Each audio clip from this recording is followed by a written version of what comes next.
Radio 5 Sports Extra brings you more live commentary from the world's greatest sporting events. As 5 Live broadcasts one event, BBC Radio 5 Sports Extra brings you something equally important. On top of the coverage you can already hear on 5 Live. Since the dawn of time, humankind has sought to compete, to achieve, to push every fibre to the limit. The epic highs and the crushing lows.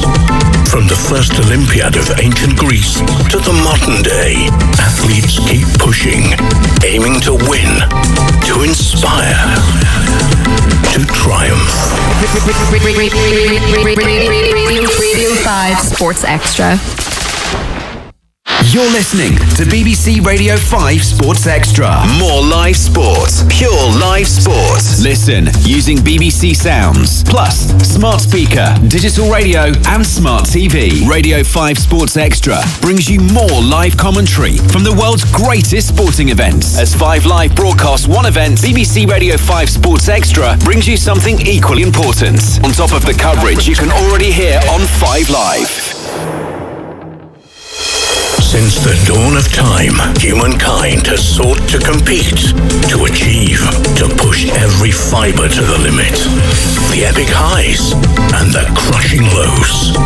From the first Olympiad of ancient Greece to the modern day, athletes keep pushing, aiming to win, to inspire, to triumph. Radio 5 Sports Extra. You're listening to BBC Radio 5 Sports Extra.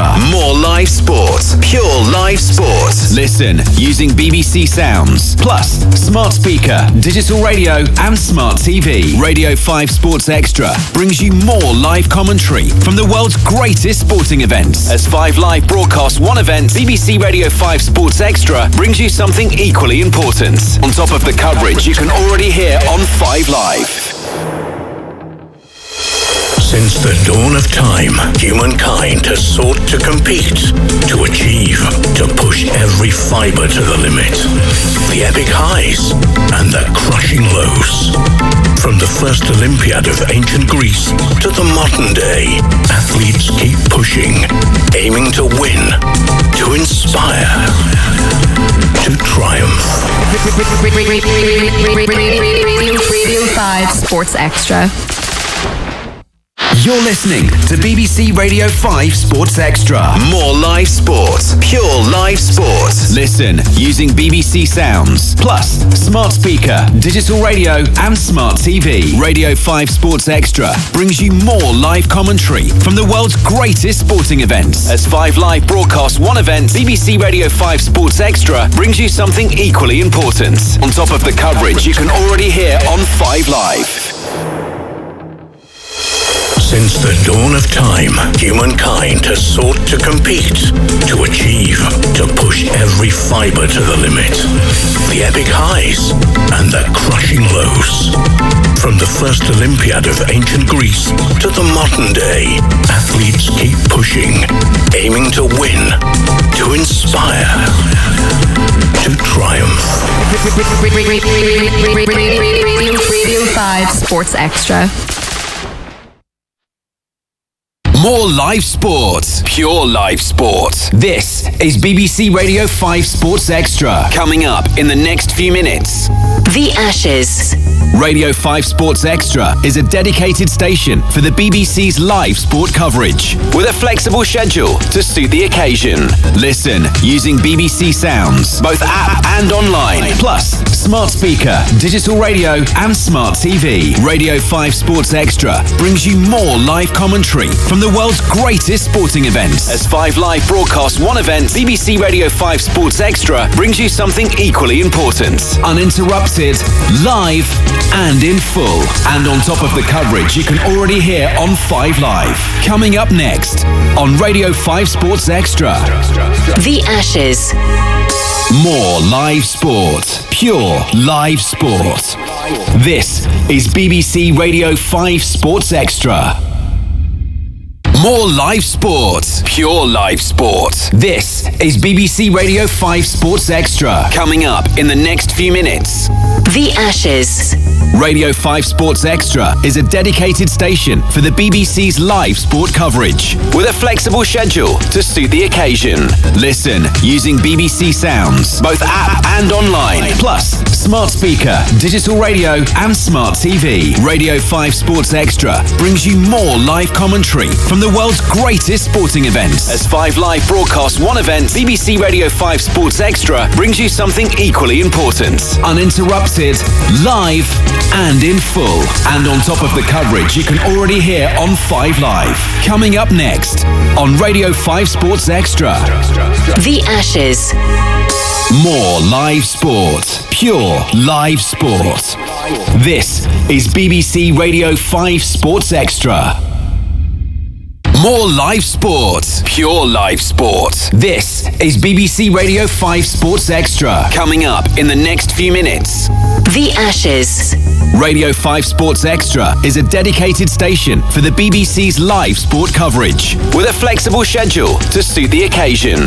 Listen using BBC Sounds, both app and online, plus smart speaker, digital radio and smart TV. Radio 5 Sports Extra brings you more live commentary from the world's greatest sporting events. As 5 Live broadcasts one event, BBC Radio 5 Sports Extra brings you something equally important. Uninterrupted, live and in full. And on top of the coverage you can already hear on 5 Live. Coming up next on Radio 5 Sports Extra. The Ashes. More live sport. Pure live sport. This is BBC Radio 5 Sports Extra. More live sport. Pure live sport. This is BBC Radio 5 Sports Extra. Coming up in the next few minutes. The Ashes. Radio 5 Sports Extra is a dedicated station for the BBC's live sport coverage, with a flexible schedule to suit the occasion. Listen using BBC Sounds, both app and online, plus smart speaker, digital radio and smart TV. Radio 5 Sports Extra brings you more live commentary from the world's greatest sporting events. As 5 Live broadcasts one event, BBC Radio 5 Sports Extra brings you something equally important. Uninterrupted, live and in full. And on top of the coverage you can already hear on 5 Live. Coming up next on Radio 5 Sports Extra. The Ashes. More live sport. Pure live sport. This is BBC Radio 5 Sports Extra.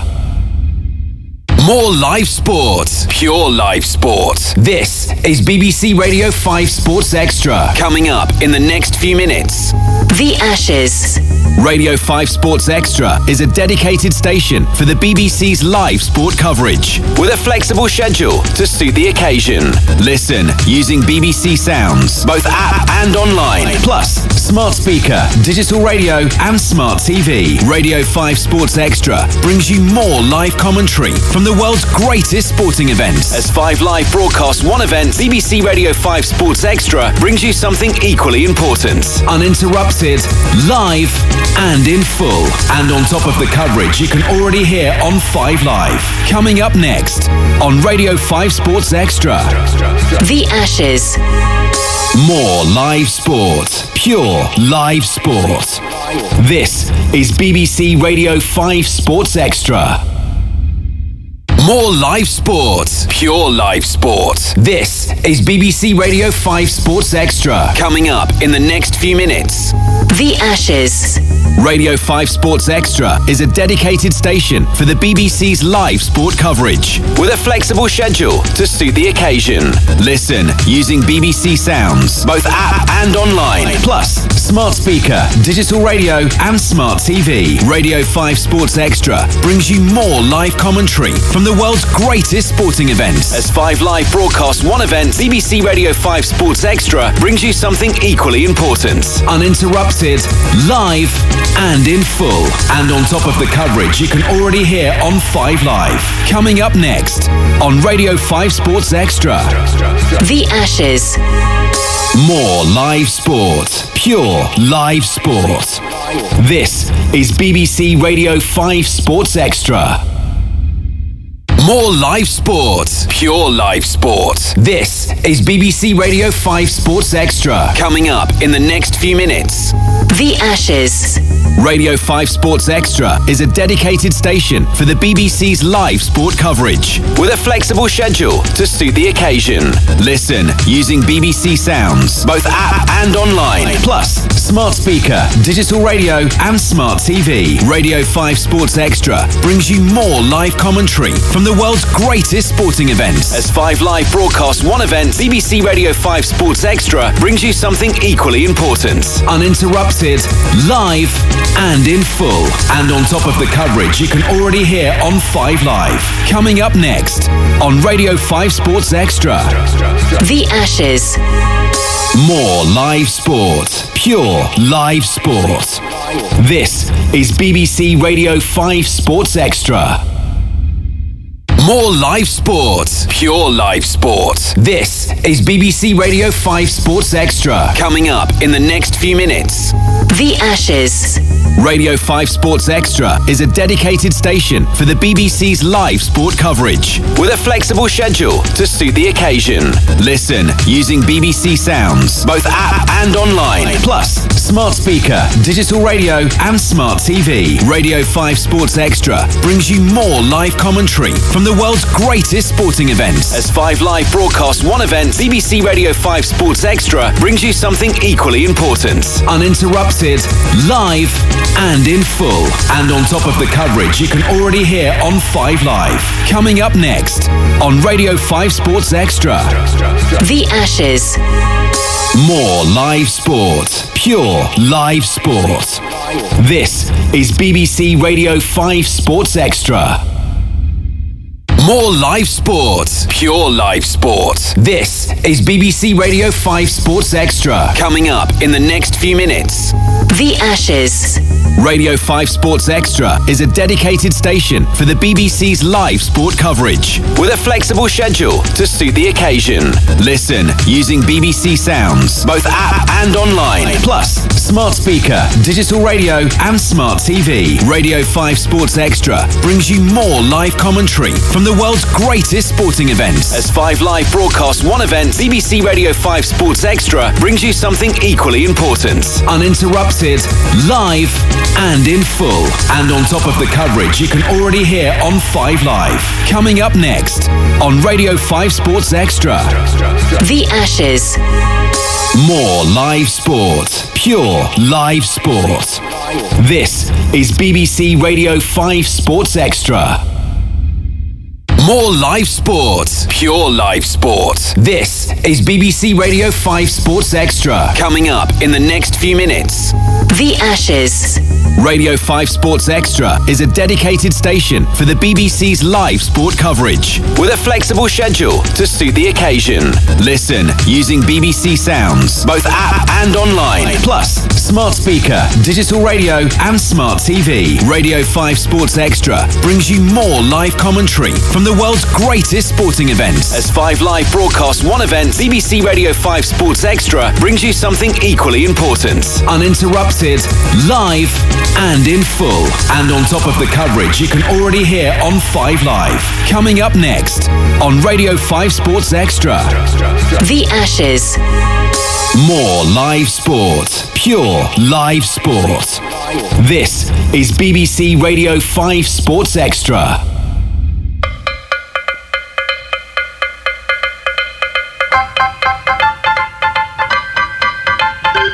Stark's running in, he's giving it room and he's bowled! That's it! It's full and straight, it's all over. Australia have won this game by 43 runs. A dramatic day of Test cricket at Lord's. And the Australians may not get the reception they'd be expecting if they were at home. This could be a little bit ugly. Yes, indeed. Good morning, everybody, and welcome to Headingley for the third Test match in this Ashes series. And yes, listening back to those boos again, the reaction at Lord's. Everyone's been wondering really what the reaction will be like here up at Headingley and Johnny Bairstow's home ground, of course. Now, the crowd's already coming in. Got to be honest, everyone seems to be getting on fine so far. I've seen some of the Australian and England players chatting away quite happily together. But what's going to happen, actually, when the first ball is bowled? I think that's probably the question. Let's not forget that Australia are 2-0 up in this 5-match series, and so it goes without saying England have to win these next 3 Test matches if they are to win the Ashes back. I can see Ben Stokes. He's arrived smartly dressed in his blazer and his cap. He's given the match referee his team. We know what that is. They announced it yesterday. Crawley, Duckett, Brook at 3, Root, Bairstow, and then we have Stokes, Moeen Ali, Woakes, Robinson, Broad and Wood. So first games for a while for Wood. He hasn't played with the red ball since before Christmas. Anyway, he's back in the side to add some pace. And Chris Woakes as well. We don't know what the Australian side is yet. There's been a few rumours about who might or might not be playing. I've been trying to decipher the bowling markers there with the paint, but there's squiggles and things, and it doesn't just say a bowler's name. Glenn McGrath, morning to you. Have you heard any rumours from the Aussie camp about what you might be doing here? Well, just watching the warm-ups. You've got Scotty Boland, so I think he's coming in for Hazelwood, and then Mitch Marsh maybe coming in for Cameron Green. So Cameron Green hasn't marked his mark or warming up. So I think there are a couple of signs. Obviously, Todd Murphy in for Nathan Lyon. So it might be 3 changes. Well, we're out here in the middle, just getting ready for the toss. I don't see Pat Cummins. Oh, here he comes in his Australian blazer. He's got a sheath of team sheets there. Whether he's going to have a bit of a lottery or something. Look at all those team sheets he's got. Yeah, he turns them over and gets Ben Stokes to choose one, and that's the team. He's certainly got 3 with him. He's giving one to Ben. They shake hands. And Stokes gives him the England sheet, as is the way. And Pat Cummins hands Ranjan Madagala their team sheet, as is the way. And when the toss happens, then we'll see what Australia have done. Now, this pitch, Michael Vaughan, morning to you. This is, there's some grass on there. Yeah, it's rock hard. It looks like it's going to carry through nicely for the seamers. These conditions feel like batting conditions, though, but I wouldn't be surprised if England bowled and the Australians bat, so I'm not too sure whether they need to be tossing up. Well, Stokes has the coin, and they were doing it in a second. It's just practicing his tossing there, getting the coin up in the air and down again. Pat Cummins is waiting, and they're talking all right. There doesn't seem to be a problem there. They did say yesterday they hadn't actually met up to try and diffuse any sort of situation. There's been so much said and written. Prime ministers from both countries getting involved. It has been a really bizarre couple of days. Stuart Broad's in front of me here, like he was just hanging around for the toss, waiting to see what happens. I'm not sure if he's. You in a bowling mood, Stuart? You're in a batting mood? He's got no idea. No, quite not. Well, there you go. Fair enough. So if he doesn't know, we certainly don't know. Out there on the West Stand, people are gathering, and it all seems pretty quiet and peaceful at the moment. Ollie Robertson's bowling on this square beside us here. So it doesn't sound like there's been too much discussion then amongst the team about what they're going to do today, Michael? I'm just waiting. I don't know what the delay is, but these feel like nice conditions for batting. I mean, heading of the history tells you that if the clouds are around, you generally bowl, and if it starts to get a bit brighter, you bat. But England are playing a different style of cricket with all the seamers in the game. I wouldn't be surprised if Ben decides to have a bowl and try and get some early polls. They chase well. They have done in the last year and a half. We'll have to wait and see. I would think Pat Cummins will bat. You would think that's the Australian way, win the toss and bat, but it wouldn't surprise me if England have a bowl. They're having quite a conversation there. You look for these little signs, don't you, of any fallouts. That doesn't seem to be the case at all. They seem to be chatting away. I just wonder, having seen the pitch, if Stokes' knee feels a bit better, because he said he's unlikely to bowl at all in the game, which is why they've taken the extra seam bowler in with them. But looking at that, it's quite tempting, I'd have thought. Yeah, I'm going with Josh Tonks not playing. I thought he was excellent at Lords. He's bowled 3 times to Steve Smith this summer and got him out on 3 occasions. Here we go. Let's just interrupt here because Stokes has the coin. Up it goes. Tails is the call. It is ahead. Ben, what's he going to do? Toss, what are you going to do and why? We're going to have a bowl. There you are, Stuart. Better go and get your boots on. There you go. Right, and Broad is away, marching off towards the dressing rooms there. And so England have put Australia into bat. Do we have this Australian team yet, I wonder? We're still waiting, I think, for that to to filter through. But there we go. It's not only that, but he also likes to chase as well, don't they, Glenn? So I guess that sort of points to what England are up to there. Yeah, not surprising, to be honest. I thought Australia would want to bat on this pitch, and England, I thought, would bowl.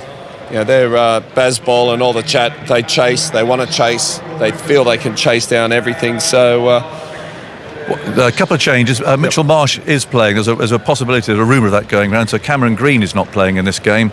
Todd Murphy is in the side, of course, for the injured Lions. So Warner Khawaja Labuschagne, Smith playing his 100th Test match. Travis Head, who's shaved his moustache off, Mitchell Marsh, Alex Carey, Mitchell Starc, Pat Cummins, Scott Boland back in the side, and Todd Murphy. So that's how the Australians are going to line up. We'll hear from Ben Stokes in a moment when he's finished chatting away there to Nasser Hussain. But you sort of look for all the stuff that's been said over the last couple of days. You're looking for any signs of any antagonism. I certainly don't detect any between the captains. No, I think they've all spoken well this week. Just get on with it now. It's happened. Both teams have just got to focus on today. England have to win today. They've got to get off to a start. If you go back to Lords, where they bowled first, it was that first day's bowling where Australia got to 339 for 5 is where they lost the game. There you go. There's the first booze of the game. Yes, Pat Cummins on the screen, and there's some booze on the West Stand. But well, it's going already, Ben. Yes. So okay, you have decided to bowl first. Yes. You wouldn't give it away. No, you tried to get it out of me earlier, didn't you? But was that always your intention? Look, I think you could have probably looked at to bat all ball on the wicket. It looks very good. Obviously, there's a few clouds around, sun's out, but I think we'll look to attack them quite early on with the ball, and I enjoy getting out there as a group together as well. So yeah, it was a pretty simple decision, to be honest. Yeah, and is that particularly the case after Lords? I mean, we talked about galvanising this team spirit, as you said, is strong anyway, but the fact that there is a bit of a focal point to get out there together and get stuck in? I don't think that's the main reason. I just think, look, Headingley, generally you see the ball do a bit, and if there's going to be anything in the wicket, it's going to be earlier on. Yeah. I just thought, Mark Wood hasn't bowled the red ball since before Christmas, so it's a big ask for him to come roaring back in again. Look, he's absolutely chomping at the bit to get going. Obviously, he missed out on the first 2 games and was disappointed last week that sort of he didn't feel he was able to perform, but now he's back in, he's raring to go. And the thing with Woody is he doesn't sort of need the constant load of bowling. He can just fly in and bowl rockets. Enjoy yourself, Ben. Thank you. Thanks for talking to us. There we go. Ben Stokes won the toss again and has put Australia in. I don't know what Pat Cummins would have done, but I think he's going to tell us. What would you have done, Pat? Good morning. Morning. Probably would have had a bowl, but I don't think it's too bad a one to lose. Okay. Some changes for you. Is fitness an issue? Is Cameron Green injured? Yeah, he's just got a slight strain in his hammy, so probably just a 1 weeker, but yeah, just a bit too high risk for this one. I must ask you about Steve Smith. A tremendous landmark for him, 100 tests. Yeah, it's huge. I think he's the 15th Aussie or so. Just amazing. I mean, the resilience he's shown over a decade, and just the standard he's kept, averaging almost 60. He's really raised the bar really for all. To be at that elite level. So, really proud of him. Going to be a big week for him. Yeah, and I must ask you, I mean, the atmosphere, what are you expecting? Well, I think even if it's been a lovely 2 Test matches, we'll still get a bit of a hostile crowd up here at Leeds. So it's it's an Ashes. It's what you expect. So 2019 was a fantastic Test match. I'm sure it'll be another one. Enjoy yourself, Pat. Thanks for talking to us. Right, there we are. Pat Cummins, who would also have put the opposition in today and bowled first. So it's more. Basically, what's happening is that the players' names are going up on the scoreboard behind us here, and the Australian players getting resoundingly booed each time it changes over. So poor old Scott Boland did nothing wrong. You can't boo him, or Todd Murphy. You can't boo him either. He's 22. So that's the sort of atmosphere out there. I think we'll see a bit of that. But I think the players, judging by the atmosphere out here, they seem to be have sort of moved on, if you like. Right, weather-wise, it's warm and the sun comes out. A little bit of cool in the breeze. Let's say good morning to Helen Willits. What have we got in store? Morning, Helen. Good morning, Jonathan. I'm glad to hear it's not the weather forecast being booed. No, I know. Because it was a little bit grey, wasn't it, first thing this morning? Yes. I was chatting to Rachel earlier. I think we're going to see the sun come through the clouds. I think we are today going to have the risk of a shower, 20-30% chance of a shower, but it should be a fairly light shower, fleeting, so I think quite a bit of play. It's just a worry, light shower, surface could get a little bit slippery, I suppose. But when the sun comes out, strong sunshine today and warmer than yesterday, 18 to 20 degrees Celsius. As you say, there is a bit of a breeze, and that's going to be with us really for much of the day, but it does ease tomorrow. We've got high pressure building. So through tomorrow, yes, initially we start with a bit of breeze, but it should start to come in from the south and ease off as well. And tomorrow, actually, we're looking at temperatures getting up to 26 with basically mostly sunny skies, I think, throughout. So great day's play tomorrow, but obviously needing the sun protection. And then as we go into the weekend, it's a little bit more up in the air. We're going to throw that ball up in the air, and we could well have some thundery showers moving in on Saturday, which of course will decrease the temperature and ease the humidity, but at the same time it could be an interesting day, shall we say, of play on Saturday. But those are just showers, Helen, aren't they? It's not like a huge band of rain coming through. No, well, more persistent thundery rain coming through to get rid of that. When you clear away that heat and humidity, you often get some, potentially get a big shower or thunderstorm coming through. So that's the potential on Saturday, and hopefully cleared on Sunday. But again, just more unsettled after that, really. Okay. Helen, thank you. As always, Pleasure. We'll talk to you during the week, I'm sure. Thanks for joining us. Well, that sounds not too bad, doesn't it? I mean, a bit of thundery weather around. You never know. We might miss out. Let's have a final word from these two out here before we go upstairs.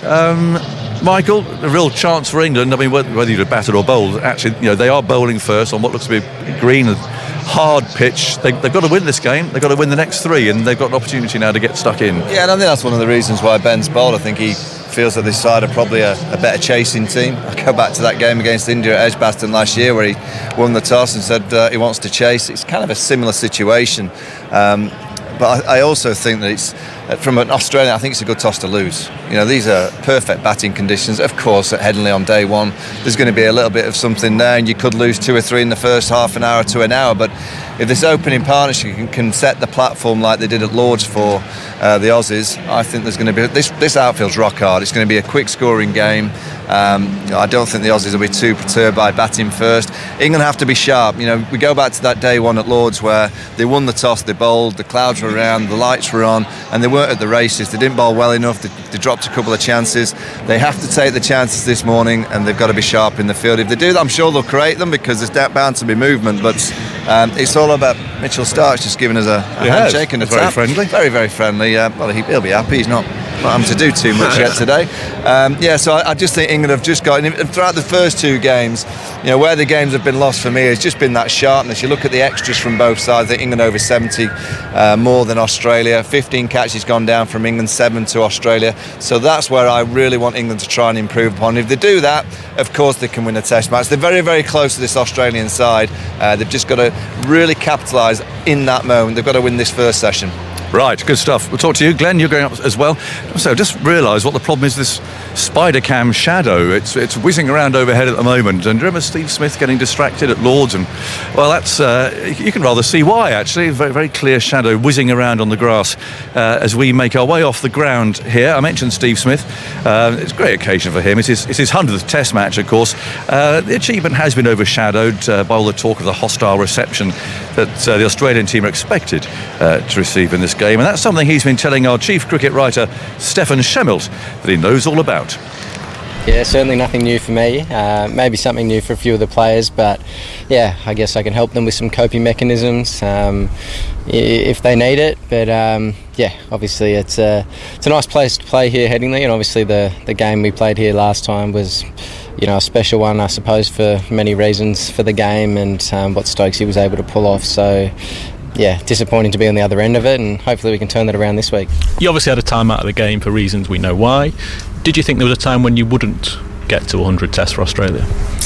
Yeah, I think I spoke to a few guys last week, and I've said it publicly before that when I had my elbow operation in 2019, there was a moment where I was like, I just fell out of love with the game and wasn't enjoying it, and it was really bizarre actually. The day that I got my brace off my elbow, it was like, right, I'm ready to go play again. I love this game again. I don't know what was coming over me in the last little bit, but I was ready to come back and play. And I don't think 100 matches was never something that I really thought about until probably the last couple of weeks when people have been speaking about it and it was coming up. But I've just enjoyed my ride, my journey, and to be playing 100 games this week, I'm proud of that achievement. My longevity, I suppose, in the game, and I think there's only been 15 Australians to have achieved it. So, I'm proud of that.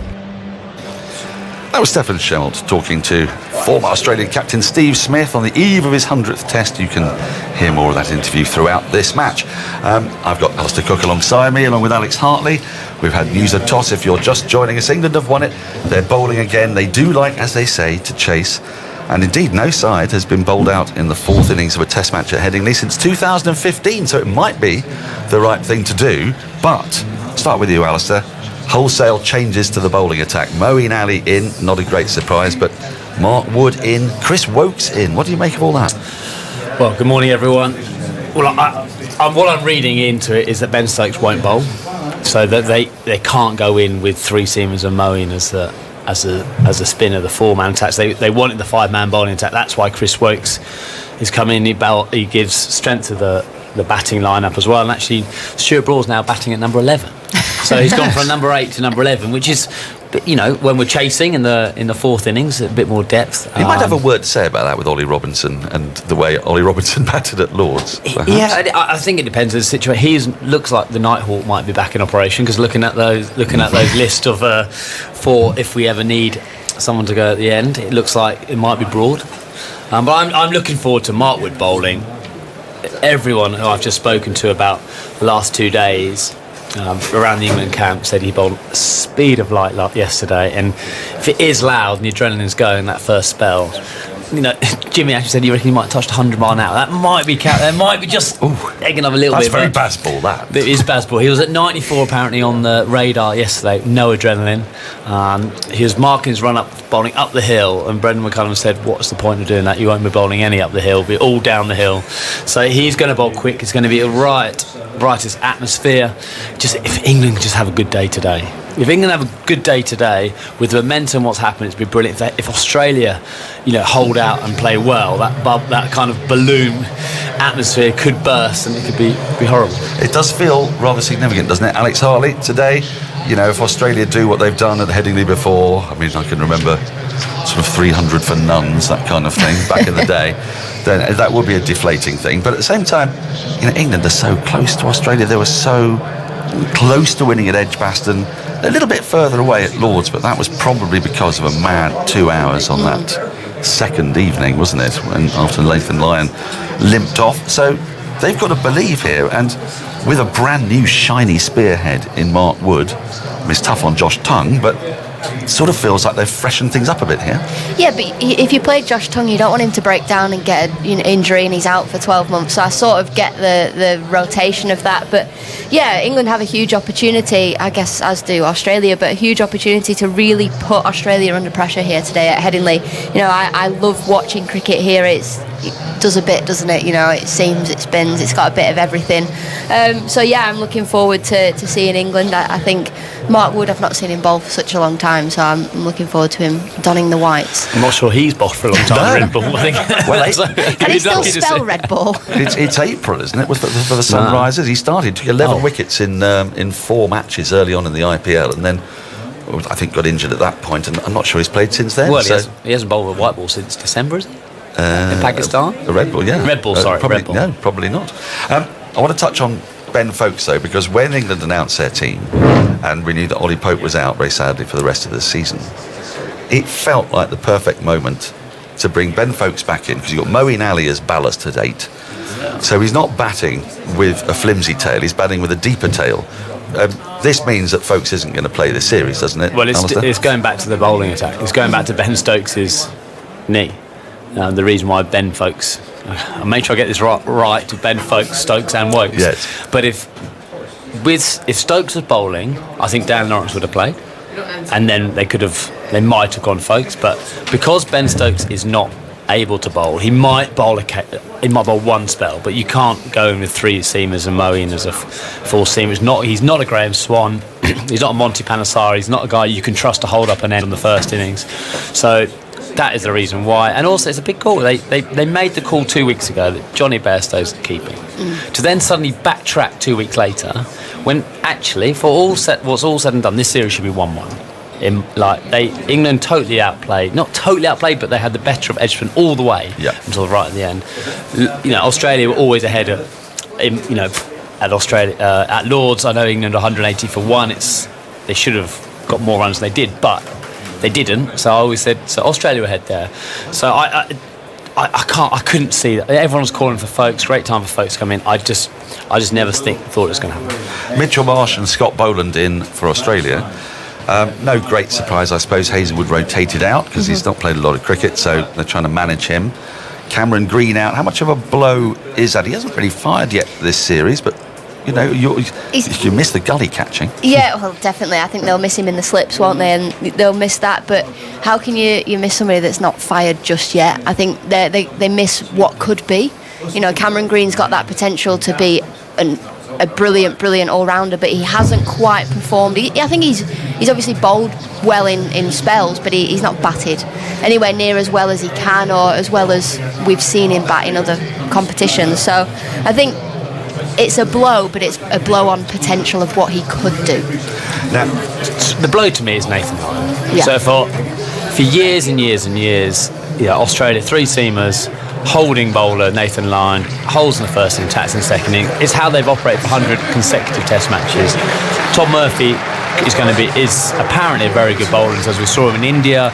So he's very similar to Graham Swan in terms of he spins, more side spin when Nathan Lyon gets over the top, gets more bounce.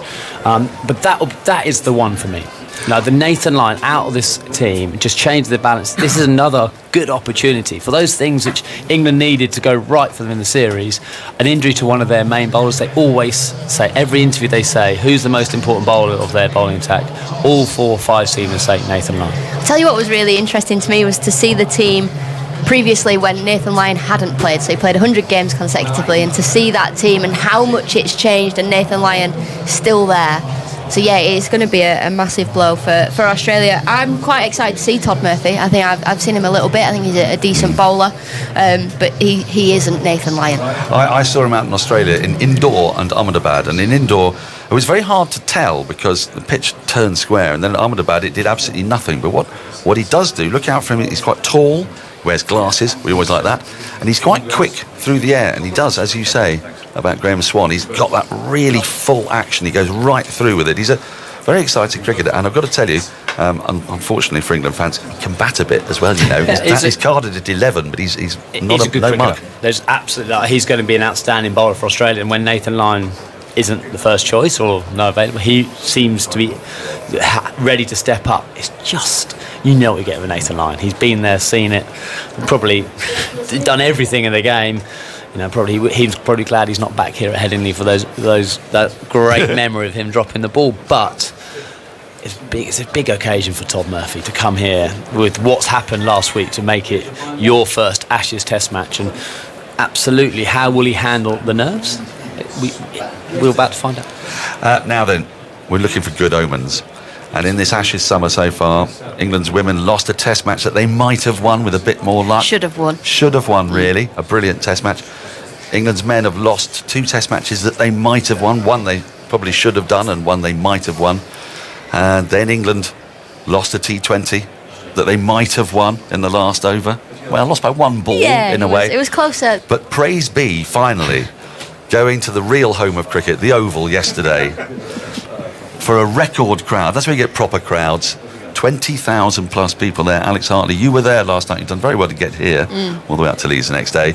England are finally on the board. They won a game. Talk us through it. It was a belter, absolute belter. England lost the toss, got put into bat, 186, which is their highest ever total against Australia. So we knew that it was going to be a challenge. And then Australia came out and they batted in the way that they do, and they were 60 for none after 5-point-odd overs. And we were thinking, no, surely this England team can't get 190 on the board and lose. But it went right down to the last over. Elise Perry needed to hit 3 sixes in the final over. Managed to hit 2. So she wasn't up to it, was she? England won by 3 runs. It was honestly a thrilling game, and made even better by the fact that the Oval was full. I was going to ask, the atmosphere there. We were Edgbaston together a few days before that, and it was rocking. It was an amazing atmosphere. It was goosebumpy, frankly. Was it like that at the Oval yesterday? Yeah, same again. And I think what England did really well is when they needed that extra fielder and they needed to add extra pressure to Australia, Sophie Eccleston was doing the Ben Stokes and getting the crowd going, saying, get behind me, I'm bowling the final over, I need everyone behind me. And I think England used the crowd really well, but the crowd was amazing. And the thing for me was when I was walking around the concourse, there was young 14, 15-year-old lads running around when England got a wicket, screaming, saying, we're in the game, come on, let's get back to our seats. And I thought that's actually a really nice moment, because we want to inspire girls to play cricket, but we also want to get rid of that gender equality, and it's definitely getting there. Well, you can watch highlights on the iPlayer, hosted by who hosted the highlights yesterday? Someone really attractive, I heard. Oh, it was me. Oh, was it you? It was you. So get onto the iPlayer, have a look at that. It's the first taste of England victory this summer. We're here at Headingley hoping that England can make it another one, not because we're biased in favour of England, but just to bring the series back to the boil. Now, Mo, we can say hello to our ABC listeners all the way over in Australia. Welcome aboard at what time is it now? It's about 7:51 in Melbourne. You can work out the rest of it across Australia for yourselves. I wanted to talk about Moeen Ali. So it felt like a bold selection at Edgbaston, and it showed that if you haven't played red ball cricket for 2 years and you've only bowled 24 overs in the IPL over the previous 7 weeks, being asked to bowl 29 overs in one day is a bit of an ask. Are England going into this game with a finger spinner without a functioning finger? Well, hopefully not. I hope his finger's fine. It would have hardened up. The first one is the worst bit. I mean, I don't know why you're asking me. You've got a spinner there, but I think once it's done and then it hardens over, it should be okay. Is that how it works, Alex? I mean, Yeah, I've never understood how you can do that. So as a bowler, your skin does get tougher over the summer. I've not played cricket for 7 I know, weeks. but I'm just examining your finger. Okay. So your finger does get tougher over the summer.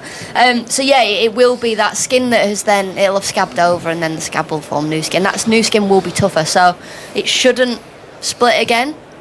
But you just never know. That you can't control these things. But he's a key player for England here, though, isn't he? I mean, Headingley, people, I think, imagine Headingley as if it were in 1991, 92, Slate Grace guys, Steve Watkin, Neil Mallender, nibbling it around a bit.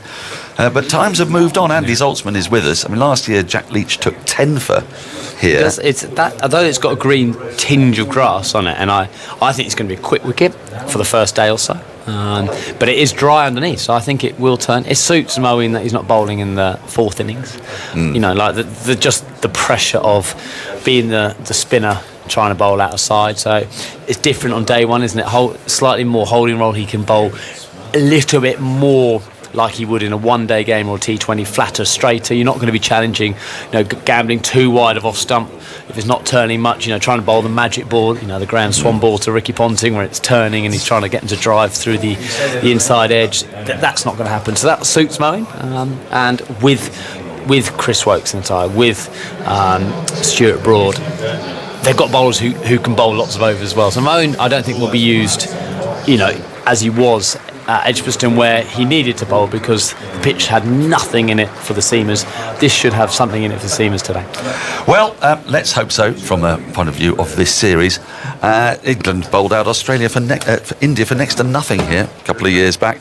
They'll be hoping they can repeat the trick, and they're going to be hoping that they can be chasing a fourth innings win. I'm going to hand over to Aggers because it's almost time for the anthems as the players are about to make their way out. Indeed, thank you. Dan's sun behind some cloud at the moment, but the umpires are on their way. And we have new umpires today. There's been a change. So Nitin Menon, Kumar Dhanasena, and our old friend Joel Wilson is the third umpire. So you may or may not hear from him, but he's on the field in the next couple. So both teams going out side by side-ish. And all ready for the national anthems. Lizzie Jones is the anthem singer, so she'll be singing live in a bright red dress between the players and the pitch. Crowd ready. There's a lot of Australians over there again, sitting, waiting on that west stand. Up they all get. And it's the Australian anthem first.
there's some booing there as the England players now wrap their shoulders together, drawn together, waiting for the national anthem.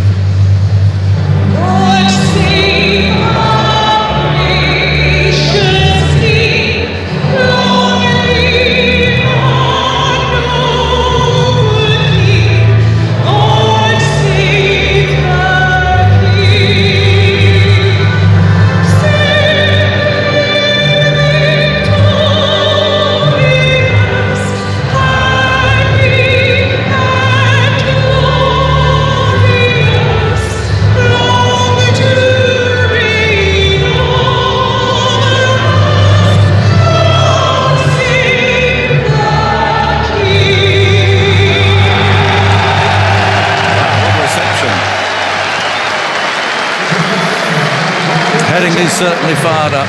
Knew it would be. The umpires shake hands.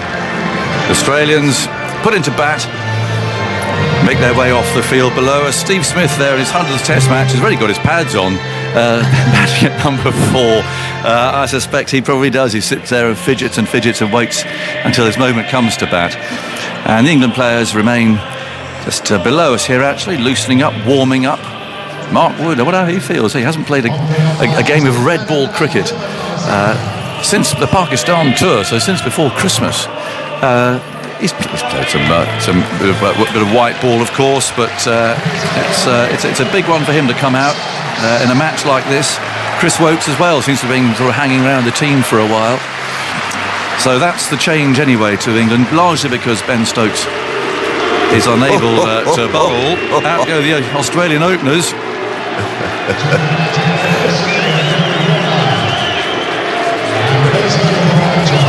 Well, okay, that's the reception. I think David Warner's used to that, to be honest, and Steve Smith said that he's used to that sort of reception as well. But yeah, the stage set tough. As the bottom line is, for all of this emotion, England have got to win these next 3 tests, and they've got an opportunity here. Grassy, hard pitch.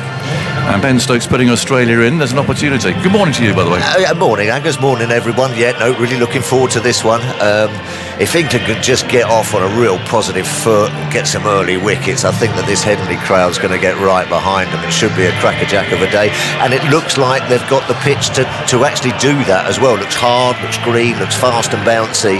So if they can get it in the right areas and just start, getting some real good inroads into this Australian batting lineup, it could be a good day. It could be the kind of day to get back into this Ashes series, and as you said, they desperately need it. But they've got the crowd behind them. I mean, there really is. And I think this England side, John, I think this England side enjoy a little bit of that as well. It brings the best out of them. I think those first 3 days at Lord's didn't do them too many favours. It's a bit quiet and a bit sedate, but I think they like a little bit of, raucousness. Yeah.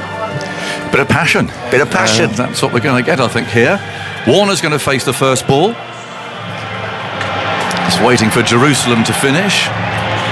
Here we go.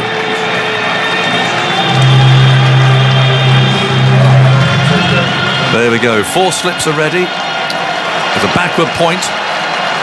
Broad's ready. You can feel this building in the background.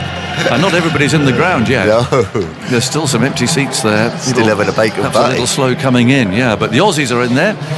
We've got our gold shirts and our olive green shirts. Good morning to all of you. Sitting down there in the sunshine. And we're about to go. Broad's ready. And Pardar Messina is officiating at this end, the Kirkstall Lane end. So he's going to bowl down the slope to David Warner. Green pitch. Certainly some hardness about it, and the outfield too. I think the runs are going to really come here. The ball's going to fly over this. Yeah. Especially down to that far end, down the slope, and quite a short boundary too. So waiting for Warner to do his gloves up. Pardar Messina calls play. Here's the first ball of the 3rd Test match. Broad's ready. He's got his bandana on. And he's on his way now. Bowls to left-handed Warner. It's pitched up. He drives it straight down the ground. Runs here for Australia. He's off the mark straight away with a boundary. A very nicely timed on drive.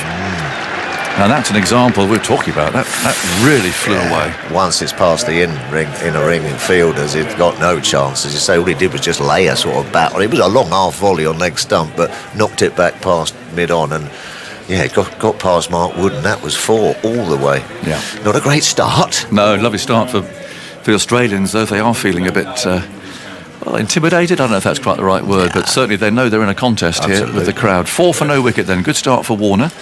4 slips, have hands on knees. In goes Broad, round the wicket, bowls to Warner, who lets that go through. Outside his off stump, not much bounce there, or carry really. It went through the gentle height to Johnny Bairstow, who looks around to his left, out towards the West Stand. I don't know if it's the West Stand or Western Terrace, because it used to be the Western Terrace. Yes. Then they rebuilt it. And they wanted to sort of just change the name a bit, because the Western Terrace had always been a bit hostile, so they call it the West Stand. Okay. But I don't know now if it's reverted again. Everyone just calls it the Western Terrace. It's like Pilchards. Well, is it? Okay. Then goes Broad round the wicket, moves in, bowls to Warner, forward, and playing down to mid-off. And there's no run. How on earth do you get some sort of correlation between the Western Stand and Pilchards? Because Pilchards weren't selling very well, and so they're now called Cornish sardines. And they fly off the shelves. They're absolutely flying off the shelf. Is that right? Oh, thank you for that. There you go. So it's all in a name, you reckon? Yeah. It's the West Terrace now. But it possibly is. Okay. Anyway, someone can tell us. Yeah. 4 for no wicket. It doesn't really matter. The sun's out. Bit of breeze. Breeze pulling at Broad's shirt. Yeah. Shadow to his right. He sets off round the wicket. Bowls. Warner's on the front foot, playing it back to Broad. Who bristling there, picks the ball up, aims to throw it as his old adversary, but doesn't do so. And there's been nothing yet that I can see from here that suggests that the players aren't anything other than involved in a test match. But there were conversations happening out there in that half an hour when I'm pottering about, just talking to people, and the players from both sides were just as per normal, I would say. Yes. 4 for no wicket. Broad, wearing number 8 on his back, sets off, bowls, and Warner's edged it, and he's caught! He's caught in the slips. And they're up there, the West Stand or Western Terrace, it doesn't matter, they're all on their feet. Don't be a no ball. They're checking the no ball. Umpire Dharmasina's on his radio. And Warner is getting roundly booed as he walks off the ground. He's taking his gloves off. What a start. What a ball. That has flown. That has great carry. It's just skipped off the pitch to Warner. What a cracking catch. Great catch from Crawley. Because that has gone quickly, and it's absolutely flown to his left-hand side. That's a great catch, and that's gone quickly to second slip. Listen to the reception for Davey Warner. Oh dear. Started well for Warner with that beautifully struck 4. It's a great delivery, John. This might have a bit of spice in it, this pitch. Yeah. Great carry, wasn't it? Full length. Quickly, very good catch from Crawley. Just to his left. So, Marnus Labuschagne on his way. What a start. What a start. Quite excited. I'm on my feet There's sort already. of a low rumble out there, isn't it? Just feel it. Yeah. Might be a little bit more after tea. Marnus Labuschagne at 4 for 1. Walks out into the sunshine. Alex Carey might get a bit of a reception. Bless him, he's a nice lad, Alex. Great start. Yeah. Lovely ball from Broad. He just resumed that rivalry there with Warner again. Yeah, another one in the old back pocket. Moeen's getting a great hand down there. He's going down to long leg. Broad waves to the crowd. It's wonderful theatre. It is. Whatever you think. I mean, I hope you're enjoying listening to it, and you get the atmosphere here. It's sort of a brooding atmosphere, I'll describe it as. It's still very early. And of course, I was listening in Australia too. Lots of my friends listening there. We've got quite a few messages from down under. After the last test, Jim's been staying and he's never off the phone. No, is he? Oh, I don't know how many ABC stations there are in Australia, but I think he knocked them all off in the course of a couple of days. Wollongong was the last one. I played at Wollongong. Here we go. Now listen to the crowd. It's the last ball of the over coming up, and Labuschagne very slowly just marks his guard, looks around. There's 4 slips lined up, and there's a leg slip as well. Now, Labuschagne's over his bat. Broad's winding up the crowd. They don't need it, Stuart. They honestly don't need that. They'll explode. 4 for 1. Here's the last ball of the first over. Broad moves in, bowls. Labuschagne's in on the pad. A bit high, although there are about 15,000 appeals there. And that runs away into the leg side to end the first over. The first ball struck for 4. The fifth ball, Warner, was caught at slip. So it's 5 for 1 after the first over, and as usual, you can watch those wickets on the BBC Sport website and the app and so on. So, great catch. I mean, that catch from Crawley, it was both arms outstretched, full length behind him. Yeah, to his left. It went incredibly. It went very, very fast. Yeah, and those are the sort of catches that just make such a difference. Yeah, what a start for England. Brilliant start, just to keep this sort of atmosphere bubbling along. Yeah. You know, you want to get rid of the openers and get into that middle order. And Stuart Broad again delivers, doesn't he? I mean, he's did it so much. He was pivotal that game at Lords, wasn't he? Batted really well. Great to get a wicket early on. Let's mention Scotland as well, who will qualify for the 50-over World Cup if they beat the Netherlands today. So we'll have that game for you on the website. There's text commentary. So good luck. Good luck to Scotland. 5 for 1. Ollie Robertson's going to bowl up the slope from the football stand end. He might nip it about on this. He might. If he gets it at that nice length of his, you know, that just have to come forward and the odd one wobble seam just nipping around. He could bowl well on this today.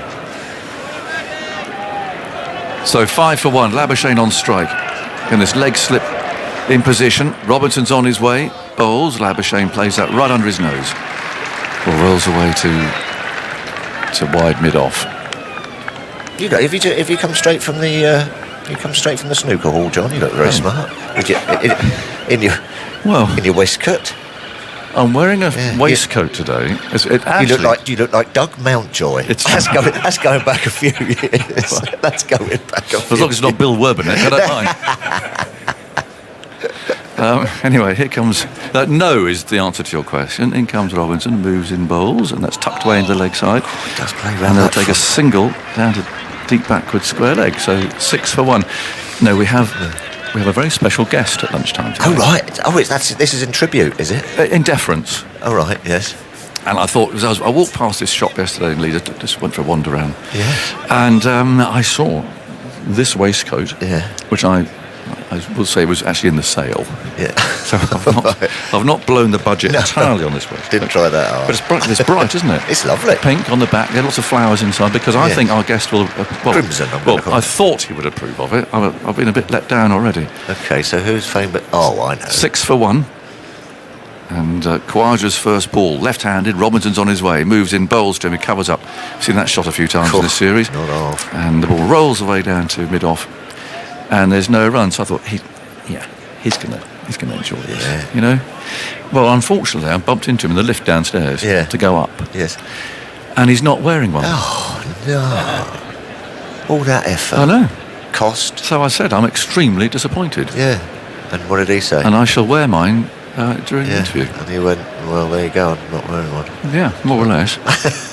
Robinson comes in, bowls, tucked away by Khawaja into the leg side this time. Pretty flat. That's fielded by Broad. Oh, okay. 6 for 1, but... It suits you. Yeah. Yeah. Very nice shop in town, I must mention them. Except I've forgotten the name. All right. No ball, that one. But they know, because they were talking cricket in there. Was it charity or a charity shop? I know, it wasn't a charity shop. Gentlemen's outfitters, they describe themselves. And there was a rack of in-the-sale waistcoats. I think you pull it off. Thank you. In comes Robinson, moves in bowls, and Khawaja takes his bottom hand off the bat handle there, suggesting there's a bit of bounce. He turns the ball away from Moeen to come scuttling in and field, and throw the ball into it there. So you can work it out for yourselves. Yeah. But I think it's pretty easy. Yeah, he's a northerner, of course. Likes his waistcoats. Yeah. Really thought he'd have worn one today. And I mean, what's the chance? There's 20,000 people there. What were the odds on actually getting into the one lift that comes up here with him on the way, having done the toss? You were a bit disappointed. Yeah, very. Oh, well. 8 for 1. Labuschagne dips at the knee. Robertson's on his way. And bowls to him very straight and a good length. It's played away for Robertson to field. He gets to work on it. Nipping some sweat into the ball. It is just doing a little bit, isn't it? Doing a little bit, but they're playing it pretty well. You always think you're going to get Labuschagne early on playing around that front pad, don't you? But you always gets the bat on it. England could get just one more early one here. It'll be rip it right open. Robinson comes in, bowls. Labuschagne's beaten, and there's some bounce.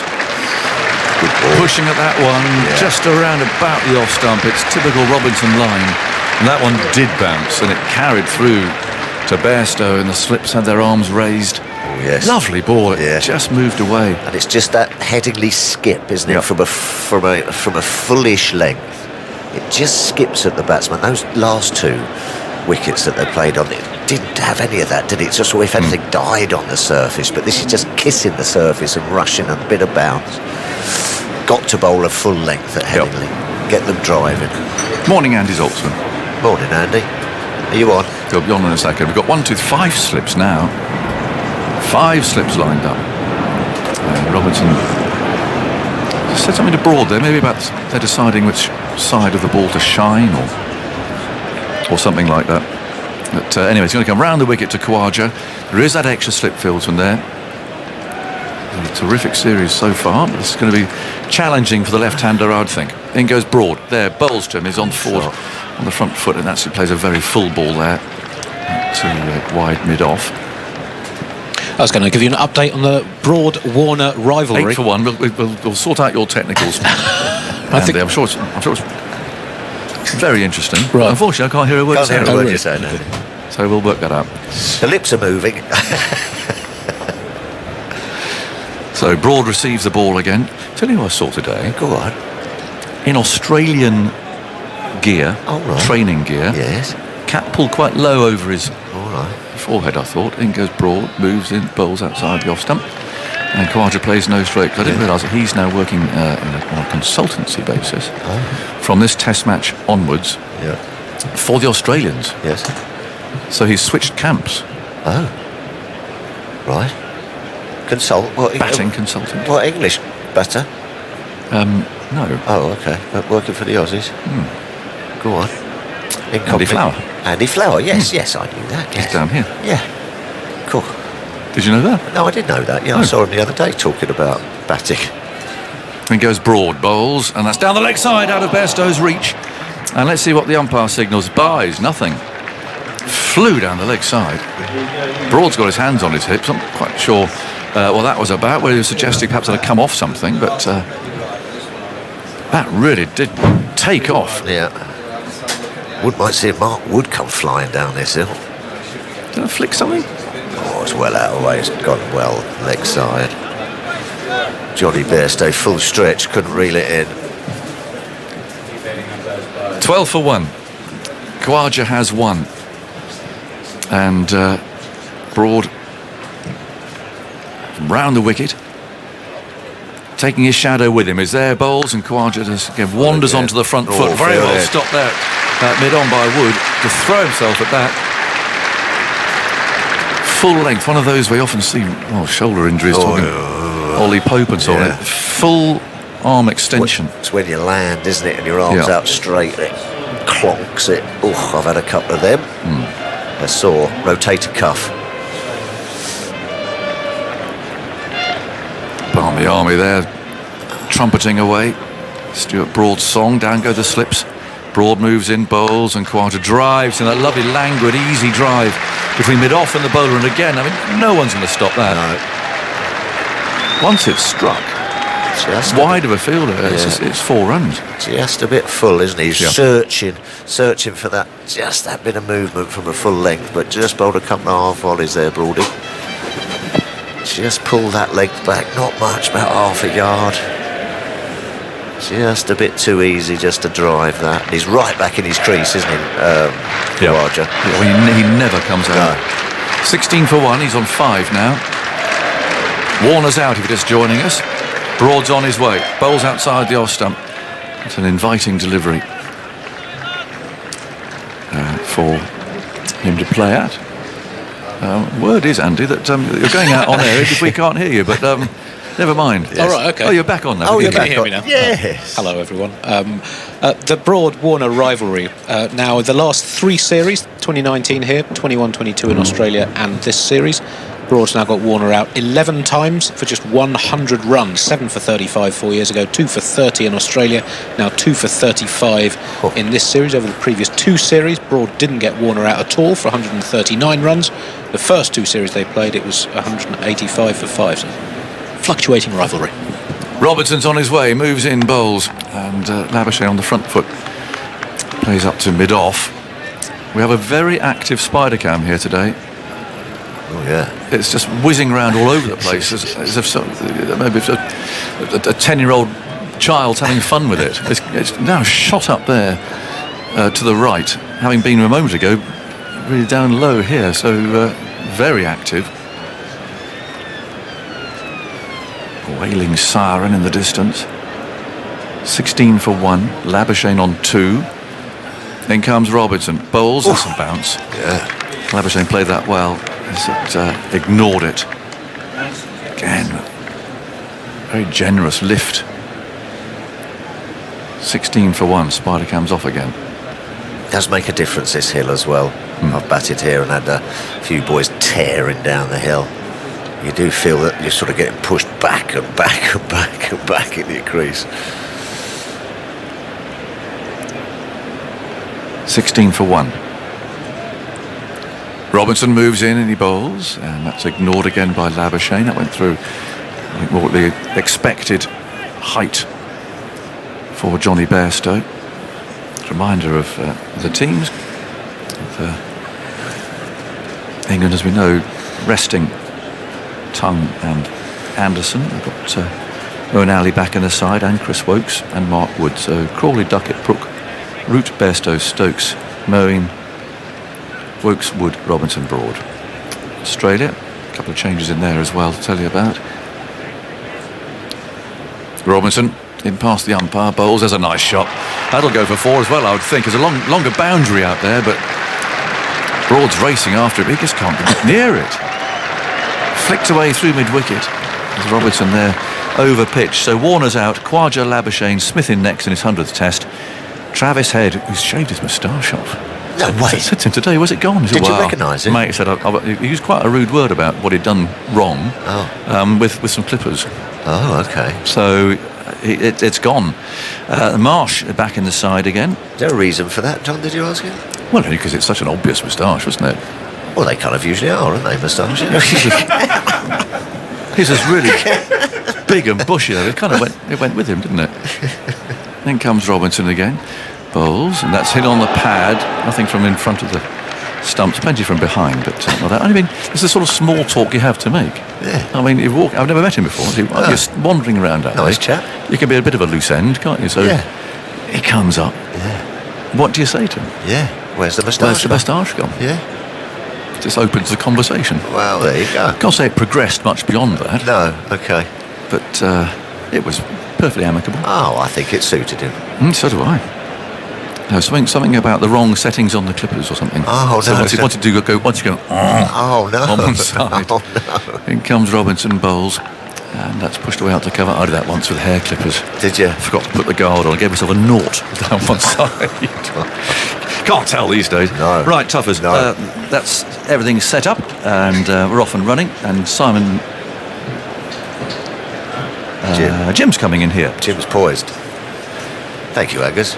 Well, a good start for England. Not quite as much sideways movement. I know the roller's been out there, and sometimes it just takes about half an hour to wear off, and the ball's a bit too crisp, and the lacquer's on it. But there is bounce, and there's pace, and there's carry for the bowlers, but not a lot of sideways movement.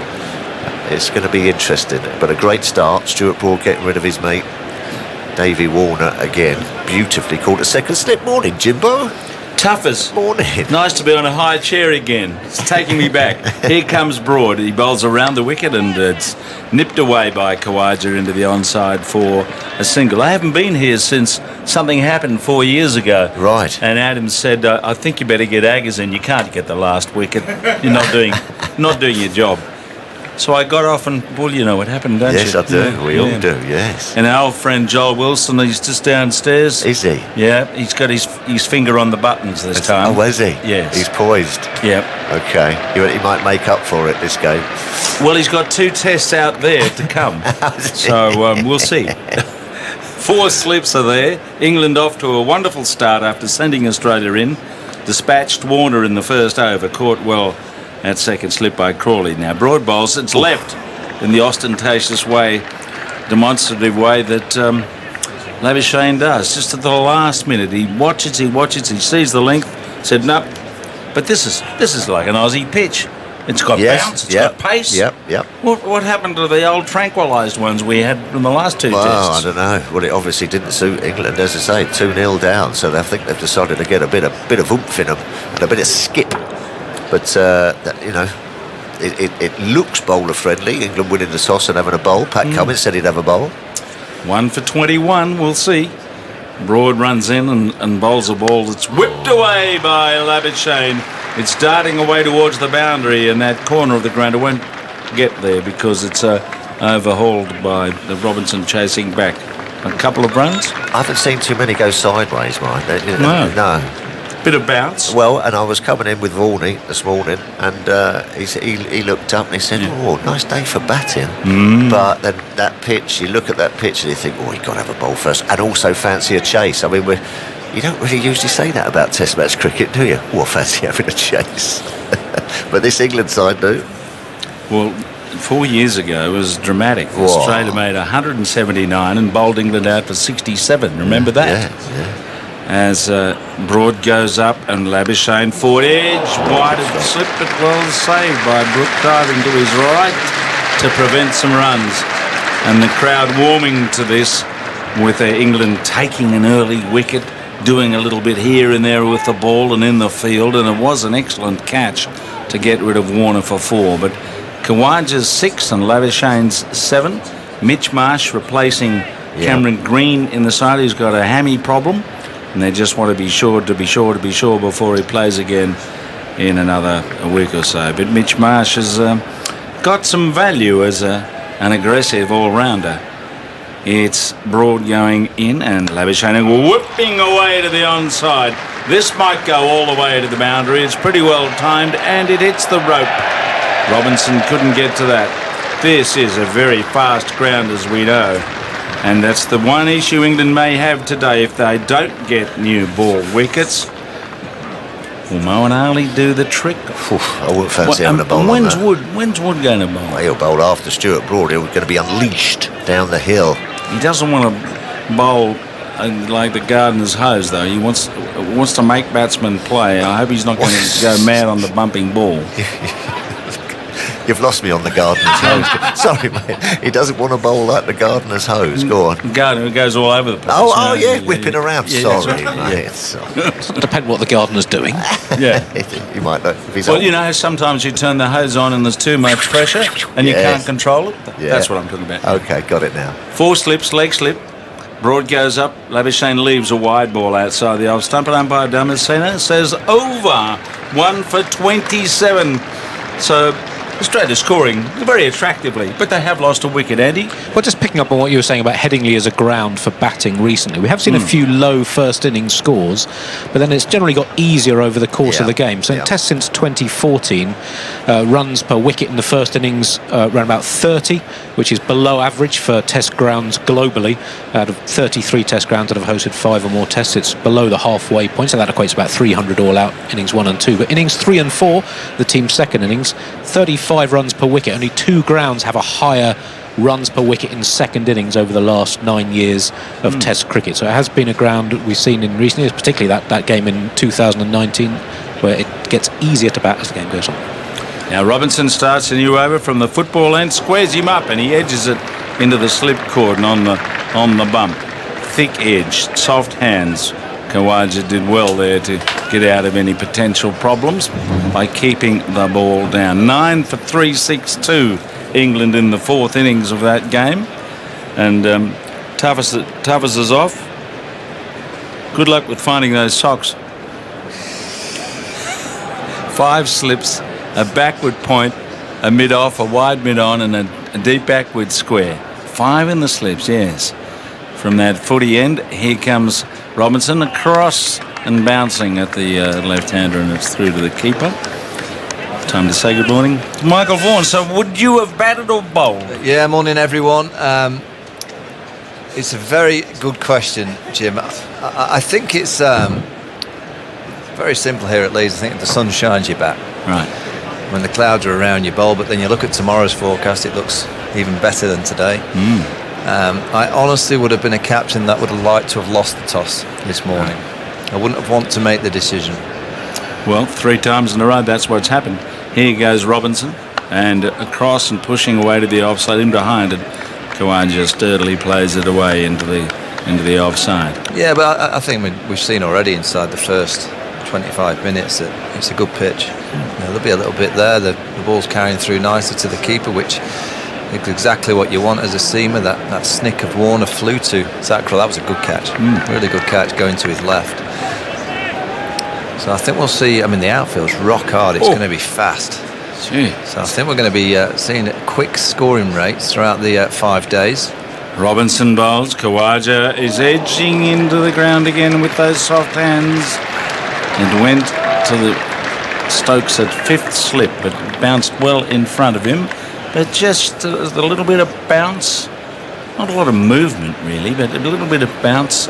And he kept it down well, like all good openers should do. Yeah, I mean, I would say that I think conditions today are better for batting than the first day at Lords. Better pitch to bat on too, probably. 339 for 5 on day 1 at Lords. Looks to have true bounce. Bounce like an Aussie pitch. Here comes Robinson. He bowls pitched up, hits on the bat, appeal for LBW. Umpire Menon has been asked the question, not out. It looked high, I have to say, although we're about a mile in the sky from where we're watching, so it's hard to check the level of where it's striking, but it did look high to me, and they're not reviewing it. Yeah, just that little bit of movement back into Khawaja. He hangs back, so you can bowl a bit fuller to Usman Khawaja. Yeah, it's high, hits his back leg, hits the inner thigh pad, so it's going over the top of middle stump. Yeah, we are high. It's difficult, isn't it? 5th floor. We're on the 5th floor, right behind the wicket, of course, where we were 4 years ago. Robinson goes in at Khawaja, leaves the ball outside the off stump. He knows when to leave, this boy. He's pretty good at it, as we've seen. He's 6. Labuschagne is 11. Warner out for 4. It's 1 for 27. 27 for 1, if you like. The sun is beating down, and I'm looking forward to, as I say, seeing Wood bowl, and it looks like he's coming on at the Kirkstall Lane end. Well, yeah, I mean, he's not played a test match since December. He's not played any 4-day cricket. And Ben Stokes said something with Aggers just before the game. He said, Mark Wood doesn't need to be playing. He's just one of those kind of bowlers that he can get his rhythm from bowling out in the middle, bowling in the nets. Well, we're going to find out pretty quickly what kind of rhythm he's in. He'll bowl quickly, always does, but he's the kind of bowler that I never feel that he's a seam bowler that, you know, bowls traditionally. So the 4 slips that they'll have now and the leg slip is more for the Andersons, the Broads, the Robinsons. He's more an impact bowler with a short leg, square leg on the boundary. So this is more the orthodox approach from Mark Wood to start with. Number 33 to head off below us with 4 slips and a leg slip. Stokes around the corner. Fine leg, wideish mid on, extra cover, backward point. Here's Wood. He goes in. Labuschagne leaves the ball alone in the way that he does. It was quick. It moved away. Yeah, that late away swing, and I think that's possibly why he's been brought on to bowl to Labuschagne just before Woakes. I mean, Woakes can obviously bowl with great skill, but that outswinger to Marnus Labuschagne is what's done him a couple of times in the series. And that was quick. What was it? 91 miles an hour, the first ball. Who needs to play, Jim? Well, you got to make him play, of course. That's the thing. He doesn't want to bowl them out there. Let's see if he makes him play now. He runs in. Labuschagne's forward, and he gets a bit of body edge away on the offside. That was uncomfortable. He was searching for the ball. It was quick. It was on him, and he managed to keep it away safely along the ground. But that's about the spot to bowl, do you reckon? 93 miles an hour. It's the spot to bowl with a bit of outshake to a right-hander. He played it nicely, but those 4 slips get ready. I'm not too sure you want your leg slip on the ball swinging like this away from that. I'd want another one on the offside. Yeah. Well, if he has a dip at one pitched up, it might go over the slips. Here's Wood. He runs in. Labuschagne down the leg side, tries to turn. And it was sharpish again. Very sharp. 95 miles an hour. Whoa! 95 miles an hour. That's it, Jim. Is that faster than Jofra Archer at his best? Yes. Yeah. 95 miles an hour. Yeah. I mean, do we have paces recorded? I don't remember a 95 miles an hour English bowler. Well, yeah, I mean, Wood Frank has most of the fastest recorded spells by England bowlers in Test. Archer in 2019 had some very quick ones. Here he comes. Woods rushing up to bowl. Labuschagne's off the toes down the leg side, and it's gone to the boundary of something. What? Leg buys. Flicked his pad. Bairstow dived in vain to his left to cut it off. That was awkward to reel in. And it's flown down to the boundary for 4 sharp. More. That went sharpish, as they say. It brushed the pad, and before Johnny Bairstow could really dive, it flicks.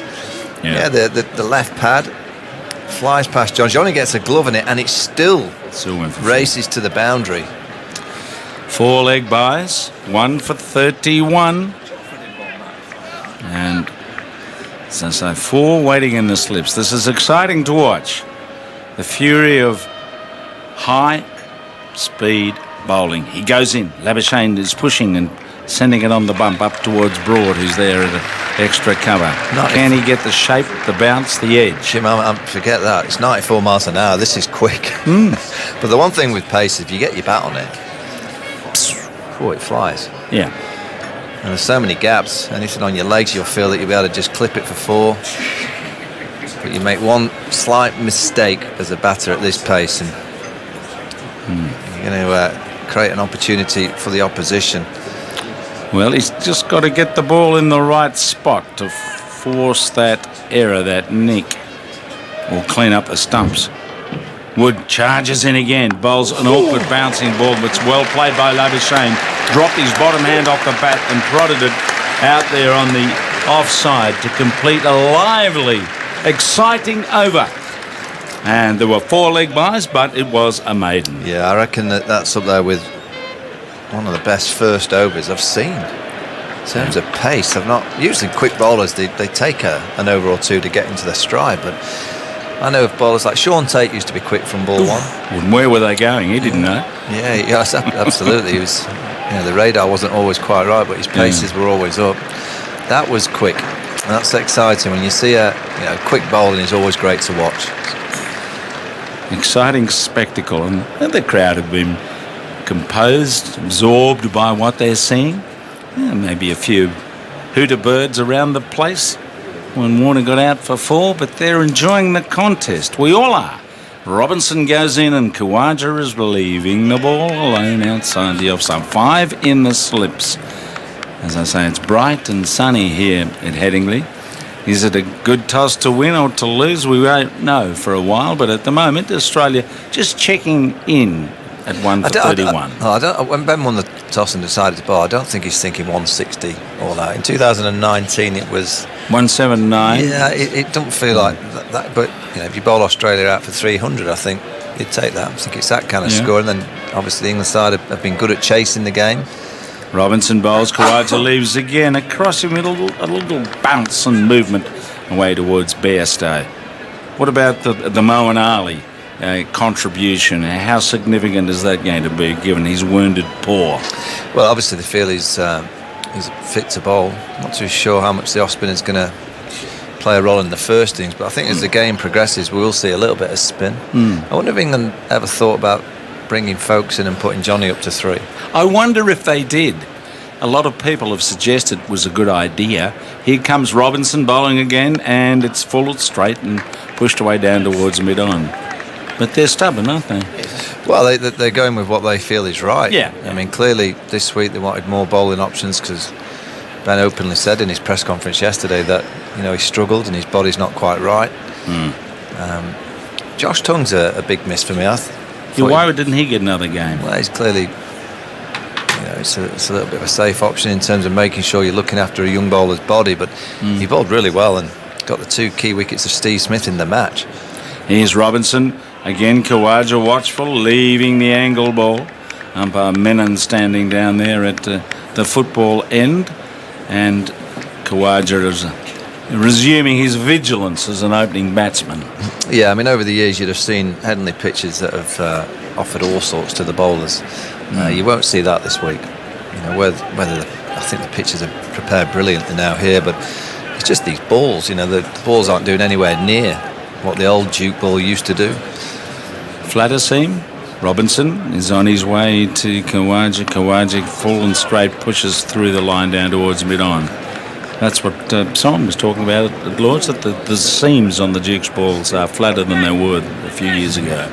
I mean, you'd have been here years and years ago at Headingley where the pitch used to crack and there used to be an uneven bounce. The ball used to fly, take off. You don't get any of that. I mean, there was a game here a week or so ago, a championship match, Yorkshire versus Gloucester, I think. Yorkie's got over 500. Gloucester responded with over 450. Here he comes, Robinson's bowling, and he's driven back on the bounce and well stopped, and he's followed through by Robinson to complete the over, a maiden over. Khawaja is 6 and Labuschagne on 11. Yeah, to back up what Michael was saying, so far in first-class cricket at Headingley this summer, wickets have fallen an average of 1 per 42 runs, which is the highest ever in a season of cricket on this ground. 124 seasons they played first-class cricket here. Now Woods getting ready to go again. Do we have the kind of data on pace? Who's bowled the quickest ball for England in the last few years? Well, Wood has. I'm just looking at the quickest overs for England, and Wood's first over is 18th on the list. Here he comes, starting a new over. He rushes up. Labuschagne is beaten outside the off stump. He just played the line, and it bounced and moved away from him, and it was still moving when Johnny Bairstow took it in front of first slip. A fine delivery, but the watchful Labuschagne was able to just leave his bat inside the line. He gets a bit closer to the off stump. We'll have some fun. Go on. Sorry, Jim. Wood has the fastest 17 overs that are quicker than it. The Archer's quickest in the 2019 series averaged 93 miles an hour. Wood in that first over just over 93 miles an hour on average. Here he comes, bounding in, and Labuschagne goes back and plays uncomfortably once more. They've bounced in at him. He dropped his bottom hand from the bat and fended it off. Oh, they love it, don't they, out there on the terraces? Yeah, shaking the batsman up with a shorty. Yeah, I hope the Aussies haven't got TMS cam in the dressing room, because Phil Tufnell's jumping all over the place behind me. It's pretty much showing the Aussies how not to play it. You got to watch the ball, Tuffers. Oh, that was quick. That was right into the armpit. Yeah, the crowd are going to be lively this week, but particularly when Woods got the ball in handball and this quickly. He rushes up again, and Labuschagne leaves. He's down. Just wide of the off stump. So there's probably a thought in Labuschagne's mind. I think I can see this bloke off, and he keeps bowling every second ball somewhere where I don't have to play it. That'll do me. Yeah, you know, and you also know as a batter that, what was that last ball that clocked at 96.5 miles an hour, Jim. There you go. Formula One cricket. Yep. Well, this is exactly what Bazball needs as well, some real pace, hostility. But you know, as a batter, you can't bowl 6 or 7 overs on the trot. What, 4 overs max? 4 or 5 max? You just got to try and see it through. Where's this one going? Woods on his way. Labuschagne waits. Labuschagne is back and missing the ball. Useful. That went past the edge of the bat from a length and didn't miss the edge of the bat by much. No, beautiful bowling. But just watch Mark Wood's follow through. He hardly follows through with a bowler that's running in so hard with quite a long run-up. You would think his follow-through would be quite a few strides back towards the batter. Just watch how short he finishes. Well, he falls down, that's probably why. Well, he's not quite up the nose of Labuschagne, but he's got him thinking about what to do, and he's got to have very instinctive and quick reactions to play or leave. He's on his way, runs in, and Labuschagne is forward. He does get his bat to it. It was Fuller, and he poked it out into the covers a little uncertainly towards Broad. So the scoreboard has stopped moving, but no one else has, because we're enthralled at the moment. One of the great sights in cricket is a fast bowler. Yeah, and that last shot from Labuschagne was exactly what Wood would want to see, just kind of him dangling his bat, that fish stump line, bit of shape away from him. The slips better be ready, because it's going to come quick if it comes. It's not quite a full house here, but pretty much in the open areas of the ground, and they're watching Wood with his thunderous deliveries. He goes in, Labuschagne back and behind and defending down towards mid-on. Another over goes by. Australia have not lost another wicket. They're at a standstill. 1 for 31. Khawaja 6, Labuschagne 11. Thrilling bowling, and Dan Norcross is about to come in and join Michael Vaughan. Yeah, that last ball was terrific cricket. It was a good ball. Quick ball by Mark Wood. It shaped away, and then the full face of the blade from Labuschagne. Nice and straight with a tremendous defence. It was really good test match cricket. 31 for 1. Australia. The early wicket of Warner Broad again. Getting David Warner out. So we've got another change. It's going to be Chris Woakes to replace Ollie Robinson. Last test match, his first test in the Bazball era. Simon, good morning. Michael. Yeah, Daniel coming up at 12 o'clock. Simon Mann for the next 20 minutes alongside Michael Vaughan on Test Match Special. So Chris Woakes has played a bit of cricket this season. There's some championship matches for Warwickshire, and he's played a few games in the Blast as well, but he has not played a test match since Grenada, when England lost the series against West Indies. He actually took 3 for 59 in the first innings. He's got a few runs, not loads, but a few, and has not played since. 34 years of age, and he's going to be bowling from the football stand end to Usman Khawaja, who is 6 not out. It's in for a long one again, unless Woakes can do something about that short ball, and Khawaja tries to pull it away, and he's struck on the body, and the ball rolls away into the offside, and there is no run. We had 4 consecutive maidens, just the 4 leg byes from in Mark Wood's first over. Yeah, I'm just looking at Chris Woakes. He's not played a great deal of cricket, not played in the Test team since March of 2022, and his first ball he's got 4 slips, 3 in the ring on the offside, and just 2 fielders on the leg side. Good luck. Yeah, and first ball short into the pitch, and Khawaja trying to swing it away. That one is full, just outside the off stump, dug out by Khawaja. Goes out to Stokes, who comes round from backward point to his left-hand side to pick it up. Pleasant day in Leeds today. The focus on this game has been intense in the lead-up. Actually, it's nice to just get underway and get some cricket again. It feels like it is a very short turnaround from Lords. The intensity of Lords and the intensity of Edgbaston as well. But it's quite good to get some cricket to get away from all the chatter around that incident at Lords. Woakes bowls. Khawaja drives him down the ground for runs. It's a fast outfield, and it's gone for 4. Nice thwack off the bat of Khawaja up to the football stand, up to the long off boundary along the ground. 35 for 1. Yeah, and Khawaja's the key for Australia. I mean, we always talk about Labuschagne and Smith, but he's been outstanding. He's been the rock at the top of the order. He's just played that anchor role so well at Edgbaston. Obviously in the second innings at Lords, that's just a glorious drive. Just the full face of the bat. I think here at Leeds on this kind of surface with the outfield, you just got to hold your shape. Yeah, push will go for 4. If you time it nicely. This is Woakes, right arm over the wicket, bowls to Khawaja. Khawaja leaves that ball outside the off stump. He must be getting close now to 800 balls in the series. Perhaps he's gone past it. How was he facing this innings? Yeah, 26. Yeah, he's gone past it. Yeah, that 4 was celebrating his 800th ball faced. I knew that. I thought he was doing that. Yeah, nice way to mark it. Khawaja into double figures. He joins extras in double figures. We've already had 10 extras. And Australia's 35 for 1. Woakes turns at that far end. 4 slips in. And goes in now to bowl to Khawaja. Khawaja gets another full ball which he drives. This time hits it straight at Robinson at mid-off. He's grateful for that. He's going to have to chase it up to the football stand again. Yeah, I've just seen a picture on Instagram actually of Adam Gilchrist. He's here at Headingley. Is he? Yeah, he's come for the day with his lads. He's got a nice refreshment in his hands already. It's Gilly, I think I can't tell you where he's sat because people might go and hassle him, but good to see that he's made the trip. I think he's been in London. He's made the trip up for the day. Wokes in outside the off stump, nothing from Khawaja. Actually, you get it end of the over, 35-1. You sort of get an insight what it's like for an ex-player. Johnny could have thrown the stumps down there. Well, last ball. Well, Labuschagne's batting outside his crease, so will Bairstow throw the ball at the stumps? We'll see. We'll find out. Some of those Mark Wood deliveries you can watch on the BBC Sport website and app, and the Warner wicket today at the Test. BBC 4 tonight and the iPlayer from 7 o'clock. Yeah, you get an insight into what it's like for an ex-cricketer. Walking with you to the ground from the car park today, you just stopped so many times for photographs and signatures and I had a funny. I was driving from Taunton on Tuesday back home, and I stopped off at a service station. I was just getting a burger, and a chap came up to me and he said, "Are you who I think you are?" And I said, "Well, I don't know who you think I am." Here's Wood, meanwhile, going into bowl to Labuschagne.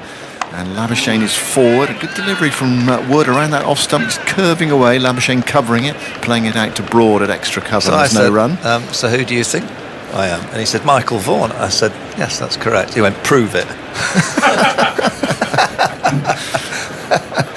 I said, I'm sorry, I can't. I said, but I'm pretty sure I am who you think I am. Yeah, I was just getting a nice burger. Strange interaction with the public there. Yeah, prove it. I suppose you could have got your driving licence out, could you? I didn't have it. I didn't have anything on me.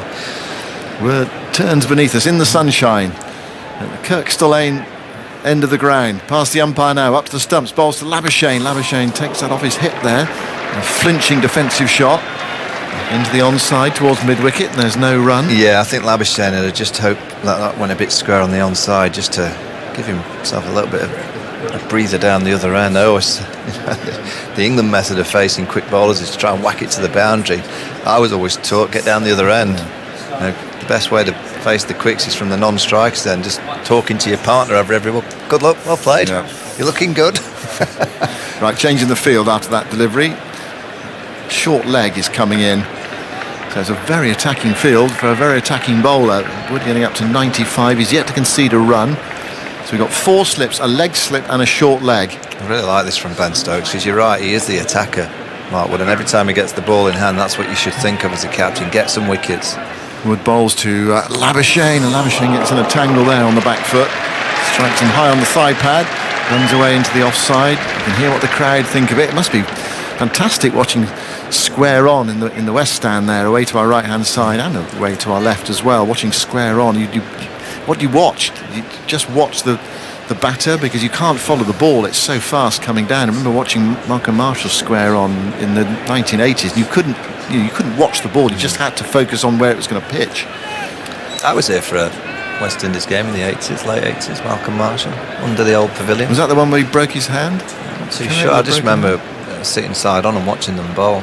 35 for 1, Wood bowls, short ball, that goes flying over the keeper's head, that's gone to the boundary. And it's Byes. Well, no chance for Bairstow there, absolutely no chance whatsoever. No one stopping that. Well, that took off. I mean, that's just sheer pace. And usually, you know, when you're a captain and you're captaining quick bowling, you almost accept that the ball will travel to the boundary because it's so quick. You're there to try and get a few wickets. But Mark Wood, it's gone. How's that Byes? That's unfair on Johnny Bairstow. That's a wide. That's extraordinary, isn't it, really? But Mark Wood is bowling with great attrition. I mean, I don't think he's not gone for a run off the bat yet, has he? No. 39 for 1. Extras moved to 14. Top score so far. And Wood steaming in again to bowl to Labuschagne. Labuschagne is beaten. Puts the bat there, and the ball is past it in a blink of an eye, flying through to Bairstow. It's good from Wood, this. Yeah, Labuschagne surviving. Yeah, and he's good batting as well, because he doesn't follow the ball. You haven't got time to at this pace, but you just play the line and you just hope that you miss it. The wider the crease angle from Wood, just creating a different angle to Marnus Labuschagne. It's just sheer pace, a bit of extra bounce. It's flown through for Johnny Bairstow's taking it head high. Well, it's thrilling cricket. Australia are 39 for 1. Wood goes in to complete the over. Bowls to Labuschagne, and Labuschagne is defending on the back foot again, struck on the pad. Ball rolls away into the offside, square with the wicket. There's no run. It's the end of Wood's over. 39 for 1. He's bowled 3 maidens. Yeah, 3 overs, 3 maidens, 0 for 0. You expect 78 miles an hour on the spot rather than 95 miles an hour on the spot. So far, it's the second quickest recorded spell by an England bowler. Only Wood himself at the MCG, his first spell there, averaged 95.5 so far on this one, 93.5. But do you see a little bit of difference from match to match? But I think we can safely say this is very fast indeed. Imagine facing that sort of pace from both ends. Well, Alistair good Cook is here. afternoon. Good afternoon, or still good morning. Well, that's what Aggers always tells me. Back in the day, that's what it was like. They had 4 of them, bowled even quicker. I've just loved Khawaja backing up. He hasn't moved. He hasn't even got anywhere near the popping crease. Yeah, not coming. 39 for 1. Wokes begins his second over. Bowls to Khawaja, and Khawaja drives towards mid-off. And there's no run. You can see him on the last ball of the over, whether he's going to take a single or not, or just block it or let it go. I feel a bit sorry for Chris Wokes. Hasn't bowled however long. He's bowling up the hill into the breeze. And then you're seeing at the other end someone steaming and bowling 10 mile an hour quicker. This must feel like throwdowns for Khawaja. The 4 byes in the last over, I think it was 1 bounce before it crossed the boundary rope. Yeah. Well, it did fly way over Bairstow's head. I think you can feel aggrieved at conceding 4 byes there. If it goes on the boundary only bouncing once, is it 6? 4. There's Wokes bowling to Khawaja, and Khawaja nice and solid in defence there, playing that up towards mid-off. A bit more in defence, actually, a push drive really. Goes towards mid-off, and there's no... He looks so unflappable, Usman Khawaja. It's just so calm. But stirred up in the pavilion the other day. Mind you, that was about the most stirred up he's been in the series. Just see how unflappable he is at 95 miles an hour. Well, that's it. He's canny. He's at this end at the moment. So that's 2 balls in the over. 39 for 1. Khawaja 10. Labuschagne 11. Warner the man out in the first over. Caught by Crawley at second slip off Broad for 4. Wokes bowls to Khawaja. Khawaja gets a thick inside edge on that, and it goes down towards fine leg, and he's got to run. He's up the other end. Now, if you're a single, you're Marnus now. You just right. I'm just gonna have 3. Yeah. Well, they know that Wood can't bowl loads. You'd think it's going to be 4 overs, something like that. You just hope you don't get carried away, do you? I mean, it's such good viewing. You've got everyone in the commentary box here, everyone in the crowd on the edge of the seat, but. You know, we've got to manage Mark Wood through the day. You want him to bowl at Travis Head as well when he comes on down. If they get more wickets, you know, Steve Smith starting. You want a little 4 overs and be very strict on yourself as a captain, and then come back with Stuart Broad and then use him again. Here's Wokes now bowling to Labuschagne. Labuschagne struck on the pad. There's an appeal from behind. Nothing from Wokes. He was off to field the ball. He knew that was leg side, and he says to the captain, now it's going down. 40 for 1. One of the features of Wood's bowling in Australia in the last Ashes, when he bowled with extreme pace throughout, picked up 9 wickets in the Hobart Test, but some of his quickest spells were late in the day. And looking at the quickest spells ever by England players, as I was for that previous stat, he's up there with his 6th and 7th spells at the MCG in an innings, his 7th spell in Sydney. His speed endurance was absolutely phenomenal in the Ashes. Back with Wokes, fast medium. From the football stand end, bowls to Labuschagne outside the off stump. Labuschagne getting out of his crease there. The ball went through to Bairstow, who's quick to get back. Well, he has been batting out of his crease, hasn't he, Labuschagne? So, you see, for me, that's completely different. Completely different. The people showing the ones of Bairstow rolling the ball and Labuschagne was out of his ground. That's a completely different thing, and no 2 incidents are the same. I think we've seen a lot of sort of muddled thinking in the last few days about the incident at Lord's. Here is Wokes bowling, and he lets that one hit him. Now Labuschagne takes him on the thigh pad, rolls away into the offside, and there's no run. He was determined when he got I'm not playing that. Yeah, I'm staying up this end. 40 for 1. That's the end of the over. So it's now time for Khawaja to face Mark Wood. Labuschagne will be hope he doesn't just get one off the hit to get off strike. 1 ball. But yeah, but batting out the crease, you can. Sorry, I'm going to cough. You're going to have to take over. Okay, that's all right. That's all right. It's allowed. So Wood is about to bowl his 4th over, and then that might be it for now. You feel a bowler might be able to get a 5th in, but it's about managing him. First class cricket since last December He did play a little bit in the IPL with some success. He took 5 for 14 in one game for Lucknow, and he has played for England since December. He played some one-day internationals in Bangladesh. Some T20s in Bangladesh. But not red ball, not first-class cricket where you've got to run in all day. That's right. A bit of a hobnob in my throat. Just bad tactical error that to eat just before you go on there. 3 slips, a leg slip and a short leg for Wood to Khawaja, and Wood bowls across him. A quick delivery, but Khawaja able to allow it to go past, and he strolls off as if he's walking by a riverbank on a sunny day with his dog. Surely his heart's going a little bit though, just a little bit more. Well, it is. It has to be. If not, he's not human. What were you like when you were facing this type of bowling? Well, your heart's going. You know, it gets you alive. You know, it is. You are alive. You know something's going to happen. It's fun in a strange way. I was never scared, but it certainly gets you on the edge of your seat and you're watching. Wood to Khawaja. Khawaja seems to have plenty of time to get in behind that delivery from Wood. Plays it back down the pitch. Yeah, so the minimum of movement in Khawaja's batting. Yeah, good spot there because he doesn't move so much. His feet is, he doesn't get a big stride and doesn't, whether the bowl's 78 mile an hour or 95 mile an hour, he just transfers his weight, which gives you that element of time. But even that was hopping a little bit more from Khawaja than we've seen in all the other 2 Test matches. Broad has a word with Wood as he walks back, passes on a bit of advice. He's fielding there at extra cover with his sun hat on, making the breakthrough today, the leading wicket taker in the series. Wood to Khawaja, short. Khawaja knew that was coming sometime or other. Ducks underneath it, and it's through to Bairstow.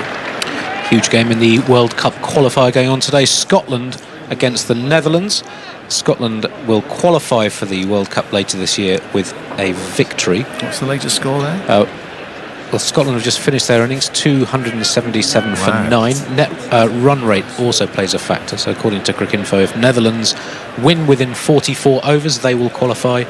If Scotland win or it takes Netherlands more than 44 overs, Scotland will qualify. Well, it sounds to me though Scotland got a very good chance in that game. 270 on the board. Wood bowls to Khawaja, who lets that one go close to his off stump.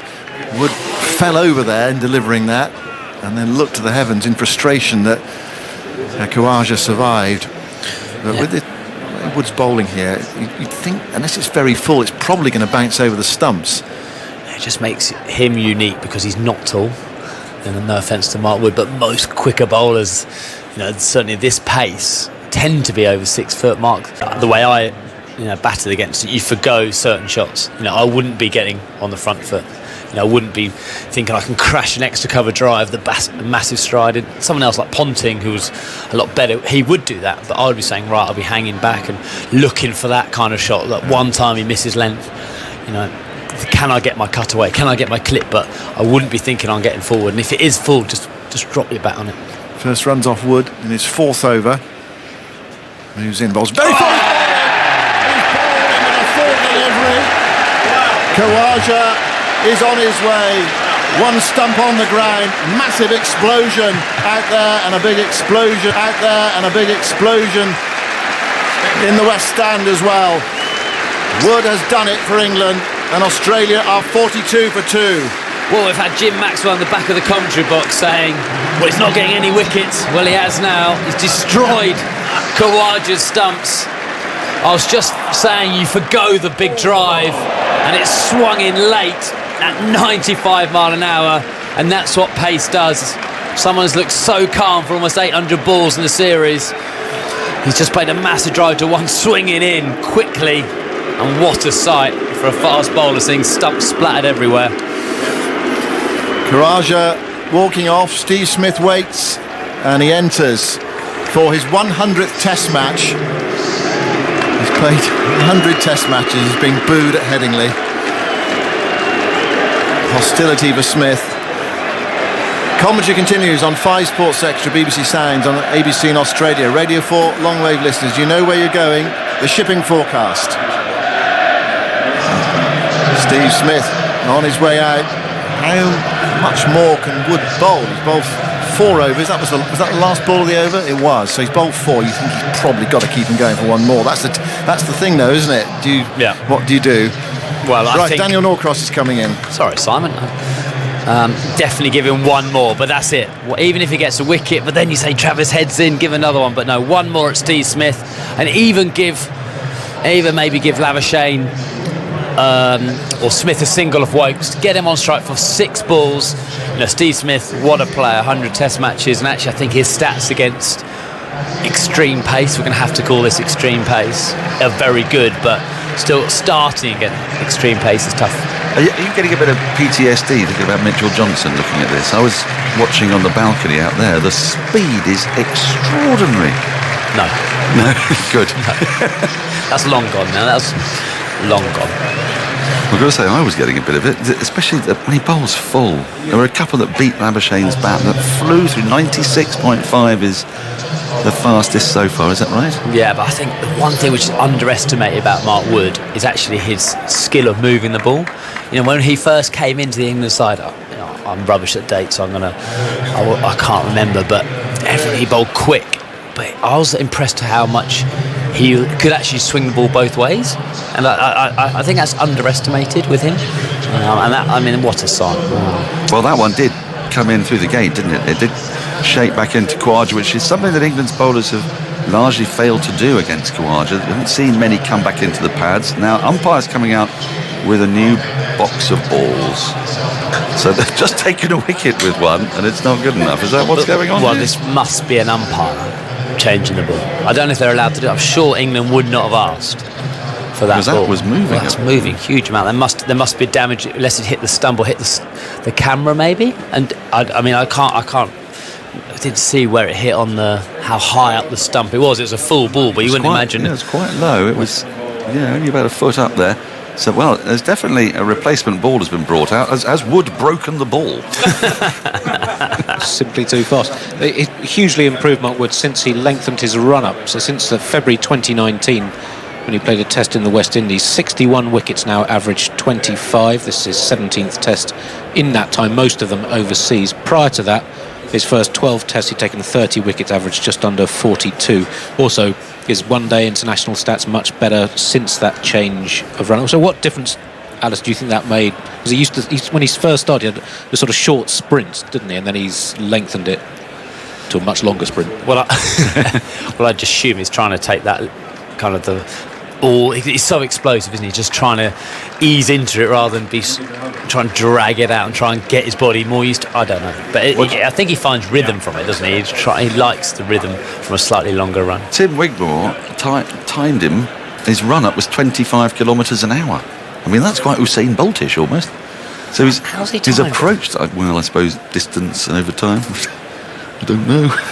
What, with his stopwatch? Well, yes, I guess with his stopwatch, and then marked out the distance. Yeah, but apparently he was running in at 25 kilometres an hour, bowling considerably faster. Here's Woakes to start first over after drinks, and his first delivery is driven into the offside. Broad tries to pounce on it, misses it. It's going to go up towards the Western Terrace. It's a very quick outfield here, and is it going to dribble onto the sponge? It does. Wow, that took quite a long time to get there. It was no more than a firm push through extra cover.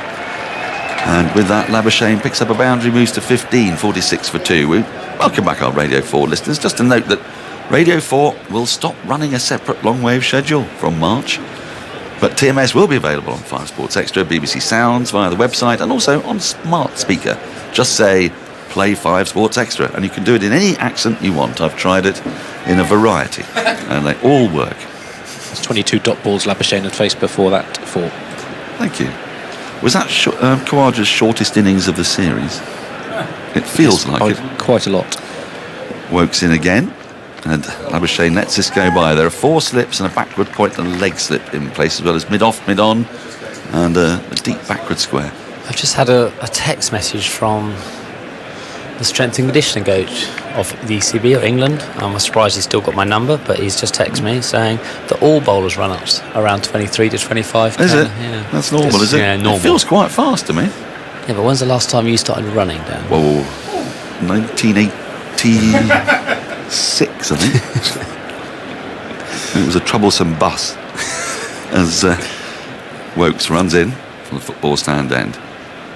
into Labuschagne, who comes forward in defence, pushes back to the bowler, Woakes, who fields off his own bowling. Khawaja's innings in this series, 321 and 197 balls at Edgbaston, 70 and 187 balls at Lords, 37 balls today. It's the 4th time in 5 innings he's been bowled. Right.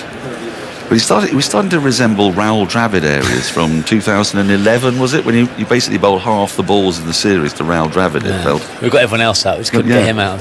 That's all right. What a player he was. Woakes in. Labuschagne lets this go by on length as much as anything else. It was a touch wide outside the off stump.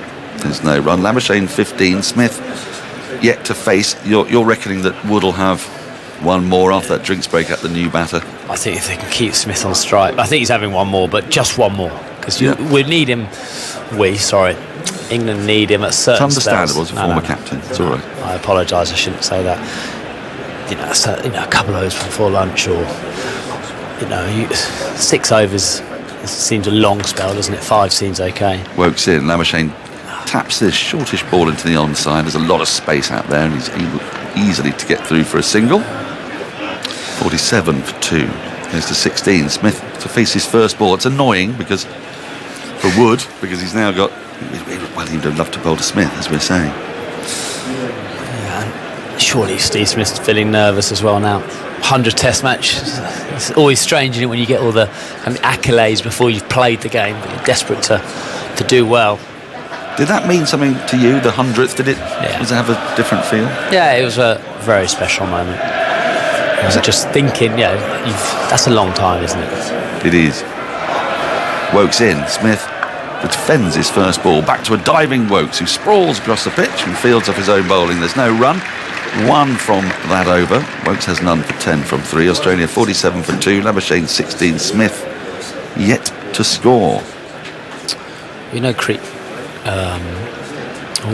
Sorry, I was just about to tell a story about something else, but actually Ben Stokes has been very strict on Mark Wood, and Ollie Robinson's coming on. Yes. So he's taken a wicket for his last ball of the 4th over, and he's out of the attack. Andy. Well, that extraordinary spell, 4 overs, 3 maidens, 1 for 2. Do we have an average speed yet? After 2 overs, it was 93.6 miles an hour. I'll get the updated numbers. You seldom see Mark Wood with a slower ball. Is there a value, even in Test cricket, to a slower ball here? Absolutely. Did bowl one at 90. Right, okay.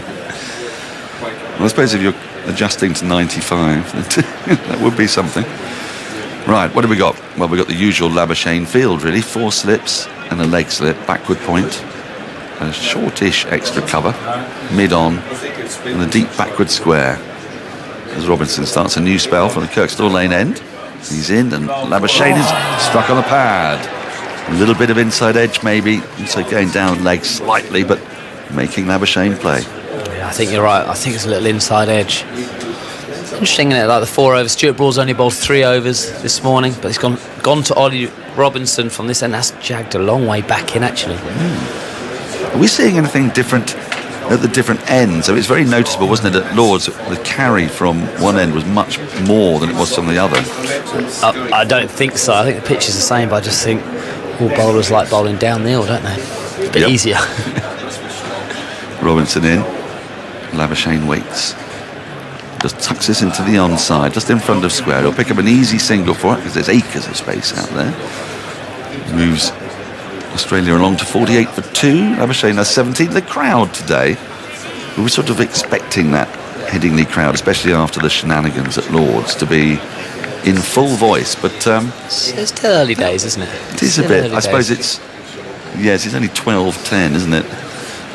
By 4 o'clock it could be a bit different. Yeah, and also is it Saturday? Is Fancy Dress Day Saturday? I think so, yes. Robinson's in, and Smith advances and clips into the onside, but can't beat mid-on. Good diving stop, prevents a run. Andy Zoltzman and I came up on the train yesterday, and there were some very charming people who work for Network Rail who were in our carriage, and they were all going to be dressed in shirts that not even I would wear, which tells you something. Have you found them yet, Andy? I have. They're sitting over by the scorecard by a long leg as we look at it. Scoreboard. Excellent. as Robinson is in. And this pushed into the offside. Go through for a quick single. Could be tight. Shy at the stumps, misses, but Labuschagne was home. It's a good bit of awareness that from Smith, and he gets off the mark in his 100th Test match. People have scored hundreds in the 100th Test. Did Alex Stewart get 100 in his 100th Test? Oh, Glenn McGrath's joined me. Anything wrong with that bowled? Was it unfair in any way? Yeah, just far too quick. Far too quick. Yeah. There should be a limit on it. But no, that's be nice. But no, that's genuine fast bowling. I enjoyed that. And the good thing, Quaid just stayed in his crease. He did. Didn't help him though, did it? Robertson's in. This is left alone outside the off stump by Labuschagne through to the keep. 49 for 2. I mean, it's an incredible achievement of Smith's. It's not just getting 100 Test matches, but the runs he scored in that time, truly phenomenal. Yeah. Who else has come into a 100th Test match with 9,113 runs? No one. No one. No one's scored over 9,000 in their first 100 tests. Got some more numbers on that. I'll dig out for you. Yeah, Sir Donald Bradman did okay, but he never got to 100 tests, did he? No. As Robinson is in once more. And that's left alone, tight to the off stump. Labuschagne likes a leave, and he's come unstuck in this series already with that. But in the end, it was a good one. Yeah, there's good bounce in this track too, and a little bit of seed movement. So something in the bowlers. So I think this is the best bowling wicket we've seen this series so far. Carry, movement in the air, and just a little nip off the wicket. So it's got good pace and bounce. Is what you want in a pitch, and there's movement in the air and off the pitch. So yeah, good conditions to be bowling in. As Robinson runs away from us, he's in, and that's left alone again by Labuschagne through to the keeper. End of the over, 50 for 2 Australia. Labuschagne has 17, Smith has 1. Yeah, but in saying that, the ball's coming on nicely. It's a quick outfield, so it's not a bad wicket to be batting on. So it's a good cricket wicket. So once you get in, get the pace of the ball, the bounce, I think there's plenty of runs on offer out there as well.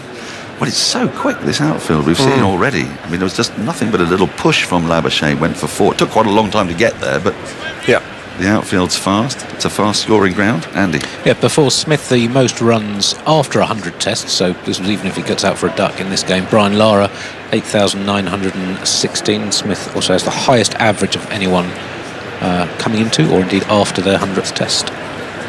His average just below 60 currently. Because where did Bradman get to in his total runs?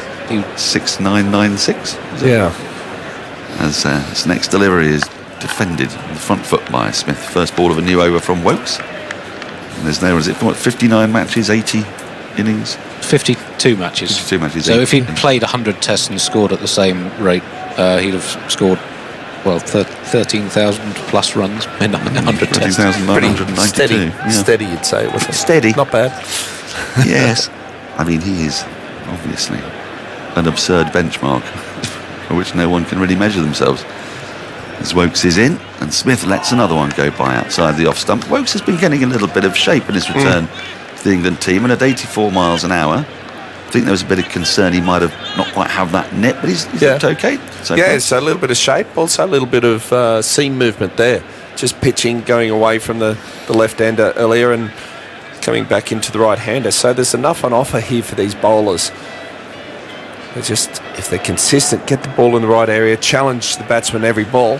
It's a bit of cloud cover as well, which may be assisting as Wokes is in, and Smith gets one way down the leg side, which is taken by a tumbling Bairstow, diving to his left, two-handed. But England are up 3-0. Morally. Yeah. Tosses. Tosses. Right. They've won 3 tosses. What do you mean morally, Dan? Come on. No, I'm not on that side of the debate. You'll be pleased to know. I'm more on yours. What, the catch was out?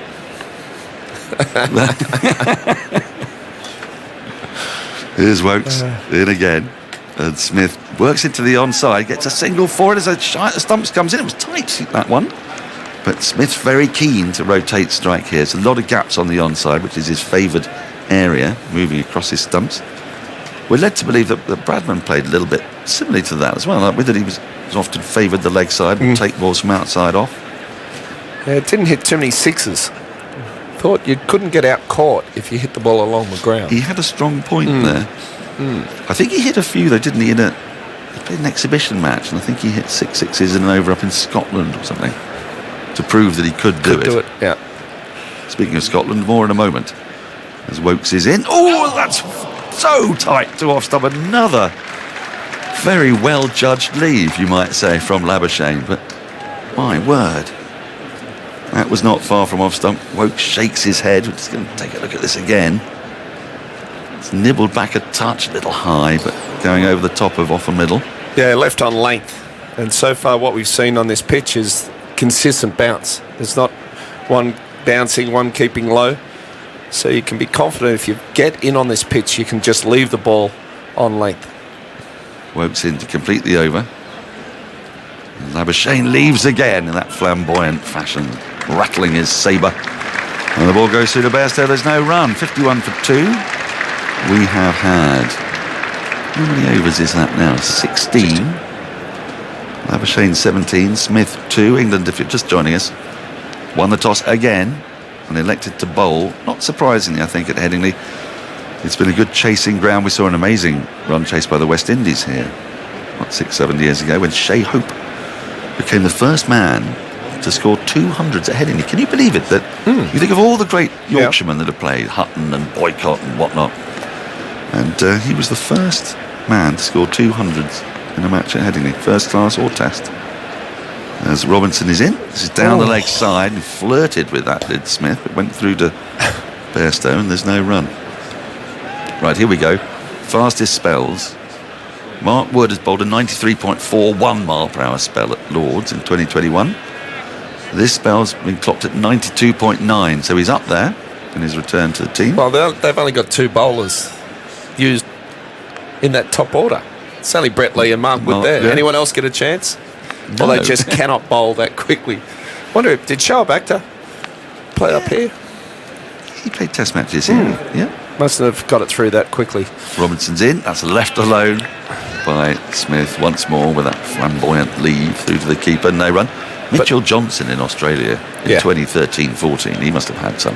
He was lethal in that series. Got control as well as pace. But, yeah, it's a very rare thing, extreme pace. Genuine fast bowling. It is something you can improve, but you can't teach. So there's, you've got to be born with the knack to be able to bowl 95 mile an hour. It's a rare commodity. Robinson with 4 snips in. Bowls to Smith, who leaves the one close to the off stump again. It goes through quite low this time to Bairstow, down by his ankles. And you see the difference that pace makes and why England is so keen on it, because Khawaja had looked unruffled for the entire series, really. I mean, he was undone by a great ball by Josh Tongue at Lords, which jagged back late. But for the most part, he's looked to have so much time. But the ball that bowled him just went straight through, and he actually played a shot which was unusual for him. Is that something that pace does? It sort of makes you react unusually, because he was playing quite a fulsome shot to it. As Robinson's in, that's outside the off stump through. Because I'd been having a chat before about Khawaja, and I said he just waits for the ball to come. That's the best way to play fast bowling. Next ball, he's going hard at it and swings back through the gate and gets bowled. So he saw that ball fall, and he tried to sort of play for him a full-blooded drive down the ground, and that was his undoing. So if it was just a normal Khawaja that we saw, he might have been more watchful, let the ball come. But the pace makes you hurry your decisions, I guess. That it does. Robinson runs away from us into Smith, who's crouching down, turned it to the onside. They're going to get another single again into that area just at short mid-wicket, which Smith has looked to target. That's his 3rd single. He moves to 3, 52 for 2. Yeah, it's annoying as a fast bowler seeing the batsman just easily rotate the strike, just drop it down there, run through for a single. Important partnership, this, in the context of this match. We're expecting batting to get a little easier as the match progresses, expecting tomorrow to be a warm, sunny day, and England have got the advantage as they did at Lords. They've got the conditions in their favour, and they got ball in hand. Last ball of the 17th over. Robinson into Labuschagne, and Labuschagne tucks this into the onside, slightly uncertainly, up to mid-on. End of the over, just the one from it. 52 for 2. Labuschagne has 17. Smith has 3. Andy Zaltzman's going to update us on the crucial qualifier between Scotland and the Netherlands, and then Jonathan Agnew is going to come and replace me. Yeah, Scotland, as I said a little while ago, 277 for 9 from their 50 overs century from Brandon McMullen, who's had a fine all-round tournament for Scotland. Netherlands need to win in basically 44 overs. It slightly depends on, say, if they get level and then hit a 6, they've got a bit more leeway because it's all on net run rate over the tournament. But essentially, if Netherlands win within 44 overs, they go through to the World Cup in October, November. If Scotland win, or it takes Netherlands more than 44 overs, then Scotland will be through. Such a straightforward game, cricket, isn't it? I don't think I actually gave the score there. Netherlands 25 for 0 after 3.4 currently. Now, Woakes coming up the hill, moves in, bowls, and that's tucked away into the leg side by Smith, or rolls way out to mid-wicket. And he scampers a single, still with his sleeveless sweater on, a bit more cloud overhead than there was earlier on. But a terrific contest, and there is no greater sight in Test cricket, I'm sorry, than seeing a fast bowler tearing in, bowling 93, 94, 95 miles an hour and just tearing one of the stumps out of the ground. Oh, without a doubt, I have to agree with you there, Agus. Yeah, they say, they want to come and see the batsman bat 4s and 6s, but when you've got someone bowling express pace. In comes Woakes, moves in, bowls. That's a nice looking shot from Labuschagne. It finds mid-off. And there's no run. But it's just such a different feel when Mark Wood was bowling. Everyone's on the edge of their seat. It's all happening. And then the other bowlers come on. It's sort of, okay, let's wait and see what's happening. So that express pace is very watchable. 53 for 2. Smith, of course, in his 100th Test match at the far end. He's just had a chat with Mark Wood, actually, there. It all seemed amiable enough from the non-striker's end as Woakes comes springing in bowl. Hits him on the pad. Appeal for leg before wicket. England like it. Not the umpire, though. It was short of a length, and on this pitch, I think I would suggest it's probably going to be a bit high. Ben Stokes is keeping his hands behind his back. He's not going to be tempted to make any sort of signal there. So given not out by umpire Menon. Chanting from the West Stand there, all sorts of fancy dress already, I see. I did square him up looking at the replay, but quite high and going down. Yeah, it was bowling with the wobble seam. It just pitched and seamed back into Marnus Labuschagne, so fractionally high, maybe going down leg. Woakes bowls, that's played away down to mid-on and fielded by Mark Wood, who's bowled his heart out this morning. I don't know how he's going to feel after a full day in the field if he has that, having not had that since before Christmas, and we've talked about that with a few players in the course of this series. All that energy and effort too into bowling fast. He'll be a tired boy tonight. He's got to come back and do it again tomorrow, maybe. 53 for 2. Australia put into bat. Woakes bowled. That was a strange one from Woakes. Well, that slipped, I don't know, but it was a slow full toss down the leg side, and it was a slower ball. Yeah. Just trying to disguise that, but it didn't quite come out as Woakes intended. Again, he could be entitled to be a bit rusty as well. He hasn't played with a red ball since May. 53 for 2. Labuschagne's on 17. There's 4 slips and a leg slip there waiting. As Woakes up the hill again, moves in, bowls. That again hits him on the pad.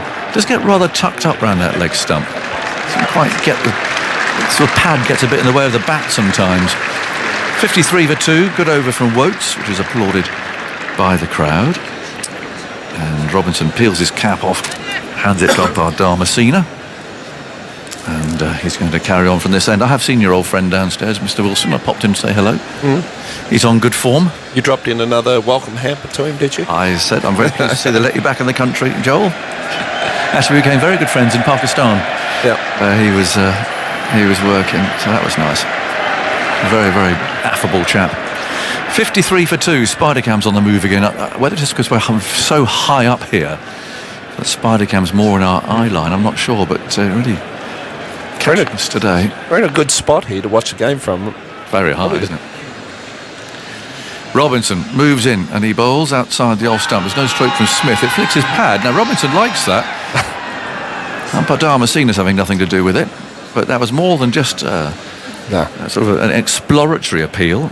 Well, Steve Smith goes that far across, it's probably missing another set of stumps. Yeah. But always good to get in the batsman's mind to think, oh, that could have been close. Just brushed the pad. It'd have to come back a long way, I think, to have hit the off stump. 53 for 2. Broad with his sun hat on, pacing round there at extra cover. Hands on his hips now. There's Robinson, long strides, moves in down the hill and bowls, and Smith again allow that to pass harmlessly by to Johnny Bairstow. So Stuart Broad, he likes his white floppy, doesn't he? Doesn't like the England cap? No, I don't think he ever wears it. Yeah. Always wears the floppy, which helps commentators out when they're trying to identify people in the field. Yeah, the Australian team that I was lucky enough to play in the first session every day, we wore the baggy green. And Shane Warne didn't like it. He liked wearing the white floppy, like Stuart Broad does. He would have wore it every game. Baseball type caps are they make players quite difficult to identify when you're looking down on them. You look for the way they walk, that sort of thing. Wood's getting a lot of applause down there on the West Stand at the moment as Robinson runs away. There's another man catching on the leg side now, and that's put down. I think Bairstow's dropped it. And inside edge. Robinson's on his haunches, I think, without having seen a replay, but looking at the body language, Johnny Bairstow has dropped that. It went to his left, it cut back, brushed the inside edge, and it went for 4 runs actually, but it's looking at this again. Good ball from Robinson, bounced, cut back, took the edge, and Bairstow, well, he got an outstretched hand to it. They're always tough, those ones. You know, you're wrong-footed there, so made a good effort. It just got the fingertips to it, so... But yeah, that goes down as a chance. It does, absolutely it does. Smith on 4. In goes Robinson again, bowls to him outside the off stump. He doesn't play a shot. That's collected by Bairstow. There's always such a spotlight on the wicket keepers. Any chances they may drop and buys and all those sorts of things, especially when there's someone as good as Ben Foakes in the wings, inevitably. But that did wrong foot Bairstow, came back, hit the inside edge and deflected. That's the sort of catch, though, if you're going to win a game, you really got to take. Robinson again runs in bowls, Smith waits, opens the face of the bat, the ball runs away to backward point. It's fielded by Woakes, 57 for 2. Some movement up and down the Western Terrace there. People coming to and from the bars and that sort of thing. But by and large, people are sitting transfixed by the cricket. They've been fairly quiet, reserved. I think once the Australians come out to field and a few fieldsmen in front, they might fire up a little bit. I think they probably will. 57 for 2. Robinson again runs in bowls, just moves away from Smith, who lets it go by. Well, there was a chance in that over, no doubt about it. And Smith has survived. He's on 8 now. He was on 4. It's 57 for 2. Australia put into bat on a green pitch, but there is some movement and some bounce for the seam bowlers. The sun has left us. There's more cloud around now, and the forecast was maybe a shower or 2 this afternoon. Let's hope that's not the case. Saturday certainly looks a bit iffy. So if you're coming then, you can say bring a brolly and the usual stuff.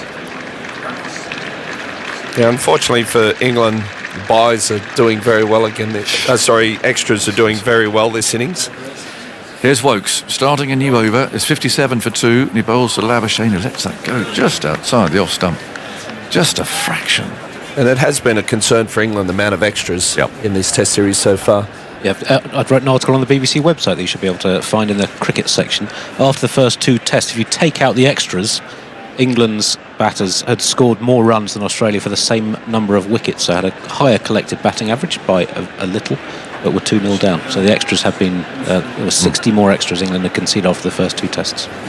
60 more than Australia conceded. Here's Woakes, bowls. Oh, that gets a thick edge and runs to third man. There's no one down there. There's a sprint from the field. He's not going to get there. It's Brook there. Some flags wave, Australian flags in particular. just in front of Brook down there at third man. And this was a genuine edge, no doubt about that. Again, it's that area where he just reaches in front of the pad a bit, just gets a bit of a tangle in that area. 61 for 2. Labuschagne flicks away a bit of dirt or something from the pitch. But that's an amazing stat, isn't it? England have scored more runs in this Test series than Australia, and they're 2-0 down. Yep. Oh, that's caught. Caught it, slip, a little nick, and Labuschagne has fallen. And England needed that. Little prod outside the off stump. Root takes the catch. And just when Smith and Labuschagne were looking as if they were going to get set, Chris Woakes has got a ball that bounced. Root takes a very comfortable catch, waist high at first slip. Just what England needed, absolutely at the right time. And England now have 3 down with half an hour to go till lunch. And Marnus Labuschagne again can barely drag himself from the field. He hates getting out. And he's got to go. 21. Crowd a bit boisterous as he walks off. And it'll now be Travis Head, I presume, the moustacheless Travis Head. And I wonder if England would change their tactic and go for the short ball here. It'll be interesting because there is some movement, there's some bounce from the length. And I think they're best advised just to bowl in the orthodox areas at the moment. 61 for 3. Yeah, so very good toss to win this for England, but you still have to go out there and bowl in the right areas and take the wickets. They needed to take 3 or 4 wickets minimum before lunch, and they have done that. The bowlers have backed them up. I'd be tempted to bring Mark Wood on and give him a little burst as well, depending who's on strike, because another 1 or 2 wickets here. Yep. While this ball's still new, still quite hard, on a pitch that's offering a little bit, you could really make some inroads. 61 for 3. Smith and Rains, of course, at the other end. Head is left-handed. He's found himself in a tangle with the short ball.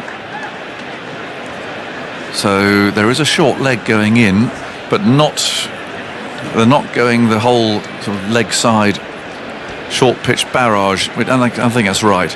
Woakes much more dangerous, pitching the ball up. And in fact, there isn't even a short leg now. They've got the helmet just in case. This is a good field, and the tactic, I think, is the right one. Probe around that off stump. Here's Woakes coming from the far end, bowls, and Head turns his first delivery out to mid-wicket. Yeah, there's enough what's called natural variation. The ball's swinging, there's seam movement, there's bounce. And again, Labuschagne squared up a few times beforehand. And in that one, just got the line right more so than anything else. Crowd ready. Head over his bat. Woakes on his way, moves in, bowls to him. He drives there. It's a good shot, and it's gone for 4. Full just outside the off stump. Now that's not a bad stroke for a man who's just come in. Really timed it well, as we've said before. As soon as the ball beats the field, really. It's 4 runs. In fact, he didn't really move for that. He knew it was 4 from the moment he struck it. Yeah, that's Travis Head for you. He does score very quickly. If he stays out there for a while, he plays his shots. Well, it hasn't had the Samson effect on him anyway, losing his moustache. So he struck that very, very firmly. 65 for 3. He's faced 2 deliveries. In comes Woakes again. He moves in, bowls to him short this time. And heads up on his toes, playing the ball away into the offside. And the crowd applaud Chris Woakes back in the side, back amongst the wickets. A big one there of Labuschagne. Ball's just doing enough to make the batsman think about it and be prepared and careful, particularly around that off stump. Robinson's continuing. I know he did get the inside edge that previous over, but I'd be tempted to bring Mark Wood on. Yep. Cheers out there, like West Stand again. As Mark Wood takes his place out in the deep. Robertson is continuing. 3 slips, and then there are 2 catching in the leg side. 1 at leg slip, 1 at backward short leg as Robinson bowls, hits Smith on the pad. The ball runs away into the offside. Through they go for a quick leg by. As Broad fields, although actually I don't see a signal from Mr. Damasina there. There must have been a little inside edge onto that. So he's got a run instead. 66 for 3. Aircraft roars overhead on its way to either in or out of Leeds Bradford. Field changes round for the left-handed Head. Now they have got 3 out now and a short leg, so this is interesting. They've gone from probing around the off stump to now a complete short pitch attack. So there's a fly slip, a very fine third man, it's a short leg, and 3 catching in the deep as Robertson runs in bowls, and Head tries to paddle that away into the leg side, and there is no run. I don't know, Robertson's such a good bowler when he pitches the ball up in these conditions. We've got Mark Wood in the side. I'd have thought he'd have been better off at doing this. Alex is here. The last time I saw you were, I don't know, kind of so stiff you could hardly move. You finally sorted your neck out. I have. The trap nerve has gone. Oh, thank goodness. I couldn't look at you, could I, in the previous game? I thought you were quite a demanding patient myself. Quite high maintenance. 66 for 3. In goes Robinson, bowls short. And that's paddled away into the leg side. Fielded down. He went the wrong way to start with. Lost that completely. And it's gone for 4. And Head looks at the bottom of his bat. Wouldn't mind seeing that again, because the fielder there ran round. It was Joe Root. Interesting to see how close this actually went to him. It was the toe end of the bat. And Root definitely ran in the wrong direction to start with. Where's that landed? It's such a short boundary. That's the problem down there. Robinson again on his way, bowls, and Head tries to pull again, but thumps into the body, go through for a leg by. Good, so you're all better. All better, thank you. Goodness. I'm with you though, Aggers. I think if you've got Mark Wood in the side, and you know that Travis Head has difficulty against the short ball, I'd like to see Mark Wood bowl at him, especially because he's bowling absolute rockets this morning. Yeah.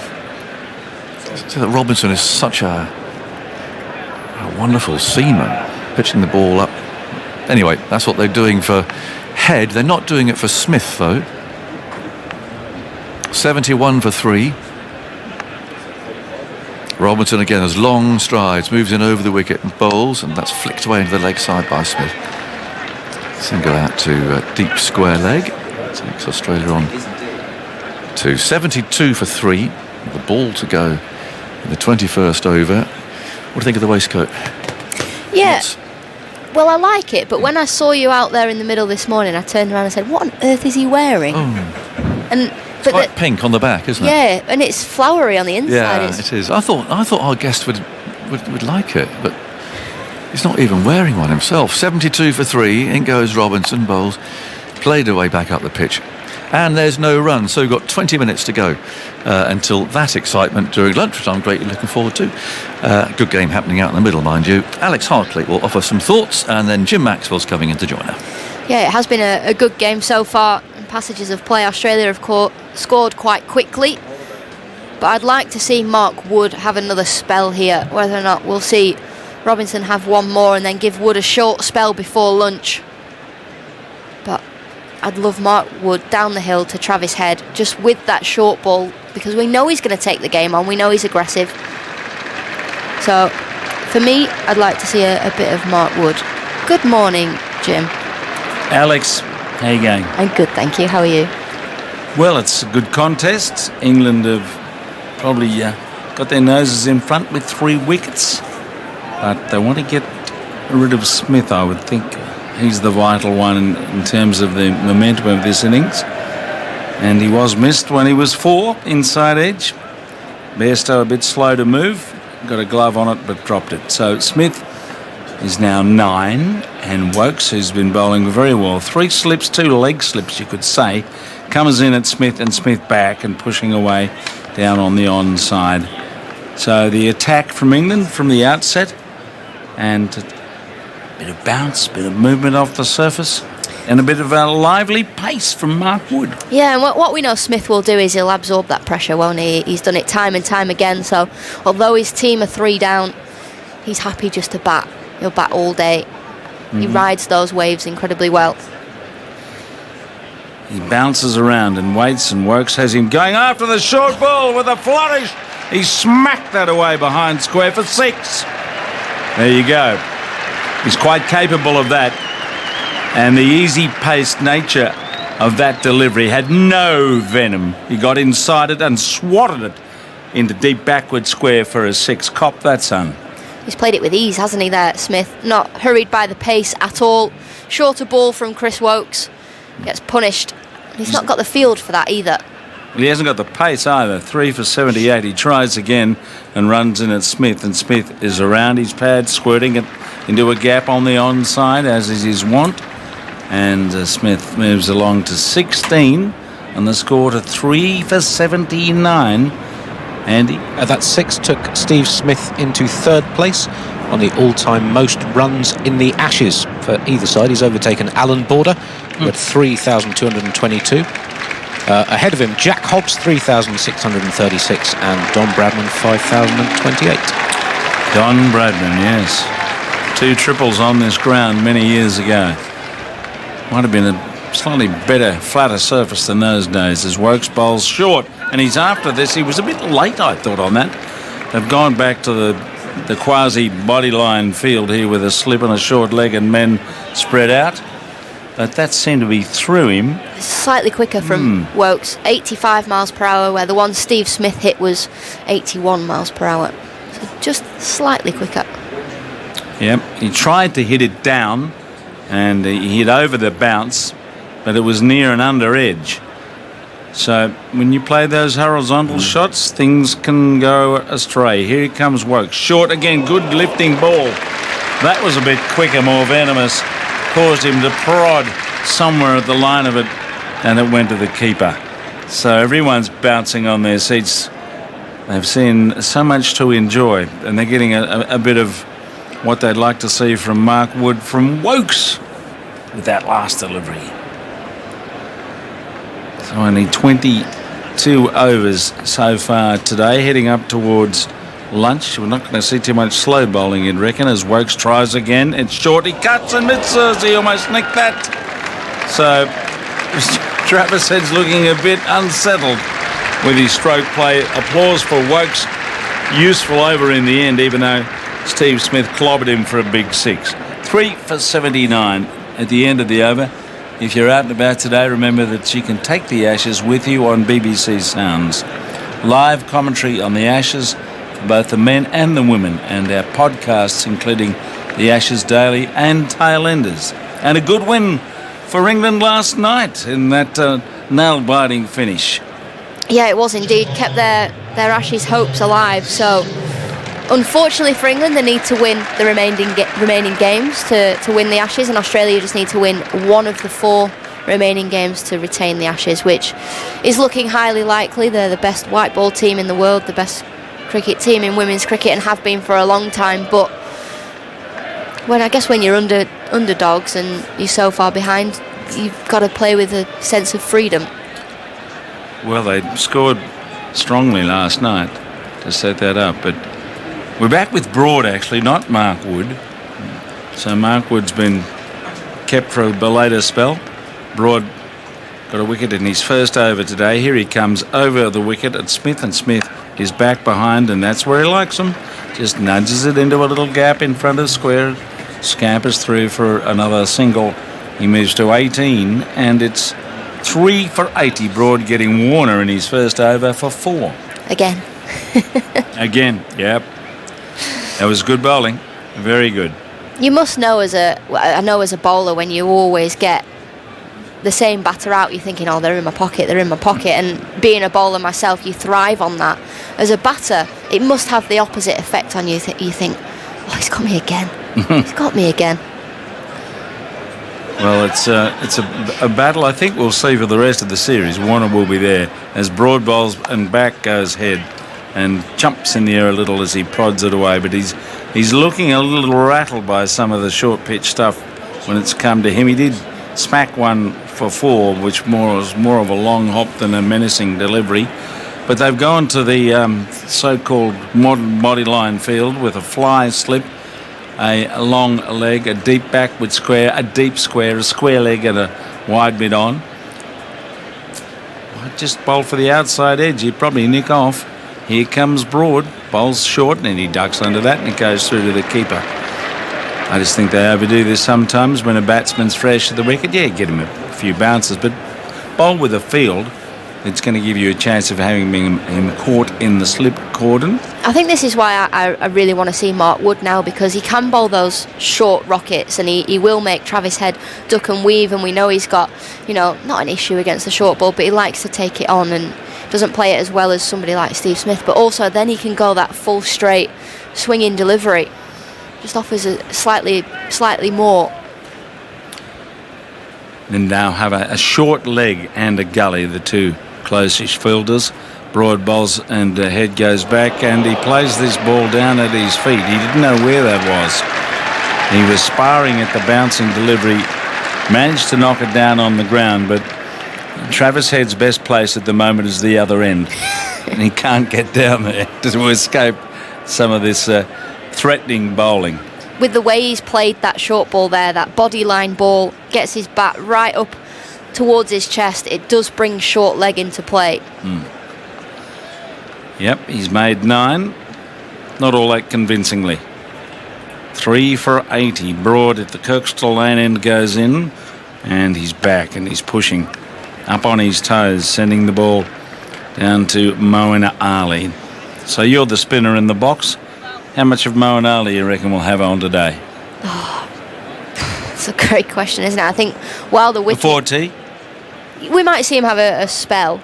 Might see him have a little go, especially when the seamers need a rest. Well, if they're gonna carry on bowling these bodyline balls, these short deliveries, they are gonna need a rest at some stage, and you'd hope Moeen Ali can hold up one end.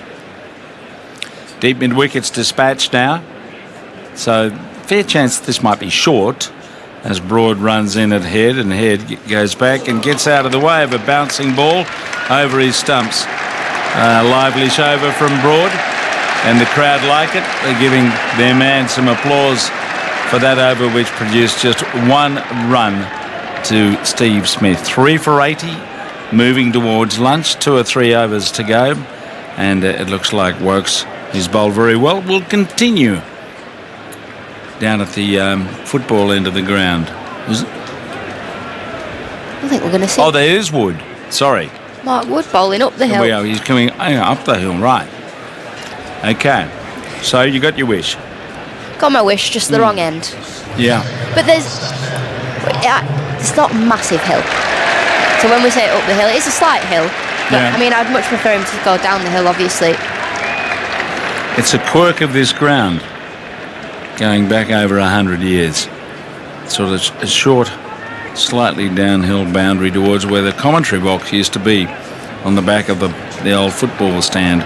So 3 slips in the gully, a leg slip. Wood runs in and bowls a ball that's pushed away by Smith across his stumps. He wants a second run, and he will get it quite comfortably as he sent it rolling down to backward square. Robinson coming in from fine leg did the collecting, and Smith scampered as he always does. He's 20, 3 for 82. There's a big little over or 2 from Wood to negotiate before lunch for him, or for Wood to get him out, of course, but will he get one of those screaming full-length balls as Khawaja did? He runs in now and bowls to Smith. Smith goes back and forces the ball into the covers. Again, Wood has a free fall in his follow-through, which is a habit. Well, somebody was telling me before, I don't know if we spoke about it on air, but he runs in at 25 kilometres an hour, so it's no wonder, as he's in his delivery stride, he's letting go of the ball, that he sometimes throws himself off his feet. I don't know whether... Can you compute that to work out what his speed would be over 100 metres? Because the world record was beaten last night. They're down to 9.83 or something. Yeah. Here we go. Wood again. Races in and bowls a ball, and he tucks away and gets a single. Well run. He's on the move. Inspector Gadget, he knocks him here, he knocks him there. He's always looking for a chance to score, which means Travis Head comes into focus for Wood, and that might be appealing if he gets it in the right spot here at 3 for 83. And the field just spreads straight away as soon as Head comes on to strike. But this is what I wanted. This is the battle I wanted to see. I can see Zaltzman trying to figure out how quick Mark Wood would be over 100 metres. He'd be quick. He's pretty quick now. We're going to have a slip in the gully. Just hold on to it, Andy. They're all poised to pick up your message. And those horns and hooters and the rest of it that are never allowed at Lord's are allowed here. And you can hear them in the background. Isn't that a good sound? You don't need wowzers running cricket grounds, do you? You want to have a free spirit. Come on, folks. Wood goes in and bowls short down the leg side as he gloved it. He's dropped it. He's dropped it. That's a catch, I think. He had it and he dropped it. No. Oh, relief for Bairstow. He thought it was a catch, but the umpire thought it was off nothing and has put his hand up to indicate a bye. What did you think of that? Well, I thought it was a drop catch as well, as we're just seeing the replay. Off his hip, maybe. Off his hip, maybe, yeah. But it was. Bairstow should be taking that, to be completely honest. Down the leg side. I think he's gloved it. He's definitely gloved it. He got something on it. He's gloved it. That replay, there's no doubt about it. So they would have gone upstairs had he held it. So another one goes down for England. Wood runs in and bowls to Smith. Smith's back into his stumps. We'll have one, thanks, as he knocks it slowly away on the offside. There's an overthrow perhaps, but Smith's overdone it at the non-striker's end and they stay where they are. They definitely would have reviewed that had Bairstow held on to it. He's muffed 2 today, and it continues to be a problem for England with their wicket-keeping, as it has been for the whole of this series. 85 for 3. He did all the work. He got there. It went straight in the middle of his gloves. Yep. And just popped back out. Not good enough, folks. Exactly.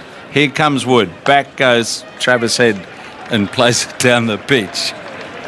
Is that a Freudian use of the word folks there, Jim? Yes, it was. Exactly. He should be playing every game for England. 3 for 85. Smith's 22. Head's 9, and bad luck there for Mark Wood. He should have had another wicket. Well, the margins are so small as well when it comes to cricket, and an opportunity like that goes down, it'll just switch Travis Head back on and he'll say, right, okay, I need to get in line a bit more. He'll think about the next opportunity. He'll think about the next ball slightly more that he faces against Mark Wood. And that's the battle we wanted, or I wanted, because you just felt like something would happen with them two against each other. And Johnny Bairstow, he's got to be better. He's got to take that. He's down the leg side. He got there. It went in, and as soon as it hit the floor, it came out. And that's the second one today. Yes, well, bad news continues to follow Johnny Bairstow, unfortunately, as he waits for Broad, who comes up at Smith, and Smith lets it go with that exaggerated drop of his hands after the ball passed outside the line of the off stump. So Australia having a few escapes as they make their way in rickety fashion towards the lunch break. England really do need to collect another wicket somehow. So Smith and Head. Smith on 4, Head on 9, been put down. And England striving strongly here. Some very good bowling at times this morning, but not enough to get 4 or 5. We'll see as Broad goes in and Smith is walking across, and there's a big appeal here. Has he gone through? He's going to review it. An appeal for a catch behind. Smith says no, shakes his head, said I didn't hit that. We'll see. He was quick to do that, so there's a hint that it may have been something other than the bat that the ball deflected. Caught behind. The original decision. Smith thinks it's hip. I've checked the front foot and it's a fair delivery. Yeah. Let's Joel move on Wilson to front on, please. is up in the box. It certainly appeared to flick something. Was it bat or pad? As he aimed to push at it, the ball came back between bat and pad. There seems to be daylight there. What do you think? Can I get ultra edge, please? Well, Steve Smith pointed at his hip, saying that it's hit his hip, but on replay it doesn't look like it's his hip. maybe flicked his jumper, if anything. Yes, coming to Ultra Edge. It is an inside edge.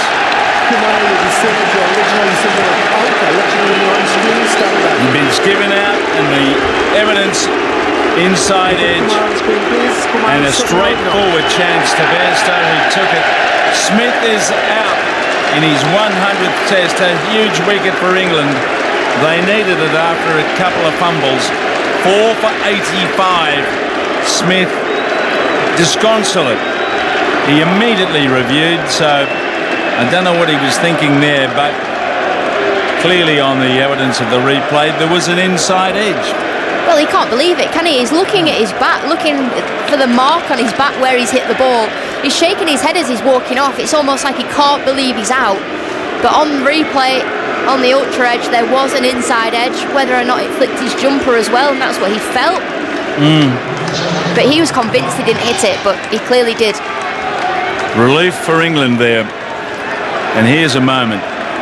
Mitch Marsh has not played a test match since 2019 at the Oval. He's not recognised in test match cricket as a first, even occasional selection with Cameron Green around, but with that injury, his hamstring injury and his withdrawal, Marsh gets this opportunity. We know he can be a very aggressive, dangerous batsman, but with the ball bouncing and moving, this might be tricky. He doesn't have a great record in Test cricket, but this is an opportunity. They're going nuts on the West Terrace. This has been an engrossing morning for most of them. Maybe not all the Aussies there, but they've seen some good cricket. But Broad keeps winding them up. I don't think he needs to. They're going to do it automatically. They're on cue. 4 slips. Here comes Broad. Marsh leaves the ball outside the off stump. That's about the spot to be bowling. A little closer to the line of the off stump, and he might get a flashing stroke. So the Australian batting all of a sudden is looking a little ragged as the English bowlers chip away. Steve Smith's average on day one of tests was 95 before that ball. Dropped down to 92 now. Failure. Big wicket. 5 slips now for Mitch Marsh. The tall, aggressive right-hander. Broad on his way. The lowest goes in. Marsh leaves the ball and it comes off his body and goes ricocheting into the slips. The crowd are up for everything. So how many more balls? We've got 2 more balls at about 1.5 minutes to 1. So if they keep getting through this little period, we might get another over. Well, Broad's now running to the top of his mark. And Marsh is just playing with his gloves, as batsmen do when they want to see the clock tick on a bit faster. 5 slips waiting and a short leg. Broad goes in, Marsh forward, plays the ball well out there into the covers, and Broad is running back like an Usain Bolt or a Mark Wood when he's... Usain Bolt hasn't lost his 100 metres world record despite your world exclusive. Hasn't he? I still stand. No, I thought someone ran a big time last night. What we want to know is how fast Mark Wood is running. 5 slips are there. Broad bowls the ball and he's driving well. It's gone out through the covers. It's racing away to the boundary for 4. 4 runs. The clock is ticking down towards 1 o'clock. I don't know what clock they're operating on, but I think we'll get another over. Yes, umpire Menon's taking the jump up from Mark Wood. So the thrills will continue here at 4 for 89, and Marsh stylishly off the mark.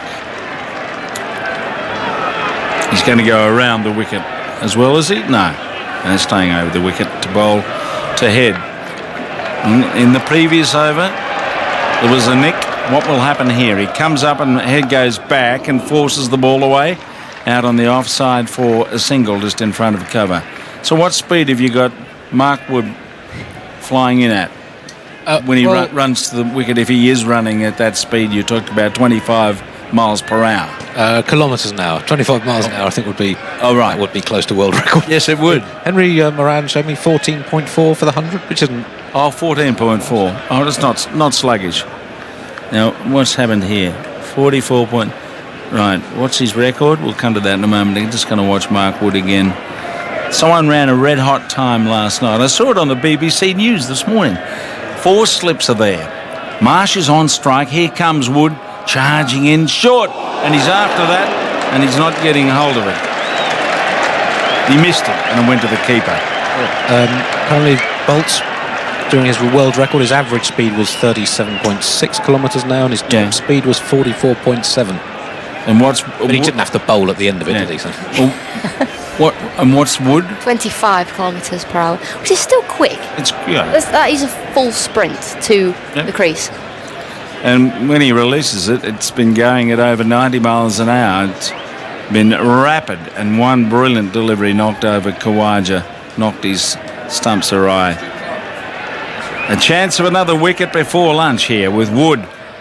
In again, Marsh for beaten outside the off stump, a good one. That was fast, 89 miles an hour. 3 more balls to go. 4 for 90. We're in the shooting gallery here, watching this excitement.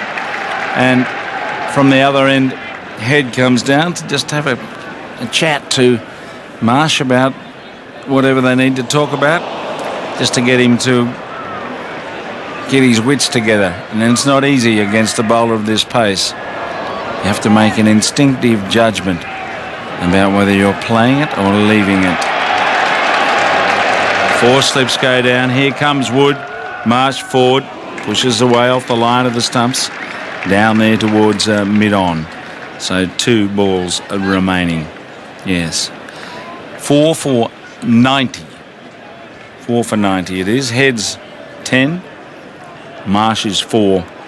Australia's sent in on a day with some high cloud, certainly some pace and bounce in this pitch, and England have had a pretty good morning. They've had the better of it, that's for sure, at 4 for 90. Here's Wood, he's running in hard, and he leaves the ball outside the off stump, just up there temptingly on the forward push as Wood has to go and sort his follow-through out where he keeps slipping over in the dust. I do worry about him keep falling over. He's going to do himself an injury in that follow-through. You go flatten his face somewhere and twist the ankle. Now they've got 5 slips, taking the short leg out. 1 more ball for Marsh to survive here before lunch. Up go the crowd again. They don't need Stuart Broad. He's just quiet at cover. But Wood's got the hand grenade. Here he comes. He runs into Marsh. Marsh back and turns away on the onside. There's a run or 2 here. Just 1 will do. And that will be lunch. Another riveting morning in the Ashes series. Australia 4 for 91 from 26 overs. And the details there. Warner caught well by Crawley off Broad for 4. Khawaja bowled by Wood for 13. Labuschagne caught rooted slip off Wokes for 21. And Smith, the big wicket, caught Bairstow inside edge off Broad for 22. Broad 2 for 20. Robinson none for 22. Wood 1 for 8. And Wokes 1 for 27, I think. Anyway, Alex Hartley is here for a comment or 2 before I hand you over to Aggers for the view from the boundary talk today. Yeah, England's morning there, taking 4 wickets this morning. Mark Wood has been outstanding, bowled quick, bowled super quick. Johnny Bairstow dropping 2 catches. How crucial will that be, dropping Travis Head early on in his innings? But England, they win the toss, they field.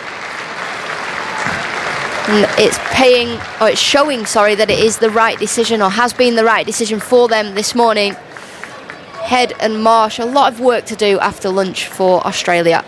I'm just going to bring Aggers in a moment, Alex. So just hang in there for a tick. And don't forget you can watch highlights of an exciting morning on the BBC Sport website and the app now or today at the Test is on BBC4 or the iPlayer from 7 o'clock. So Jonathan Agnew will be here with a very special guest in a moment. Another word from you, Alex, as we look at that scoreboard at 4 for 91. Yeah, 91 for 4, Australia. Stuart Broad with 2 wickets, 1 each for Mark Wood and Chris Woakes. England have bowled fantastically well this morning, but for me it's Mark Wood that's been the standout, and that matchup between Wood and Head, I was crying out for it. I wanted Wood to come down the hill, but he came up the hill and got that chance before Johnny Bairstow did drop it. So England should have had another one, but they'll be happy with how things are going into the lunch break. They will. Thank you, Alex, very much indeed. And the ground staff doing their bit out there, people going from stretching their legs and heading for the bars or find some lunch or something like that. Maybe going to Ugly Mugs just outside the ground, which always has a roaring trade. Let's say hello to them as well. Always very welcoming. So a very special guest and taking a view for the boundary. He made 57 appearances as an England footballer, including playing in the semi-finals of Euro 96. But as a manager, he's excelled, becoming England's most successful boss since Alf Ramsey. He took England to the semi-finals of the World Cup in his first tournament in 2018, and in 2020 became the first manager to reach the final of a major men's tournament since 1966, when England lost to Italy at Wembley in the final of Euro 2020. But I wonder if his proudest achievement was scoring an unbeaten 22 panel ash against the local rivals Spofforth Seconds in Yorkshire's Nidderdale League. Hello, Gareth Southgate. Lovely to meet you. Thank really you. Good. I wonder what the answer to that is. I mean, 22 not out. That's dizzy heights. Well, one of the privileges of my life, that Aggers, because I got to actually bat with my son for a few balls. Oh, that's and I think nice. For any father that plays cricket, that's a very special moment. So, that is lovely. Yeah. I'm just going to take you to task, though. Look at the efforts I've gone to welcome you. I was walking through Leeds yesterday, and I thought, that chap Gareth Southgate, he's the bloke with the waistcoats. And there, in the window of an old shop in town, they had a sort of a rack of waistcoats in a sale. I'll be honest, I haven't gone overboard for you. This is 30 quid's worth, right? But at least where's yours? I thought, come on. Well, I've lived in Yorkshire for 20 years, and although I'm not born and bred, I know if I'd rocked up at Headingley in a waistcoat today, I'd have got plenty of stick walking in. So actually, I'll be honest with you, I got a bit, and I walked out. But would this fit the mould? I mean, would this be a Southgate? Very good. I'm very impressed. Yeah. Very impressed. 30 quid. All right, good. Now, how have you enjoyed this morning? Because you've been sitting out on a balcony down there. You're getting the atmosphere. Oh, it's been brilliant. I mean, I've been virtually behind the bowler's arm, so to see England bowl and I was going to say field, to see them bowl as well as they have. Yeah. And of course, we knew today was going to have an edge with what happened at Lord's. So a brilliant day to be here. Yeah. Are you sensing that edge? I mean, it can be quite lively here anyway, to be honest, can't it? Yeah. Do you feel there is a bit of an undercurrent? Well, I think so. But as you say, the West Terrace is hard to tell any difference from normal, really. So you wouldn't expect as an Aussie to come here and be welcomed with open arms. But no, I mean, it's a brilliant morning's play for England. Yeah. And when you see Mark Wood bowling like that, and I mean, in any fast bowler to see 92, 93 miles an hour and stumps being ripped out the ground, I mean, that's kind of it's what Test cricket is. I think I know there's always this debate about Test cricket and where it sits now, but I mean, I grew up, sitting watching. I've just been talking. Well, Jeff's just been telling me downstairs who I should be picking, and that as usual. No. But, he's not down there, is he? But Boycott, is he down there? Yeah, he is. Oh, I'm sorry. But we tried to put him off. You'd be subjected to Jeffrey. But I'd say it was more subjected when I was watching him when I was a kid. But there we go. But that's very true. If I contrast that, watching him and Chris Tavare open to what we see now in terms of the speed of scoring, I mean, the game is just projected forward, isn't it? Yeah, it has. He does like his football, though. He does. I'm tongue-in-cheek. He's been very supportive, I have to say. But yeah. So you can remember those days, can you, of Jeffrey playing and so on? No, absolutely. Do you go back to that? Yeah. No, I mean, when I was growing up, it would have been Bob Willis and Botham and Mike Brealey's team, and then that great West Indies team, Greenwich, Haynes and Clive Lloyd, Viv Richards. So I used to love love watching Test cricket all summer, and then listening to yourselves driving down to the West Country on holiday and having the radio on in the car all the way down. So they're great memories, really. Radio does it somehow, don't you think? I mean, TV. Obviously, you know what you do. You're on a lot, but I don't know. TV is sort of on a wall these days mainly, and it sort of talks to you. But radio somehow it's so communicative. I think without a doubt, and I know. Even with our own sport, you know, as a kid, used to listen to matches in midweek on the radio because football wasn't on live as it is now. No. And of course, that description that was so vivid in your mind as a kid, and you're trying to picture. So it's it's essential part of people's lives. So take us back to this big game then for your 22 for Panel Ash. I mean, because I read somewhere actually that you're no mug at cricket. I mean, you know, all Mickey taking aside, I mean, you played a bit, you know, to a good standard. Not particularly. I mean, I wouldn't have been at the level that the Nevilles were, for example. Right. They were. I think, you know, Phil especially could have gone either way, couldn't he, with football or cricket? So I know my place. Right. But I could do a bit of everything, but not to an outstanding level. No, but what? Batting, bowling, what? Yeah, probably more of a bowler.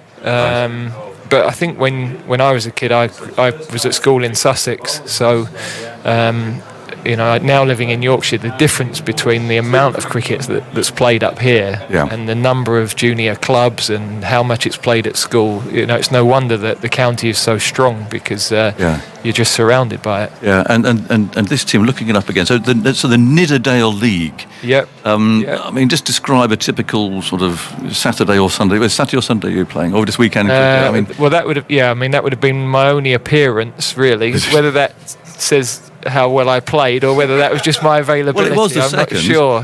But I mean, it just sounds lovely. I mean, the Panel Ash against Spofforth, second.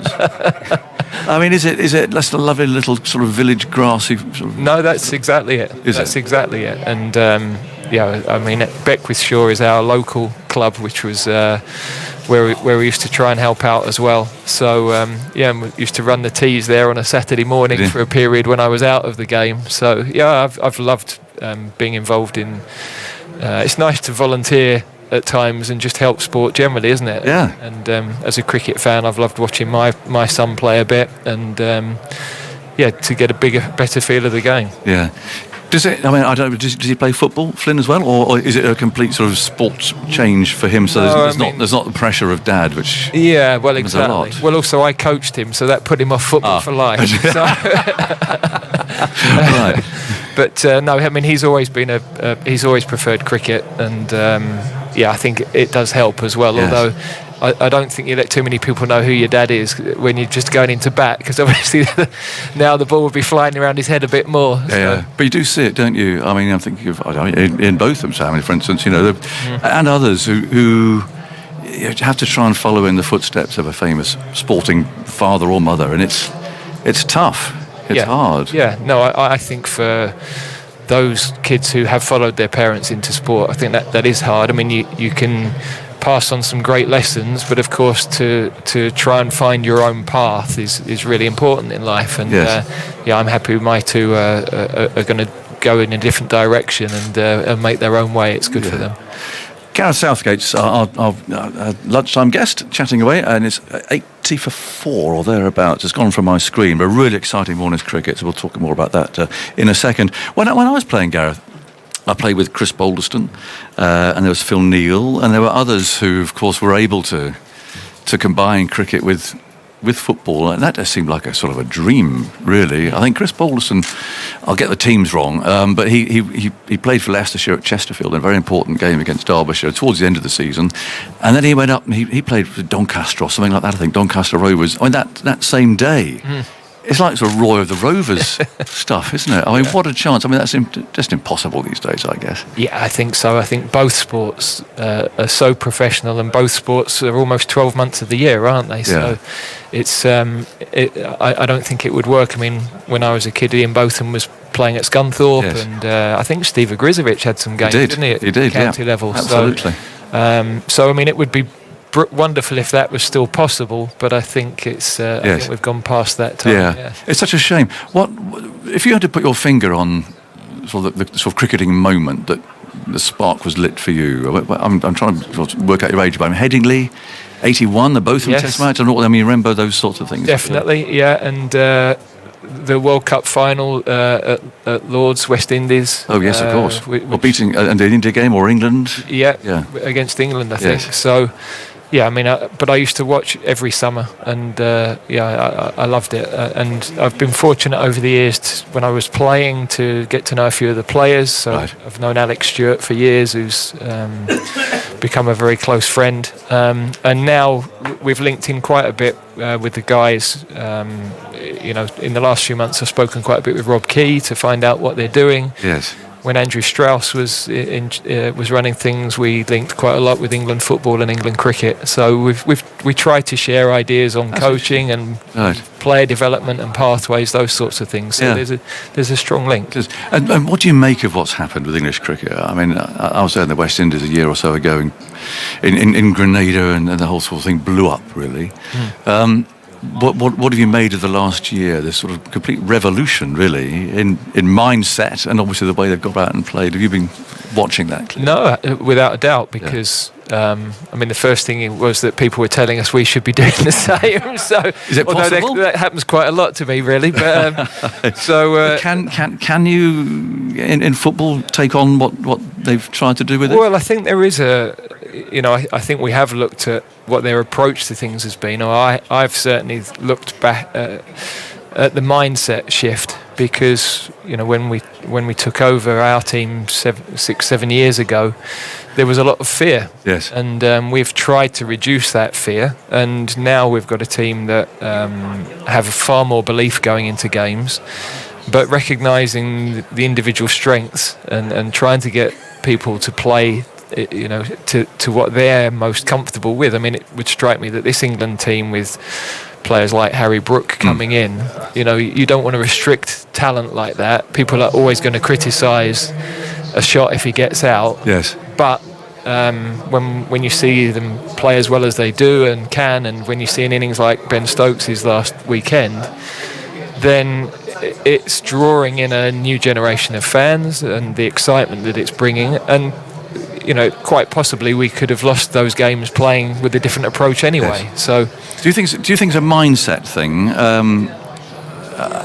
Just a complete change of approach and attitude, and really sort of, I think in cricket, to heaping the pressure back onto the opposition. It seems to be, and that would work for you, that sort of thing.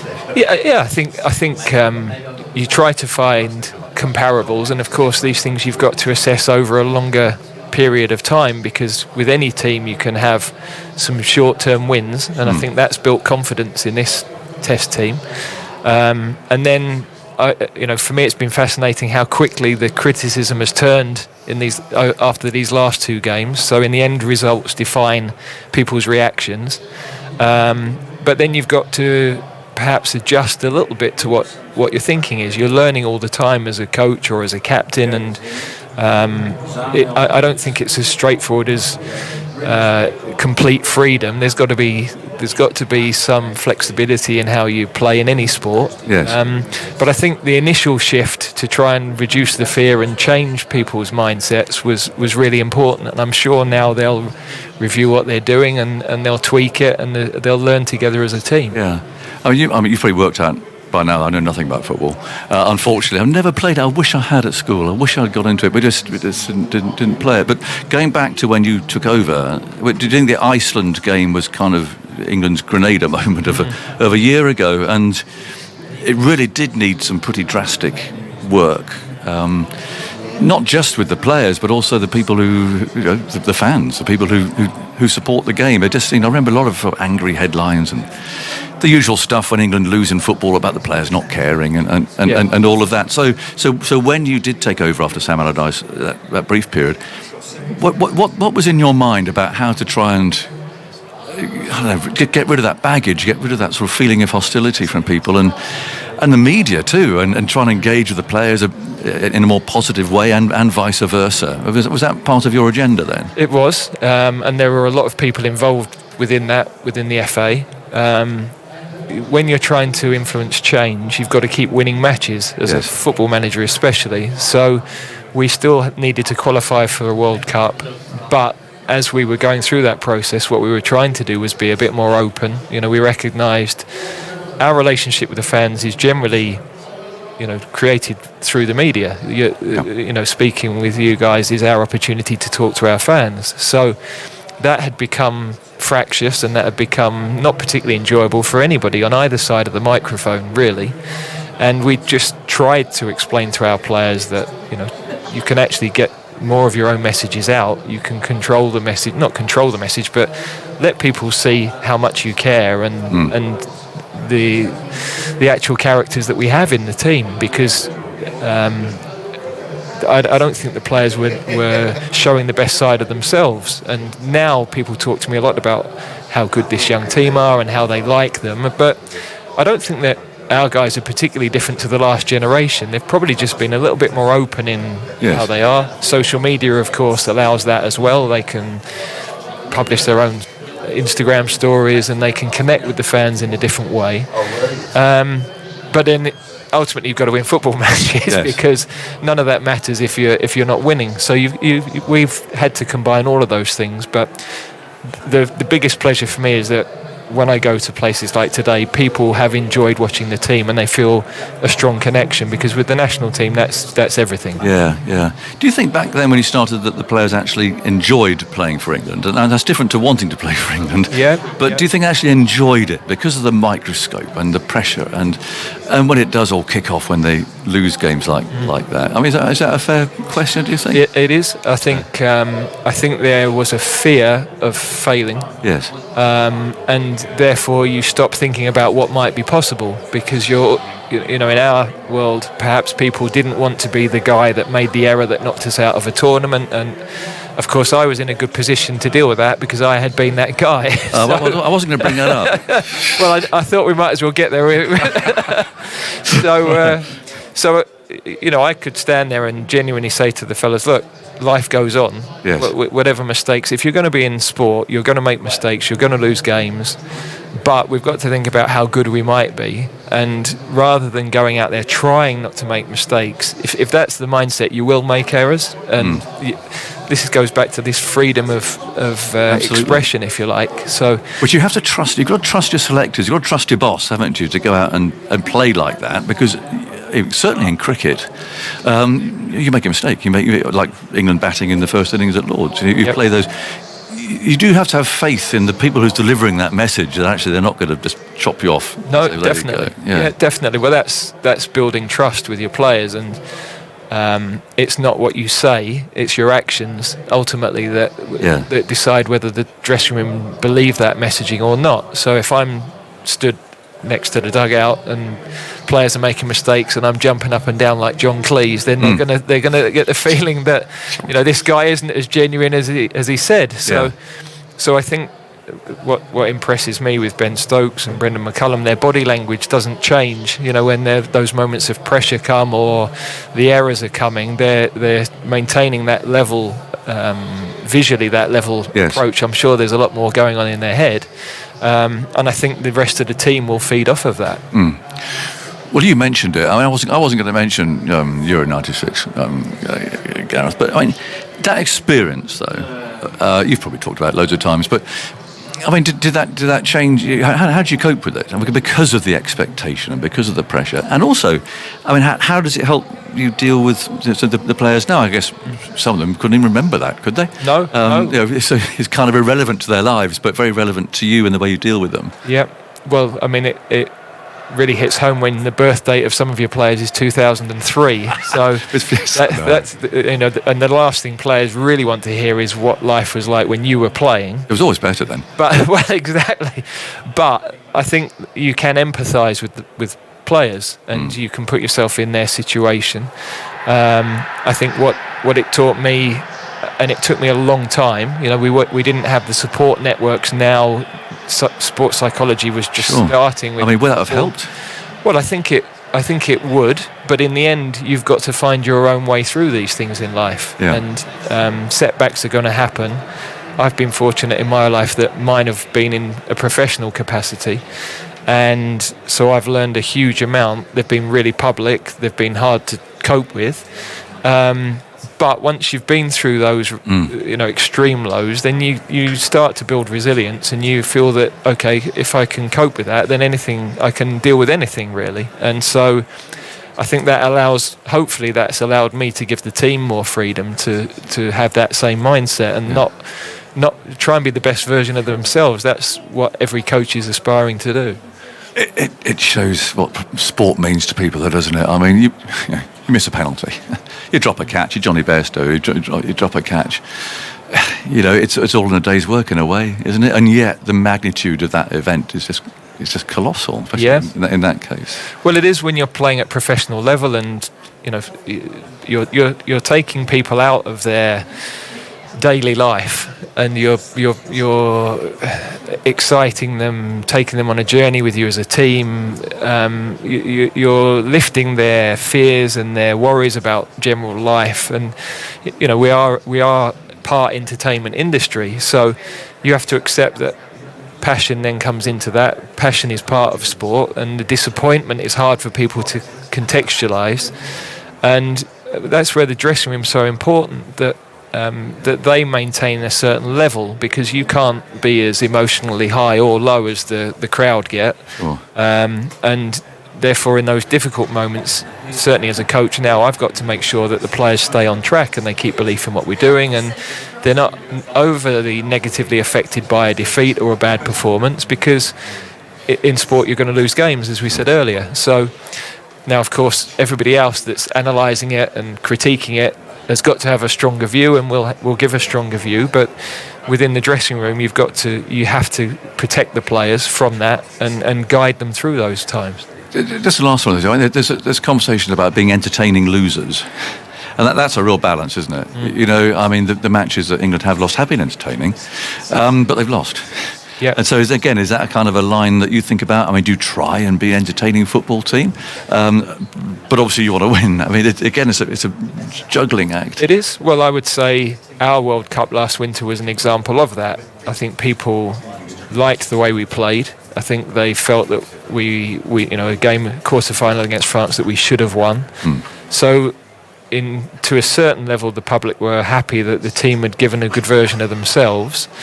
But ultimately, from our perspective, we were scratching our heads a bit, because we felt the reception coming home on the back of a quarter-final defeat was warmer than it probably should have been or might have been. So I think what it does say is that, especially with the national team, it does matter to people how you play and how you go about your job, and the responsibility of representing your country and how you conduct yourselves. I think that is all wrapped up in playing international sport. But, of course, ultimately, as a team and as a fan base, you want to win as well. So the sweet spot is to do both. If you can play both off. If you play well and lose, there'll be a bit of leeway. If you play poorly and lose, then forget it. Absolutely. You've got no chance. It's interesting what you're saying about conversations with Rob Key and so on about the two positions and the two sports and how you can rub things off, and yet, in a way, the structures are so completely different, aren't they? Because England's cricketers are all wrapped up on central contracts. Rob Key, Brendan McCullum, they've got them exactly where they want them under contract. They can do what they like.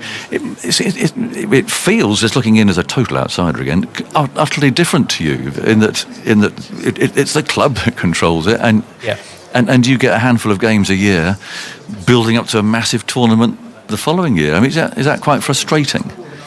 Well, they are the constraints of international football, so we have to find the best way of working within those constraints. And ahead of the World Cup in Qatar, we only had the players for 5 days. Normally you'd have perhaps 3 weeks. I know England Rugby will have their guys for 5 or 6 weeks before their World Cup. So you have to really focus on what are the most important things. You can't cover everything you'd like to cover. You can't give the level of detail that you'd like to give, because otherwise the players will be swamped with too much information.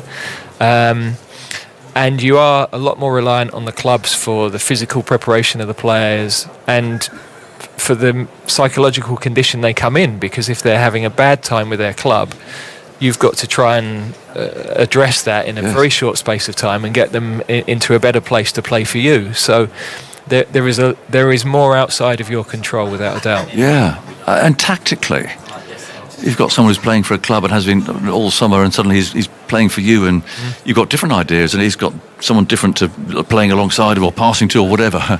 Yeah. I mean, that must be, and you've only got a few days to do that. Yeah, and that's where some stability for us is important. If I looked at our two, we're in Yorkshire, our two centre-backs have been from Yorkshire, Barnsley and Sheffield, Maguire and Stones. They would have played probably 40 matches for England together. So that knowledge of what the other guy's going to do, what his preferences are, those things definitely help. So if you've got a group of 3 or 4 from one club, that definitely helps your cohesion as a team. Yes. But equally, we've also got to bear in mind in that short period of time, we can't ask players to do something that's wildly different from what they do at their club. And we're fortunate that most of the top teams now play a similar style of football. They all press aggressively when they lose the ball.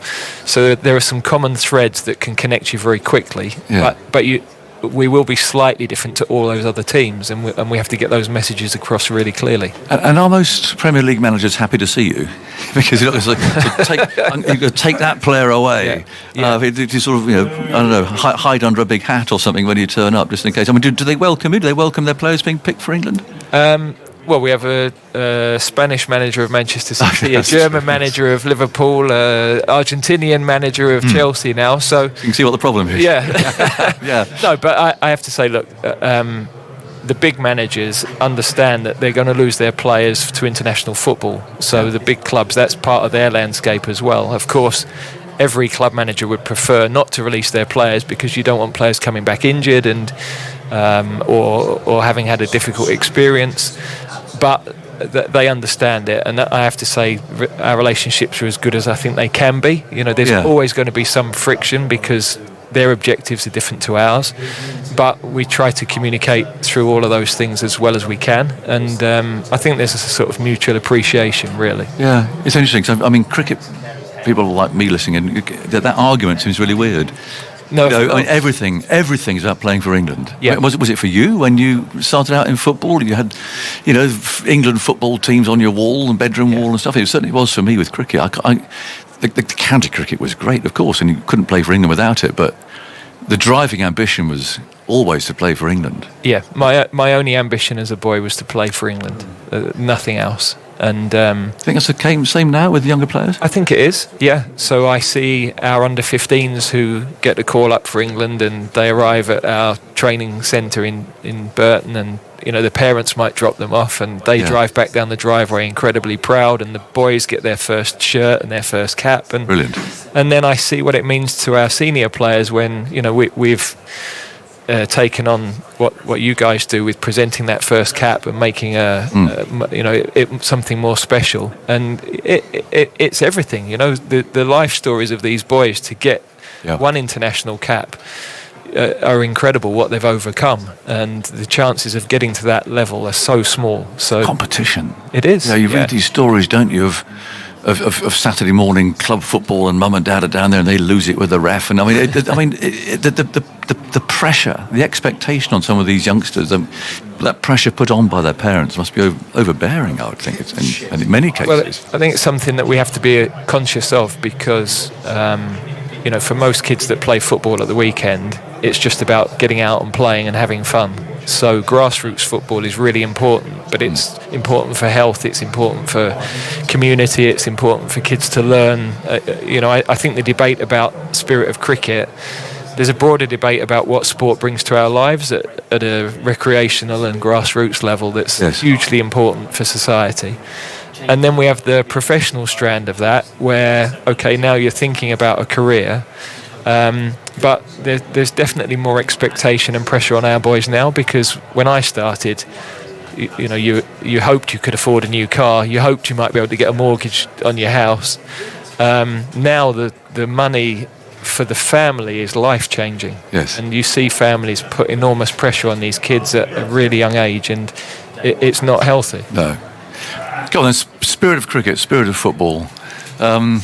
Where's your line on all of that? You, as Gareth Southgate, an England manager, kind of sets the tone. I watch football from a totally ignorant point of view, and I see footballers going down, looking at being shot in the leg, and next minute they're running around. I mean, is there still spirit of the game in football? Well, I guess the advantage we have is we're pretty clear there isn't. So, there isn't. Well, I think do the players kind of have an unwritten code of some sort? Yeah, I think there still is. So, I mean, I have never ever encouraged the player to dive or to simulate to buy a foul. It's just not. I'm not comfortable with that. Have we had penalties given that were soft? I would say we probably have, but I think the interesting thing with cricket and how it's viewed is there almost seems as though there's an expectation of another level. I think it's held as a sport that should set a different sort of example.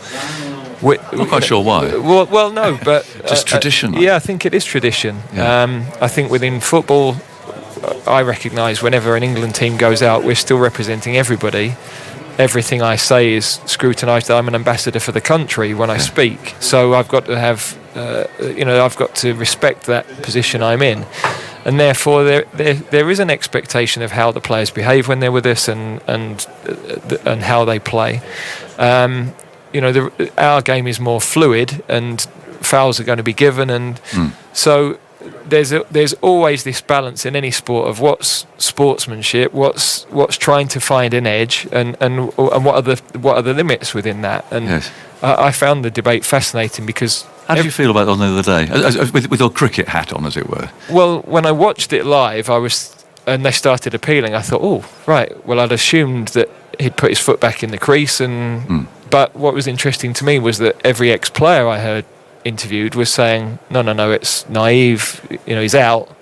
So, I think sometimes the crowd have a perception of something that's very different to the way the players and the coaches see it. And but that all feeds into then, what happened afterwards and what's the reaction to it. And, the one thing that was clear was that the reaction in the long room, that's not what I would expect as an Englishman of people, in a privileged position to go and watch. So, I thought the whole thing was a fascinating debate. Shows people care. The Ashes gets people going. No, without it. Well, I played with a lot of Aussies at club level. So, 2005, I was at Middlesbrough with Viduka and Schwarzer, and every day's play was debated, and the messages were flying as the things were going on. So, so I'm desperately hoping we can pull this series back. And next year's obviously a big one for you. What's that like with the pressure on? I'll be popping off down to my supermarket and I'll get my flag and I'll put it on my car window like everybody else and wave it, because everyone gets behind those big football events, don't they? But then after a few weeks they come down again, or a few rounds, pack them away to next time. What is the actual pressure like when you have these players for such a short time, and you're going off to some remote part of Europe, and you sort of gather together only for a few days, and the whole country is just waiting for good results. How do you deal with that? Well, I think I'm 52 now, so I've lived through a lot of different things, and I view it as an opportunity rather than a pressure.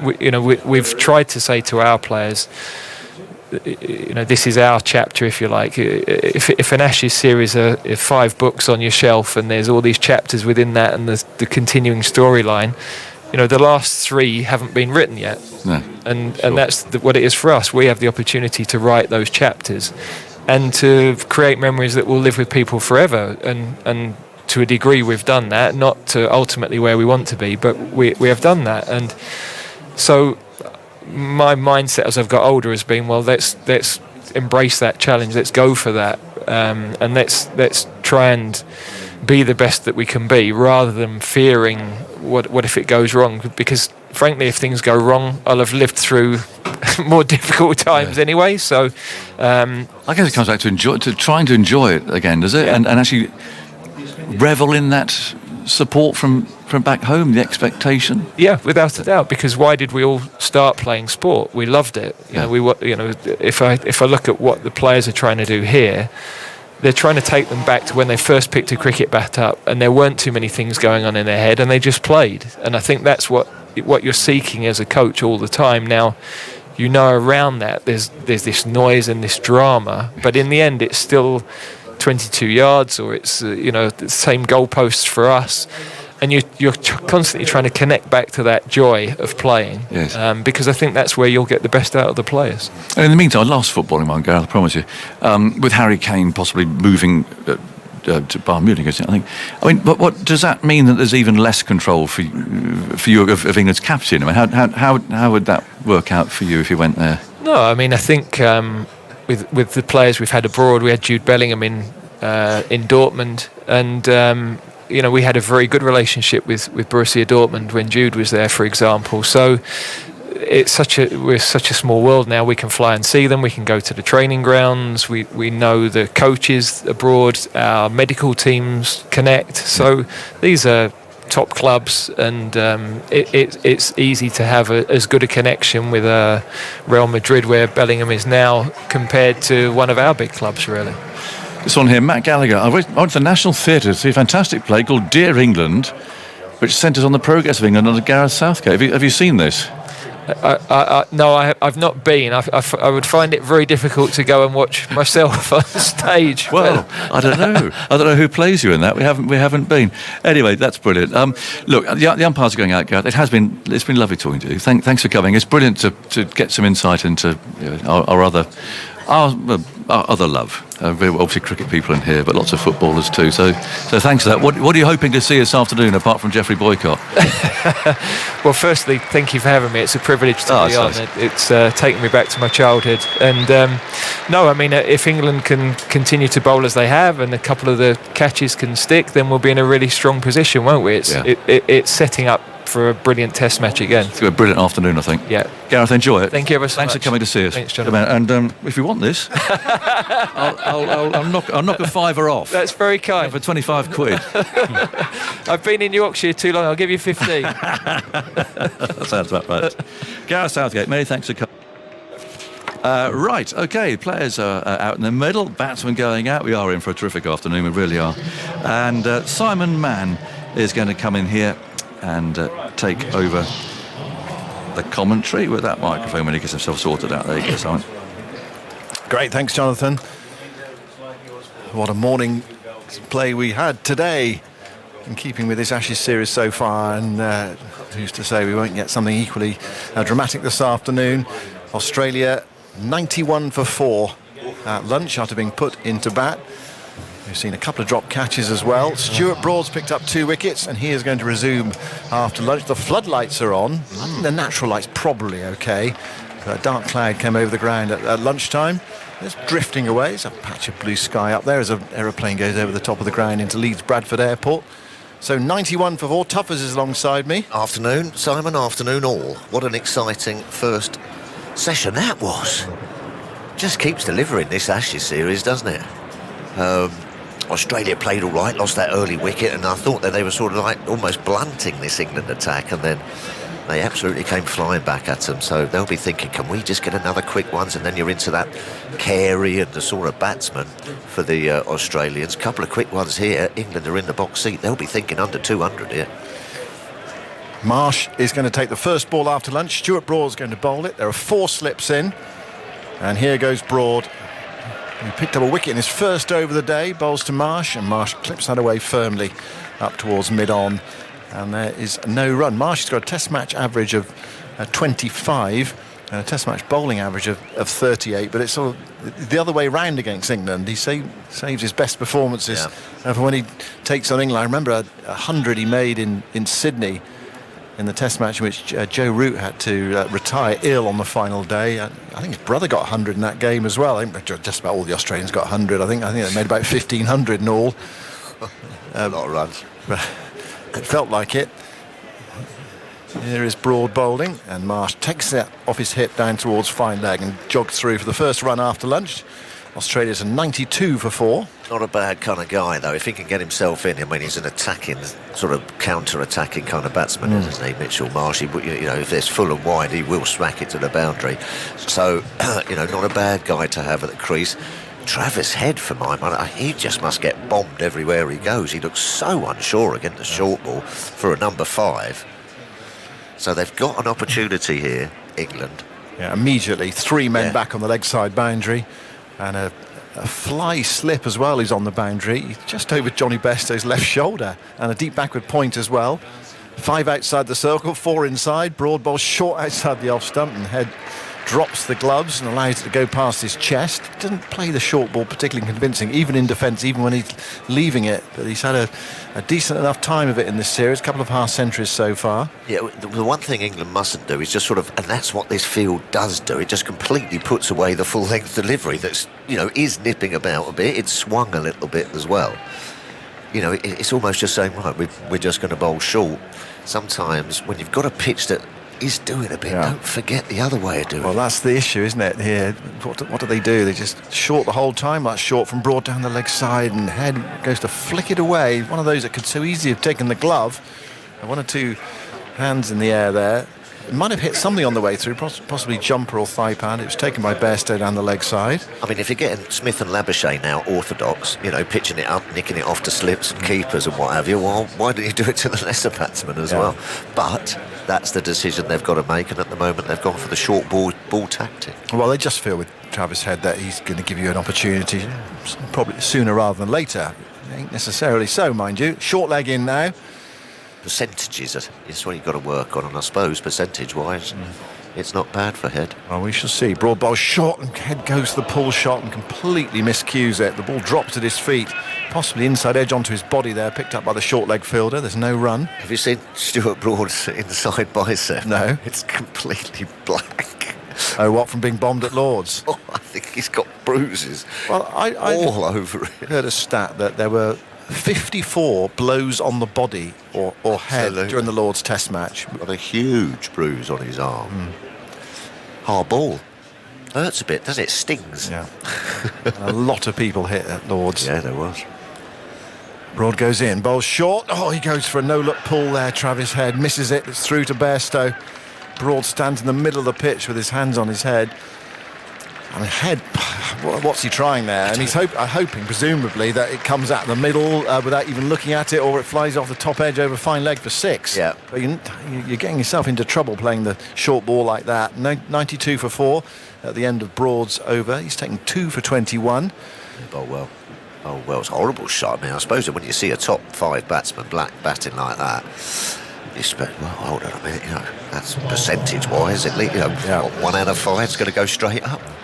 So that's why you probably carry on with it. But that was Chris Wokes. Perhaps they're going to broaden down the hill for a couple, then Wood coming down the hill. I didn't quite understand why he was coming up the hill, Mark Wood, just before lunch. But then, having said that, he brought an absolute jaffer to Mitchell Marsh, angled it, sort of tailed in, and then jagged away from him and missed it by a mile. Yeah. No batter who's ever played the game is going to hit that. No, it was far too good a delivery to hit. Yeah. In fact, the worse player you are, you've got more chance of hitting, because you'd probably be in the most ridiculous position or something, and you might get an injury. Someone who's a decent player is never going to hit. No. I probably might have middled that one, but then. Wood is absolute jaffer before lunch. You'd have middled it to the boundary. But the straight one, would have knocked me middle of the stump out every time. I dare say, Toppers, you might have been over by the square leg umpire with that bowling. I would have needed a long bat. There's Wokes bowling to Marsh. Marsh clubs it into the leg side, takes it from outside the off stump. That's what I mean. He smacked that away towards wide long on. It's gone for 6. Yeah, he's a strong boy. That's a wonderful shot. He's a powerful player. That's high up the order for his IPL team. Yeah, he's a good strong player, and that's just short, and he just sees that as a wallop, you know what I mean? He's just going to climb into that and absolutely pulverised it for 6. I think he goes short to Head and look to pitch up and nibble outside the off stump and look for his outside edge. 98 for 4. Marsh. Marsh moves into double figures. He's on 12. That delivery to Marsh effectively turned into a long hop, really. Yeah. Wokes tries again, bowls to Marsh. That's Fuller. Marsh half forward there, defending it up the onside of the pitch. Wokes picks up in his follow through. If you missed the interview with Gareth Southgate, it will be available as a podcast soon on BBC Sounds. We've had this email from Andy Sharp. I played in the same team as Gareth in a 7-a-side interform cricket competition at school in the mid-1980s. I remember him playing a Ben Stokes-esque innings and needed to score a 6 off the last ball. Wokes rolls to Marsh, and Marsh is edging that. It's dropped. He's dropped at first slip by Joe Root, who juggled with it away to his right-hand side. It's quite low, but it felt very catchable. And Root has spilled it, and that's the third catch that England have dropped today. They caught a few, but they've dropped a few. It's been a bit like the series so far. Oh, excuse me, listeners. Oh, it's an absolute goober at first slip. Joe Root, so good there usually. Beautiful delivery, pitched it up, just seamed away, got the outside edge and just dropped another one. Looking at Joe Root's face there. If you're going to win Ashes, Test matches, you've got to take your chances. Wokes bowls to Marsh. Marsh drives, Broad dives at mid-on and stops it. That really would have rubbed it in if Marsh had drilled that one down the ground for 4, but good piece of fielding from Broad to support the bowler. We've got too many chances of going down. Yeah, that's rego. That is regulation first slip catch. I'm sorry, Joe, but he'll be disappointed. Obviously, no one means to drop him, but he's so good in there usually. I just don't know what's the matter with this England team with chances at the moment. I don't know whether it's the pressure that you feel that you've got to grab at them. The hands get a bit hard, but you can't keep throwing down opportunities. Wokes bowls, Marsh gets the ball outside the off stump and moves away. No stroke, taken low down by Bairstow. Just watching Root's face, he was almost embarrassed to have dropped that. There was a sort of look of sheepishness on his face. Great carry, straight into the bread basket, about midriff height. Beautiful. Oh dear, oh dear, oh dear. That's what it's cost England in the first 2 Test matches chances. Let's be fair, let's be frank about it. Yeah. It probably cost England the first Test, really. Absolutely. Taking some of those chances, they almost certainly would have won the game. Wokes bowls, Marsh is forward, playing that towards mid-off, and there's no run. Anyway, just back to that Yes. Southgate story. Wokes' over comes to an end. It should have been a successful one, club for 6, but he should have had the wicket of Marsh. 98 for 4, Marsh has 12, Head has 10. So that story from Andy Sharp. He hit a majestic shot to mid-wicket. Sorry, what was it? He needed 6 off the last ball. He hit a majestic shot to mid-wicket, but didn't reach the boundary. We managed to run 5. But sadly not quite enough, and we missed out on the final. Good effort running 5 to mid-wicket off the last ball. Yes, I know. I'd like to know the dimensions of the ground. Must have been an overthrow or 2 in that, surely. Anyway. Yeah. Must have been a huge boundary or a very slow mid-wicket running out to get the ball. Right, Broad to continue. Bowls to Head, short down the leg side. Head gets after that one, hits it out towards deep back of square leg. 2 fielders converge. One of them knocks it back inside the rope athletically. Some relay fielding out there and keeps Head down to 2. That was Ben Stokes going away to his right-hand side. Amazing to see the England captain. Your captain is on the deep backwards square leg boundary. He's a brilliant fielder, and you can understand why he's there. Does he knock this back? No. Oh, hold on. 4. No, is this 4? His left elbow might have been touching the rope there as he threw that back. Yeah, it might be 4. That. Difficult one for the TV umpire Joel Wilson. Might take some time to sort this out. Might need another angle. I was seeing it from another angle now. Does he touch the rope? Oh no. Not sure. Good luck if that's to win the Ashes. Make that decision whether that's 4 or not. It's very hard to tell. You might get to a situation where you can't prove that he's touched the rope, so it might be 2. Anyways, umpire Wilson, TV umpire, is taking his time over this. The 2 angles we see so far are inconclusive, so you can slow this down all you like. You need another angle, really, to try to help us. Yeah, it's just that left elbow. Does it bounce into the sponge before he gets rid of the ball? Well, I've seen no evidence from 3 angles so far to say that he definitely did, so I don't know what you do. I think you'd probably just say it's 2 runs, get on with the game. No, that's exactly what they're going to do. Oh dear. A lot of replays about nothing. 100 is up for Australia, 100 for 4. Broad bowls to Head, a low pull this time, hits it down towards fine leg, rolling the wrists. And they go through for a single. It's what you want to see from an England perspective. I'm sure the supporters want to see it. Is Wood bowling to head. You can't bowl all day. 101 for 4. I make it, that was the 13th chance England have missed in the field, catches and stumpings, not including 4 almost impossible ones, a couple of very sharp caught and bowls at Edgbaston. 13 chances plus 2 wickets off no balls and an unreferred LBW. God, I mean, that's a lot. That really is. Yeah, we're only on the first day of the third test as well. 11 days cricket. Well, what about Australia? So we need some comparison, really, don't we? To show how far England are behind, stroke ahead, if you like.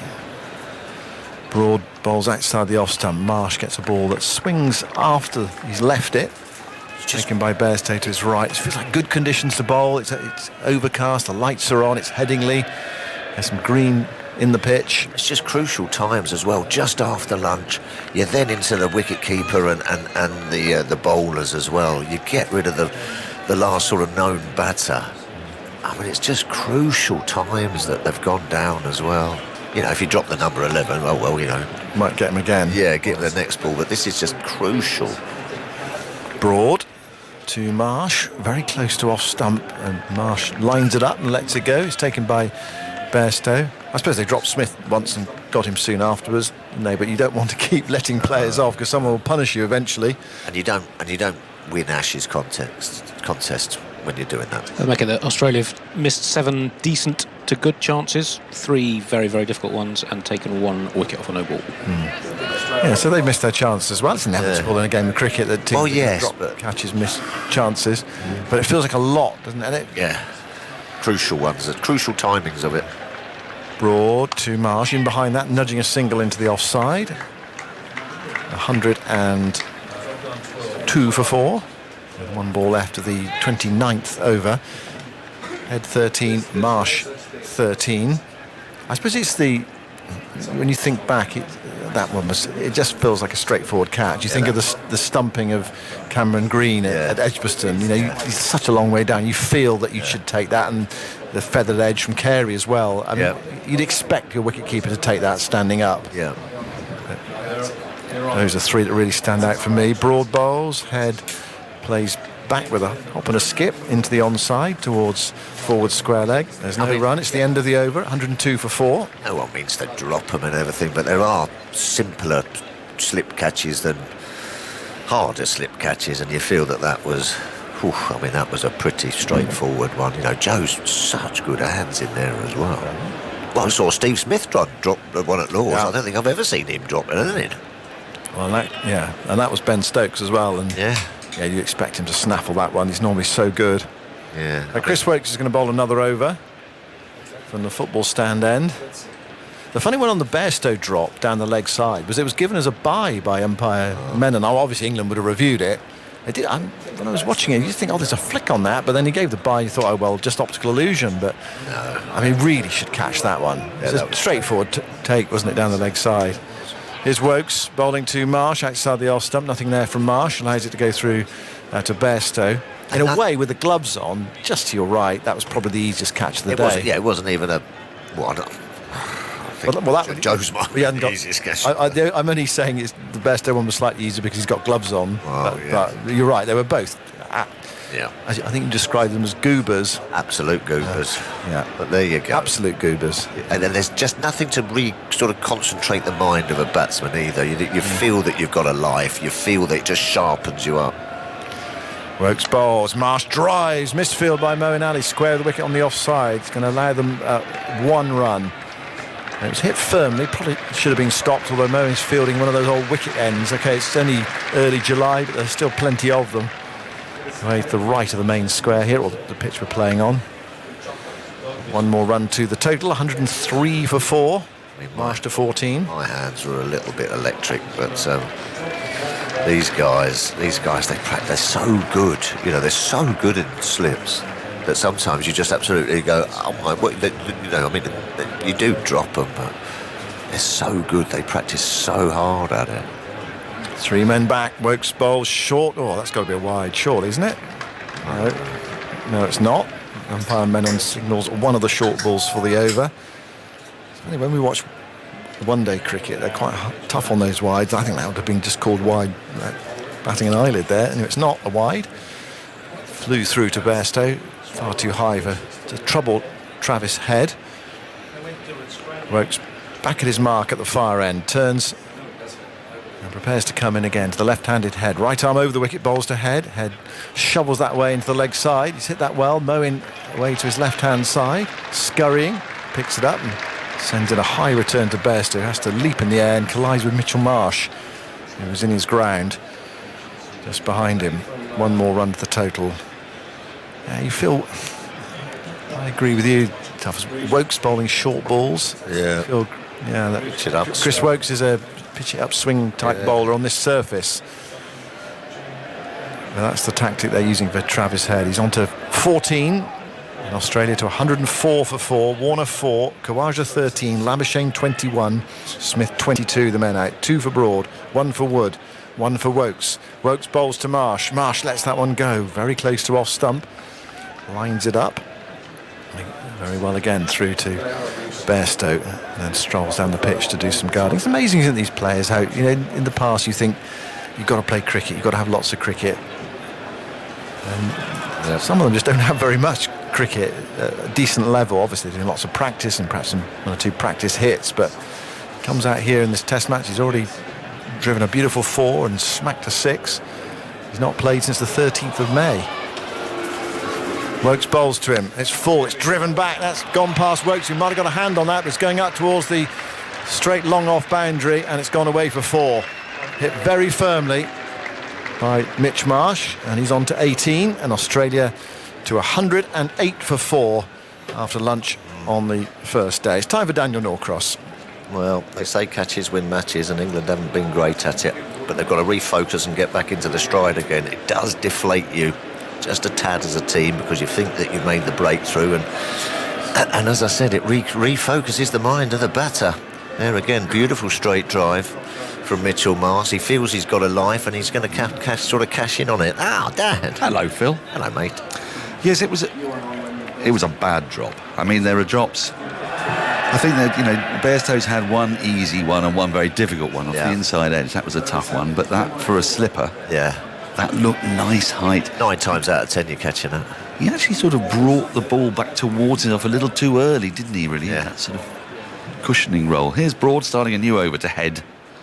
First ball is short, and it's pulled with control down to the finer of the 2 fine legs. We've got a long leg and a fine leg, really, and a deep square for Head. He gets off strike with that single, 109 for 4.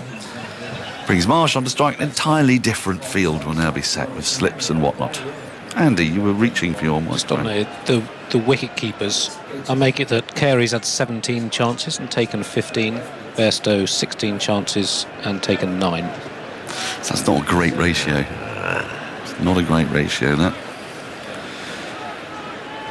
A lot of stumpings. You were talking to me about stumpings. 5 in the series now for Carey. 5 for Carey, 1 for Bairstow. 4 slips in place, a backward point, who's actually becoming a forward point, or a very square point. Mid-off, mid-on, mid-wicket, and really a deep backward square leg. We haven't seen Moeen with the ball yet. He's out there in front of the Western Terrace. I don't think we will. No. Broad in to Marsh, and Marsh slashes at this and flashes it away for 4. Super shot. Wasn't that short. It wasn't that wide, but Marsh likes it there. This quick, pacey pitch. This minor injury to Green might have come at just the right time for Australia, because Marsh brought up on those bouncy pitches in Perth and whatnot. Yeah. Might suit him, this. But they've got a quite distinctly different tactic to Marsh from the one they're using to Head. That 4th slip's now just moved into a gully area. As Broad has picked up another couple of wickets today. He's been England's leading wicket taker. Looked to go full, hasn't he? He's in now to Marsh, who defends a full straight ball right back past the bowler, full face of the bat, up to mid-on. There's no run.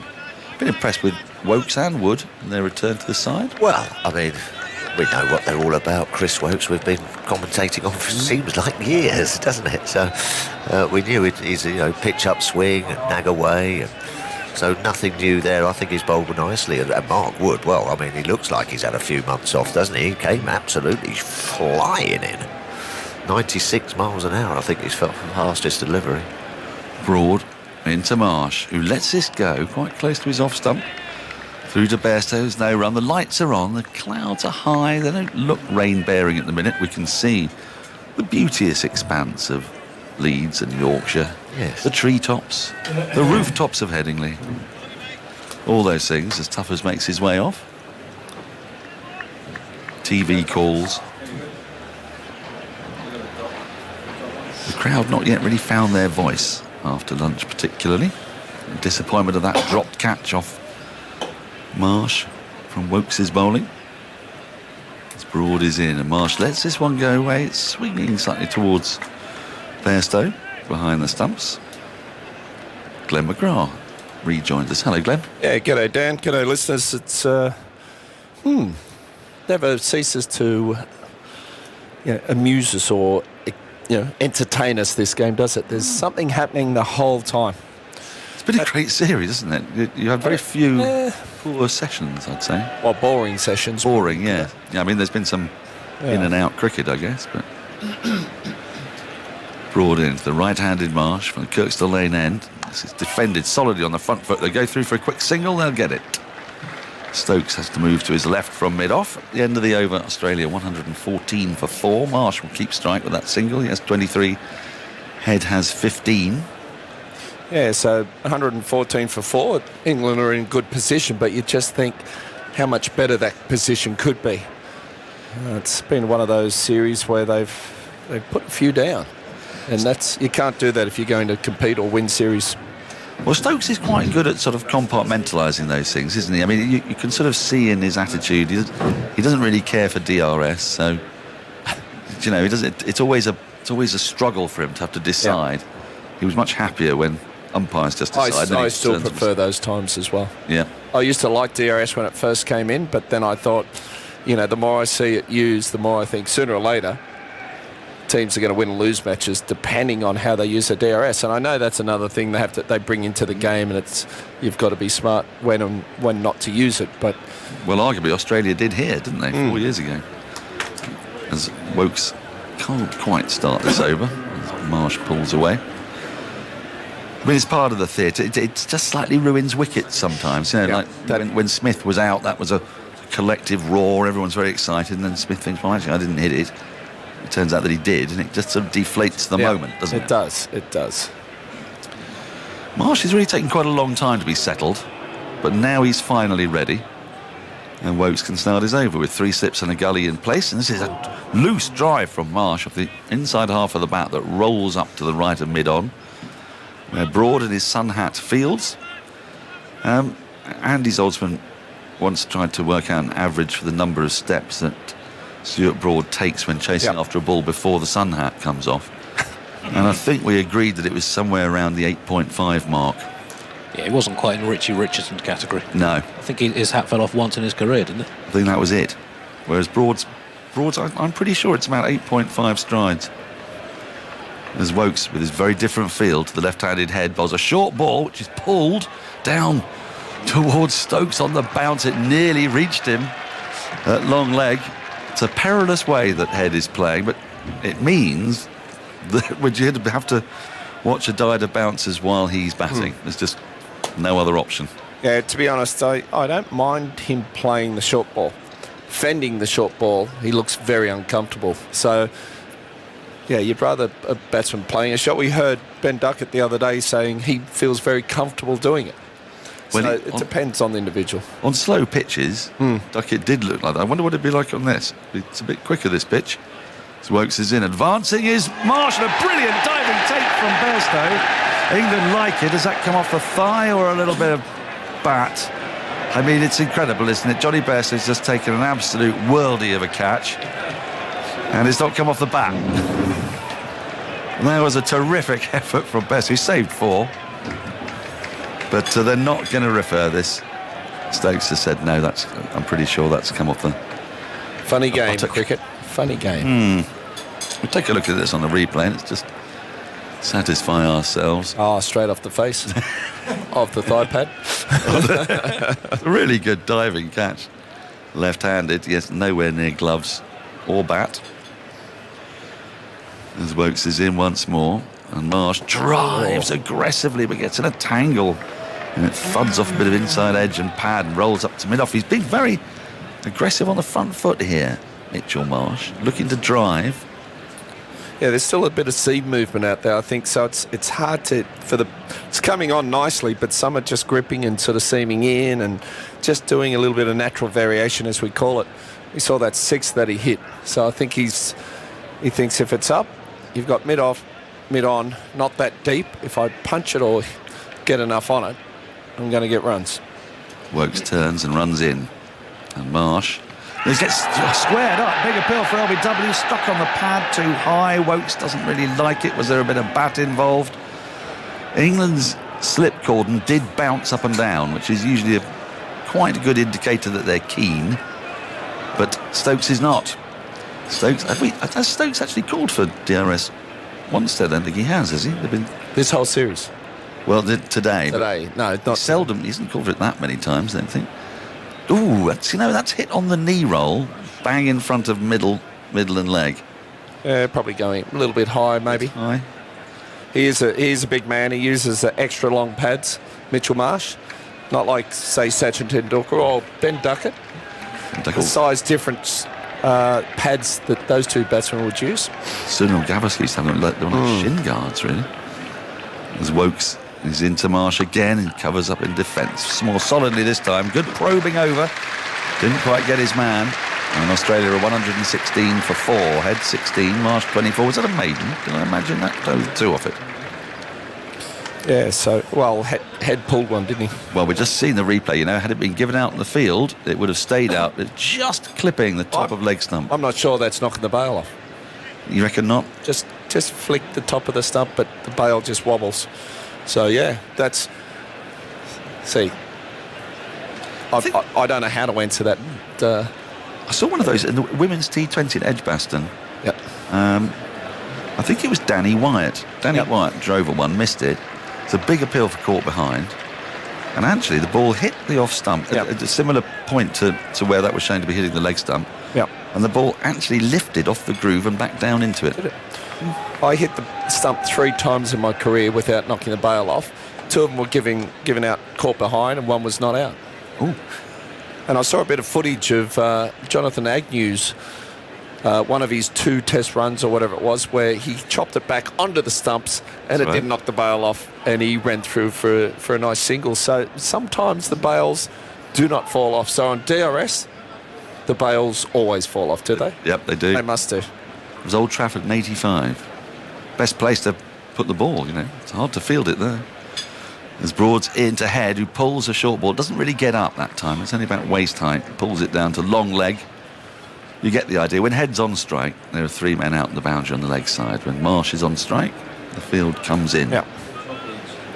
Which I'm not sure, because I know Stuart Broad bowls really well to left-handers. Just on that length, just getting a bit of seam movement, bit of bounce, easily take the edge. It's almost like they've given up on getting him out in any other way other than the short ball.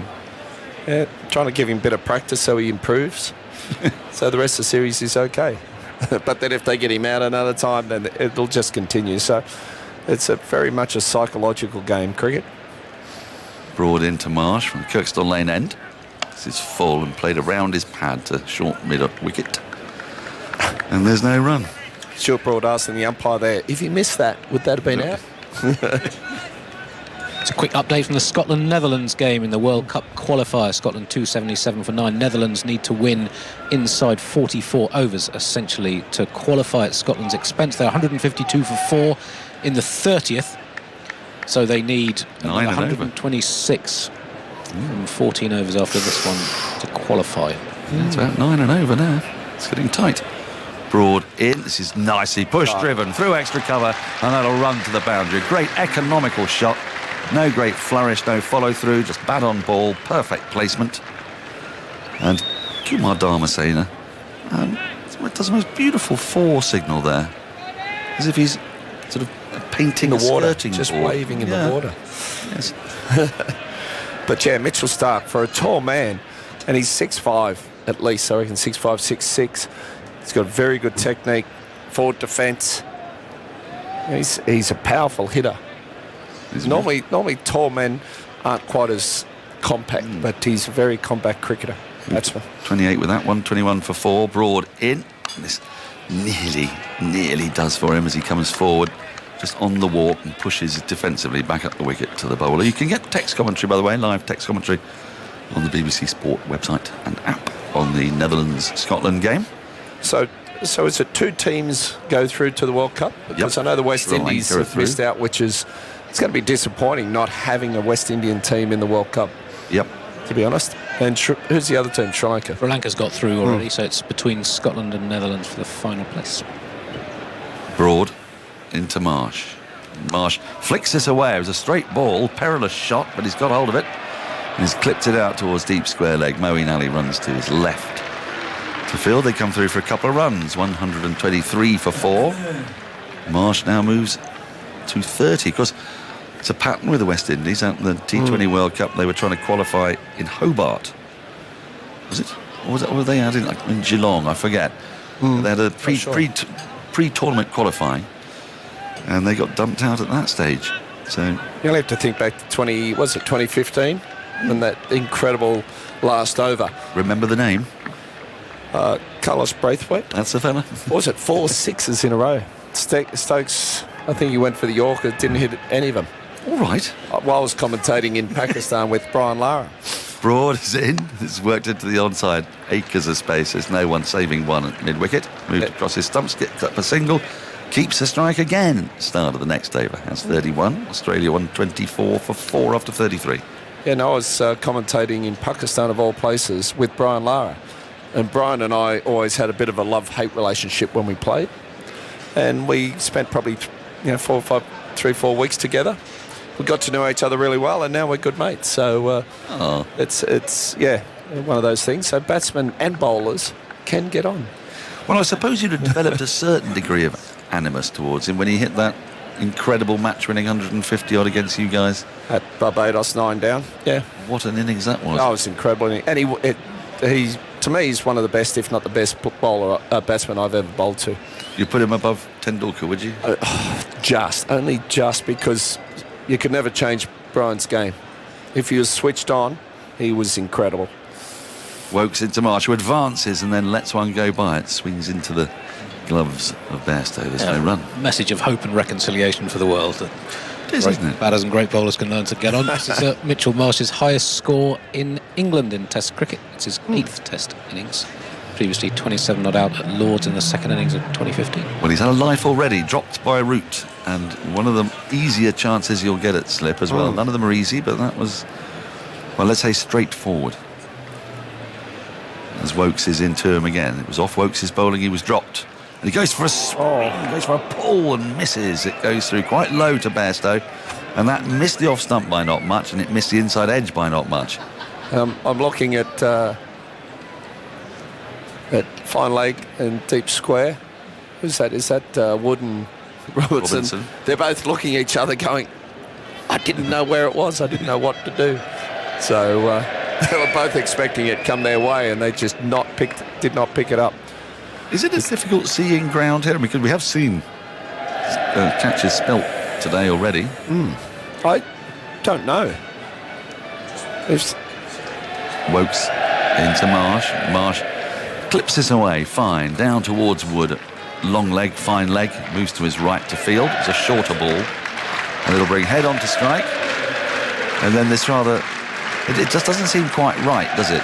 Asking Chris Woakes to bowl bouncers as the crowd now get into full voice. Lunch has been had, no doubt imbibements as well. Been pretty quiet over there today, really, in the context of things, what we're expecting. But I think once the Australians take the field, it might be a little different. Yes, I think when there are more of them out there. Woakes in to the left-handed head. He goes for the pull and hits it out towards Moeen Ali. Square as anything, at deep square leg. For a single, 126 for 4. Head moves to 18, brings Marsh back on to strike. in this partnership growing. It's when you've got a right-hand, left-hand combination, they're ticking over singles. It's quite annoying for the bowlers, because then you have to change your lines and a completely different approach as well, isn't it? Oh, it is. So it is. the fielders as well have to change massively, because you're suddenly going from no slips and everybody out to 3 slips and a gully in for the right-handed Marsh, who's on strike now. Woakes into him on the leg stump. A slower ball from Woakes. Lesser spotted slower ball in Test cricket. It's worked out towards mid-wicket. And they get another easy single. 1 ball left in the 34th over. 127 for 4. As the field spreads again. Yep.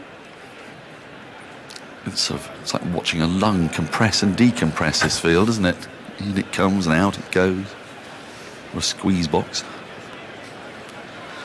Interesting analogy, but... Woakes into head, and that's a short ball that he just gets up on his toes, plays back up the wicket to Woakes, who does a little bit of juggling, and in the end decides to bend down to pick the ball up. End of the over. Australia 127 for 4. Marsh 33, Head 18. Marsh has had that life, and he's now prospering. More thoughts from Glenn McGrath, and then we'll have an all-Aussie lineup as Jim Maxwell comes in to replace me. Yeah, thanks, Dan. This partnership has grown to 42 now. Important partnership. Now, these two are very quick scorers. Mitch Marsh, powerful hitter. Travis Head likes to score quickly as well. So you would have thought this is a bit of a innings or match-defining partnership if they can build this and make England pay for those drop catches. But then we've got Mark Wood coming on. You know, his spell earlier was express pace, up around 95 mile an hour. And you're sitting on the edge of your seat. You thought something was going to happen every ball, Jim. I'm off the edge of the seat and standing tall, right in front of us. Here comes Wood, rushing in and bowling, and just outside the off stump. That had a bit of speed, about 89, taken around the nose by Bairstow as it zinked through outside the off stump without any offer from the batsman. Yeah, not a bad warm-up ball, that one, isn't it? Right on the money. Perfect line, perfect length, just moved away nicely. Or 2. Yeah, 4 overs, then 2 overs before lunch, now back. So the short bursts, and he can bowl the wicket-taking ball. Khawaja knows all about that. And in between, he's got the batsman making quick decisions to play or leave. He runs in now, bowls short, and it's pulled, and it's going down towards mid-on, and it's going out towards the boundary for 4. He hit it to the left of Stuart Broad, who dived away to stop it. But Mitch Marsh picked that up quickly and hit it into the turf and straight down the onside. A pulled-on drive, you might call it. And Marsh is getting dangerous. They should try and find a way of finding a mistake. What does Wood do to unseat him? Well, that first ball he bowled was just the perfect area. I think if he keeps it there, one, it's tough to score. You're taking a big risk, and there's a good chance he'll nick one. 4 slips, Wood bowls, pitched right up. He checks himself, and it hits the stumps at the non-strikers end. Might have been a run or two otherwise. It was too perfectly squeezed out, as it were. He just held on to his shot when he saw a change of pace and full length. But this is what the crowd want to see. This gets them going in the afternoon on the back of a little bit of cordial or whatever out there in the Western Terrace. It's mainly sunny with a bit of high cloud, and it's turning into a pleasant afternoon. Australia's innings, a bit here, a bit there, and England with Wood pitching wide of the off stump. That went away quite a bit, didn't it? As he watched Mark Wood go through to the keeper. I think, Andy, have you been keeping count of how many times Woody actually takes a tumble after he bowls? He puts so much effort into every ball that he bowls himself off his feet half the time. I don't have access to the tumble cam that they keep on Mark Wood. I don't, but it feels like there must be at least 10 tumbles. Well, I think it's at least 1 to 2 on average per over. But it just shows how much effort he puts in every single ball. This bouncy, slidey action of his. He's running in again, and it's on the back foot. A single down towards Broad. Just went with the stroke, Mitch Marsh. Picked up the length and played it to the right of Broad. Marsh is 38, head 18. Smith, the last man out, for 22. But Marsh should have been caught by Root when he was 12 from Wokes bowling just after lunch. So this partnership has taken the score from whence to where. 85 was 4 for 85. So he has 47 handy runs. Now we're going to go with this bounce attack at Travis Head. That lonely man, Harry Brook, down there at fly, slip, long stop. Away goes Wood. Back he goes. Knocks it down into the ground. Got over the bounce. Had it controlled. Doesn't always look controlled against some of the short stuff. So Wood finishes his first over in a new spell. And Australia 4 for 132. Sent in Warner. Caught Crawley bowled Broad 4. Khawaja clean bowled by Wood for 13. Labuschagne caught Root at slip off Wokes 21. And Smith caught Bairstow on the DRS confirmation of Broad for 22. Yeah, no, that was a interesting dismissal from Steve Smith. Getting caught behind and then DRS confirming that he did edge it. He didn't seem to think there was any nick at all, did he? And didn't seem to be bat on pad. I mean, is it just one of those where you... I don't know. Don't know. I never got to use DRS. And it's hard to stand there when you've got all three stumps on the ground. Yes. So, but yeah, he's not shy on using DRS, Steve Smith. I don't know how many you would kick those stats, Andy. How many they got right and wrong when batsmen refer in this series or overall? I don't know. What can you do for us? Now it's Wokes who's running in to start a fresh over, and Marsh lets it go. I know the last test they referred. There were 10 DRSs and 6 were overturned. Right? So I don't know whether that's a good average or what strike rate for the umpires. But it's very rare for LBW these days to be not referred. Yeah, well, we've had a few hits today, but I think even Stokes has realised height was probably an issue, not worth it.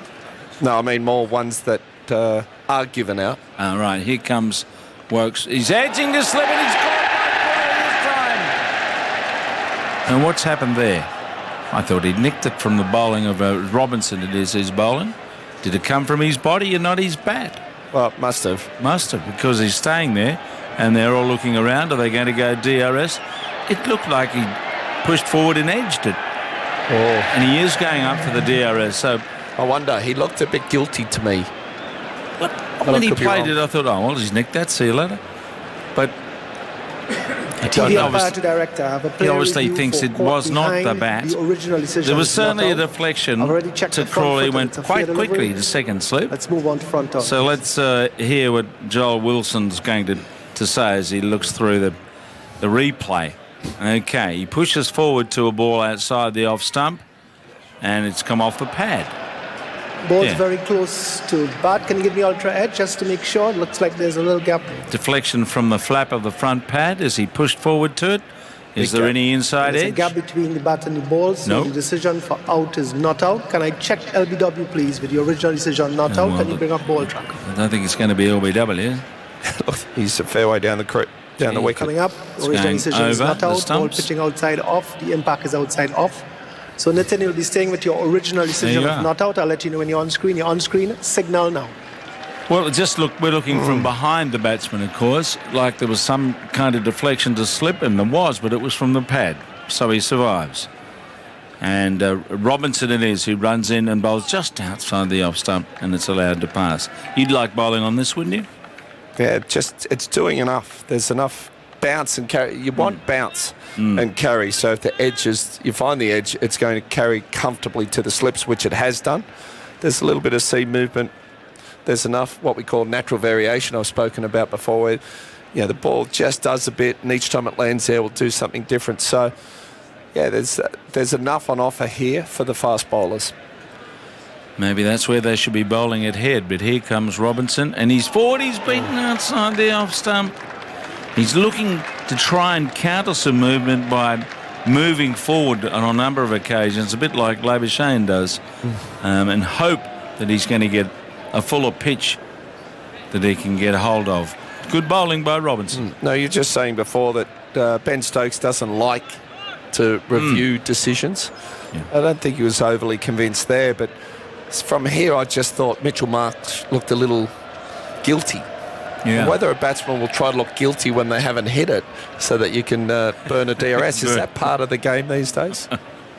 Robinson bowls, Marsh is back and he slathers it for 4. Thank you very much. Wow. A little bit wide. And when he hits them, they fly. And it flew down behind point and away to the boundary. Another 4 for Marsh. Is that the 50 partnership? It is, Jim, in 11.5 overs. 11.5 overs. Marsh has scored 42 of the 51 runs. Right. Well, he's had most of the strike, I would reckon, in that 50 partnership.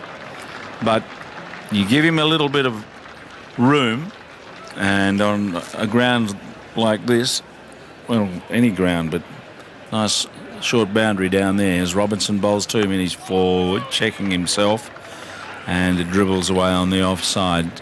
So Marsh, a last-minute inclusion for Australia with a hamstring injury to Cameron Green, and Marsh is taking advantage of that drop catch, and Australia pressing on here at 4 for 136, and Michael Vaughan's back.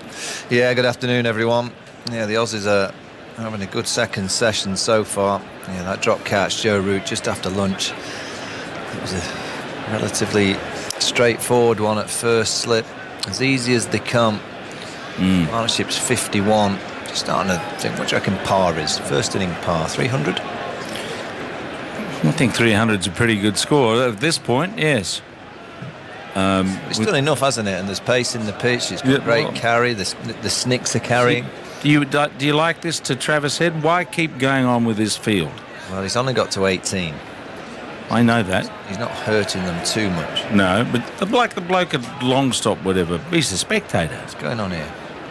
Joe Root under the lids talking to the umpire. I'm not too sure what's going on there.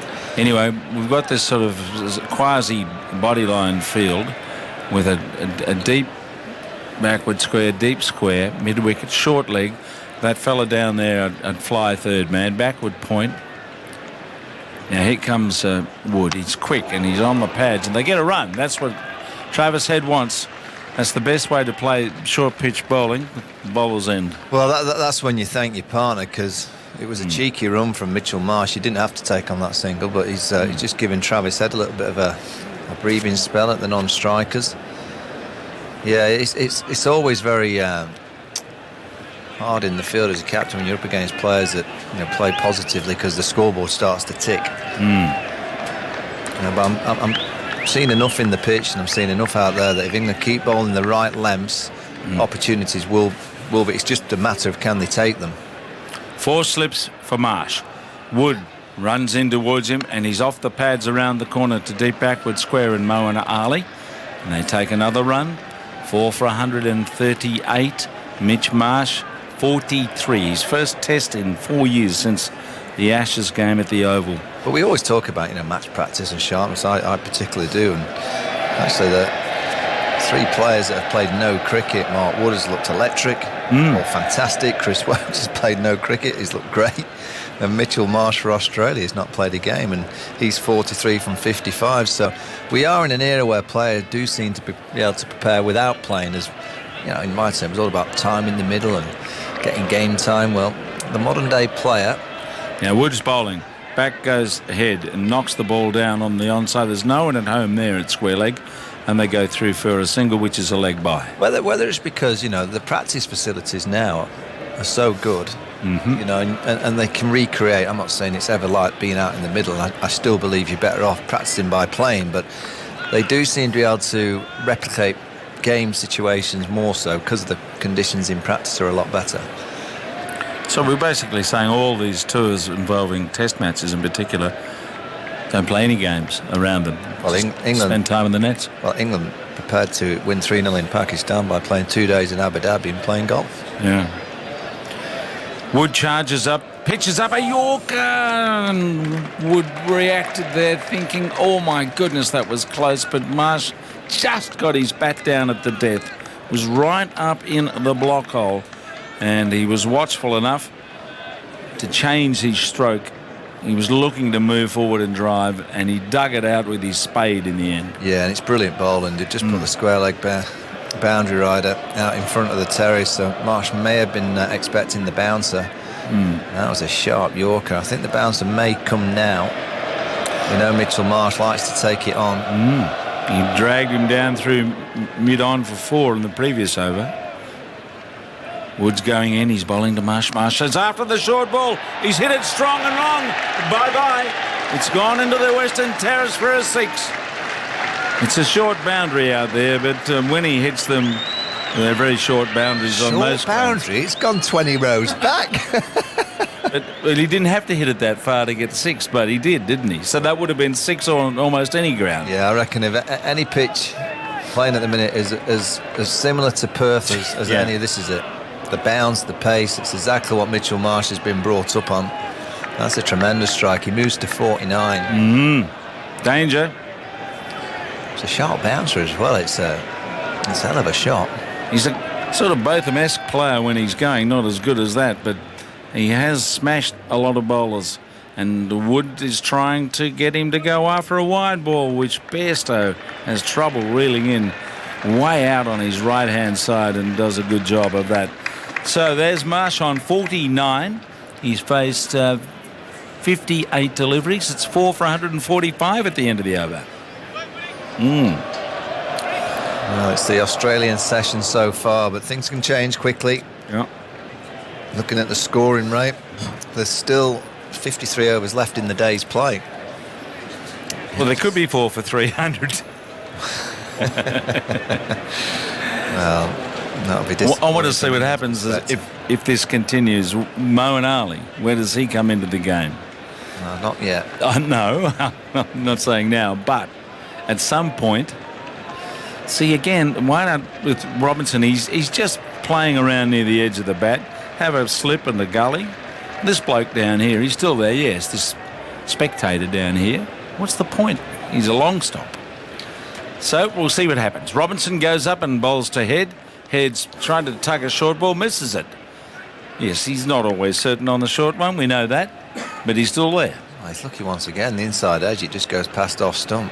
I think I've seen a player play so many pull shots, not very well, but continues to play the pull shot. Yep. Now what's happening? Oh, they're moving the short leg.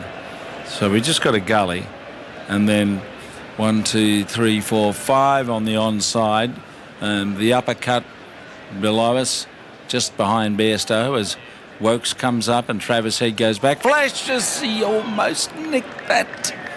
Well, this is not a convincing inning. No, and that's why they're continuously going to bowl short at him, because it looks like any minute he will make a mistake. You know, that's what you're bowling for. When you're bowling short to a player, you're bowling for the mistake. You know, it's not going to be a jaffer. There's no one around the bat. There's no short legs, so you'll get away with fending one as well. They're just bowling for Travis Head to play the pull shot, to go to one of those 5 fields on the leg side, or the kind of uppercut to the 2 fielders down on the boundary. Robinson tries again, and it's short, and he gets a single this time because there's no one near at hand, a square of the wicket, and the Wood is out there on the boundary. One thing's for sure, Jim, if he bowls it slightly short to Mitchell Marsh, I think it'll go over the hotel.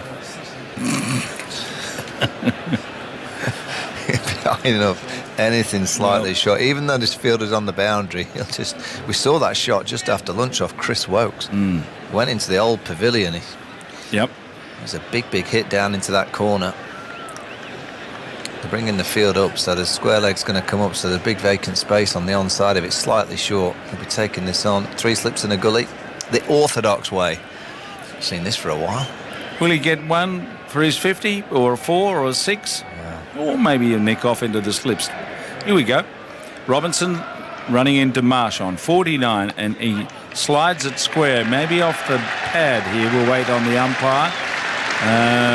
Is it bat pad? No, it is bat pad, yep. A half century to Mitch Marsh, returning from the apparent wilderness of no Test cricket for 4 years. and he's done well. Yes, he's had a life, but he's putting some life into this Australian innings at the moment. He's dominated this partnership. It's 4 for 147, and we'll get some information on Mitch Marsh's half century after this delivery from Robinson to head. He's gone around the wicket, just the gully nearby. He comes up and he ducks and almost ducks into that ball that was over the stumps. What's happening there, Andy? Mitch Marsh is 50 from 59 balls, 2 sixes and 6 fours. His 6th 50-plus score in 33 tests. He generally struggled, but he does have 2 centuries against England. Previously in England, just 89 runs for 6 dismissals in 4 tests. And since that Oval Test, that was his last test he played before this is only his 5th first-class match in almost 4 years. The white ball specialist. Around the wicket again, here's Robinson, and Head goes back and plays the short ball very uncomfortably again, looking to give himself some room. So he's hanging on like the old Limpet mine at the moment. Head's 20, Marsh is 50, and we might be having a drinks break here, Michael. People trotting on from all over the place. 4 for 147. And Aggers will be here in a moment. Okay. Well, I reckon that last over was complete justification why England have continued to bowl short. There was 4 balls there that they missed. He ducked awkwardly, played an iffy pull shot that just got the inside edge down past off stump. He looked so uncomfortable against it, so England will continuously bowl it to him. So if you're out and about today, remember you can take the Ashes with you on BBC Sounds. Live commentary on the Ashes for both the men and the women, and our podcasts including the Ashes Daily and Tail Enders. And hello to all of you if you're listening down under at this time of the evening. What are we moving on to? Coming up to midnight in the eastern states, 10 o'clock at Western Australia. But it's been good value here. Runs and wickets, catches and drop catches, and the crowd, the buzz of the crowd, they're right involved in the game. So what else have you got there, Andy? Well, another update from the Scotland-Netherlands game to remind you of the situation. Netherlands need to chase 278 to win in 44 overs if they're to overtake Scotland on net run rate. So if Scotland wins or Netherlands take more than 44 overs, then Scotland will get through. Netherlands 194 for 5 after 1 ball of the 37th, so they need just over 10 and over the next 8 overs to deny Scotland a place in this year's Cricket World Cup. Okay, drinks break here. Michael Vaughan's alongside me, and Aggers has raced up the stairs to join him. Yeah, and the England side are just gathering a few thoughts. I don't think they'll change too much. They've been excellent, so much better than I saw on the first day at Lord's. It's just the chances, against a side like Australia that you've got in such a precarious position. To drop 2 really straightforward chances today and another kind of 50-50 chance, but it's those 2 really easy ones, Aggers, that are costing England, particularly Absolutely. Marsh just after lunch.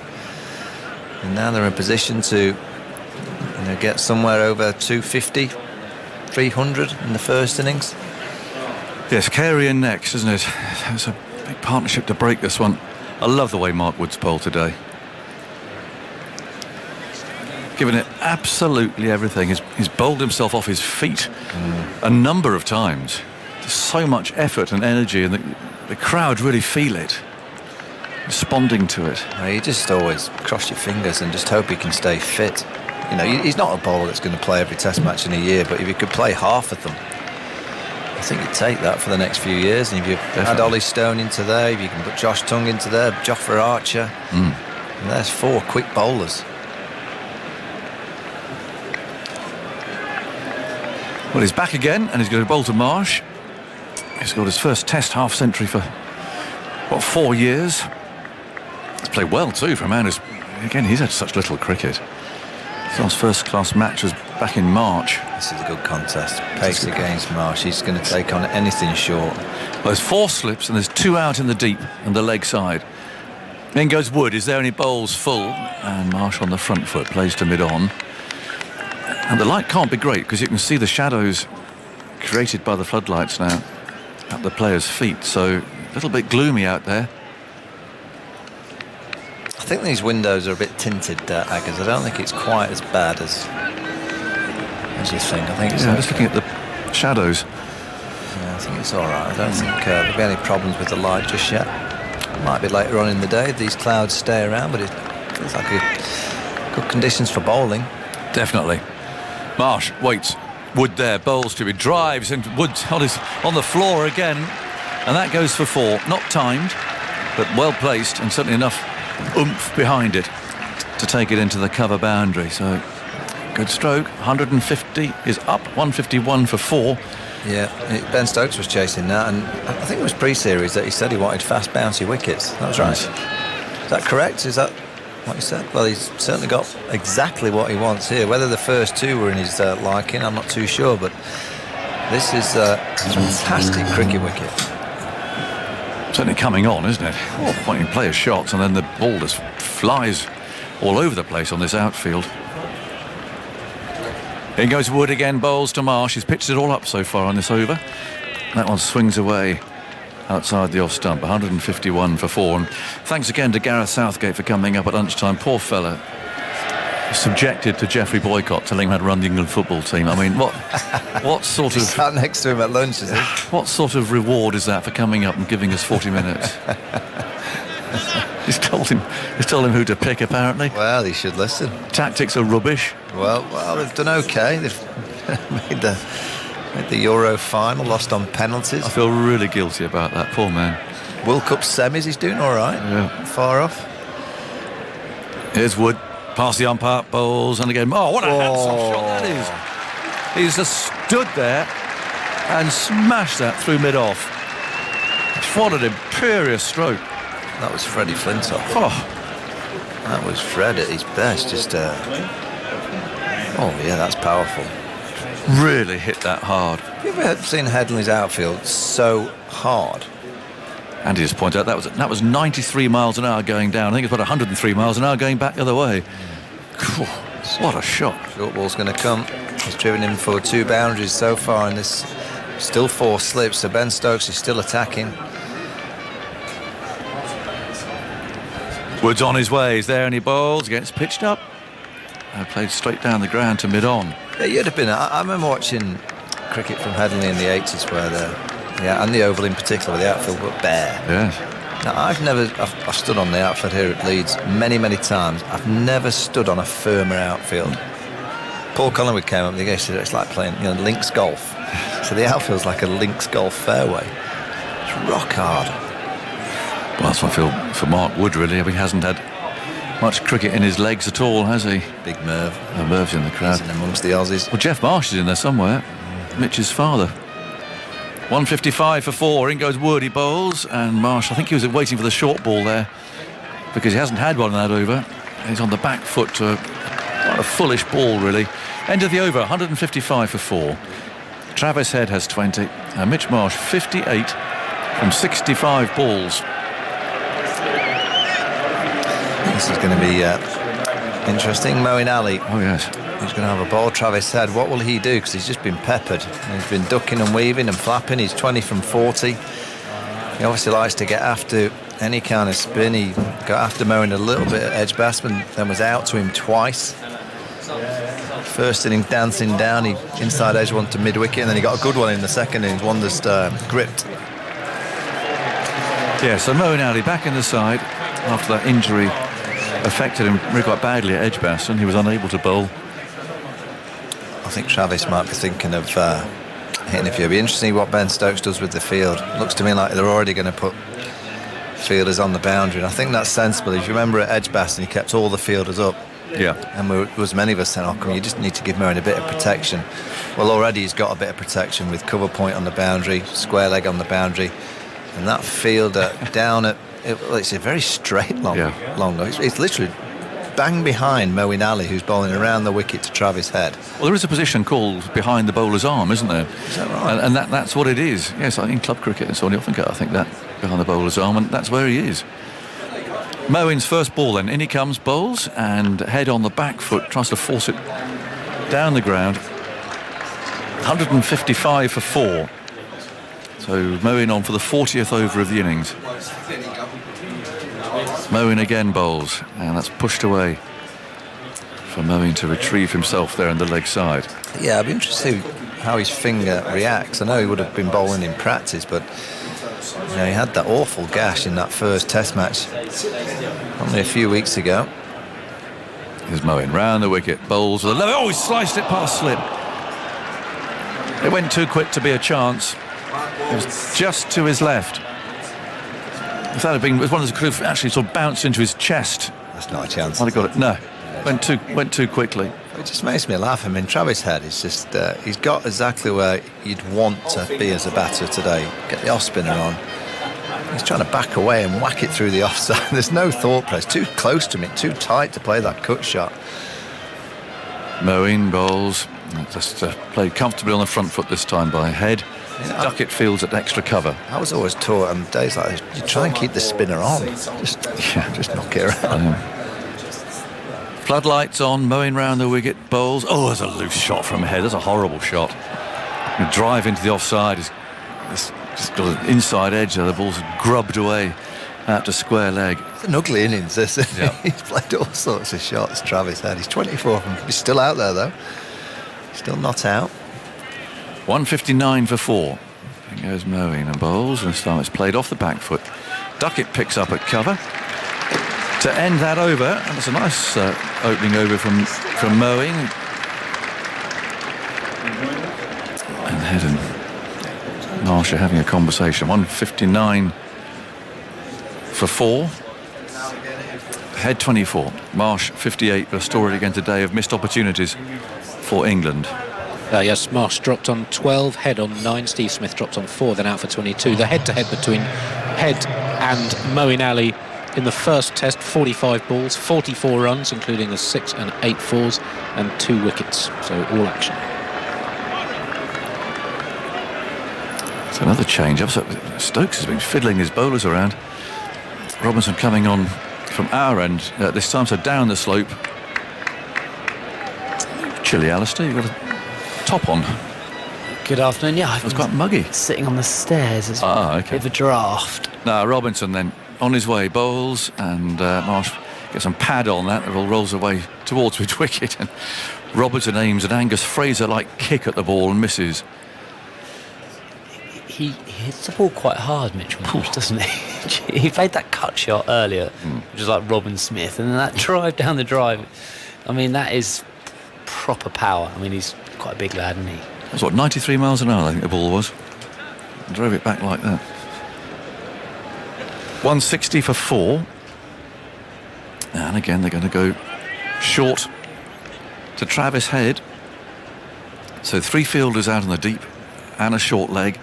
Duckett is kind of fourth slip there really, and a very fine third man. In goes Robinson, bowls short, he steps away, pulls into the leg side. The fielders haven't seen that. Lots of gesturing about where is it. They knew it was coming. It actually went straight between long leg and deep square leg. He can dominate virtually every time, can't he? I mean, the field that's set. Well, you can see the difference in the pitches we had at Lord's, Edgbaston. Everyone's saying, oh, it's just going to be short ball theory, but because this pitch is coming on, it's easier to time the ball. You know, it's very evenly paced. It's quicker wickets. It's easier to play those shots, and you get value for playing those shots. Robinson bowls short again and swung into the leg side. Fielder there does very well, actually. That was hit hard. It's Chris Woakes tumbling to his left at square leg. So they've only taken 1 after that. Also, the pitch is a bit quicker, so actually it's probably harder for the bowlers to pinpoint the bouncer. Actually, a lot of the balls at Head today have been, I know I go on it quite a lot, but below shoulder height. Those last 2 pulls were below shoulder height, so he can control the ball shot from there. They need to get it higher, but because the pitch is quicker, it's less margin for error. So actually, you've got to be more accurate. If you get it over the head, then it'd be a wide. Normal field for Marsh. As Robinson runs in, bowls to him, brings him forward. Robinson fields and hurls the ball at the stumps, which he misses. And it's picked up by Bairstow. 165 for 4. I just prefer to see Robinson pitch the ball up. You know, he's sort of lovely wrist. There's others in the team who can. He's bowling bounces at 80 miles an hour. I think it's probably ahead. It's time to have a little look at something different ahead. But then you're conceding, aren't you? You can say. Are you though? Well, why is it? I never understand why it's conceding. It's just doing something different. Are you conceding when you put the men out in the first place? Well, I think Head for his weakness at it. Right. Here's Robinson, runs in, bowls. Marsh hanging back from the crease a little there. Allows the ball to run away to backward point. On 65 for 4, the score Australia put in. They lost Warner in the first over for 4. Khawaja spectacularly cleaned up by Wood for 13. Have a look at that clip on the highlights or the website. It's fantastic. It really was. See a fast bowler doing that. Ripping a stump out of the ground. Did you ever rip a stump out of the ground? I've putted on once. Is that when the groundsman wet the holes for you? I think I was downhill with the wind. 165 for 4. In goes Robinson. Bowls Marsh forward. Feel that and the follow through. He's got a big stride in there, isn't he? 165 for 4 then. And these two put on 80 now from 100 balls. So they've got a good rate. So, just want to get back into this. It's Carey in next, and then down to Stark and Cummins. Talk about Carey. I went for a haircut yesterday. Yes, actually, I noticed that. You do look very well coiffed. Yeah, decent haircut. At 7 o'clock, wandered around trying to find somewhere to have, which was open. I can't remember what it was called now. Got a haircut, and he said all the Australians have been in there, and he didn't know his cricket that well, so he was like telling me what they looked like, what they did. It was like Marnus, the funny one. So I was like, the funny one, it's Marnus. It was Moeen, bowls, that's tucked away towards mid-on, no run. And then we went. I think David Warner had a haircut. Usman had a haircut, and he said, there's another one. One of them, I think Alex, his name. Alex Carey, wicketkeeper. Moeen again, bowls, driven into the offside, only for 1. Fielder out there should cut that off. 167 for 4. And he said he hasn't paid. Really? It was one of those cash-only ones, and he promised him he would have a transfer later in the day, and this was just before he shut. So not adding more fuel to the fire. No, right? I mean, I might have been hopefully a few of the Western Terriers. I heard it, but this is a true story. I'm not making it. He might have paid by now. However, going to roll coins at the door from 20 yards away. Sounds like Well, it's a very smart haircut. I'll give you that, Alistair. Well, I didn't do it. No. There's Moeen down the leg side, brushed away by Marsh out to mid-wicket. That's probably the last thing Carey needed, wasn't it? To have a little rumour about a haircut. Well, his reception he's going to get in a minute. Yes, it might be noisy. Moeen down the leg side, and Bairstow doesn't take that either. I think he's lost a bit of confidence, you know. The one thing about it, isn't it? If you drop a slip catch or you drop a catch anywhere, it kills you, and obviously the game goes on, but you don't have to catch many others. No. A wicketkeeper starts dropping, there is zero hiding place. Yeah. You are just in the firing line for that whole day, and it must be horrendous. Moeen again, quite flat, hit hard off the back foot by Head. We've just seen a picture of Moeen's finger, and I hope that's not today. It's often hard to tell when you see a picture on the screen. I hope that was from Edgbaston. Difficult to tell, but it looked cut again. Moeen bowls a low full toss, driven for 4. That wasn't much of a delivery, I'm afraid. And Head's put that away very easily. This is a very dangerous counter-attack. And old Finchy there with the Barmy Armies trying to get the troops going. That's what it needs a bit, but England definitely need a couple of wickets here. They put Australia in, made a great start. But 3 missed chances again. Simply can't keep giving international cricketers a number of lives that England have so far given Australia in this series. It's 80 from the 16 overs since lunch. That's just too many. I think we have to be a little bit careful with the numbers, because this outfield, I've never seen an outfield as hard or as quick as that. You're getting absolute value for shots. Robinson bowls, that swung into the leg side, didn't quite get hold of that. Moeen's after it, and I don't think it's going to get there. It's 4 more to back up what you were saying, Cookie. It's true, you just beat the field, it's 4. I was trying to think of a number this morning, and I instantly had 50. If someone batted, if the side batted all day, it's worth 50 extra. So if say Australia 350, I think it's 300. But I mean, this is just me guessing. Zoltz, I want you to do a. What do they do? What's in golf? The old green read. Is it? What's the reading? I'm done. I'm looking totally at the wrong two people then. You are. In goes Robinson. Bowls swung away for 4. Down the leg side, and that's leg byes, I think. But it was an ill-directed ball. Yeah. 179 for 4 it is now. Run rate's racing up. 4.2 now. They've just got away, these two. And Robinson is having a chunter about the ball by the look of it, but I'm not sure that's going to be entertained. I remember Brian Lara finally being dismissed for 375 for his first record score. I'm hesitating because Ollie Robertson's leaving the field mid-over. Now that's not a good sign for England either. Something's happened. It wasn't immediately obvious there, I must say. And he's not hobbling, but Ollie Robinson mid-over has walked off the field, so clearly there's an injury of some sort there. But he hasn't betrayed what it is. So Stuart Broad's coming on. Yes, I remember, so 375, he walked off. Trevor Bailey said, on this outfield, that was worth 440. He worked out exactly that it was not 25 or 50. That's because the outfield was so long. It's a stimp meter, apparently, is what they do, the speed of greens. So, I mean, I don't know what a quick one, what's 10 maybe at Augusta? Or, I don't know what, but this is, you'd say that is a dry Augusta green, isn't it? It's as fast an outfit I can remember. So are we counting Mitch Marsh as having reached a half century yet on 63, or still in the 40s? Can reduce it. Handicap him. 179 for 4, so we'll find out what's happened to Robinson, but that didn't look good. I'm going side or back. Didn't touch it though. Yeah. Often you see bowlers pressing in the side. Broad runs in, bowls outside the off stump, a bit of a loosener that. You can't help but feel it. You put your thumb into where the rib is.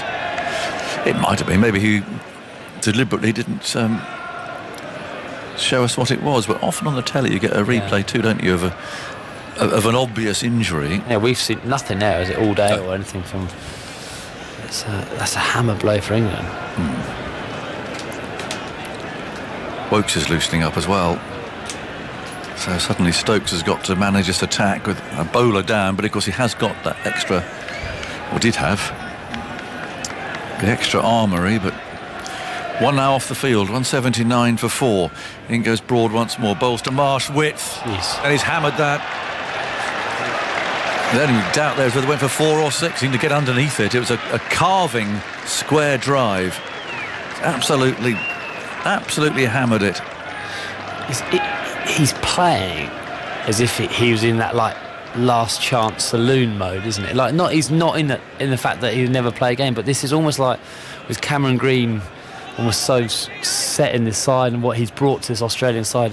He probably didn't think I'd get another opportunity. So he probably was like, if I ever get an opportunity, I'm going to play my way. I hate the word just go for it because there's a lot more skill than that. But it just feels like he's just come out with that attitude. Well, I'm just going to. He has played so well today. It's just been the right sort of positive innings with Australia losing those 4 wickets. But England always go back to the Joe Root drop. But if you score runs, you often get dropped, don't you? There's always you don't often get 100, which is without giving half a chance. In goes Broad, bowls to Marsh, forward he comes. Played down to mid-off where Stokes fields. A few things going through his mind, I would think now. So there's Wood and there's Woakes. Broad bowling at the moment. Stokes has already more or less announced that he can't bowl in this game. I don't think that necessarily means that he absolutely won't, but I think he's probably just got one spell, hasn't he? Yeah. Like one spell at any stage, and I think that'll be him. Last ball of the over. Broad moves in, bowls, and he's hit that hard into the leg side. Fielder out there, runs round to his right and gathers it in front of the mass ranks of the Western Terrace. And Marsh continues to play his shots. The partnership 99 now from 112 balls, 184 for 4 is the score. More from Alistair Cook and then Dan Norcross. I'm struggling to pick it up here. I know we're sitting very high up. We're on the 5th floor of the media centre. I don't know if you call it a media centre here. It's not my most favourite building ever at cricket ground. It's my favourite window because you're looking out at something else, not this one. But I've been struggling to pick it up. I don't know wherever it's going. Well, we're quite high. Is that and that does do things to perspective. It's a bit like the high gantry that they used to have at White Hart Lane. Made life quite difficult for commentators. Andy Zaltzman has brought news that will not please our Scottish cousins. Just wait till after this ball from Moeen Ali. So they've lost. It's very grave. Not lost yet. It's grave news. Moeen Ali starts a new over. Back into his crease goes Mitchell Marsh and flicks the ball to Duckett at short mid-wicket. There's no run. Flurry of boundaries for the Dutch have taken them to the brink of World Cup qualification, and another agonising near miss for Scotland. They now need just 5 runs in the next 2 overs. Here comes Moeen. This is worked into the onside again to Duckett, going back in his crease. Mitchell Marsh. It's Baz de Leyder, isn't it? Baz de Leyder, maiden ODI 100, 121 off 90 currently. They've hit 5 sixes in the last 10 balls. Yes. He made quite the face there. It's back in his crease goes Marsh. Is that winner takes all? Sorry, it is. Yes, it's winner takes all. But the Netherlands need to win it inside 44 overs. So before that flurry of sixes, Scotland were very much on top because net run rate was coming into it. Moeen in. Now forward comes Marsh. Having just played the last couple of deliveries of a similar length off the back foot, he's now thrust that big fat pad forward, placed it to the offside. There's no run. I was on air when Zoltz went through the thing, but when he starts on those rants, I just tend to switch off a little bit. I knew it'd bite me at some stage.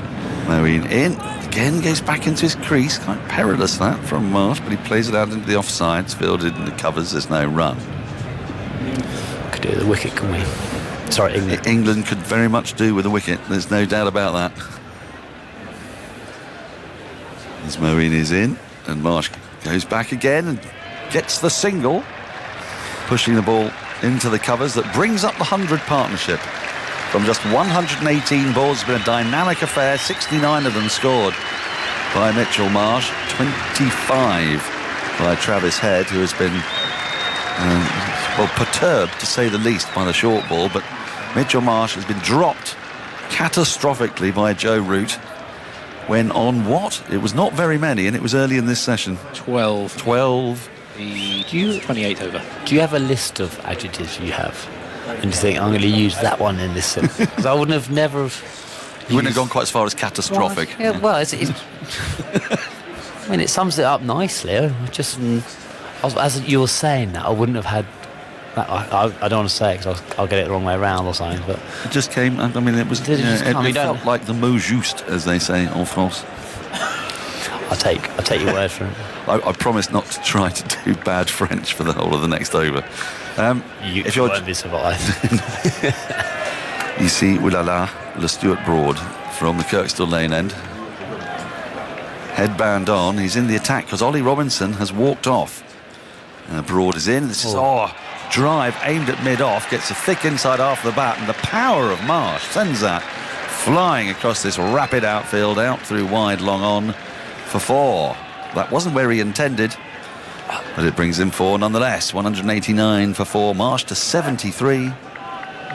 You look at the changes made to both these sides, and Marsh coming in for Cameron Green, you would have thought would have weakened Australia's side, but I mean, Marsh got almost as many runs as Green has got all series. I like this from Ben Stokes. He's had 3 slips for all. He's had up to 5 slips, but he had 3 slips for a long. I was just thinking there, he doesn't need a third slip. He's probably going to nick straight through his third slip now, but he's got Ben Duckett in mid-wicket. I like it. I think the way Marsh is playing, can they build a couple of dots on him? Brought in, and he flashes at one outside the off stump and gets away with it. That ball moved away into the gloves of Bairstow, and Marsh went after it. There'd been a bit of good fortune there. That was the ball going to third slip. That was. That was just flying head high, and I'd have sat here and gone, oh man. He has just got that air of like, this doesn't matter. I'm just batting. I mean, that was a big whooshka, wasn't it? I mean, it wasn't there to drive, but it's a lovely ball. I mean, you see it again, and it just tailed away nicely. Ball still doing stuff out there and at decent pace. Great cricket wicket, isn't it? It's lovely. a brilliant cricket wicket from what we've seen in terms of so far, even though they've produced 2 great games. Broad in, forward comes Marsh defending up to mid-on. I think you're right, there's no run. Everyone raves about the Edgbaston Test, but I actually found it quite a difficult game to call because the actual action, the ball just stuck in the pitch. It was quite dull in a way. The match situation was what was carrying it, what made it such an enthralling match. But then that's still good in one sense, isn't it? That's why Test cricket everywhere is just so different, isn't it? There's nothing else can compare to it in terms of different conditions. The pitch, how you have to adapt your game. But I think both sides will. Brought in, and that just turns Marsh around a little bit as he pokes the ball into the offside from the crease. There's no run as it's picked up in the covers. We'll really appreciate from where we've been on those 2 wickets to play on a wicket here, like the batsman with the extra pace on that you can time the ball. The bowlers that the Knicks do carry, as we've seen, all the Knicks really have carried at good pace. And this makes for a better spectacle. No ball has been called retrospectively. That's been a rather English disease. So I think we do have to. I know there's been opportunity of they're 80 for 4, bowling out for 190. I never saw that. I haven't seen that on the wicket. I looked and said, it's a good wicket. It's a really good wicket. If England can bowl Australia out tonight, that would be a good day. A really good day. That's like you've got to. It's not a Trent Bridge bowling out for 60 wicket at all, is it? No. Runs will come at pace as well as Marsh drives murderously back past the bowler for 4. A wonderful shot, a straight drive. It's been great to watch Mitchell Marsh, actually, if you take your English hat off and just watch some of the drives that he's performed today. Have been glorious to watch. It's been the ball striking which has impressed me. Not impressed me because I know he hits the ball hard. I mean, this is. It is a drop. Technically, Zolt's put it down as another one, but trust me, he's hit that. You're not catching that. The reaction time for that was next to nothing. It was low to Broad's left. He did get fingertips on it, but... And scary, he didn't time it, did he? No, not really. You saw the bat twist in hand that's come back. Not like a rocket, but I don't know what's slightly slower than the rocket, but slightly slower than the rocket. Well, proof if proof be need be. We'll come back to it in a moment. Broad in. It goes for the pull, does Marsh. He gets it out through deep mid-wicket. It's going to run away towards the fielder at deep mid-wicket. Who does? I think that's Will Luxton out there, who's substituting for Ollie Robinson, who went off. He didn't limp off, he walked off. So we're still speculating about what might be wrong with him, but a good piece of fielding by the substitute. Well, I mean, that is great cricket knowledge from you, if you could recognise him there, but I realise we've got a text message on that group. But I haven't seen the text message. Oh, I don't believe it. But just the field in front of the Western Terrace there, the noise, brilliant. When I close my eyes at night, I see nothing but Will Luxton, among other fringe Yorkshire players. Nothing would surprise me what goes to your mind at night. Broad is into Marsh, picked up 2 for that, and pokes this delivery down towards deep backward point for a single. The score advances to 197 for 4 at the end of the over. Marsh has 80. He's been very adept at taking the strike. I mean, Marsh came in after Head, and he's faced 90 balls, and Head's faced 52, so he's a bit of the Geoffrey Boycotts to him there as well. Well, steady on, he's got 80. Well, I mean, in the farming of the strike. I mean, in every other respect, not quite so much, yes. He's here, isn't he, today? Is he? Is Geoffrey here? He's given Gareth Southgate some advice about... I can imagine. Who he should pick, I think. Of course he was. Yes, he won't be short of an opinion. Andy. Yes, the Netherlands have dashed Scotland's World Cup dreams with a stunning late assault. 22 off the 41st over and 20 off. Moeen starts a new over and has been crashed. I don't know where, through extra cover for 4. Goodness me. Did you lose that as well? I got absolutely pummeled through extra cover. I saw that because I was like, Jesus, it's into out. Not a huge turn, but he's got into it. His left leg has given himself room to do it. And he should bulldozed it. There you go, bulldozed. I'm going to use the through extra cover at head high, but they've got deep extra cover. So there's 200 up, and the runs are coming at pace here. You want to talk about England playing Bazball. Mitchell Marsh here is going at a wonderful pace as he goes back into his crease and then tickles fine. Down towards the fine leg boundary for 4. A bit of finesse now. I think that was intended. He plays. He can play quite deep in his crease to Moeen. He has been generally. You're right. He's been playing off the back foot in general, unless he comes to thump it down the ground. But I mean, this has been an absolute. It's not a gem of an innings because it's more powerful than it's been a fantastic innings. I mean, if it is a gem, it's the Kohinoor diamond of an innings because it's chunky and it's 88 of 92 balls and it's quite glorious. Goes back into his crease and drives off the back foot. And on that note of diamonds, I'm going because I've got no idea what you're talking about. Sorry. Well, a gem, you see, gem, a big gem, a chunky gem. Was the idea. 205 for 4. Australia motoring here, counter-attacking after the loss of those 4 early wickets as Moeen is in, and off the back foot goes Mitchell Marsh and plays the ball gently up to Broad at mid-on. Alistair Cook is leaving us to be replaced by Alex Hartley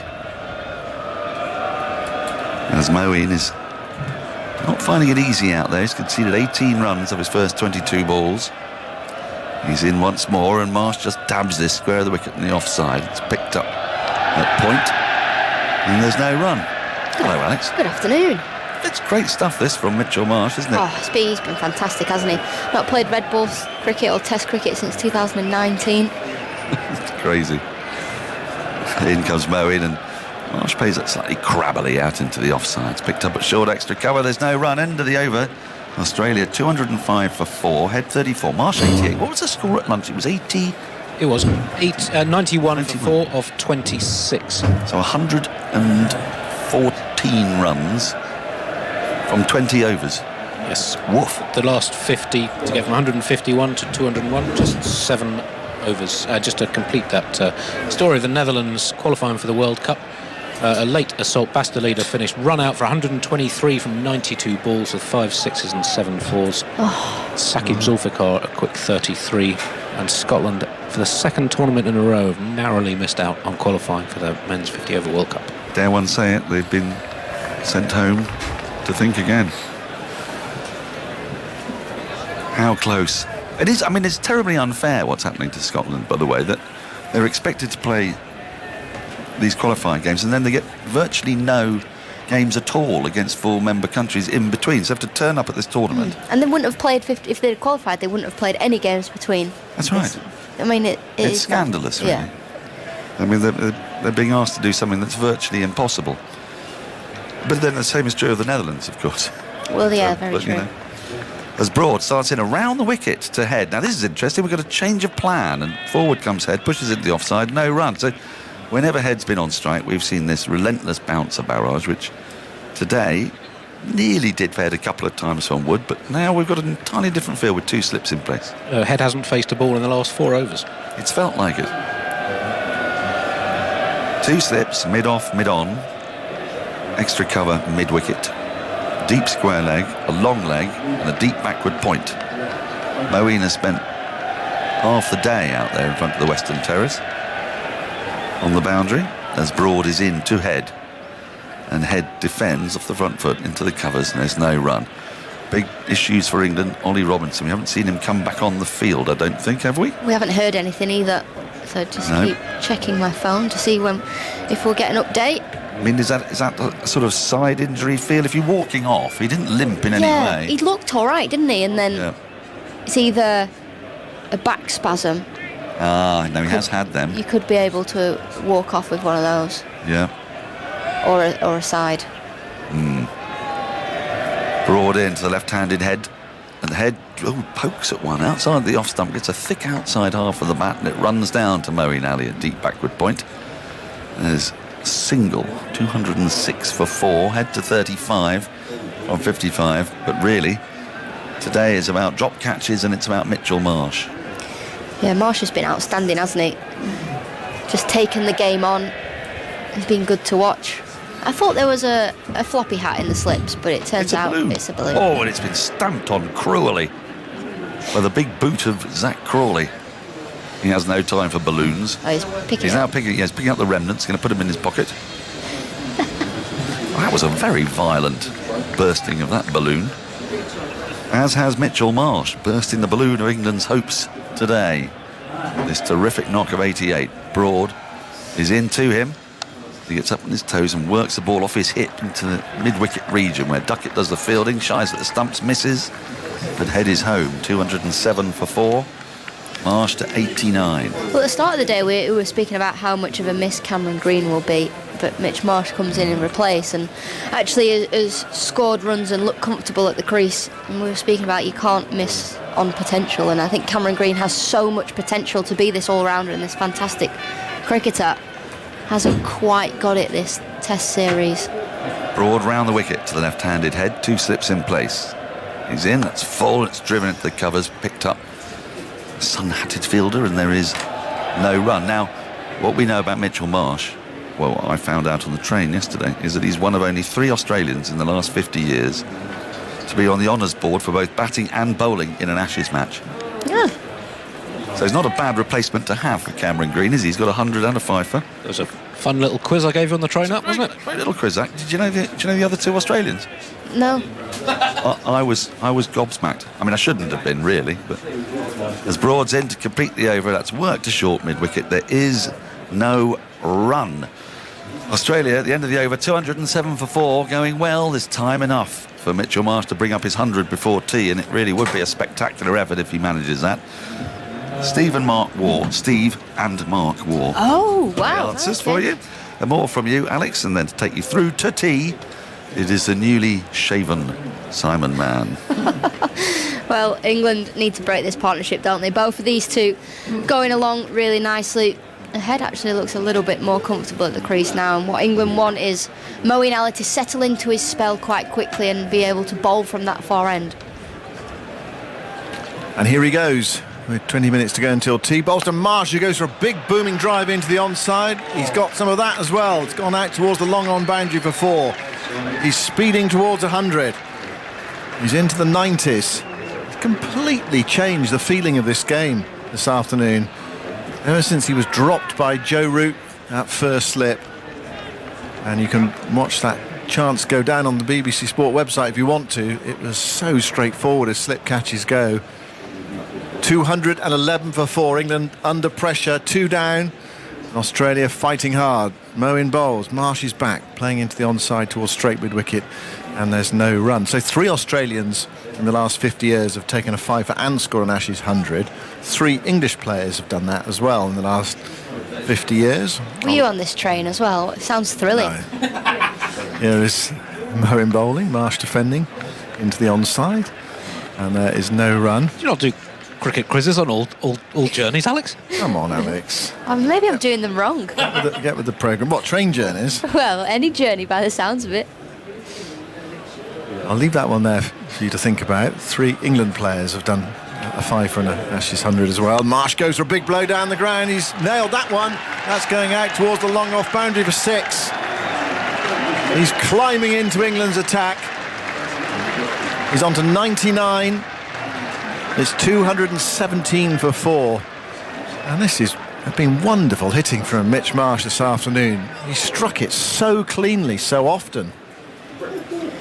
Apart from that outside edge. Taken 10 off this over from Moeen Ali. Moves on to 99. Moeen bowls to him. He's back dabbing into the offside. They're off for a quick single towards backward point. There's a fumble there. They shouldn't really have got the single, but Marsh has. And he runs the non-strikers end, raising his hand in delight. That is another Ashes 100 for Mitch Marsh. He saved his best for England, and that has been a brilliant effort this afternoon. He's hit the ball so sweetly. The replacement for Cameron Green, and what a replacement. Magnificent 100 from Mitch Marsh. It's only his 3rd, and he's not played for nearly 4 years in Test cricket. Fantastic day to do it, and come back and produce an innings like this. He's been brilliant, has Marsh. Welcome back to Test cricket. He's made it look so easy. He's taken the game on. He's played with aggression. 218 for 4. Moeen bowls. Head turns into the onside towards mid-on. They can't get a single.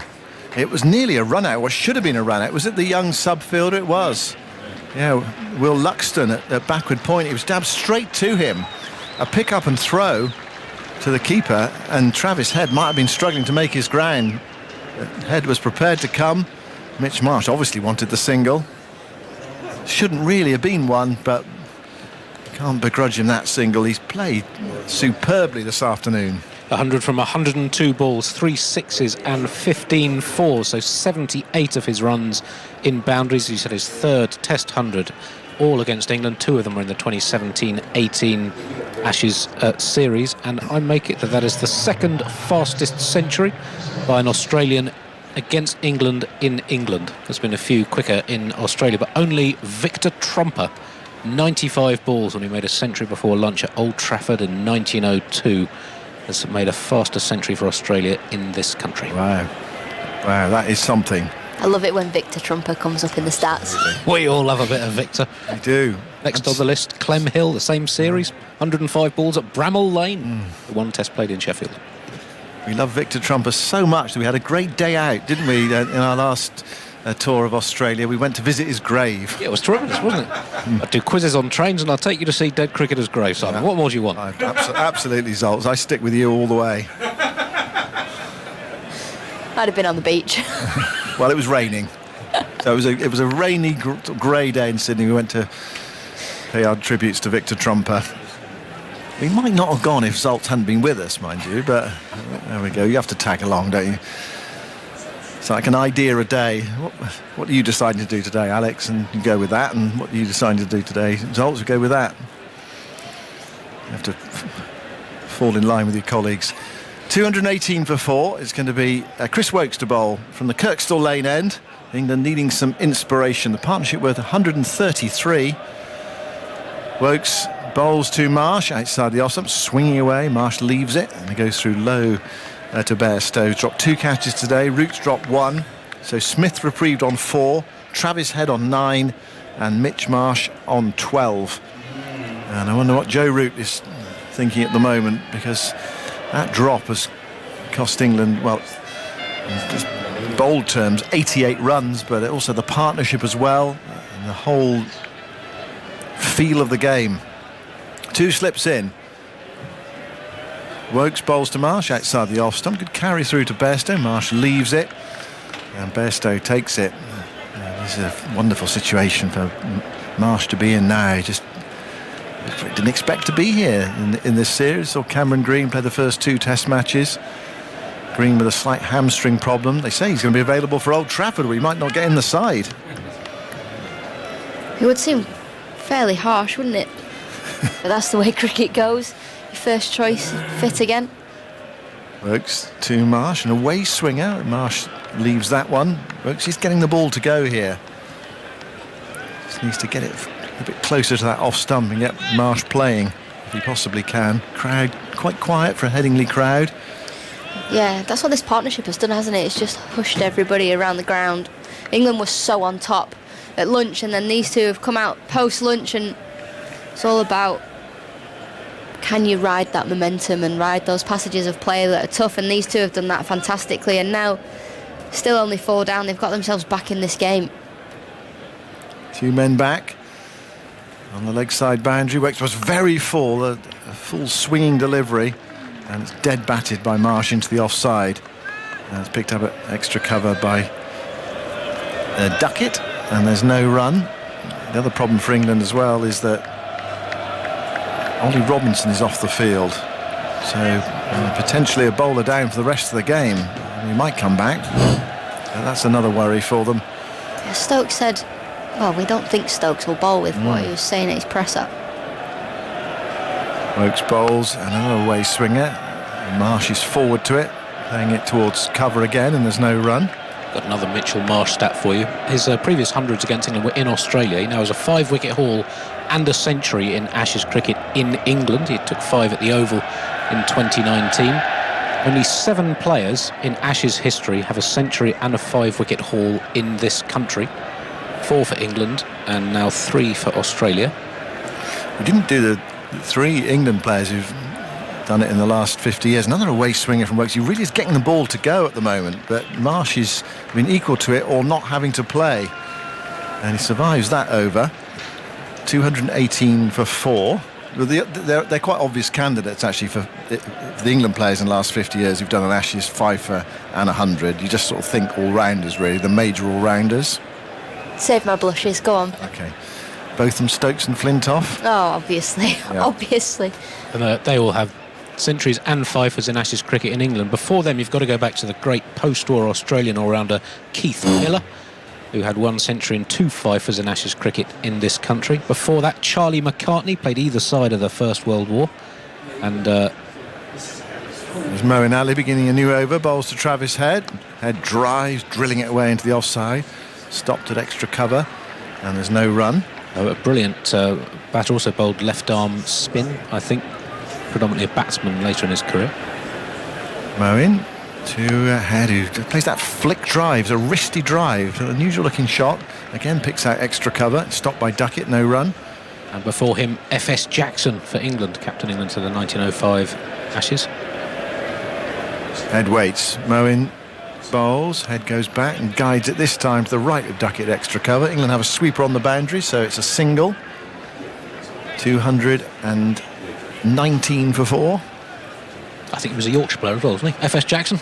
Anyway, 5 Ashes hundreds in England and 5 wicket. So just 7 players on that list that Mitchell Marsh has now joined with an Ashes 100 and Pfeiffer in England. Well, he really does save his best for England. I talked about this earlier. His batting average, his bowling average against England. There's Moeen bowling to Marsh, who forces that away off the back foot square with a wicket. It's picked up in that point region by the subfielder Will Luxton. One more, 220 for 4. His batting average against England in Test cricket is around about 48. His bowling average, I think, is about 25. And then overall his Test career is almost completely the other way round. Moeen bowls. Travis Head plays that firmly to Duckett again, extra cover, almost as if they're having a private game. Those three, Moeen, Head and Duckett. 220 for 4. Grim afternoon for England. Head tries to flick that one away, struck on the pad, runs to short fine, picked up by Luxton wearing his sun hat, lobs it to Johnny Bairstow. It's the end of the over, so England are going to have to use Moeen now really as a holding bowler from one end, but he's gone for 5 and over.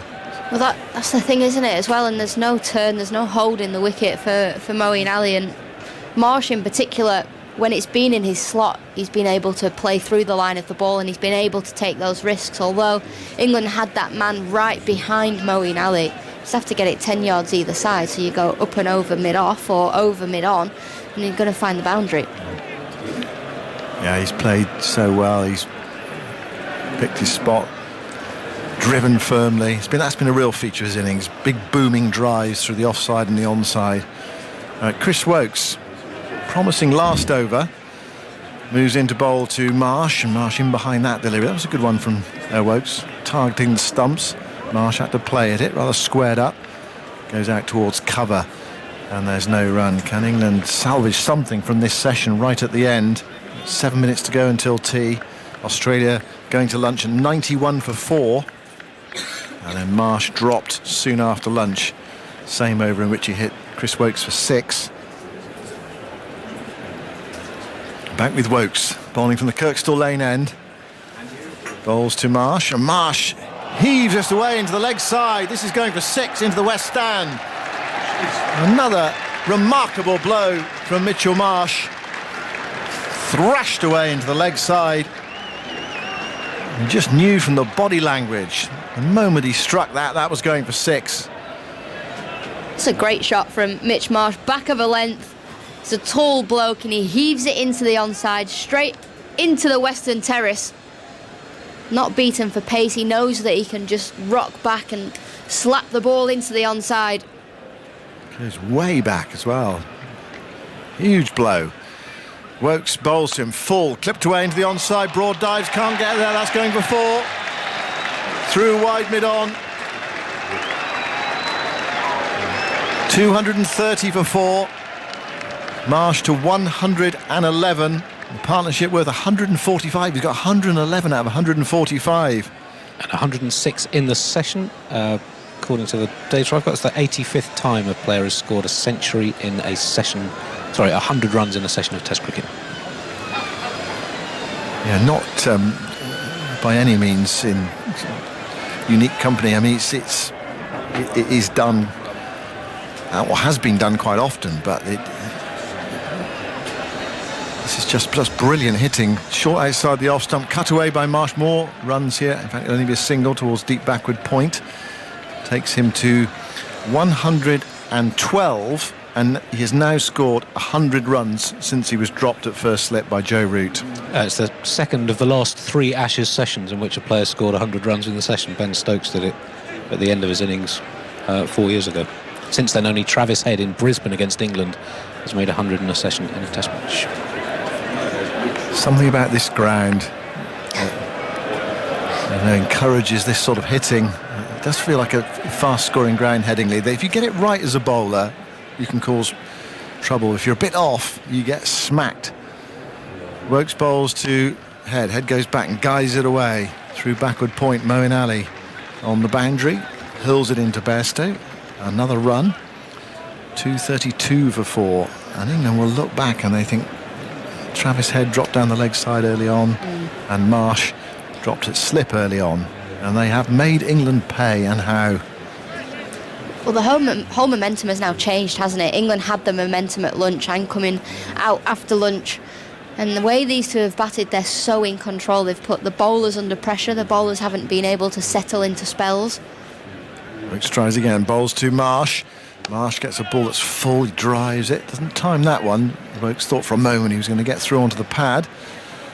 Clipped away towards mid-wicket, and there's no run. Marsh feeling so confident. I suppose you can get him feeling a bit too confident. You might get him to play a rash shot, one big drive too many, keep pitching it up and hope he nicks one, but no sign of it at the moment.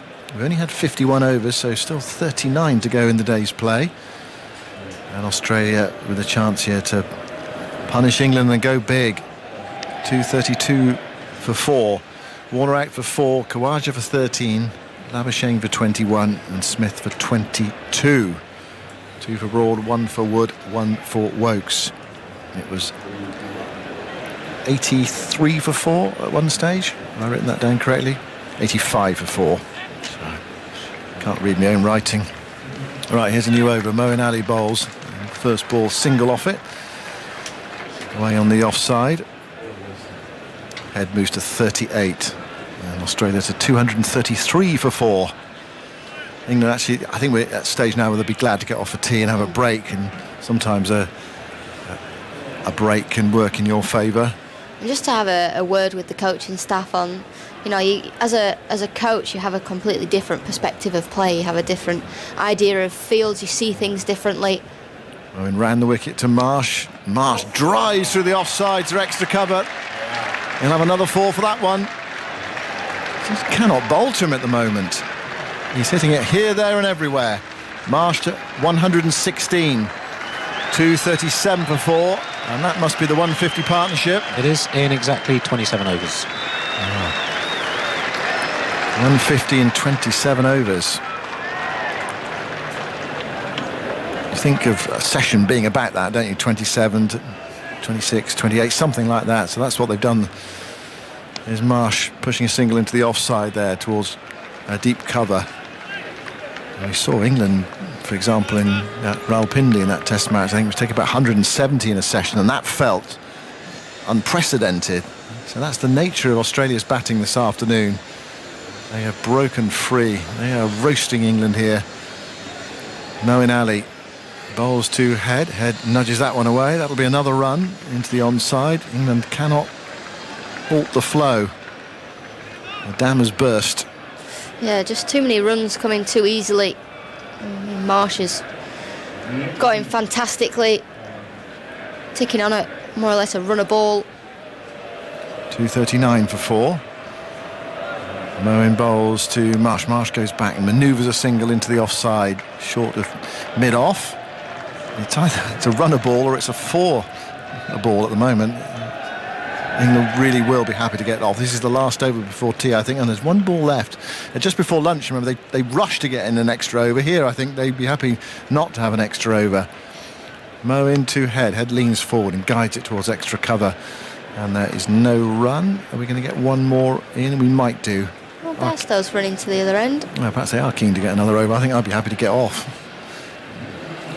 The last time an Australian player in the Ashes scored a century in 100 runs in a session in England was Stan McCabe, who in 1938 at Trent Bridge made a double century, scored 127 in one of the sessions of that. It's one of the innings that Bradman said was one of the finest he ever saw. Bradman did so 5 times, 3 on this ground, 2 on the way to 334 back-to-back sessions with over 100 runs, and then another in 1934 when he made 304. He quite liked batting here. I think he made 100 here in 1938 as well. And Charlie McCartney, I mentioned a while ago, had 100 before lunch, I think, in 1926. Right, Jim?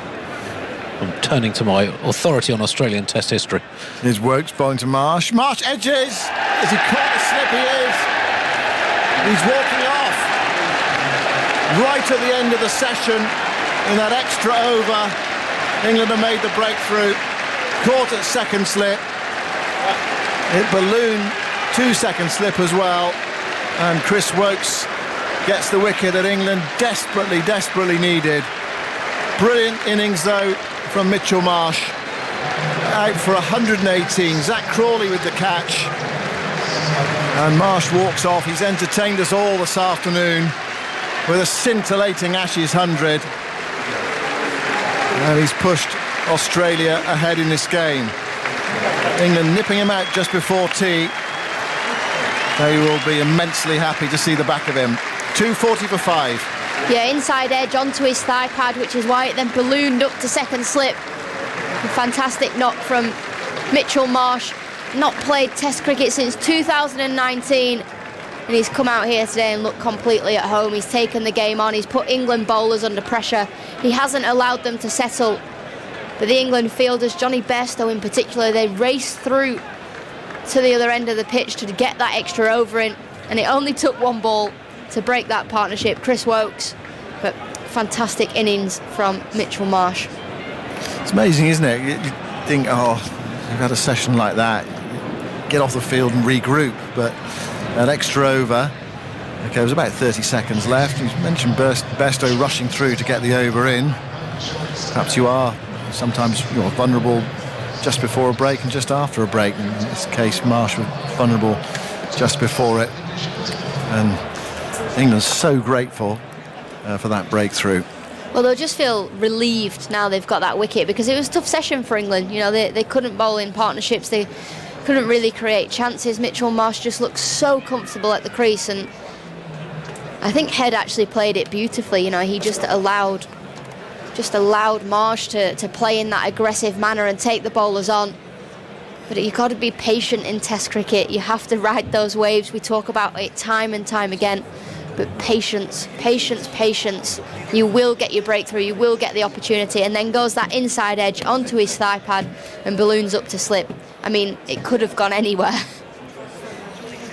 Into the very grateful hands of Zach Crawley. So 2 for Woakes now. 2 for Broad, 1 for Wood. 240 for 5. Marsh out for a wonderful 118. Travis Head is 39. Marsh 118 balls, 4 sixes and 17 fours, so 92 in boundaries. 113 in the session, joint third most ever by one player in a session of Ashes cricket. Well, brilliant from him. Here's Jonathan. Yeah, didn't England need that? Well, it has been an absolutely remarkable, brilliantly entertaining day's cricket so far. Very hostile fast bowling and brilliant batting from Mitch Marsh. Congratulations to him. That was a wonderful innings. Now we're talking about work being done to make cricket more accessible in a few minutes. That's in light of the ICEC report. But first, this is a special game for someone who likes playing the game more than perhaps anyone. And that's Australia's Steve Smith, who's playing his 100th Test today. And ahead of the game, Smith caught up with our chief cricket writer, Stefan Schemmelt. Let's go right back to the start. It's quite well known about your time that you spent here playing club cricket in England, and the legend that you were actually offered the chance to come and play in England, play county cricket. Was that ever an option for you? No, not really. I think playing county cricket was something that I always wanted to do, and I had the chance a few weeks back with Sussex, which was part of the reason why I wanted to play. But no, I think for me it was always Australia. That was my home and where I wanted to play. And yeah, fortunately at the same time I got offered a rookie contract at New South Wales, and so many of my heroes were playing there at that stage, so it wasn't a difficult decision. What's the link? Is it your mum? Is that right? Is she English? Mum's English, yeah. How English do you feel? Not at all? Or even leaving a little bit? Only when Mum talks, she's still got an English accent, so the roots are obviously there, but my allegiance has always been with Australia. And was it always batting? Was it always batting for you? Or because we knew you as a leg spinner when you first came into the Australia team. So what was it with you? What was your view on where your career might go? I mean, growing up, I've always been more of a batsman. I really only bowled just to be involved in the game as much as I could be. So, I got lucky, I suppose, with the opportunity to play a few tests. My second test was actually at this ground. And I think I was batting 9 in that game. I just got an opportunity post Shane Warne. They went through a number of spinners, and finally Nathan Lyon came along and took that mantle. But I was one of the 14 guys that they used in those turnstiles, and lucky to get an opportunity. But batting was always what I wanted to do. From the outside looking in, it always seems that no one enjoys batting more than you do.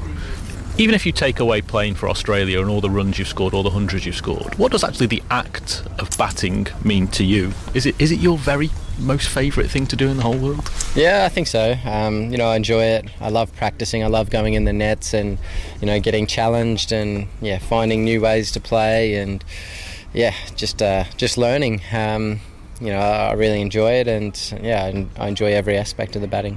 Shadow batting in front of the mirror, fully whited up, getting the new bats, all those things. Even if you weren't doing it at this level, would you be doing it in Saturday grade cricket somewhere? Yeah, probably. I love when you receive new bats. It's like Christmas morning every time, and I think I've got a couple coming this week, so I'm a little bit excited for that.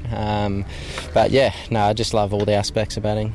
The flamboyancies done on purpose, or would you sometimes look back at yourself and go, I can't remember doing that, I don't remember leaving the ball that way? Yeah, I look back at the footage and say, what was I doing in that moment? And I think that's good that I don't know what I'm doing when I'm out there. I'm just letting my natural sort of instincts, I suppose, take over. And usually when I'm playing all those flamboyant leaves and things like that, I'm usually in a pretty good place mentally. So hopefully I can see some of that this week. You obviously had a time out of the game for reasons we know why. Did you think there was a time when you wouldn't get to 100 tests for Australia? I think I spoke to a few guys last week, and I've said it publicly before that when I had my elbow operation in 2019, there was a moment where I was like, I just fell out of love with the game and wasn't enjoying it, and it was really bizarre actually. The day that I got my brace off my elbow, it was like, right, I'm ready to go play again. I love this game again. I don't know what was coming over me in the last little bit, but I was ready to come back and play. And I don't think 100 matches was never something that I really thought about until probably the last couple of weeks when people have been speaking about it and it was coming up. But I've just enjoyed my ride, my journey, and to be playing 100 games this week, I'm proud of that achievement. My longevity, I suppose, in the game, and I think there's only been 15 Australians to have achieved it. So I'm proud of that. Favourite test of the 99? You said just before the first test of this series, you mentioned Edgbaston 4 years ago. Does that remain your favourite for all sorts of reasons? I think from a personal perspective, I think Edgbaston 19 is certainly a huge one for me, and then Edgbaston this time round would probably be up there in the top 3 wins I've been involved in as well as a collective. So it's had some good memories there. Only Don Bradman's made more Ashes hundreds than you. What does it mean to hear that? I don't know. I suppose getting spoken about in the same sort of context, I suppose, as him is obviously flattering. To achieve what he did in the game was something I don't think anyone will ever get near it. So, Ashes cricket's always been the one that I try and get up for as an Australian or an English cricketer. It's the biggest hurdle, it's the biggest challenge, and getting in those battles and being out there and trying to be successful for your team is something that I love, and I've had a bit of success over the time and hopefully a little bit there. Just to finish off, you're 34. Will you be back here in 4 years? I doubt it. but I never say never. But yeah, that's a long way away. But I severely doubt it. What would you like your legacy to be to Australian cricket, to this Australian team? I'm not sure really. I've never really been someone to think about things like that. For me, I just want to be the person I am around the group and help as many of the young batters in particular as I can. I've got a lot of experience now. I've played all around the world and 100 test matches obviously this week, so I've been through a lot, and my door's always open to talk batting or life or whatever with any of the players coming through. So yeah, as long as I can keep helping them out and I'm enjoying myself, I'll stick around. Just said you've been through a lot, more than most. If you could talk to the young lad who made his debut in this country at Lord's all those years ago, what one bit of advice would you give to him? No, just be yourself. Be comfortable in your own skin, trust yourself, and yeah, that's it. Cheers, Steve. Congratulations. Thank you. Cheers. There we go. Steve Smith with Stefan Schemmelt, and you can read more of that on the BBC Sport website. You'll also find on the website details of how Scotland have had their World Cup hopes dashed by an incredible run chase by the Netherlands. That means that they and Sri Lanka will be in India later this year. And also on the website, details of a letter written by the MCC club chairman Bruce Carnegie-Brown following events at Lord's on Sunday. He's asking for members to provide anonymous witness statements of what occurred in the long room and the pavilion on Sunday towards the Australian team. And the club are also making changes, such as increasing the size of the roped-off areas, restricting members' access around stairwells, and taking a tougher stance on members' behaviour. So that's all on the website as well. Now, it's been a week since the Independent Commission for Equity in Cricket released their report, which showed widespread discrimination in cricket. Attention's now turning to what practically can be done to make the game more accessible to all, no matter what background you come from. And one organisation referenced throughout the report is the charity Chance to Shine, which brings cricket to over 500,000 young people each year in state schools and underserved communities. What more can be done? Well, we're joined by Laura Cordingley. She's the Chief Executive of Chance to Shine, and Sohail Raz, the Diverse Communities Manager at Yorkshire Cricket Foundation, a former Chance to Shine coach, and oversees a lot of street projects in the county. I put my teeth in, Laura. It's been one of those days. Lovely to see you. I think let's start with you. What did you what did you make of that report when it was first published? Yeah, sure. Firstly, thank you very much for having us. It's wonderful to have an opportunity to talk about the charity. I think the report was a long time coming. So the themes weren't particularly a surprise, but the detail was shocking and disturbing. And, as a charity who sees the power of cricket and the difference that it can make to young people when it's delivered in a really fun and inclusive environment, it was equally heartbreaking because we just know how amazing the sport can be. And our hearts go out to anyone that's actually had a negative experience through cricket, because we know on the flip side, how joyful and how amazing it can be, particularly for young people, and when they have the opportunity to develop a love for the game in a safe, fun and inclusive environment. And we try to do that to the best of our ability through Chance to Shine. And same question, I guess, for you, Sohail, being round here in Yorkshire, were you surprised by what the findings of that report were? I think, like Laura mentioned, it was expected, but I think there's lots of different activities that are happening within the communities that are pushing towards being more inclusive and bringing the communities together through a lot of the programs that we run, similar to Chance to Shine street sessions. Well, tell us about them. What particularly are you doing to make people out there feel that cricket's for them? Yeah, so in Yorkshire, in Leeds specifically, we've got 4 street sessions. We've got 3 youth sessions for 8 to 15-year-olds, and we've got the young adults session, which is for 16 to 25-year-olds. We've highlighted those areas that kind of fit around a lot of our other programs. So we've got sessions in Hare Hills, in Hyde Park, and in Beeston. These sessions are open for everyone. They're free. We try to break down the barriers. Right. They sound great fun. I mean, how are they in the same place every week, every time? Yeah, so the sessions run every week for a couple of hours, same place, same time. They're in walking distance for the community to take part in, so they kind of run alongside in partnership with the faith centres, so mainly mosques, especially in Leeds anyway. They're fun, entertaining sessions. They're quick games, take ball cricket, you don't need much equipment. So again, trying to break down that barrier, you know, expensive sport that could be normally perceived with cricket. So yeah, it's just fun. The kids and the young adults actually come, meet new people, and yeah, like I mentioned, it's not just about the cricket, it's also the social side of it as well. Yeah, and are the numbers growing? Yes, the numbers are growing massively, but I think it's more of the impact that the sessions are having. So yeah, it's you know, building life skills for the people that take part in, and you know, integrating with the wider community as well, bringing people from different backgrounds together. Yeah, it's just brilliant. The joy on the kids' faces kind of tells a big story. Yeah, Laura, much of the report talked about the lack of cricket in state schools, and that I mean, that is what you're all about, really, isn't it?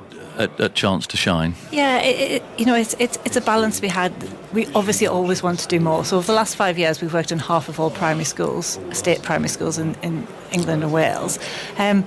But for every school we work in, there's another school that we don't. And what that therefore means is there are still millions of children around this country that haven't got access to cricket.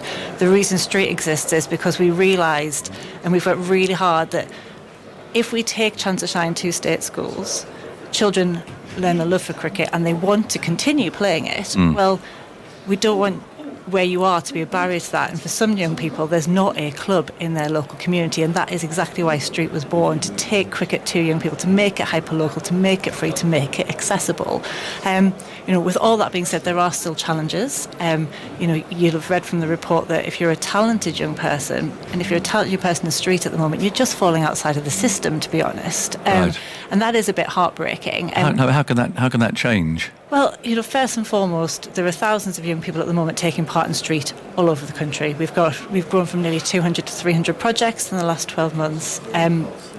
These young people, first and foremost, need an opportunity to be seen. So, you know, physically, someone needs to come and look at them, see the talents on display, and then when they are seen, they need to be supported. So, you know, Yorkshire is starting to do a really good job of that, and so are some of the other counties. So, you know, this is no slight. This is a journey that we are all on together, and there's some really great emerging shoots, but it's still a postcode lottery for young people, and we absolutely need to change that. We need to change that really. Yeah, and you do still have the link with the clubs, do you? I mean, clubs who want to get involved, with schools who want to get involved. Absolutely. So, you know, to be really clear, where there's a club, a traditional cricket club, an infrastructure, we will absolutely help schools and young people access that if it's in their locality. Street exists when there are not clubs, because with the best will in the world, you need quite a lot of space for a traditional cricket club, particularly inner city areas. More deprived areas don't traditionally have those, so we take it to those communities. But, you know, to really stress, although 500,000 young people sounds a lot, there are still huge parts of the country that we know we can't reach, and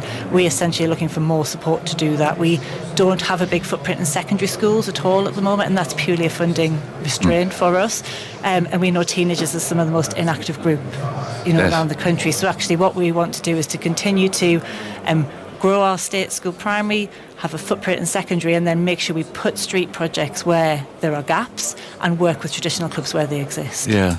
How's that relationship working? I think when Chance to Shine first started, some of the clubs were going, hang on a minute, this should happen in schools. We shouldn't be just given the responsibility of all these kids. But actually, it just seemed that after a little while, they realised, of course, well, here's a whole new stream of new players, new members of our clubs down the years. And I mean, is that kind of progressing now, that very positive? Yeah, absolutely. And again, when Chance to Shine first started, it was more volunteer-led. And, you know, as we've become more professionalised as a charity, I guess, our coaches are professional paid coaches that go into schools that then have the time to support the club. So what we try to do is to try and take the pressure off those amazing club volunteers that, you know, work week in, week out on a voluntary basis with clubs, with young people.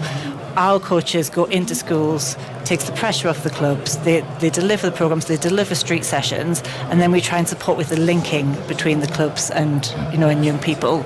So there's a refugee project here as well. Tell us a bit about that. Yeah, so I think just before the young adults session started, which was for 16 to 25-year-olds, we had a group of refugees that were staying in a local Bay hotel, and they moved into the housing in the Hare Hills area. And it was just a fantastic way, the street sessions, for them to kind of integrate with the wider community, kind of fit in through cricket. But where were they from? Or just all over? So mainly from Afghanistan, but I think the hotel was in Garford, so it's a little bit further away from Hare Hills. But moving into the area, it was new to them. They didn't know anybody, but through the street sessions, they made new friends. and yeah, just kind of created a competitive environment where now they're taking part in regional and national competitions. So yeah, it's kind of the wider aspect about not just about playing cricket, but also building confidence together and further life skills. I'm just trying to picture the street cricket. I mean, it's very competitive. Everybody's steaming in, reverse swing with the tape balls. It's brilliant. It's really fast paced. Lots of bounces, lots of fours, lots of sixes, lots of passion. It's brilliant. The guys love it, and it's just really competitive. But I was mentioning before earlier to Laura, the passion's there, and it's really competitive. But off the pitch, it's a nice atmosphere, really friendly. So it's fantastic. No, it should be. Thanks for coming in. Really, Chance to Shine. The website is clearly there for people who want to get involved. Absolutely, we'd love people's support. If you're a brand, business, and individual, and what we've said resonates with you, then please do get in contact, because every pound will be well spent. Lovely. Well, you're going to hear a noise in a minute if you keep your headphones on, and it's not a reaction to your contribution here, but Alex Carey's about to come out to bat, and I think Headingley might get a bit lively. He's down there. I can see him doing his gloves up. Thanks to you two very much indeed for coming in. Great work that you do. Hopefully I'll come and commentate on a street cricket game sometime. That'll be fun to hell. Thank you. There we go. As I say, Chance to Shine. We know all about that. We've been talking about Chance to Shine for years, but they still need help. Now have a listen to this. That's Alex Carey walking out to bat. And, I don't know if you're oblivious to that noise or not. It's difficult to be, but, being roundly booed. The Australians, on the other hand, in the crowd, are standing up and they're applauding him to the crease. That's the way it's been over the last few days. Travis Head is 39 not out, and England just struck their last ball before tea, dismissing Mitchell Marsh. He made that really brilliant 100. I mean, in the context of the day, when he came out to bat, 85 for 4, to come out and score a runner ball 118 was fantastic. And the way that he played, the shots that he played. So off we go again. We're hearing some familiar chants there ringing around Headingley. Michael Vaughan's alongside me. That's livened things up a bit. Yeah, I mean, it came from nowhere. The Mitchell Marsh wicket just before tea, he played brilliant. He really did. He just changed the course of the day, the momentum. The crowd were quiet. Now they've got a bit of life, obviously because Alex Carey is out there. But Australia now in a position to get over 300. I still think it's going to be just below par, because I think this is a fantastic pitch. It's got a bit of bounce, there's a bit of movement, but you can play your strokes on it. But from a position of 84 for 5, where you're thinking 150 or that, and if they'd have held the chances, England, that would have been the score. Australia are putting themselves in a position where they're in the game, they're in the contest. Catches Aggers. Here we go. And Carey's first ball is 3 slips. Wokes will continue from our end. Carey's first ball. In goes Wokes. It bowls to him. He drives into the offside. Moeen dives to his left and fields well. I think if Carey gets out for naught here, the place is just going to erupt. But certainly, it's been quite a quiet day, really, from that perspective. People have got on with the day, I think, but it's certainly livened up now. I think Mitchell Marsh quietened the whole ground. The way that he played, that was brutality, a real clean stroke play. Carey waits. In goes Wokes round the wicket. He bowls to him. Nice ball that swings in. Carey on the front foot. Plays back up the pitch again. 240 for 5. I'm not sure what everyone down there had for tea. The thing is, stand up if you hate Carey. The whole of the ground is pretty much stood. No, to the left side. They're standing now. They're standing. They're starting to find their feet. I wonder what Pat Cummins is going to get. In goes Wokes, bowls, and Carey drives through the covers. That's a fine shot. Now it's the Australians who are on their feet applauding as that goes for 4. Up they all are there in their coloured shirts. And Carey's away with a very nice extra covered drive for 4. Well, it's like one of those workouts, where you do squats. I think we're going to be in that situation over the course of the next hour or so. I mean, Mitchell Stark will come in next, and then it'll be the captain Pat at number 9. And after tea, generally here at Headingley, they get a bit livelier anyway. How many overs left today? 37 to go after this one. A lot of cricket. Floodlights on. 3 slips crouching there as Wokes moves in past the umpire, bowls to Carey, who drives, doesn't time this one. It's fielded by Stokes. at mid-off. A rumble of a jet overhead. We're on the flight path today for Leeds Bradford. Every now and then you hear a rumbling. But I saw it with Mitchell Marsh at this pitch. If you get in on it, it's a beautiful pitch to bat on. You can play the drives on the up, the pull shot. You can trust the bounce. The outfit's fast. Yeah, it's rapid. Drawing.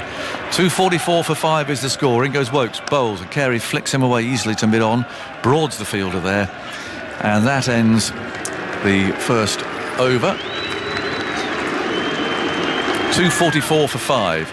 And head 39, Carey forward. We haven't any news on Robertson yet, I don't think, have we? So he's off the field, and it's a bit of a mystery because he didn't seem to demonstrate particularly what the injury was. Often you see, somebody limping off, or a hamstring, or a groin goes, or something like that. Or even if it's a bit of a spasm in the back, or an intercostal in the side, you can usually tell. But he didn't give anything away there at all. So Moeen Ali is going to continue from the far end, coming up the slope. He's bowling to Travis Head, who's on 39. The first ball's tucked away into the leg side, and Moeen fields it. Travis Head just played second fiddle, didn't he, to Mitchell Marsh? Thought he played sensibly. He just kept on giving Mitchell the strike. No. 2:44 for 5. And Head on 39. In goes Moeen. He's driven hard down the ground. Intercepted there at mid-off. I'll tell you, we might get in the box this session just to see what he thinks of the cricket. Adam Gilchrist. Oh, good. As I heard he was here. Yeah, with his lads. Good. He might pop over. He might not go around that side. Not without a beard on. In comes Moeen and bowls, and that's driven out to cover. Although Gilchrist was always renowned for sportsmanship and fair play. 2:44 for 5. And Moeen bowls is flicked away into the leg side. No run there. Fielded by the substitute fieldsman. 2:44 for 5.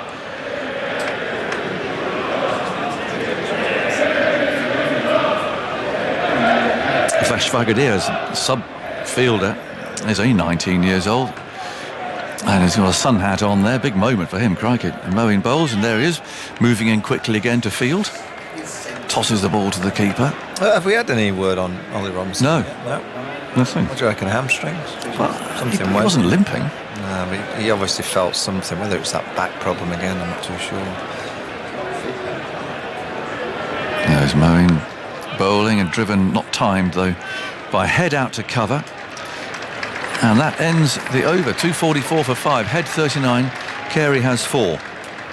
Just the story of that last session, Mitchell Marsh scored 113 from 109 balls in the session. As I mentioned just before, it's the joint third most a player has scored in a single session of Ashes cricket, after McCabe 127 in 1938 and Bradman 115 on this ground in 1930.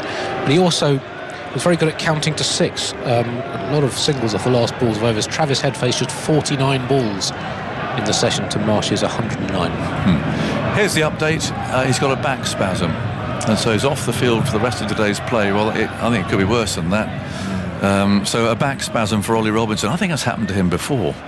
I seem to recall maybe on the Ashes tour. Did he have it? Yeah, I think you're right. He's also had, a couple of injections into that back this summer. Adam Hollioake was just on the television. I think it was, yes. I was with him yesterday. An old cage fighter. Yeah. Wokes, and that's it on the pad as Carey tries to work through mid-wicket. 18,000 people appeal.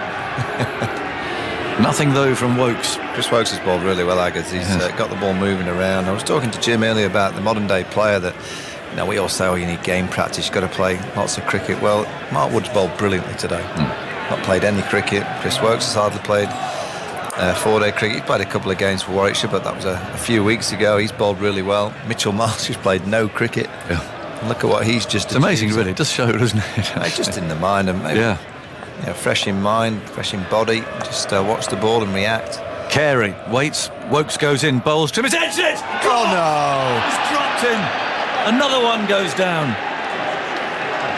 Joe Root has dropped another one. And Carey survives. He's scuttled to the other end. A carving sort of a shot outside the off stump. And Joe Root got both hands to it. It was above his head, but both hands were there, and the ball went through them.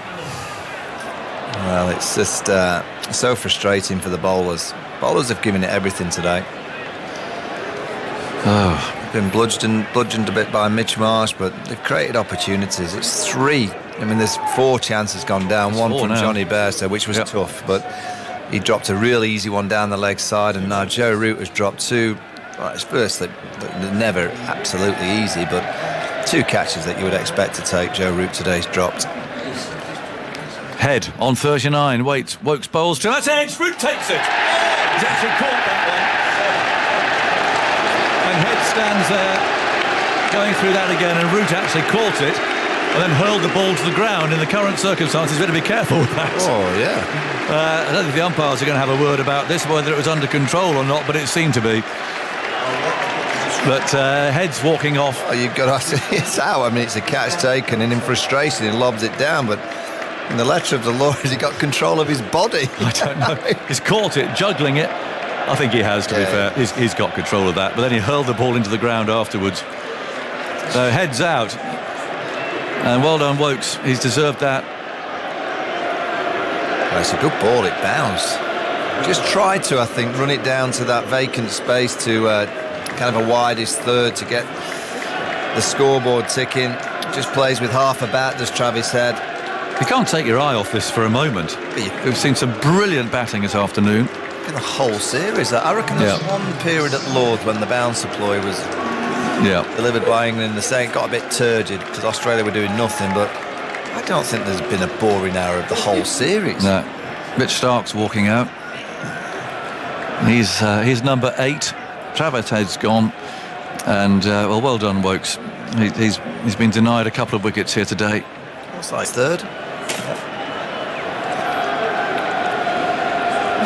Yeah, he's bowled really well. And he's enjoyed the surface. I think he's quite a shoulder bowler, isn't he? He bowls into the pitch. And so he has got that bit of bounce and nip. I bet Jimmy Anderson's watching it, thinking, those first 2 wickets had nothing really. Quite flat. Lords had a bit of movement, but it was so slow. This has got a bit of carry through, so the Snicks are carrying through to the cordon this week.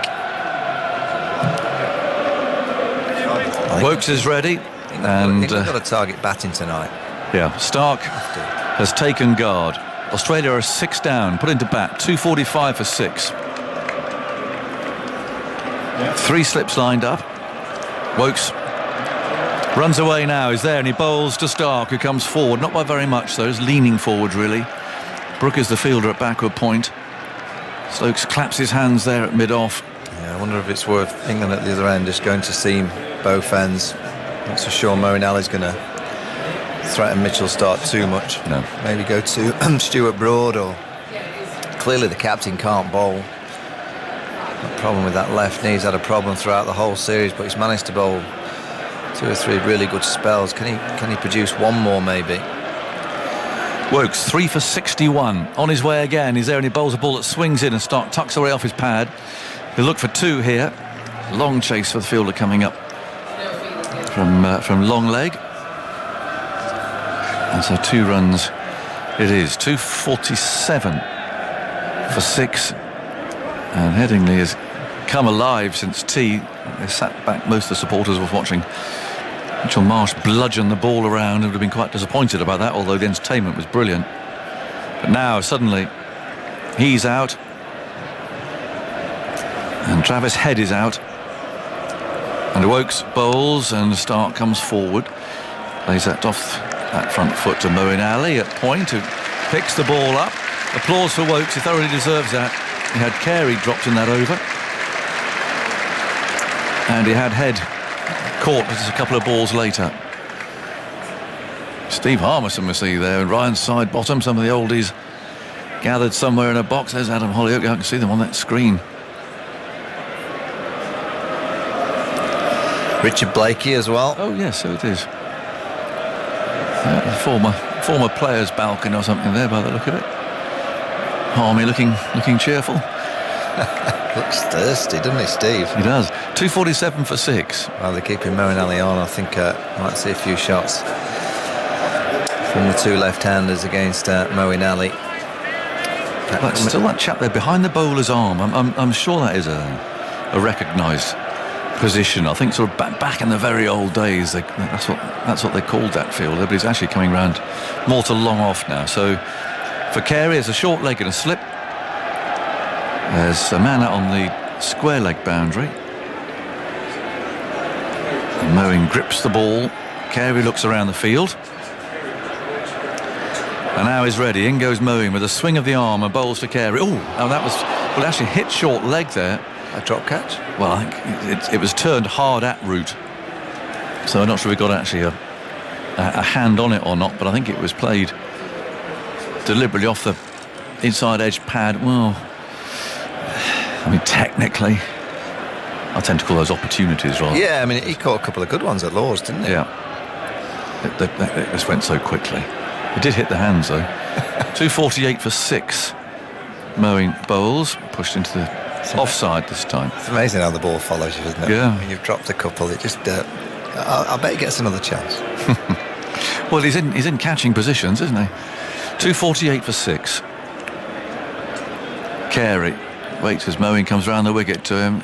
Just a run away off the face of the bat for Wood to field. A backward point. The stewards are all watching the cricket. You can see them there in the day-glow bright yellow jackets. Certainly there's a gathering of them down to the left there, where the old pavilion used to be. And Moeen bowls. Carey pats that back at him. Quite busy in the West Terrace there. I think if you're keeping an eye on people. What day's fancy dress day? Is it? I don't think it matters anymore. There's a lot in there today. It's the end section, isn't it? Don't they have a section now? Moeen again round the wicket, and it's just patted away by Carey towards Stokes. Sorry, it's Stark, thank you. Remember the old Jim Bowen looker up, like he was in the dressing rooms down on the bottom side. He used to take the bins in. To do the bins, In one. Stark again waits as this is played to the offside now, out towards cover. And there's no run. 248 for 6. Stark has 2. Carey has 6. The sun coming out over Headingley. And looks like, is that Mark Wood coming back? I think he is. We've got the Gilchrist clan. Oh, I wonder what the noise was. Oh, there they are. On the holidays. 248 for 6. And it is Mark Wood returning up at this end. So 248 for 6. Carey has 6. Stark has 2. And he's going to bowl to Carey with a man out at deep square leg, long leg. There's a couple of slips, and I think this could be fiery. He's going to come running in here. The crowd are going to be behind him. And he's going to be racing in and bowling quickly. In goes Wood then, bowls the first ball. It swings in. Wood's falling over once more, bowling himself off his feet. And that's off an inside edge down to deep backward square leg, and they take a single. 249 for 6. And Carey on to 7. And Stark now on strike on 2. And as Wood walks slowly back to his mark, it's been a very wholehearted effort. Good afternoon, Adam Gilchrist. It's lovely to see you. You'll have to work. You'll have to work if you come in here, though. You should know that by now. How are you? It's lovely to see you. Yeah, hello. Bit of a surprise. It's lovely to see you guys. Well, there we are. The skipper's here. Look at him. All looking the best dressed commentator in Ashes history, Michael Vaughan. You reckon? In goes Wood then over the wicket. Bowls ball swings in. Stark plays it nicely down to cover. So how's it? Just being a bigger tourist, just being a cricket tourist, just proper tourist. Yeah, today. I've got my 3 boys at the back of the box. Lovely. We're in London this morning. We realised, well, actually, we realised about a week ago that there's a test match on. Right. And best we get up here. We missed all of the action at Lords. That's a shame. In fact, we were 30,000 feet up for the entire day 5. That's the best place to be, I think, to be honest with you. Well, landed in London at 5 a.m. on Monday morning, and my phone blew up. Literally blew up. And I thought, Australia's either won, or they've lost badly, or something controversial's happened. I think you might have been right with the last one. In goes Wood and bowls it. Oh, he's bowled him! Straight through Maxwell start. Again, that lovely full length, little bit of outswing, high pace, and he's cleaned him up. Wood's got a big smile on his face. He's bowled beautifully today, and that's the 7th Australian wicket down. 249 for 7. I'm just bracing myself, Adams. You might get a bit of a clue what happens here at the first sight of your skipper coming out to bat. It might be a bit lively, this. He hasn't appeared yet, but he'll be coming down in a minute. I mean, Alex Carey got a rather raucous welcome, and I think we're going to hear Pat Cummins. Here we go. This is Australia's captain coming out to bat. Well, he's jumping out happily enough. He's swinging his arms. It's a bit of a hostile reception, Gilly. It is nothing that he wouldn't have expected. But we've been sitting out in the crowd, myself and the 3 boys, and it's been a bit of that all day. But the irony, here we are, Cummins and Carey together. The villains in this pantomime. But tell you what, I was thrilled to see there Mark Wood pitch that ball up. Yeah, swung it. Beautiful bit of swing. Yeah. From where I was sitting earlier today, you couldn't quite see if it was swinging or not. But gee, the position that we're perched up here. But that's a great just to see England go full, you win the toss on a green wicket or greenish wicket and get the ball up there. It's felt like both teams have it's been like a boxing match, and they've both just come out throwing punches all day. And the England team had the first kind of few rounds early in the opening session. Australia win the second session. Now England have had the perfect start to the third session, and there is swing. Yeah. When we've been talking about these balls for the whole of the summer, really, and they haven't really swung well. Today we're seeing genuine swing bowling. Mainly from Wood, actually. Yeah, it works as been well. the quickest sort of swing. Yeah. So let's see what happens to Cummins' first ball. Then we'll go back to have a quick chat with. We shouldn't make you work too hard, Gilly. It's not fair. But it's good to see you. But this will be interesting. Where's his first ball going to be? And the skipper, the England skipper, is going under the helmet. He is. Look at that. Ben Hartwood's got a sun hat on. He's not going to bowl in that, surely. He's got a big floppy hat on. I think that was from the reserve player. I won't say 12th man. There's a couple of substitute fielders, the Gary Pratt types, who are out here. A couple that are very, very handy in the field as well, I noticed. Well done, England. Yeah, nice to hear Gary Pratt getting a mention. 249 for 7. Here's Cummins' first ball. Stokes is at short leg, just a few yards away. As Wood runs in now, bowls to Cummins down the leg side. Quick, but not straight. That was a lively ball. Well, tail-enders, there's 2 things that they don't like: mystery spin and pace. And this is quick. His first over early in the day. I don't know if you're here, Gilly, but I was here, mate. I was here. I got my phone out and converted that to the numbers we deal in. 155.7 kilometres per hour. 96 point something. Yeah. And don't discount top order players being worried about mystery spin and pace either, Vaughan. Don't just leave it to the tail enders. What's going on? There's spider cams being naughty again. Yeah, the robot. Well, that's all you need, that messing around as well. There's enough tension out there without Spider-Cam getting in the way. Spider-Cam's booing Pat as well. Well, he's retreated. Cummins waits for Wood. In he goes. Bowls to him. Full hit on the pad. That's it. He's out. He's out. Second ball. Mark Wood takes the 8th wicket. Australia's captain bags a duck. Headingley goes mad. Gilly shakes his head. Plum. Finger went straight up. Yeah. And it'd be a gutsy review. It would really be. He's not even thinking about it. Probably should do it because he might as well. He's got a couple still up his sleeve. I think at least one. But it looks straight from here, doesn't it? Yeah, that was as plumb as it gets. That little bit of movement again. Oh, it's hit his back leg. Hasn't moved. It's hit him on the back leg. He thought about leaving it. His bat wasn't down.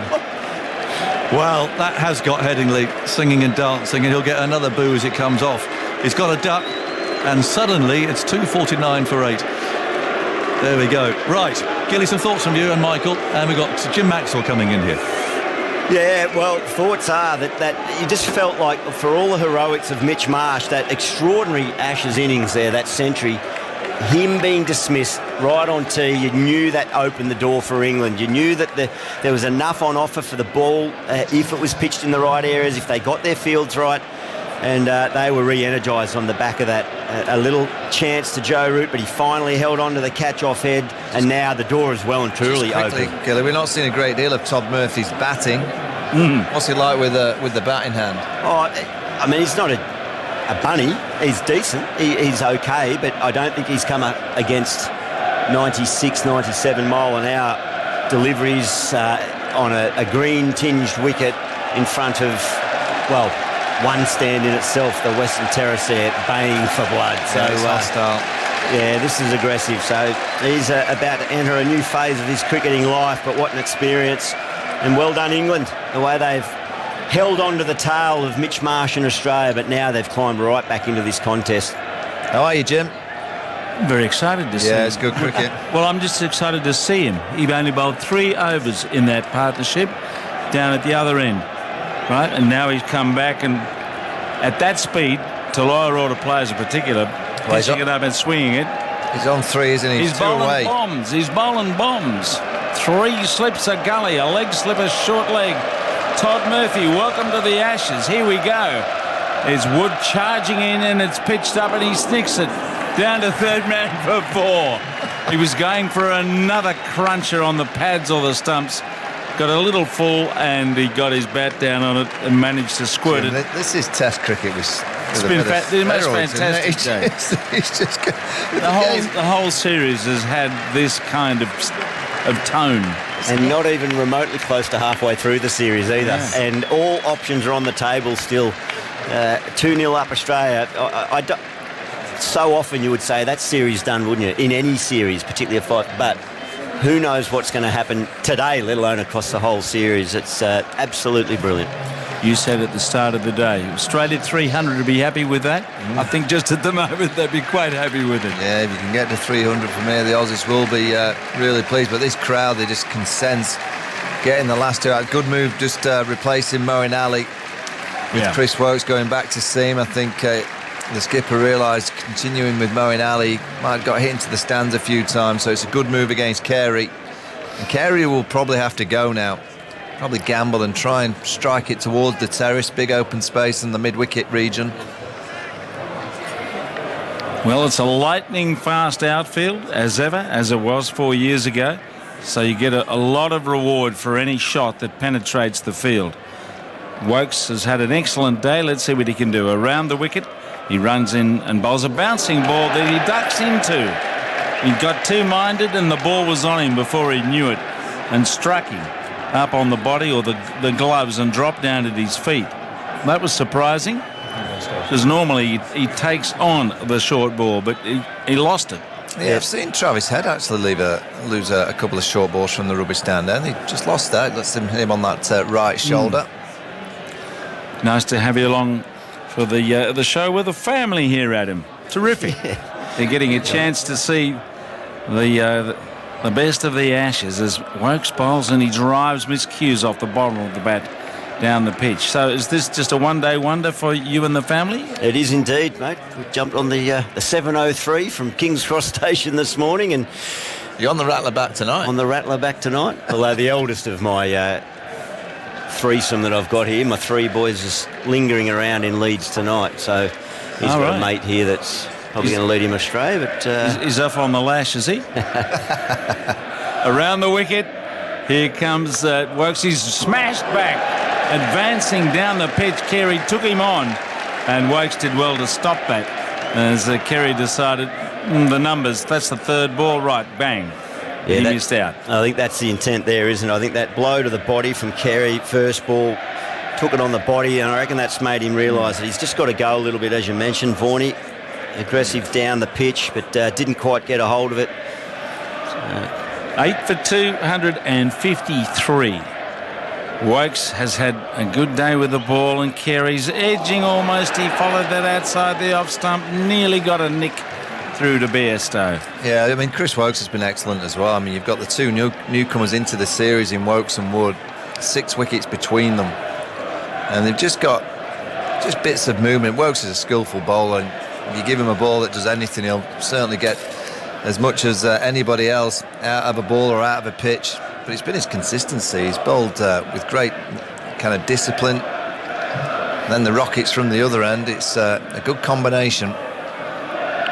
It's been a good pitch to bat and bowl on as Woakes goes in, and he's pushed away for a single out towards deep square, deepish mid wicket, and Todd Murphy will have the strike as we get near the end of the over. 8 for 254. 3 for 10 from the last 23 balls. So there's the turnaround in the game. I mean, Australia just grabbed the game back in the middle session. Brilliant innings by Mitchell Marsh. That was pure striking. that was glorious to watch. And then inside 23 balls, England have just grabbed it back. Now, Murphy has 3 slips and a leg slip, and he's got Woakes down at that football stand end to try and deal with. He runs in towards him. Murphy walks across and says, "We'll have one, will we?" Kerry, no. Says, "I think I'll try and keep the strike, thank you," because that was the last ball of the over. The messengers are coming out at 8 for 254. So, Adam, is this it? No more cricket for the family and you? No, not. Yes, no more cricket. You're not going to Manchester or No. We're going to head over to, what seems most of Australia. We're heading to Europe through the middle year holidays, so we got a little bit of a trip away. One of those amazing experiences this morning, Jim and Vorney, that you just can't quite fathom as an Australian. We woke up this morning, our whole family, myself and my 3 boys jump on a train at pace, get up to a test match in Leeds, and my wife and daughter are sitting in Paris having lunch for the day, and then get back tonight. We all get back together in London tonight. You can't fathom that growing up in Australia, can you? It's normally a 17-hour flight to get somewhere decent. So you're doing the big tour of Europe? You're getting around to a lot of places? We're going to prance around some Greek islands for a while, and then head into Italy for a little bit. So, yeah, we're very fortunate to get the opportunity to go and do that. Well, I think your father could be listening to this, you know. He listens to and watches some cricket, as you realise. He sent me a note the other day about Simon Torfel's remarks on that controversial Bairstow. Yeah, he sent that to me too, Jim. Yeah, it got around, didn't it? So I hope he's listening and he's well. And your mother as well, June, is okay. So 2 slips are here, and Woods charging in, and he bowls a bouncer. Strikes the batsman, and it's gone down behind square there. Back of the head. Back, is that a help? Yeah. Concussion time. Yep. Yeah, it's hit him hard. Another timeout in the game. Yep, that was rapid. Yeah, and just tried to evade it, tried to duck under it, turned his head as probably the natural inclination is to do, and it hit him on that back part of the helmet, more higher up the helmet. It wasn't down around the lower neck region, I don't think, and he doesn't look too rattled, Alex Carey. The physio's out there. There'll be a replacement of the helmet, no doubt. I saw Carey turn around, and I don't know whether he was snapping back at Johnny Bairstow. He certainly made a comment back at Johnny Bairstow. I don't know if it was, "Are you okay? Is everything all right?" or was it something aggressive? But he doesn't look too rattled. He's a tough customer, Alex Carey. Even on the controversy of the last few days, I'm pretty sure the England players will be asking Alex Carey if he's okay. I mean, he's taken one hard on the helmet.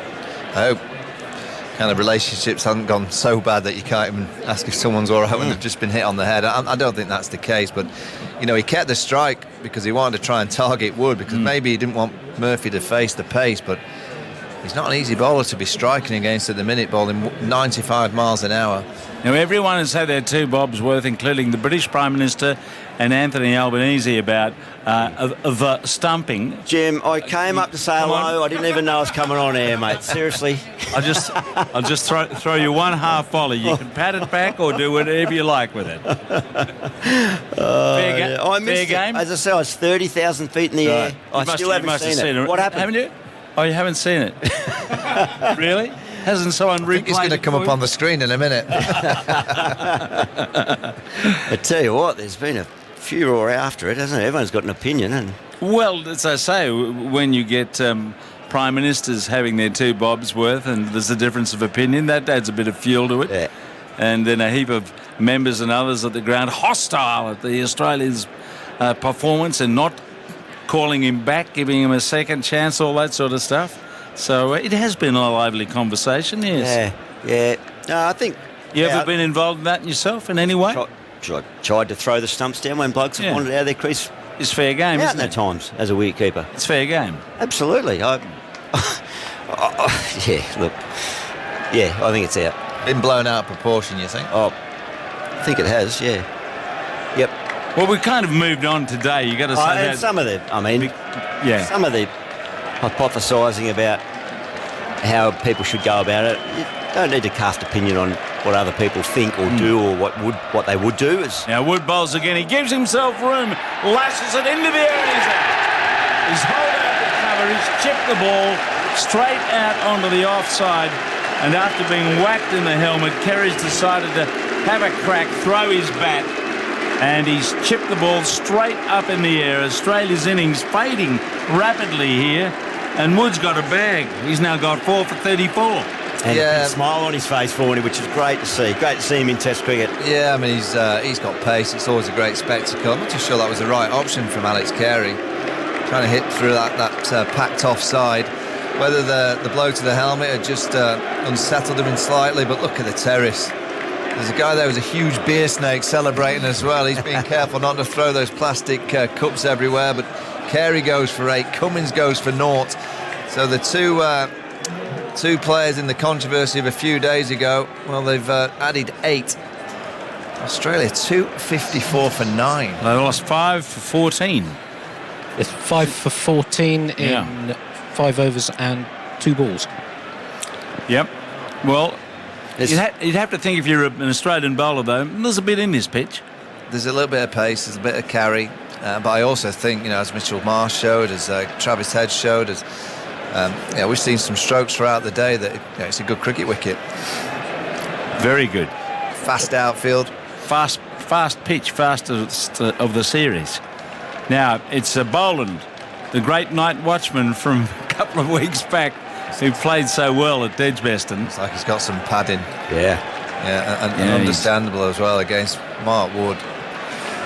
Yes, he's padded up like Rodney Hogg all those years ago. He used to wear a mattress when he came out to face the West Indies fast bowlers. Deserves 5 here, Wood. Well, he's been outstanding. Full and straight would be enough, you'd think, to finish this off. 3 slips, leg slip, short leg, and a silly mid off. Wood to finish off the innings. He comes into Boland. Boland forward, and he's beaten by a good one.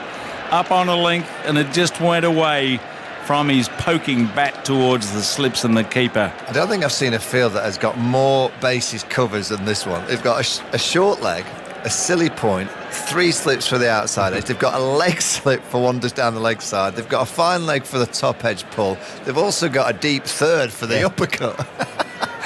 And they've got a mid-off as well. Well, Mark Wood is kind of terrorising the last few here with his pace and bounce. And he's on his way to Boland. Boland down the leg side. He takes it on the bum, really, and allowed it to hit him rather than play at it. And it wobbled away to Moeen Ali at leg slip. So Wood's got how many more in this over, Andy? 2, so I said it was 5 for 14 in 5.2 overs, actually 5 for 14 in 6.2 since that wicket last over 40. I reckon, Jim, we might invite Gilly back up again, because I reckon you've got a 3 for. In quick succession. From the moment I responded to your message, they come around now. From where I was sitting, I reckon that 5 for 15. The moment I moved. We better stay. There might be a few more in the next innings. Here's Wood. Poking goes Boland somewhere at the line, vaguely, and he was a fair way from it. So the Australian innings is just about wrapped up in the most extraordinary circumstances after that amazing 100 from Marsh. He was out for 118, and then following up, we've had the wickets of Head for 39, Carey 8, Stark 2, and Cummins for a second ball duck. Still got, 31 overs after this one. The day's played. The way England go, they could have 30-run lead. They'll have a go at it. There might be 6 down. Here comes Wood. Last ball of the over. Can he get rid of Boland? He has him going down the leg side and missing. And that is the end of a very good Mark Wood over. Gilly, thanks for coming up. Pleasure. And sharing some words with us. I hope you have a lovely holiday with the family. We will do, mate. Yeah, good to see you guys. We're tuning in. Thanks. So that is the end of that lively over. And the game just moves so quickly. How often, Simmer, how often do you see in a day's Test cricket 100 in a session and a collapse like we're seeing here with Australia going into tea at 5 for 240.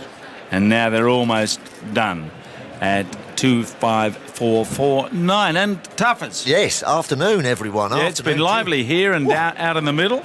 Oh, it just goes to show what extreme pace does to the best of us. It makes you jumpy and it gets things done quickly. Fantastic spell of bowling from Wood. Right, Woakes bowls short and it's tugged away off something. It's going down towards the boundary for 4, yes. He got a bit of bat on that, didn't he? Yeah, a bit of butt under edge as he tried to pull it away. Bit of glovage or something? I was just watching. Oh, no, it's under edge. Under edge, was it? Yeah. It was wide of Bairstow, wasn't it? Yes. Yes, well wide. Couldn't have got that one.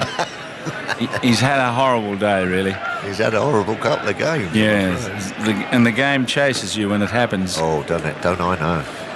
9 for 258. Todd Murphy's made 8, 2 fours. And here he is facing Woakes, and he's digging the ball out and he's missing it. Right up on a length, he poked at it, and it went past his bat and through to the keeper. So England at last energised. But we do make the comment as we were talking before you came on that Wood bowled in that big partnership just 3 overs from the other end. Yeah, I couldn't quite understand that. I mean, that's why you have a sort of a strike bowler up your sleeve. I know you've got to sort of look after his work rate and what have you, but he hadn't bowled a lot by then, and when those two were going, it was looking far too easy. I could have bowled him another couple coming down the hill at Marsh. Woakes bowls short, hits him on the body as he attempted to pull that ball away and missed out. They've got 2 men back on the onside, 3 slips gully or backward point with an extra cover, short leg and a mid-on. I mean, that's why you have your strike bowler for when guys get in and are looking pretty set and comfortable. It was all too easy for me. Mitch Marsh just clonking England around Headingley, but dropped on 6. Well, we can't keep that. Or 12. Yeah. But could have had a couple of more from Wood, perhaps. Here's Woakes, and he's cut behind point, and the ball's running away towards the boundary for 4. A good crisp stroke from Todd Murphy, and he was able to get away on the right of backward point and down to the boundary for 4. So on his Ashes debut, and I'm sure Andy within 5 seconds can tell me this, he's made 12 with 3 fours. Has anyone else ever done that? It hasn't finished yet. He might get another one. Typical left armer's slash. Got good contact on it. He did, didn't he? Woakes goes in and bowls to him, and he's back and he's edging along the turf to backward point. And it's fielded out there by Wood, and he stays put. They've come out after lunch, England, of tea, and you could feel the frustration. I mean, when Joe Root caught that slip catch, he dropped the one beforehand, the ball beforehand, and then caught that second one, slammed it into the turf, didn't he? You could feel that England were feeling a little bit frustrated and hard done by, but Mark Wood has dragged them out of a hole. Woakes again, short ball, he's after this, he's got a bit of a top edge on it, it's going to the boundary and it's fielded down there by Luke, what's his name, Luxton. Yes. He came around the boundary speedily and they got just 1, didn't they? Great. So he's moved to a magic 13. There were 9 off the over. It's 9 for 263. Simon Mann's going to come in and see how far this partnership goes, Tuffers. Well, he's doing all right at the moment, Murphy, on debut. As you say, got 13 off of 8. Slung the bat at a few sort of wide ones and got good connections, so he'll be delighted with his work so far. But England really just want to finish this. They've got themselves back into a decent position now. Australia 263 for 9. You don't want a cheeky 20-25 run 9th wicket stand, or even more than that, because it just pops your balloon a bit. Well, it's been another dramatic day in this series. They just keep coming, Simon. In one way and then the other and then back again. Here's Wood looking for 5 wickets. Bowls to the left-handed Murphy. It's full. He drives out nicely into the offside. That was a very good stroke. Timed well out towards cover. He did make 41 in one of the test matches in India. I think that was on the flattest pitch that there was in the series. In that 4th game in Ahmedabad, where I think you'd have got 60 Tuffers. Rock steady. But he doesn't look a mug, does he? Not at all. Yeah, he's getting in line and doing the right things. Looks all right. I think Scott Boland's quite happy to lean on his bat at the non-strikers. Yeah, it's the old toffee apple, Alan Lamb used to say. 263 for 9. Wood's taken 4 for 34. Short ball. Murphy ducks, gets out of the way of it. Does well enough. Get through to Bairstow. Well, this is what used to happen when I used to bat, sort of like low down the order. See, it's not just about getting out. It's that all of a sudden you hear sort of a little bit of sledging about, well, if he can't bowl second inning, you know, so that's why I used to have about 4 arm guards on and special sort of things on their gloves, because you caught one in the hand and you break a digit, you can't play. Simple as that. So there's come a time where you've got to be careful with your bowlers. Wood steaming in, bowls to Murphy, shot ball, he tries to the uppercut, misses it, taken by leaping Bairstow, away to his right-hand side. That was quick from Wood. Murphy trying to take it on though. England do have a fielder back for the uppercut. Deep third, there's a fine leg and a deep back with square leg as well, so 3 men back. Murphy, he's shown some guts already in this innings. He's trying to take it on. He's 13 not out. His first Ashes Test match. Took a 7-for on his debut. Yeah, lovely. First game in India, 7 for 124. Take that. Very promising young bowler. Here goes Wood, and bowls to him, very full, and he's bowling, played on. Full ball outside the off stump. Murphy went through the drive, through the offside, thick edge, onto his stumps, and Mark Wood, where have you been? He's taken 5 for 34, and Australia have been bowled out for 263 in 60.4 overs. So Mark Wood's 4th 5-wicket haul for England in Tests, and his second in consecutive innings against Australia after taking 6 for 37 in the second innings in Hobart. So his last 2 innings against Australia, 11 wickets for 71. Well, where he's been, Simon, he's been wrapped up in cotton wool, hasn't he? He's been getting prepared, not quite ready for Lords, they said. And he looks like a man who's been wrapped up in cotton wool. He has come out there and bowled scintillating pace. Absolute rockets. It's been quick, it's swung, he's got it in some good areas as well, and blown this Australia batting line-up apart, really. They've looked shaken by his pace. England again will be ruining a few missed chances. It could have been better than this. It really could have been, but they'll take that. And listen to the round of applause Headingley's giving Mark Wood. They're loving it. Yeah, he's walking off, holding the ball up, showing it to the crowd as he walks over the boundary rope. And he's given England something different, something special. Yeah. And you think back to Edgbaston, you think, what a difference that would have made. Perhaps certainly on the last day. And earlier in the game as well, because what he's done here is he's taken out the lower order. He's got Carey, Stark, Cummins and Murphy. And that's such a skill, you know, because it could destroy you. It could destroy you. You can have such a good day, and as you say, those last 3 or 4 wickets can put on 100, 120, and it completely saps your enthusiasm, and you just think, oh no, what's gone on there? But everyone's there. All the England players have rushed off, and they're patting each other on the back for what looked a pretty precarious situation when Mitchell Marsh was spanking it around. So extreme pace again, never fails to deliver. Well, I reckon Australia have lost their last 6 wickets for 23 runs.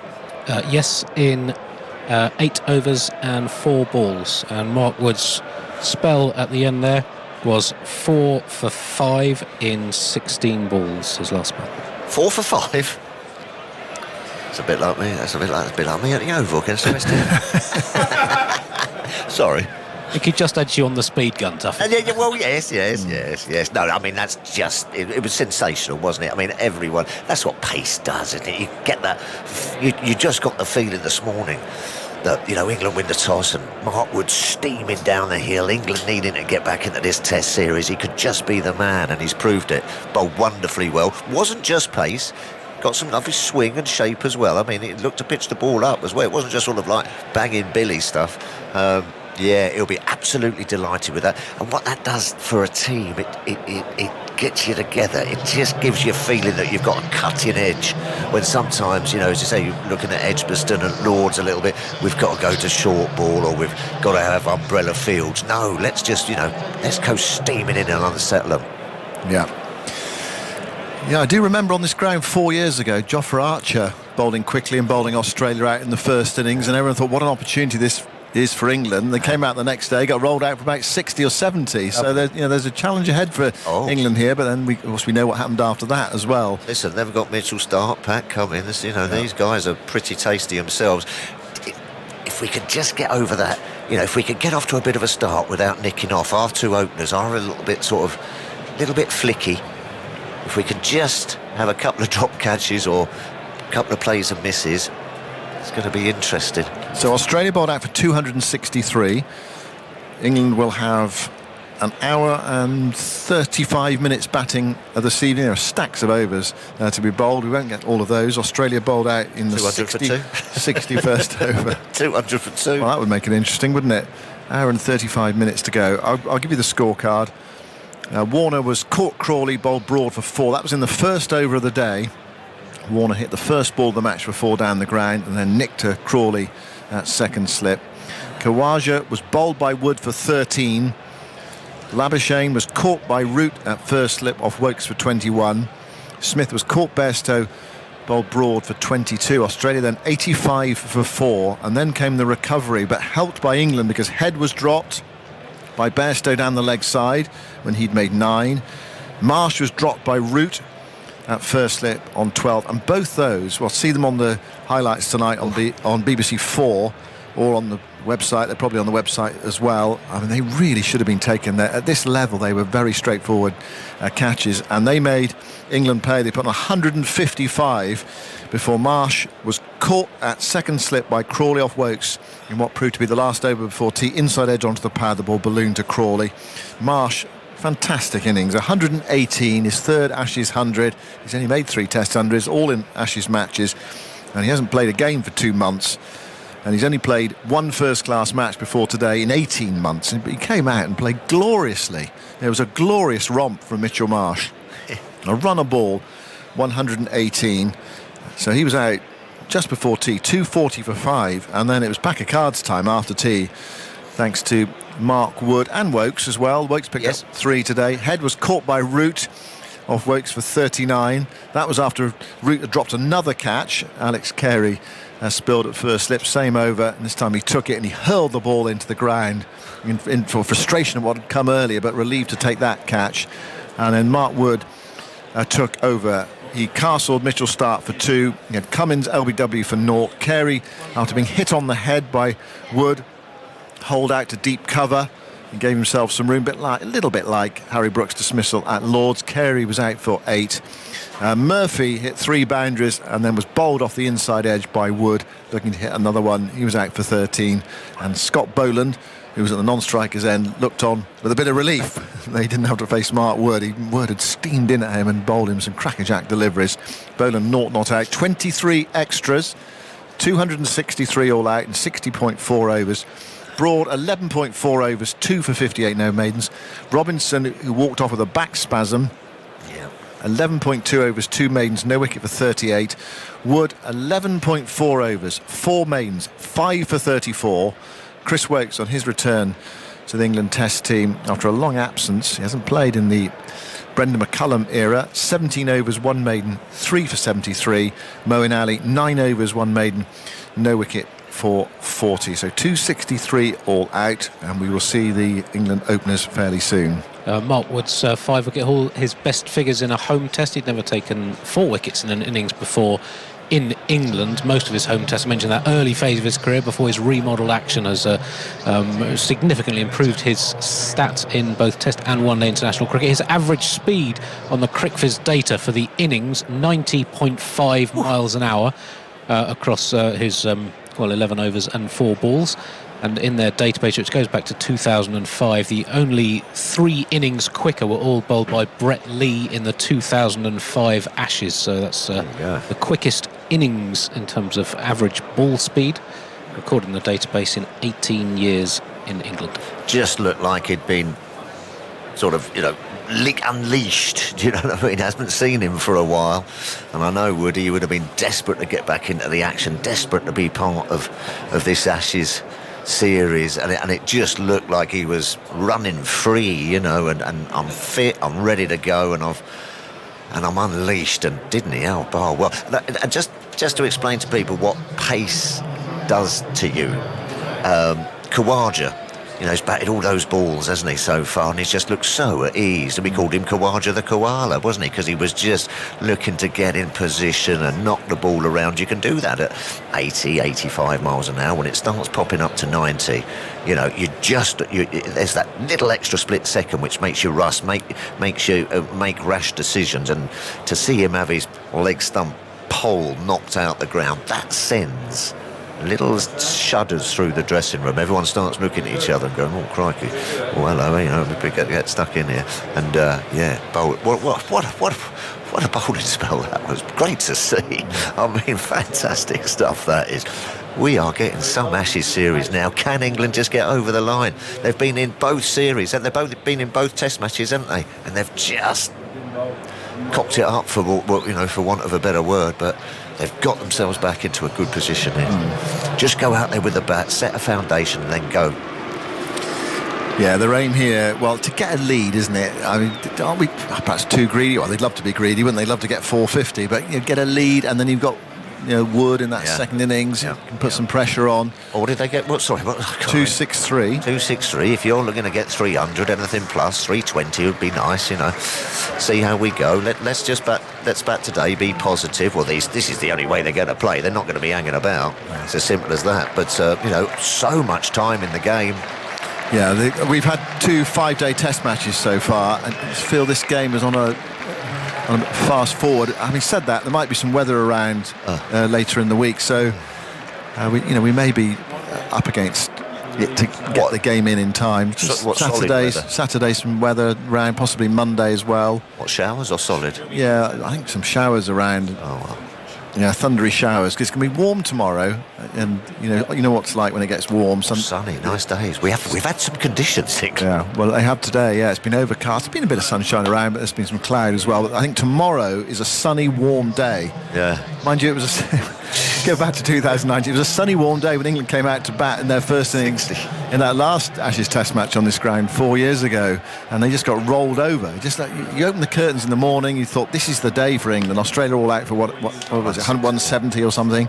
This is the day for England. They bang. Yeah, they fell over. Well, it's just going to be crucial. I know Zach Crawley and Ben Duckett, they both like to get on with it, but just have a peep for 1 or 2 overs. Mitchell Starc, he can run in and bowl absolute exocet swinging boomerangs. So just have a peep for a couple of overs before you get the old Bazball mode on for me. Just try and set up a bit of a platform. Got so many guys coming in. We've got Stuart Broad coming in at 11, so let's just try and just calm it down. It's not going to happen. Only 4 England players are batting in the same position in this Test match they batted in the last Test match. Of the hat. Here's Starc bowling to Crawley, first ball of the innings, and he goes past the outside edge. That was a good opener from Mitchell Starc, past Crawley's outside edge, on its way through to Carey. Australia starting with 3 slips and a gully. And you probably know the rest by now, because there are 3 men out. There's a deep backward point, there's a deep square leg and a fine leg. I'll tell you something though here. This ground, Headingley, slightly more difficult to defend. Yeah. Such a quick outfield. Sometimes you think you can get it when you're fielding on the edge, and it just whistles past you. Starks bowling from the football stand end of the ground with the lights on. And the natural light's fine at the moment. The lights are on still. They've been on all afternoon. Starc bowls to Crawley. Crawley's underway, nudging that away, back with a square. Boland's onto it, and Crawley comes back for a second. Boland flicks in the return to Carey, low to the base of the stumps. So England 2 for no wicket in reply to 263. If you have to go out, you can take the Ashes with you on BBC Sounds. Yep. Live commentary, both the men's and women's Ashes. And on BBC Sounds as well, podcasts including the Ashes Daily and the Ashes Hour, looking back at classic Ashes passages of play. You can watch those Mark Wood wickets as well. They're well worth on the BBC Sport website for that, and the highlights tonight on BBC 4. There's something else on BBC 2 tonight. Wimbledon or something. Here's Stark bowling. Very full outside the off stump. Nothing from Crawley. And it's through to Alex Carey. So BBC 4 for the cricket tonight, BBC 2 for the tennis. Well, I tell you, that's some of the fastest bowling I've seen for a while. I mean, you've seen a lot of cricket, Simon. When was the fastest spells that you could have, Well, Mitchell Johnson, when he was bowling 2013. Yeah. It was that sort of bowling. It was. But, yeah, have a look at it. There's something about it, isn't it? It's so beguiling when you see a fast bowler running in. It's a bit like we see a class leg spinner, fast bowler, or a top-class batter at work. Stark to Crawley. Crawley gets one on his pads. He flicks that one away. Straight to deep square leg. It's only a single. That's what I mean. That's gone straight at him, but it took about half a second to get to him. If that's 10 foot either side of you, you're going to struggle. Yeah, it was nicely struck. Mind you, it was a 4-ball really from Mitchell Stark, looking to bowl full and get the ball to induck. It was on the pads of Crawley. So you've got to speculate to accumulate, and you can do that with those two fielders back. So you can bowl a bit fuller. You've got that safety net. England 3 for no wicket. Now Ben Duckett is going to take his first ball. 2 men back on the pull for Duckett. 3 slips and a gully. And Stark moves smoothly in to bowl to him. It's outside the off stump, and Duckett plays at that one. Of course he does. Most opening batters would have left that, but Duckett pushed at it and missed it. He left a couple at Lords. Played nicely though, didn't he? Yeah. Played really lots of openers, lots of left-handers would have been looking to leave that. Well, but that's just not his way. He likes to feel bat on ball. He was unlucky at Lords. Played beautifully. He did play well. Oh, did he? Yeah. And a fine Test match for Ben Duckett, which doubtless would have lifted his confidence, but just a few days down the road, you've got to do it all again. That's the pressure of an Ashes series. There is a week gap between this Test match and the next one at Old Trafford. Start bowls to Duckett, who gets squared up by that one. Leading edge. He's looking to play into the onside, thick edge into the offside, up towards mid-off. It's the end of the first over of England's innings in reply to 2-6-3. They are 3 for no wicket, all 3 runs to Zach Crawley. Tuffers, you're going to be joined by Daniel Norcross. Yes, I am. Well, it's breathless. It's another breathless Test match. Spirits are raised in the England camp, though. Oh, there's the captain, Pat Cummins. Dan. Oh, this feels like it could be quite a Cumminsy sort of pitch, this. But do you know what I mean? It's got a bit of pace to it, a bit of carry. Tuffers is on his way.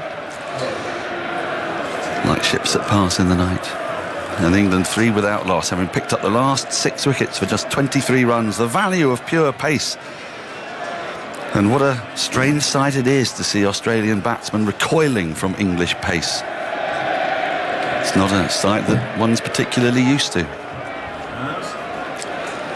As Cummins meticulously sets his field. 3 slips and a gully. Forward square leg, mid-off, mid-on, and a long leg. Cummins first delivery to Crawley, defends into the offside. Up to that mid-off, and there's no run. There's also a deep backward point. Cummins has been very keen on that deep backward point throughout this series. He began with that. First ball at Edgbaston, I think. Much to consternation. I wonder if Wood and Archer will ever be united in an England team. Seeing them on the pacey wickets of Australia would be interesting. Watching the way the Australians played pace today. As Cummins is in. Right arm over the wicket. To the right-handed Crawley, who flicks it away out towards the Western Terrace for 4. Straight onto the pads, Cummins. And England moved to 7. Now, of course, we mustn't forget that the last time England played Australia at Headingley, they were bundled out for just 67. But it feels like a different pitch, feels like a different team. Glenn McGrath has joined us. What an exciting day of Test cricket. We've seen probably one of the great Ashes hundreds, certainly, that I've seen live. Exactly. G'day, Dan. G'day, everyone. It's incredible 100. Cummins into Crawley. Crawley drives into the offside. Through extra cover. He won't get 4 for it, but should pick up a couple. And he does. There's a sprawling stop by Labuschagne, eager as ever. Runs back from mid-off. No, incredible, powerful 100. And then An equally incredible fifer from express pace by Mark Wood. There's something special about watching someone bowl extreme pace. Well, his first over, everyone was up for it, weren't they? Yeah. Suddenly, just, oh, this is different. Well, the fear factor, it adds a fear factor that's not quite there with other sort of pace. But here comes Cummins. He has that ability as well, as Crawley is coming off the front foot and working into the onside. Mid-wicket, Boland does the fielding, and England are in double figures already. If you're looking for more entertainment tonight, check out the excellent BBC documentary, How to Win the Ashes, that's available to watch on the iPlayer, presumably featuring a lot of Australians. It includes a look back on that Headingley Test of 2019, which was a thriller, of course.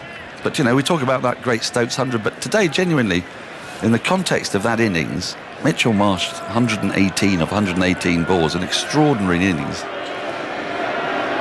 And you wonder what could have happened if he survived till tea. I thought he'd come out and bludgeon the attack again, but that wicket just for tea for the English was very important. Cummins in and Duckett's underway. Clips the ball off his knees down towards deep backward square leg for a single. England move to 11 without loss. And of course England will be thinking the other way, which is what might have happened if it had been caught on 12. So it's one of those days where both sides have been in the ascendancy at different points. It's been thrilling to watch, as the whole series has been. I reckon my thought on it is, I reckon if England had held those two catches, the Bairstow one and Joe Root, they would have bowled Australia out for 120 max. It felt like that's a big difference to give a team 140 runs. So see if it has an impact. Cummins in to the right-handed Crawley, who works into acres of space on the onside. There is a deep square leg who comes in off the boundary. So 12 without loss at the end of the over with that single. Crawley to 11, Duckett 1. How many off that over? Is it 9? 9, thank you. The team bowling first has won the last 5 Headingley Tests, having lost the previous 4 in a row. So I don't know what you could read into that. Well, I like balance. 10 tests, 5 and 5. A couple of little statistical oddities today. Joe Root's become the most catchy outfielder at Headingley in Headingley Test match history, taken more catches than anyone else. Has he dropped more than anyone else? Well, it felt like it. Is he 50% today? Did he drop 2, caught 2? Dropped 3 today. Did Root drop 3? 1 at short leg, 2 at first slip. Short leg. Forgot that one. Stark starts a new over from the football stand end into Crawley, who gets up on his toes and punches off the back foot out towards that deep point that Australia love. And they get through for an easy single. We also got little hints, by the way, and I know it's only a tiny soupçon, but of Todd Murphy's ability with the bat. He had a beautiful screaming cut. He's a player to look out for, and he might play a part in this innings yet. Yeah, no, he averages 12 at first class cricket. He's only played a handful of games, but you know, he seems like he can hold the bat. He was holding his ground. Mark Wood was running in, bowling quick, played a few shots. So the true test is when he comes with a ball in the hand. Stark, left armour to left-handed Duckett. Duckett waits and just works into the onside. A ball a bit too straight. He finds that gap at mid-wicket. Picks up another single, 14 without loss. Duckett moves to 2. I went outside to see a relative for the last 20 minutes or so of Australia's innings, and the atmosphere, which has been quite muted today, really, given the events at Lord's the other day, started to ratchet up the moment Carey came out to bat and then Cummins. It was all pretty good-natured, but it was the first time we sort of really got that sense that the Headingley crowd might become animated. There's Crawley, 3 slips and a gully waiting behind him. Bat raised. Stark into him. And he just dabs at an indeterminate length ball into the offside and get no run for it. Marnus Labuschagne is being a live wire as ever. Pat Cummins at mid-off. Yeah, I'm just wondering about Mitchell Stark. He's coming up the hill. The wind is coming across the ground from his left to right, which is better for him swinging the ball. But I like to see him coming down here, a little bit more rhythm, running in quicker. Sometimes he just overstrides and doesn't get through the crease as well. Australia needs him to fire. He's in now to Crawley. And Crawley drives with great timing Cummins at wide mid-off, and there's no run. There's been a pretty stiff breeze today. But Australia have got here an hour and 22 minutes. They can take the handbrake off. They've got 4 seamers, and they can go flat out for this hour and 22 minutes. Tomorrow, we're promised beautiful sunny weather, and Headingley can be a fast-scoring ground. Well, that's a shame, England getting good weather to bat in again. Well, what's been happening in this series? Only if Cummins and Stark and Boland and Marsh give them enough to play with. The Stark is in very favourable conditions, and he edges a drive out through, deep third. It was a loose shot from Crawley, but we're used to that, and it flew over 4th slip gully sort of area, down to the boundary sponge for 4. He goes to 16, England 18 without loss. I mean, that's quite the ambitious shot, isn't it? Yeah, bowling with the scrambled seam, going across him, he just goes hard at it. Chances his arm, comes off. It's always interesting. You play a shot like that, comes off, you look great. You play a shot like that and get out, everyone sledges you. So it's that's cricket. Don't forget, Glenn, he's an impact opener, as we were told at the start of the season. Stark is into him, and he drives at this, and it goes between bat and pad. Through to Carey, end of the over, 3 gone. England 18 without loss. Crawley 16, Duckett 2. Is that a new term, new phase? Yes, it was new on me. Yeah. What's it? Impact opener. Well, obviously people have queried Crawley's place in the side owing to the fact that his overall numbers may not necessarily hint at permanence, and it was pointed out that he's there to make an impact. And there's an argument to it in English conditions where opening batters have a pretty tough time of it. You know, it's not just English openers. I think there was a series England played against India recently when the first scores, it was actually the one that Alistair Cook retired in. The first scores of over 50 by openers were in the very last test. So the idea is, I think, go out and be aggressive and make an impact. Put the pressure on the bowlers, make them sort of change their lines, their lengths. If they can just get steady, they bowl where they want without the scoreboard ticking over. So I quite like Zach Crawley as a batsman. The way he goes about it, his technique. I think his numbers should be a lot better than they are, though. Cummins into Duckett, starting a new over, and Duckett defends on the front foot out into the offside. Ball dribbles up towards mid-off, and there's no run. This will be a test for Duckett because England have seen how he goes on slow, flat wickets throughout Pakistan. New Zealand, they were pretty batting-friendly wickets, and then again at Edgbaston and Lords. But this pitch is noticeably quicker than any of the other ones that we've seen for a while. And you see the 2 bowlers that made the impact, Chris Woakes and Mark Wood, the 2 guys that come in, they're fresh, they haven't played the previous 2 test matches. Cummins into Duckett, and Duckett slashes at one and is caught at first slip. Wide outside the off stump, got big on him, and he went to cut it up and down towards the deep point boundary, but he only succeeded in getting the edge, and Carey took a really good catch. It was a rapid delivery. The ball came fast off the bat, and he flew to his left and took it two-handed. England have lost their first wicket. Duckett goes there, 18 for 1. Well, that delivery there, probably too close to try to play that shot. Good ball to leave, but he's got this thing that he does want to leave, and all he managed to do was edge that one behind. So good catch, could have been quite easily gone a first slip. But Australia get on the board with their first wicket.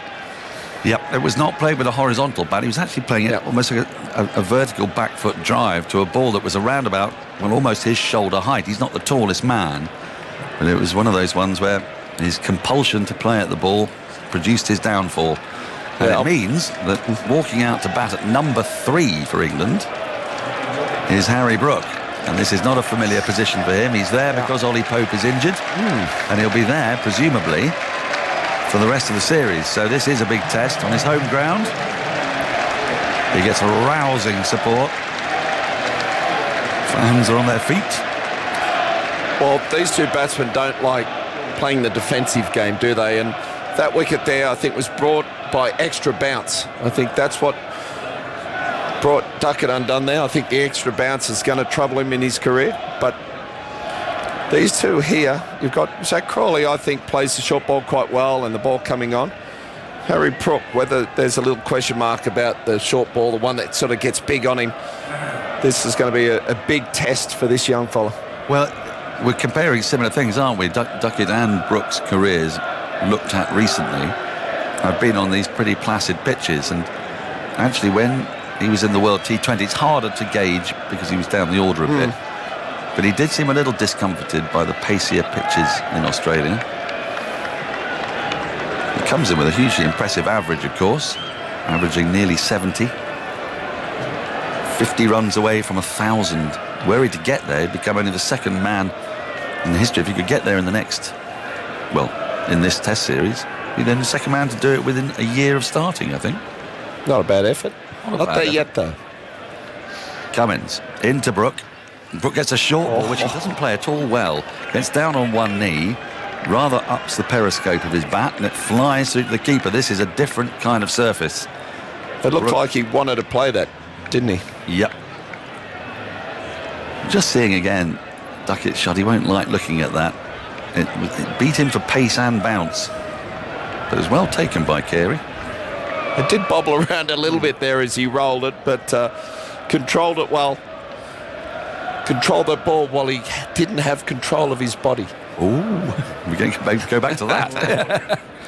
Cummins into Brook. He pushes on front foot down to backward point, where there is no run. Isn't cricket thrilling to watch on pacey pitches? We've had great matches and match situations, both at Edgbaston and Lords, but as a spectacle, this is something else. We're just seeing the replay again. And he's actually kept the ball under control using his nose as Carey when taking that catch. Is that within the spirit of the game, Dan, do you think? Don't know. I mean, he's basically dropped it. No, at no time has that ball touched the grass while he didn't control his body. Cummins in and he's beaten. Is Brook. The outside edge, 87 miles an hour. These conditions do feel like they suit Pat Cummins here. Yeah, the one I'm looking forward to seeing is Scotty Boland. I think he'll just nip it around, get a bit of extra bounce, see movement, swing. Well, he wasn't in the same postcode there, wasn't Brook? No. He's pressed forward, his bat's nowhere near it, and his face tells you, oof, that's done stuff. You've got a batsman who doesn't want to leave the ball, he wants to play shots, so this is going to be a big test. Against the bowler with the ball on the string. Cummins in, that's on the pads, and it's flicked away, fine. There'll be a single. Wait to see what the umpire's signal is. Leg by, says Kumar Dharmasena. End of the fourth over. A wicket-taking one for Australia with the wicket of Duckett. And England after 4 overs and 19 for 1. Crawley has 16. Brook yet to get off the mark. Quite a few players have reached 1,000 runs within a year of their debut. Michael Hussey, the shortest time, 164 days from the day of his debut to the match in which 164? Mr. Cricket. How did he cram that many games in? in? 11 tests. Averaged just under 76 in those 11 tests, 4 centuries, 4 other half-centuries. How many innings did he play? 19. 19. I mean, that's quite something to get 19 test match innings in 160-odd days. When was that? What year was that then? So did he... Late 05 to April 06. So Australia had a lot of... I suppose they had their home summer and then an overseas tour. Stark into Brook. Brook drives into the offside. He'll get runs for this, get a couple probably as it goes out towards extra cover. He does get a couple. 21 for 1. This is Brook's 15th, 16th innings? 15th. 16th test. So that would take him into the top 10, would it, by innings, or very close to, if he were to get to 1,000 in this innings? Yes, if he makes 50 in this innings, his 16th, he would be joint 6th fastest in terms of innings to reach 1,000, behind a fairly illustrious list. Everton Weeks would be up there. Everton Weeks 12, Herbert Sutcliffe 12, Yorkshire legend. Of this parish, yes. Don Bradman 13. Oh, he took his time, didn't he? Stark into Brook, who drives at one outside the off stump, a very loose shot, and the ball sails into the gloves of Carey. It's going to be hard at mouth time, I think, for the spectators tonight. And Neil Harvey, great post-war Australian left-hander, 14 innings. Vinod Kambli, the briefly flowering Indian left-hander of the 1990s, 14 innings. Then Len Hutton, another Yorkshire legend, 16 innings. Well, when you consider that Len Hutton started with a 0 and a 1, so we got basically those 1,000 in 14 innings after that. Lawrence Rowe and Frank Worrell, two West Indians, also reached 1,000 in 16 innings. Lawrence Rowe had a rather good debut, didn't he? As Stark is into Brook, who lets this go across his bows into the keeper's gloves. Yeah, Mitchell Stark here, he's bowling scrambled seam, ones that'll pitch and go across the right-hander, and then seam up, which will swing back into the stumps here. So I think Mitchell Stark's just loosening up and warming into this spell. Well, that lacquer will be in the right area. Lacquer will be on its way off soon, won't it? At which point may really hoop. He bowled that delicious ball to get rid of Ollie Pope at Lords in the second innings. As Brook waits, 3 slips and a gully, mid-on and mid-off, in from the football stand end. And Brook advances, can you believe it? Stark, and then flicks at one he can't catch up with. A good diving take by Carey behind the stumps. And that was the one. Previous two was scrambled seam going across, and that one there was the seam up, looking to swing the ball back into the stumps. But he just started a little bit too straight, and it swung down leg side. Good take by Carey. A bit of an Eros shot that, where the back foot comes up and he's just standing on the one leg. Like, you wonder what they're thinking. Got a guy bowling nearly 90 mile an hour, and you're advancing down the pitch. It's their way, Glenn. It just is. As Stark is in, and Brook just tucks this into the onside. We'll get a single for it. There's a big gap from mid-on. And fielder has to retrieve one more to the total. Brook to 3. England 22 for 1. 1 ball remaining in the 5th over. We've got an hour and 10 minutes this evening. Forget the number of overs remaining. It says 22. That won't happen. So we've been saying that a lot in this series. But imagine there'd be 15 or 16 overs yet for Australia to make inroads. Enough to get, 3-4 wickets more? You'd think. Well, these are perfect conditions to bowl in, Glenn. Yeah, not quite as good as this morning, but they're not bad. Oh, I don't know. Light, I mean. No, there's still enough in this for the fast bowlers. Crawley on strike, and he's beaten on the outside edge. A ball that goes across him, playing at it tentatively. A wry smile from Stark to finish the over. Brook 3. Crawley 16, England 22 for 1 in very testing conditions. More from you, Glenn. And then to take you through the next 20 minutes, it'll be Jonathan Agnew. Yeah, now testing little session here. Australian bowlers are starting to get up into the areas they want to bowl. Mitchell Stark just got to get the length right. Just a little bit short with a couple, I think, with those ones going across. A little bit fuller. It'll bring the outside edge in a bit more, but this is an important session, really, for the English. If they can get through without losing any more wickets or very few, it sets them up for tomorrow. But Australia, the more they take with them tonight, the better they'll feel. Yeah, I'll be interested to see how Brook, I mean, he's learning. He doesn't bat in this position. It's a new ball game for him. Cummins on the way, moves in, bowls to Brook, who's beaten outside the off stump with a very half-hearted looking shot there. A real dangler of the bat outside the off stump. The ball just missed the edge. He's been beaten a few times now. But, I mean, we've seen him play so well, so fluently and very positively, but batting at 3 in a test match when you've lost an early wicket. So the bowler's got the tails up, the ball's nipping round. It's a different ball game. It is, and watching that shot there, not actually sure where he was trying to hit it. If he did actually hit it anywhere, it was going to the slips, so allowed to leave the occasional ball too. Cummins runs in determinedly down the hill, bowls. His edge hit and is caught at second slip, and that was coming. He played and missed and played and missed and played and missed. And there's a second wicket now with Harry Brook out for 3. And England are 22 for 2, so they trail by 241 runs. Yeah, wobble seam delivery, just got the length a little bit fuller there, bringing in the outside edge straight to Steve Smith in his 100th test. And Richie Benaud would be quite happy with the scoreline at the moment, wouldn't he? At 2 for 22. He would. Well, there's a dejected-looking Brook walking off. He's taken his gloves off. 11 balls for his 3. If you look at the context of the day, there's only been one man out there that looked comfortable with the bat. Once he got in, Mitchell Marsh, he looked at home, whereas every other batsman has some struggles. Crawley's looked good at the moment, but every other batsman never really felt in on this pitch. Well, how brilliant was that innings? 118 of 118 balls in the context of what we've seen today. It's an incredible innings. Shots that he played. And he's just powerful, just stand and deliver. He's just, it was incredible innings. Superb innings. And again, something you must watch, catch up. I must mention that the highlights tonight are on BBC 4 rather than BBC 2, because Wimbledon have moved in there temporarily. So 7 o'clock, BBC 4, or of course on the iPlayer as well. But have a watch at Mitch Marsh. It was a really outstanding innings.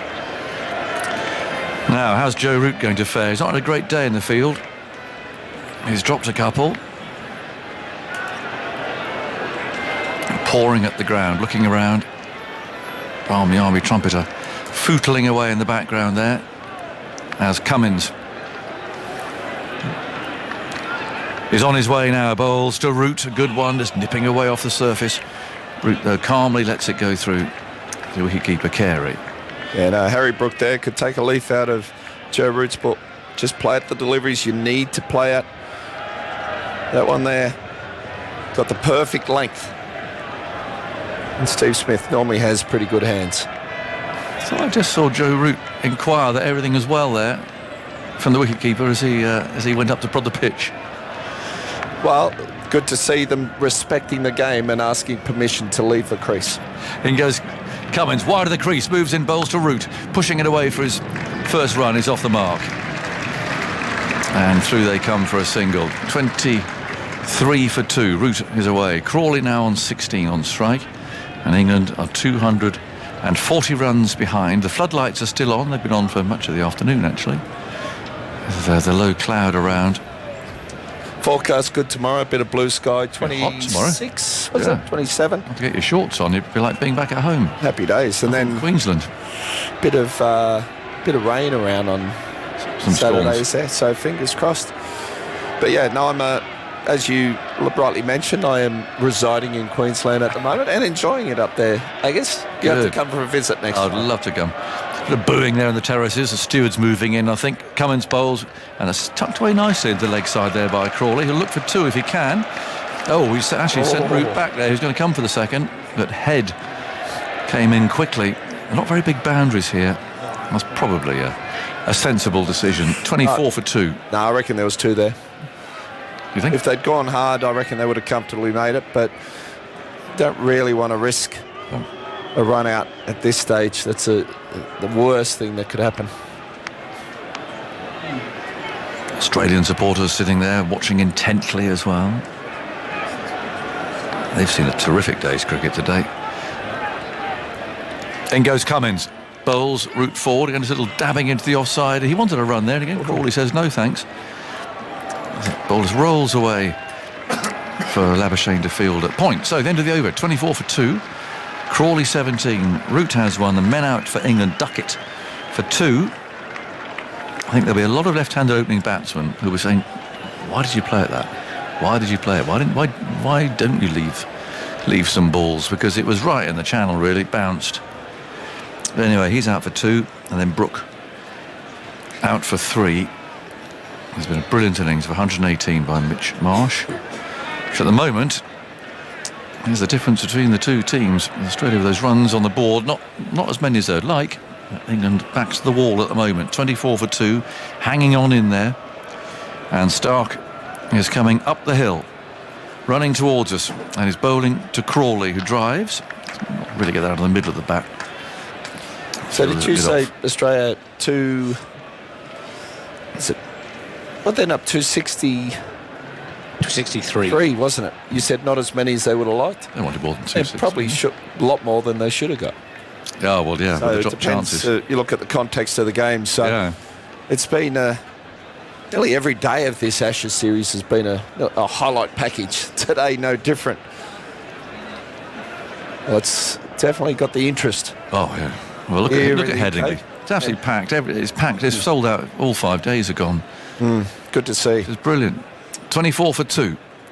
Stark runs in and he bowls, and Crawley's driven that square. There's a man at the point boundary out there who throws it back again. It's that sort of strong area of Crawley's, really. Didn't quite get that where he wanted either. It slid away off an outside portion of the bat. 25 for 2. Duckett and Brooke both dismissed. Cummins on the attack. He's got 3 slips. He's got Mitch Marsh in the Cameron Green position. Not quite as tall, but still a tall man, blocking off there at Fine Gully.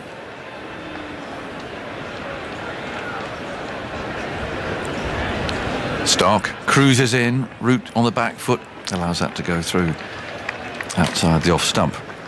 You mentioned it was Harry Brooks' first time batting in the top 3 for England in Test. In fact, the first time in the top 4. It's a great success lower down over the winter, mostly at number 5. In first-class cricket, he struggled at the top of the order early in his career for Yorkshire. Averages now just 19 in 35 innings batting in the top 4 in first-class cricket. 51 batting at 5 and lower. That's for county and Test matches combined. Most of those were quite early in his career, but he's never really succeeded as a top order player. A rumble of an aeroplane overhead. Root waits for Stark. He's there now and bowls to him. Root just fiddles that away into the offside. It's the way his innings often get going. It's a little push and run, rolling out to cover. 26 for 2. And umpire Menon saying to Mitchell Stark, I'm sorry, but you're following through down the pitch here. You've got to move. And Root's prodding that offending area down with his bat. I must say, looking at Lord's there at the pitch towards the end, there were some footmarks that were surprisingly straight, actually. I assume they were Starks. There might have been Broads from around the wicket. I thought there was a hole in the middle of the wicket as well, where every ball got bowled into. Was halfway down. 26 for 2. Crawley stands tall, bat raised. In comes Stark, bowls to him. He drives that hard. It's a little uppish to start with, but hits it out to mid-off. Not as hard as that thumping off drive from Mitch Marsh earlier today off Mark Wood at 93 miles an hour. The delivery was timed out, and Marsh just went bang and hit it through mid-off. It was a fantastic shot. You spotted another no ball there. Yes, they come so late, don't they? 27 for 2. Stark past the umpire, moves in, bowls, and Crawley again finds the man out on the deep offside boundary, out at deep point. It'll be Todd Murphy out there, I think. So you may see him bowl an over or 2. I've seen him mark his run out, and if he starts from the lines, those painted lines that they make, then I think it'll be one of the longest runs of any spin bowler in history. It's extraordinary. You can see the 2 marks from here. I'm halfway between Carey and Joe Root, who's over his bat now. 28 for 2. Stark pauses for a moment. Begins this menacing approach. He's there and he bowls very full, and Root again just does exactly what he did to the last time he faced. Just pushes the ball away into that gap in the offside, hurries to the far end, and umpire Menon is not happy at all with this. He's saying to Mitchell Stark, I'm sorry. He hasn't actually officially warned him yet, but I reckon he's very close to it. I generally give you a couple of little words in your ear before actually it's an official warning, and you can have 2 of those, and then if you do it again, you're off. So that's something for Stark to think about. 29 for 2. Alex Hartley's here. Yeah, Joe Root very cleverly just patting the wicket with his bat as well, and just saying, oh look, you are running. Yeah, unacceptable this. Yeah, very clever from Joe Root. Well, with 2 off-spinners playing, I mean, it kind of helps the game a bit, I think, if they're so rough out there, but they're very strict as to where you can and can't run on the pitch. 29 for 2, so England 234 behind. And Cummins was on his way there, and then Joe Root I'm not sure quite what the problem is, but there's something, and he's pulled away. A spider cam again here, I have to be honest. Just get rid of it, surely. He's been really annoying today. He's just been all over the place. He's like on steroids. He's been going everywhere. Low level, a lot of it too. 29 for 2. Cummins runs in, bowls, route forward. Plays down to mid-on, fielded by Boland, who takes a long look at the ball. I suspect he might have a go with it soon. And rather chastened. Spider cam has withdrawn. In fact, I can't see him now. He's on the naughty chair somewhere. Another no ball. Another late no ball. Just push your run up back a pace or two here. Skipper. He moved his disc back there, which sounds like the obvious thing to do, but it's not always the case. Cummins runs in, bowls outside the off stump, flashing stroke from Root. That's where he plays so well. On the back foot, that little bit of width. He stands up tall, gets on top of the bounce. Beautiful. Square drive off the back foot. There's nothing more they like up here in Headingley. And see a Yorkshireman playing that shot. Wonderful stroke. Yeah, the crowd like that, don't they? Boycott played it a lot. Boycott would play that stroke off the back foot a lot. I saw him this morning. Oh, did you? Yeah, on the back of a wagon. Back of a wagon? Yeah. Cummins runs in, bowls, and Root just pushes that away once more. It's just typical Root, this. Big gap there. And he finds it and takes a single. 35 for 2. What sort of wagon? Well, he's on the back of one of those golf trolley right. carts, and he was waving like royalty to I'm sure he was. all the fans. I can imagine it. I'm still, like I say, have poor old Gareth Southgate, who's objected to Boycott's theories on English football downstairs. Oh, and you come to Headingley for a nice, quiet day, don't you? Sure. Might be better going to sit in the Western Terrace. Well, yeah, that's true. Cummins on his way, bowls, Crawley. Oh, that's an imperious stroke. We saw some terrific shots from Mitch Marsh, but I'm giving that the shot of the day. It wasn't that short. Crawley's a tall man, and he's stood up there on top of the bounce again. That's the key. And you can't really call that it's an upright pull shot, really. I mean, a pull shot generally is played with a totally horizontal bat, but he's thumped that through mid-wicket. What a stroke. And that, again, we've heard from the batsmen amongst us about the pitch and the pace in it and easier to play shots. That was a perfect illustration of that. Cummins pulls a bouncer to him this time, and he pulls it. More of an authentic pull shot. Dragging the ball round into the leg side and takes a single to the man out on the boundary. What a shot that was. Ooh. Just the way he was able to pick up the length so quickly as well. Pat Cummins has got some decent pace behind him, very quick bowler, and it's the way he was able to play it off the back foot into the leg side and pick up the pace of that delivery. Handsome shot. 40 for 2. Root's on 8. Cummins once again runs in, bowls, and Root flicks him away off his pad. To think about the second, he's running the first one very quick. Stark has the throw on the way. So just one. So England are 222 behind now. A full of action. It really has. It's been a fabulous day's cricket. Enjoyed by a capacity crowd. They've got their boos in every now and then when they wanted to, but actually generally it's been pretty good-natured, I think. 41 for 2. Cummins on his way, bowls, Crawley. It's his turn now just to push into the offside. Now he's taking the first one quickly, and Travis Head's got a long way to come. So they do take 2, and they spotted the opportunity there at an early stage. A well run, 43 for 2. That's what this England side do so well. So yes, we know that they like to hit boundaries and find boundaries, but they do rotate the strike. And when the gaps are in the offside or the onside, they do run the singles really well. And that communication. Joe Root has struggled against Pat Cummins, as have many bowlers in the current era. Cummins has got him out more than any other bowler in Test cricket. England have played a lot of their cricket against Australia, but Cummins has got him 9 times for 224 runs, so Root averages just under 25 against Cummins' bowling, less than half of his career average of 50.4. Zach Crawley we've seen struggle against quite a lot of bowlers, but he does have a good head-to-head against Cummins, 130 runs for 2 dismissals off 180 balls. Now the change we were expecting. Scott Boland is coming on. He might bowl a nice challenging length on here, I think.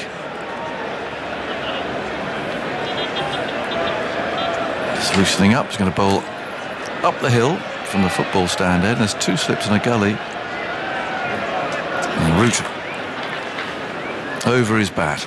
Gully comes a little bit finer actually on Cummins' instruction. So first slip, second slip, fourth slip really, as Boland comes in and bowls down the leg side. It brushes something. No, it doesn't. It's given us byes. Must have swung deceptively as it went past Root, because Carey couldn't get there. A bit of a loosener from Boland anyway, but it did move off the seam. It also went late, didn't it? Past Carey.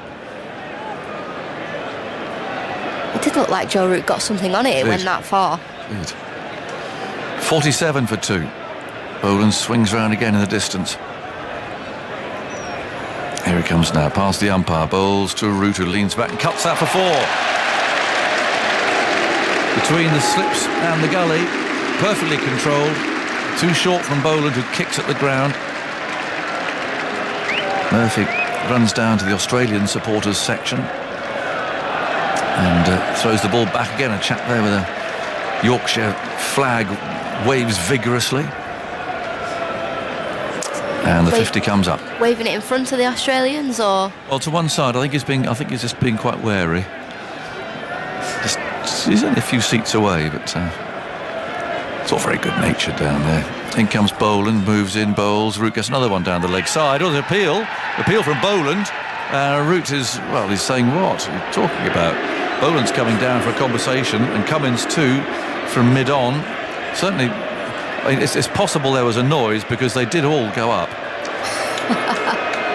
Well, very good from Joe Root. He stands in his crease and he keeps asking Pat Cummins and Scott Boland, is the ball dead? Is the ball dead? Can I come out my crease?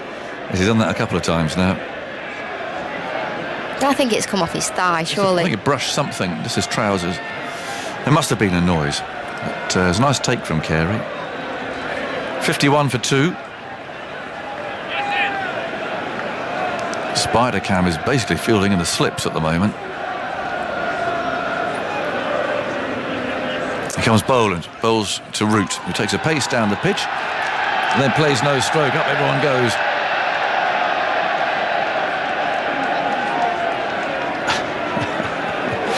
Well, it's been very lively here today. I think that was expected.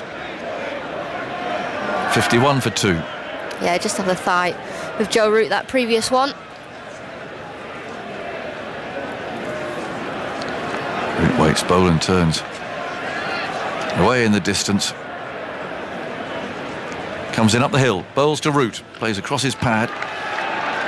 Khawaja fields there at mid-on. More mock appealing from the crowd. Stewards on the move down there as well. They catch your eye with those bright jackets. I'll never forget last year we were watching the beer snakes that they make in the Western Terrace, and all of a sudden in comes a flock of stewards and boots a few people out that were having a bit rowdy. Yeah, they're quite vigorous in there. Boland again, the last ball of the over, and Root is forward. Up goes some arms again behind the stumps. Crowd joins in. The end of the over, 51 for 2. Very tense cricket. We've still got 50 minutes to go or thereabouts tonight. More from Alex and then Jim. Well, I think it's going to be an exciting 50 minutes of play here at Headingley. We've certainly had a brilliant day's cricket. England getting 10 wickets, but Mitchell Marsh for Australia was outstanding with the bat.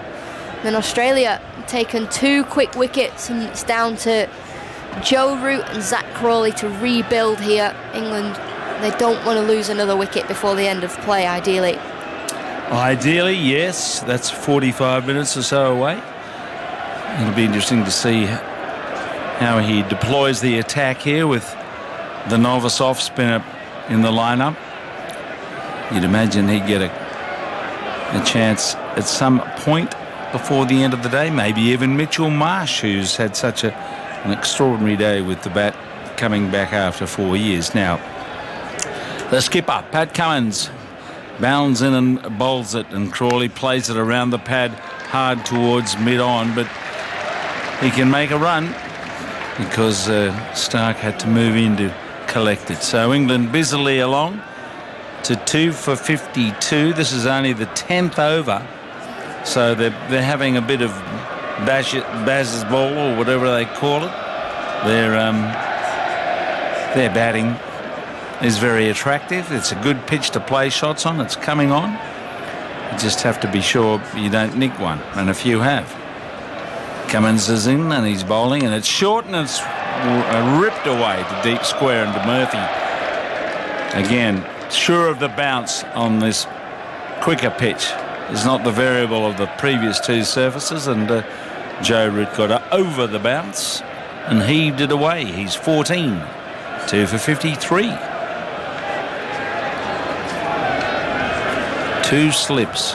Gully points deep as a cover. There's a mid-off, mid-on, and 2 men out, 1 behind square, and 1 or just behind square, and 1 down the fine leg. Pat Cummins on the way up, bowls a ball that's edged into the gully as he pushed it uncertainly, looking for the ball. Andy, you're raring to go. The 50 came up from 8.2 overs, which is the fastest England have ever brought up their 50 against Australia in a home test. My God. In the first innings of an Ashes test. Their 4th fastest of all time, and all the others were in second innings, and 2nd fastest in England. For the second innings of the Oval in 93, 7.5 overs when Gooch and Atherton went on the rampage. Wow. Here comes Cummins, and forward. A dot. A rare dot ball. How many dot balls have there been so far in the innings, Andy? Quickly. Boom. Punch them out. I'm going to ballpark it at 25. Will that do? That'll do. I don't seem to be many. Every time I look up, it goes deep square, mid-wicket, somewhere. They've kept it going. And now Damascena's on the tread, looking at where the follow-through from Cummins is going. Is it in the danger zone? Yes. Cummins bounces up once more to bowl, and it's edged and it in front of Gully, just in front of Khawaja there. Don't fancy it carried, but it was a falser stroke than some so far in this innings from Crawley as he pushed at the ball, got a thick edge and landed just in front of Khawaja, who's about 4th slip or gully. Yeah, half a foot in front of Khawaja there, and Zach Crawley turns around, looks at Gully straight away, and as soon as he plays the shot, shakes his head, reset, go again. Get a bit of bounce, in goes Cummins, and he lets it go wisely to complete the over from Cummins. So Cummins has bowled 5 overs for his 2 wickets, having dismissed Duckett, caught by Carey. Very good catch high to his left in front of slip for 2.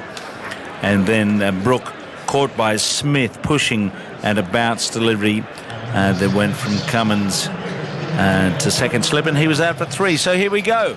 We're having a drinks break because there's another 40 minutes or so to come this evening. I'll just give you some information about the day, which has been exhilarating, enthralling, exciting, yeah, spectacular. I mean, it's rare that you see what we saw today. If you think a partnership of 155, right, was made in this innings, and yet Australia made 263. So the bowlers had their chance, and the batsmen were helped by a few drop catches. And in the middle of all that, it really was like something out of the 19th century on an uncovered pitch, where a batsman's come out and decided to have a lash because he didn't think it was going to be long for him in the middle on the surface. And that was Marsh. caught by Crawley off Wokes just before tee. 118 balls, 118 runs. What was it? The 85th batsman to score 100 in a session in Test cricket. And from that point, 5 for 240. They collapsed to 263 with the Head making 39. Really not many, made many. Extras were 23. And a bloke called Wood, playing for the first time in the series, took 5 for 34. But the extraordinary thing to me was that he only bowled 3 overs in that big partnership down at the other end coming up the hill and didn't bowl again until things started to move. So he took 5 for. Robinson went off with a back spasm, none for 38. Broad 2 for 58. Wokes excellent, 3 for 73. And Moeen Ali got pogoed by Marsh for 40 from 9 overs. So that was 263 all out, and now it's 2 for. And we're having a little bit of fun here watching the way England busily go about their innings. If you missed England's win in the Women's Ashes last night, you can watch highlights on the BBC iPlayer now. And you'll also find the documentary, How to Win the Ashes. I haven't seen it, have you? How to Win the Ashes. I've watched bits of it. I've watched it in chunks. Chunks. In my strongest northern accent. Your Mancunian accent. Here we go. We've had a drink. I hope you've had one. You need a sedative, really, at the end of the day like this. You do. In fact, you get your ticker pills out if you've got a problem, because this is making the heart race. Here comes Boland, and he's pushed and edged in front of that fourth slip where Mitch Marsh is fielding. It didn't carry. Full shot, but he played the softie, and it went into the turf. Got all yours sorted for this evening then, ready to go again tomorrow? I'm probably going to sleep after this.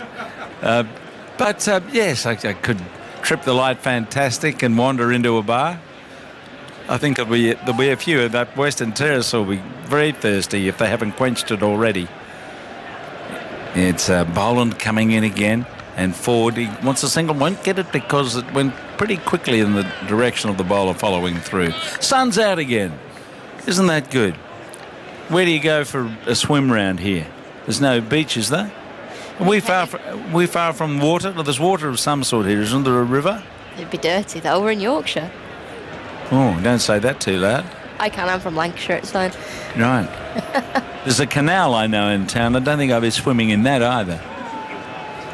Short mid-wicket in place as Boland runs into Root, who pokes away on the offside. We've had a mania of dot balls. What's going on here? Yeah. 7 in a row. Glenn McGraw's saying, get on with it. Well, he's right. What's this Baz ball they're on about? That run rate's going to drop below 5 if they're not careful. You don't want to be contaged by dot balls. My goodness, they might even leave one. But they are playing positively, you have to say. The bowling's accurate. Bolden goes in. Root pulls the short ball away out to deep square. Oh, it's a misfield there by Travis Head. They might get a second. No, they won't. He's recovered and got rid of it. 1 run. Well, Boland just tested the surface out and it said, nah, not that stuff. If you're going to bowl there, it's got to be about 3 yards quicker. It wasn't menacing. They took 1, 2 for 54. Yeah, I don't want Scott Boland to get brought into this let's bowl short ball tactic. I think he's so dangerous. Just hitting the top of off stump, bowling in that box. He's very, very rarely strays away from that. Just hit the top of off, let the batters make the mistake. Yes, there are a few varying expressions for top of off as Boland has Crawley forward playing down the pitch. I won't go too far there, but my youngest son plays a fair bit of cricket, and he said, Dad, actually what they're doing is they're bowling at the thigh. Thigh length. Yeah, that's what he says. That's my interpretation. Yeah, and that's where you, if you can, get it there, if you're good enough, and do the wobble seam or whatever other stuff goes on with it in the air or off the pitch. Boland's doing something like that. He bowls Crawley's forward, again getting over the bounce, killing it in front of him, and umpire Menon says that is over. So we're marching towards stumps in around 35 minutes. England, Crawley 27, Reid 15, 2 for 54. Yeah, it's that top of the bat handle, isn't it? Where you want to be. Put your bat on the floor, clip the top of the bat handle. We are good. Now here we go. Yeah, a bit of Mitch Marsh. This has really been an extraordinary day for Mitch Marsh. I mean, a day or two ago, he probably wouldn't have thought he'd be playing here, but yesterday it was apparent that Cameron Green had some hamstring soreness. He didn't practice, actually, and they made the call, even though Mitch Marsh has not played a test match and very little first-class cricket for a long time. He's certainly fresh. And having That's when fresh, wasn't it, for Mitch Marsh today? And having had that life dropped in the slips early on, he went on to pound them. So here he comes with his brisket stuff, and he bowls around the line of the leg stump, and he's poked away on the offside. And when he last played Test cricket, oh, wait a minute, here's big news. If you are waiting for the shipping forecast, it will come at the end of this over. Okay, so just turn the sound up if you're on Radio 4 long wave. We give it a four. You're going to be getting all those strange expressions cast at you. Mitchell Marsh goes in around the pad. It's worked away by a route to deep square for 1. 2 for 55. And in fact, Mitch Marsh is the answer to one of Andy's quiz questions, because when he last played a test match at the Oval, he took 5 wickets in the innings. No ball. Yeah. 5 wickets in the innings. 5 for 46, followed by 2 for 40 in the second innings. And that made him a rare all-rounder. But he overstepped there as he goes in and bowls, and Crawley plays around the pad too, squirting it between the two men in the deep, and they collect a couple of runs. Score goes to 58, going along with some ease. So you had your quiz question today was name the 6 3 England, 3 Australia all-rounders who got a century and 5 wickets in an innings. Not the same match in the last 50 years. In Ashes cricket in the last 50 years. Well, tantalise them, just let it hang in the breeze and supply the answer. So 3 Aussies, 3 English, last 50 years. 100 any test match, 5 wickets any test match. Marsh bowls, and he goes up and over the bounce and pushes it firmly away into the covers. And there's a slip sliding stop out there. I am asking a daily quiz question during the Ashes. You can get it on the live text feed on the BBC Sport website. That wasn't today's question. Today's question was about sixes. Sixes, was it? A 6 every 25 overs so far this series up till today. A bit more than that, so I had 5 for Australia. Do they get a coloured pencil or something for winning? He's got a few. Just glory. Glory, right.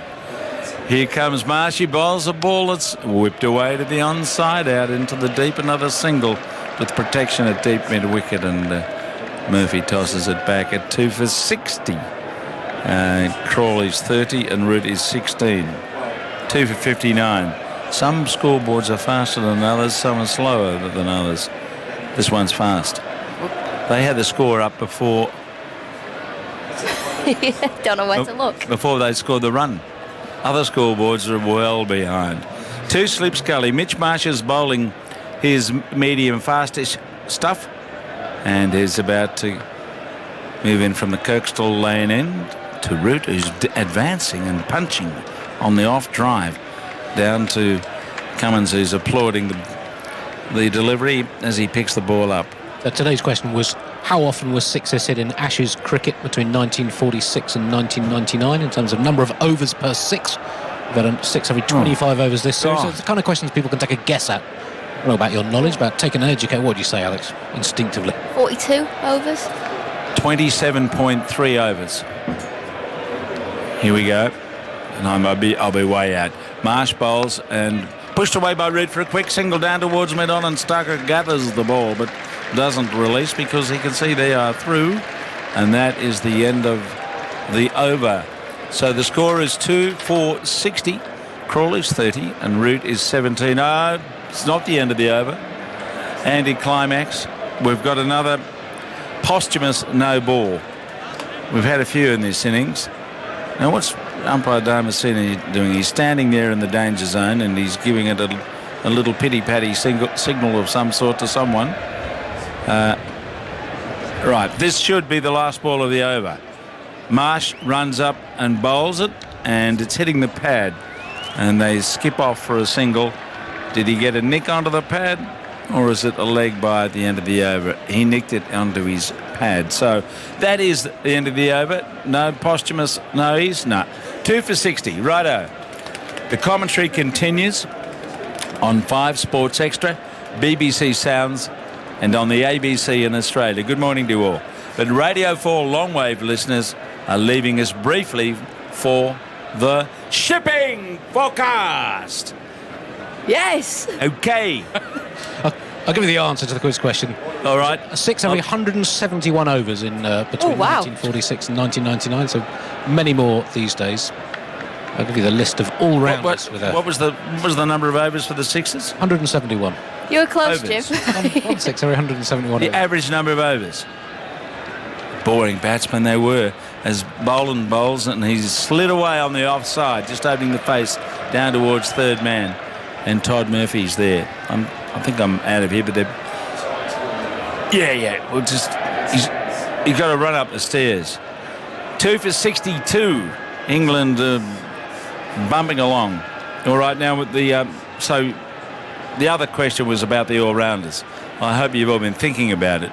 We've given you one, Mitchell Marsh, and there are 2 more Aussies, and there are 3 Englishmen. Last 50 years, they've scored 100 in an Ashes Test, and they've taken 5 wickets. Okay, here comes Boland. Root goes back, steers it behind point, and there's no run there. There's Alistair Cook is slipping into the chair, and he wouldn't be one of those all-rounders, although he was certainly one of the batsmen. But did you ever have a career as a bowler? Maybe 11, 10, 12? I think I've got a hat-trick. You did? I've got a hat-trick, yeah. Well, you got a little trophy? Well, it's for the Beds, ball? It's for the Beds Farmers, so... Oh, right. Trophy. You've got a stick of barley or something. Away goes Boland, and back and in behind. Root watches carefully. They're zinging back in towards his pads. Yes. So it's going all right here, isn't it? After a rocky start? You're trying, aren't you? Trying by a wicket. Commentator's curse. You always do it to me, Jim. But these 2 have played really well. And the next half an hour, well now 29 minutes, can England see it through tonight? There's something about this pitch that I really enjoy, as Boland has him going back and steering behind point. As I was saying, if you think that Head and Marsh added 155 and the rest only got 108. Amazing. I mean, in context, that 100 from Mitch Marsh was an extraordinary innings. He was playing on a totally different wicket than the other 10 Australian batsmen were, and from almost the moment he walked out as well, his cover drives, his straight drives, his pulls, it was brutality, wasn't it? It was fantastic. Boland around the line of the pad, sneaked off by Root. He's scampering again. He wants a second run. He won't get it because Stark collects it down behind square. It has been the most exhilarating... Oh, it was a leg by. There you go. Exhilarating day of Test cricket again. Just maintaining the tempo, the rhythm of the series. It has, and I'm just actually glad these 2 have this partnership. They just... The pitch is battable, isn't it? You know, sometimes one person just changes the pitch. It was a minefield. This is not a minefield, is it? It's a really, really good cricket wicket. Boland's in. Forward goes Crawley. Another run here as he knocks it away into the offside square of the wicket. And the running between the wickets has been excellent between these 2, and they've taken the score to 65. Alistair Cook is here, and Simon Mann is coming in to join him. These 2 played so nicely after losing those first 2 wickets. It's a little bit of a danger time for me, for Zach Crawley. He's played so well for his 33,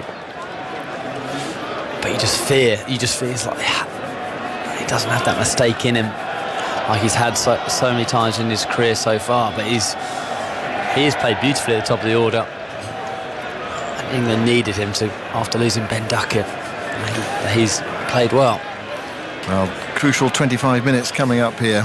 65 for 2. Here's Marsh from the Kirkstall Lane end to bowl to Crawley, and Crawley goes for a big drive there and gets a thickish inside edge, and the ball rolls back up the pitch, and it's picked up by Marsh off his own bowling. There's no run. Glenn just asked at the back of the box, what did Cookie bowl? What do you mean, what did I bowl?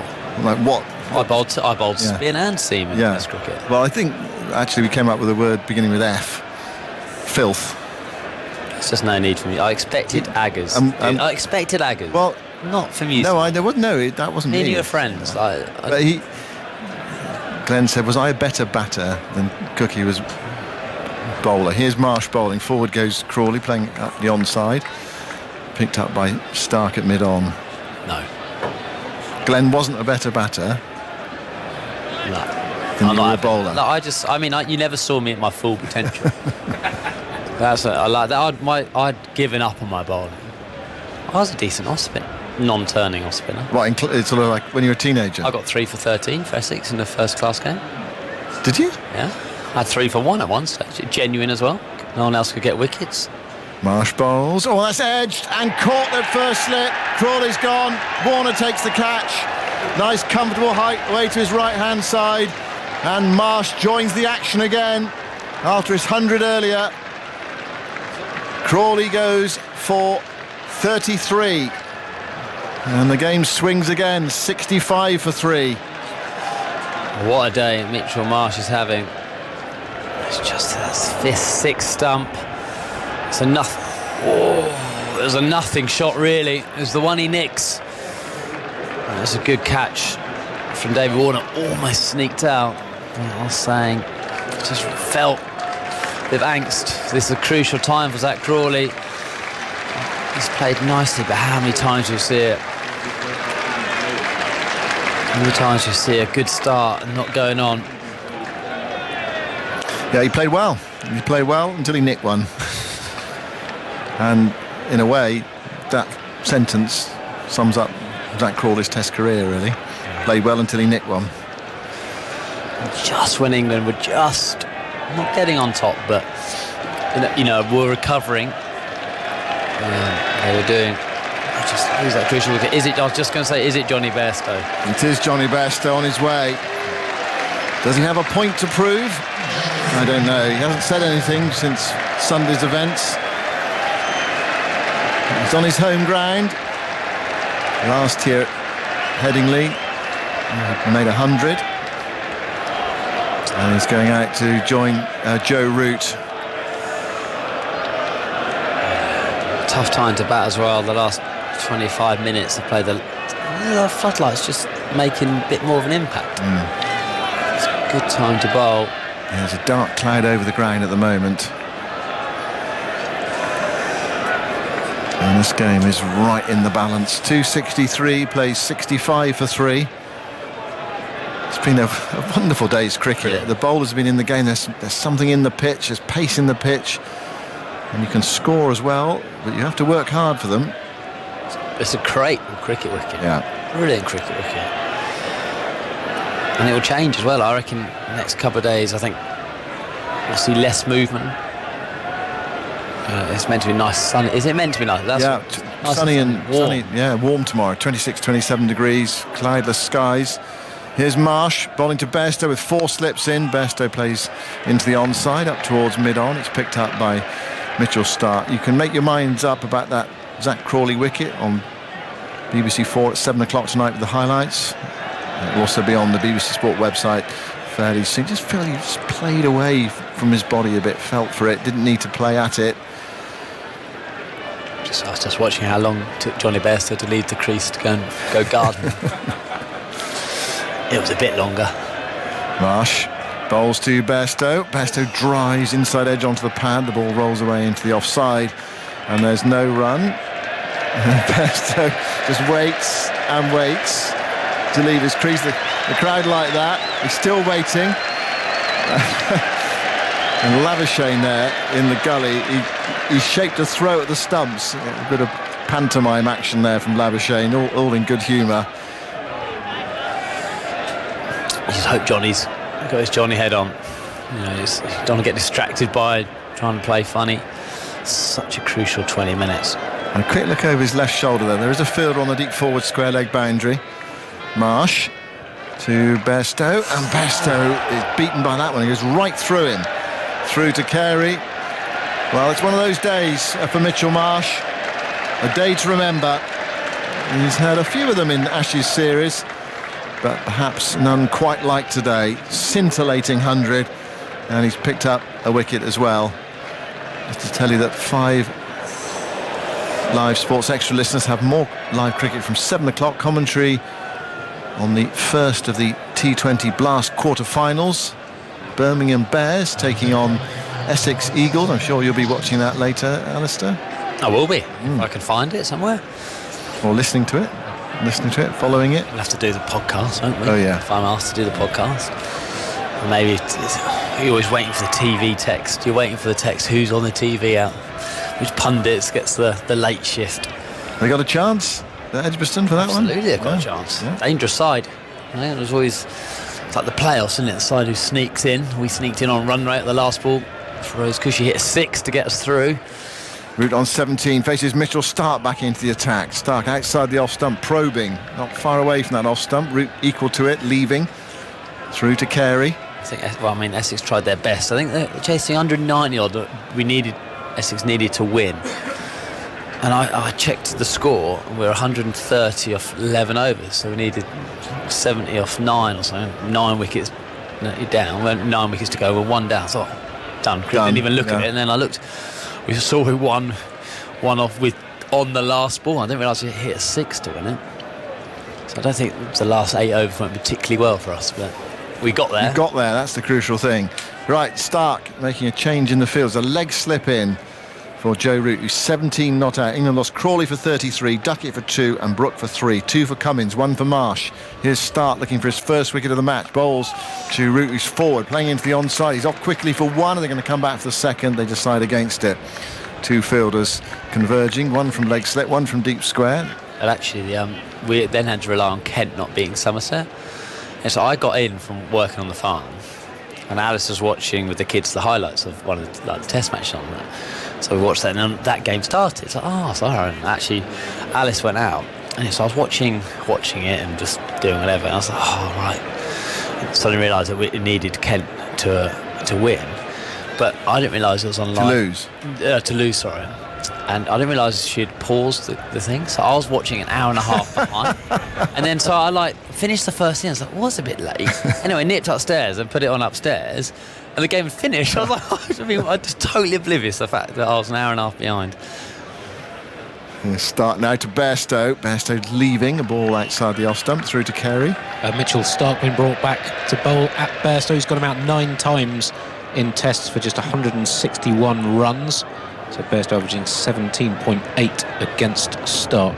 His overall average 36.8. So he's been a difficult opponent. Well, these are testing moments for Johnny Bairstow, who's had some impact with the bat in this series, but there's also been some drop catches as well. That dismissal at Lord's on Sunday in the negative column.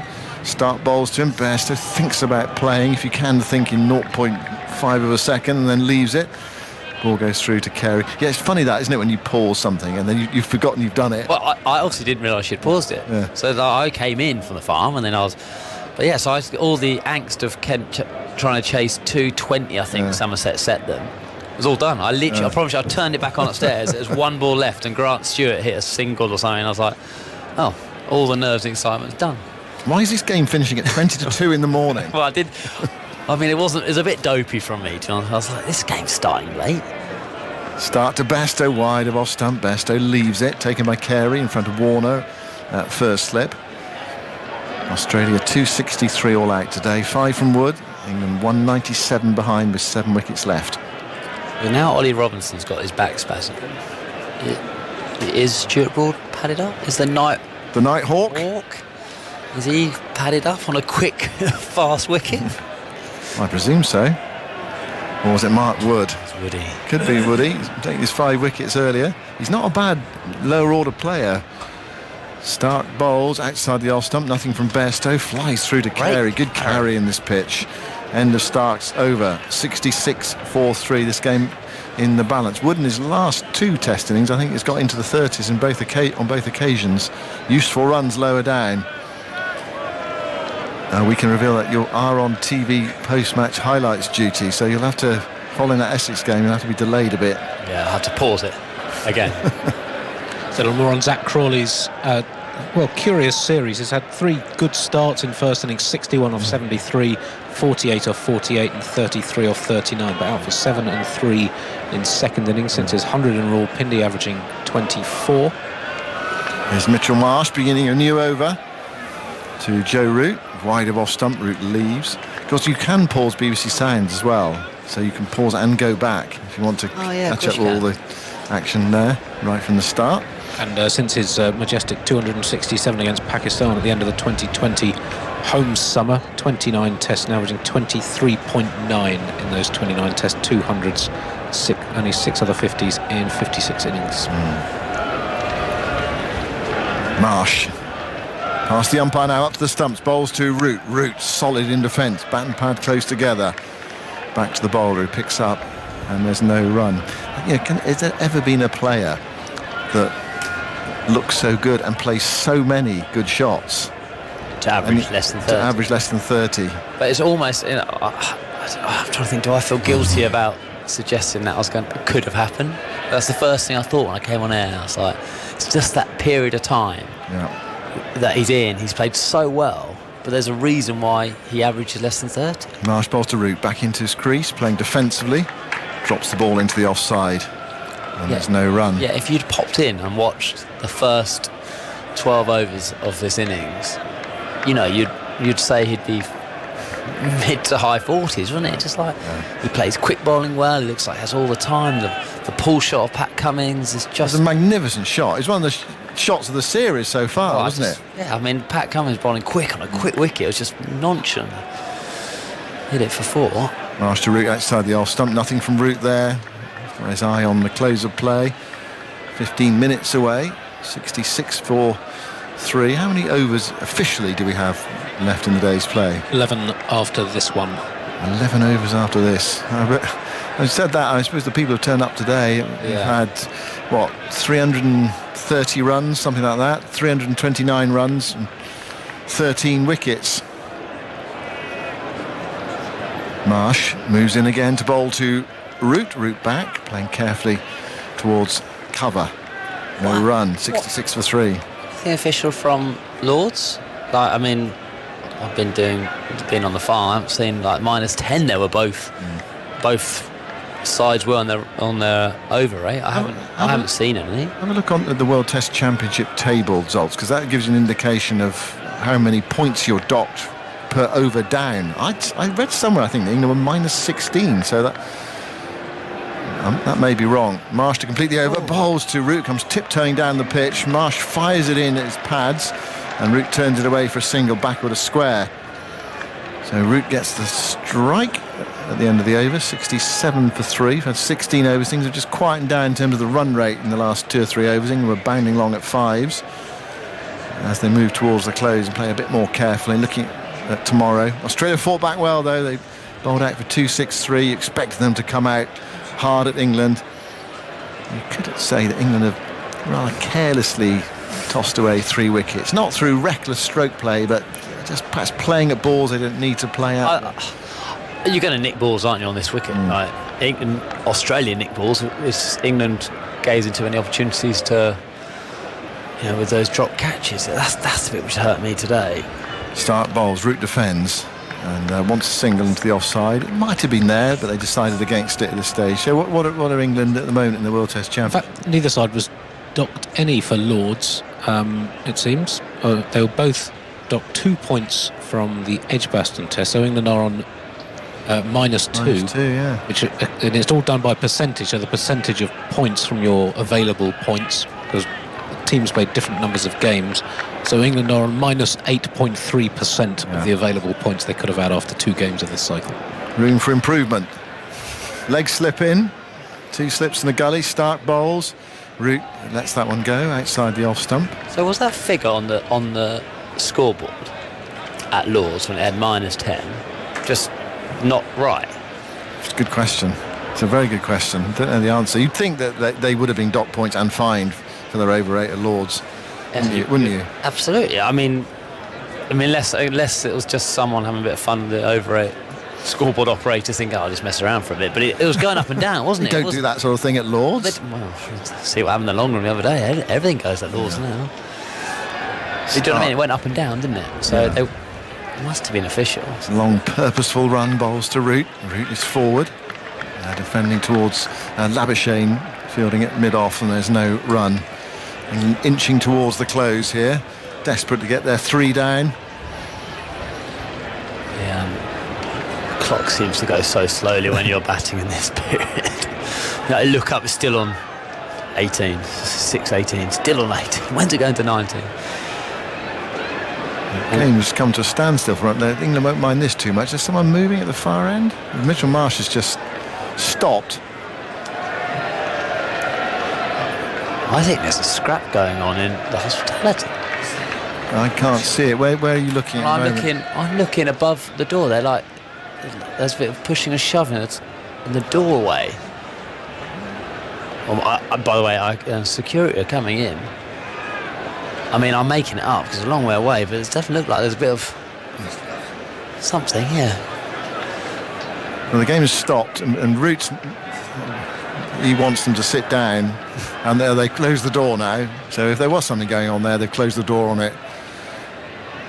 And Starkey's going to bowl, but Stark just stopped, nowhere near his mark, and just looked up to see what was happening.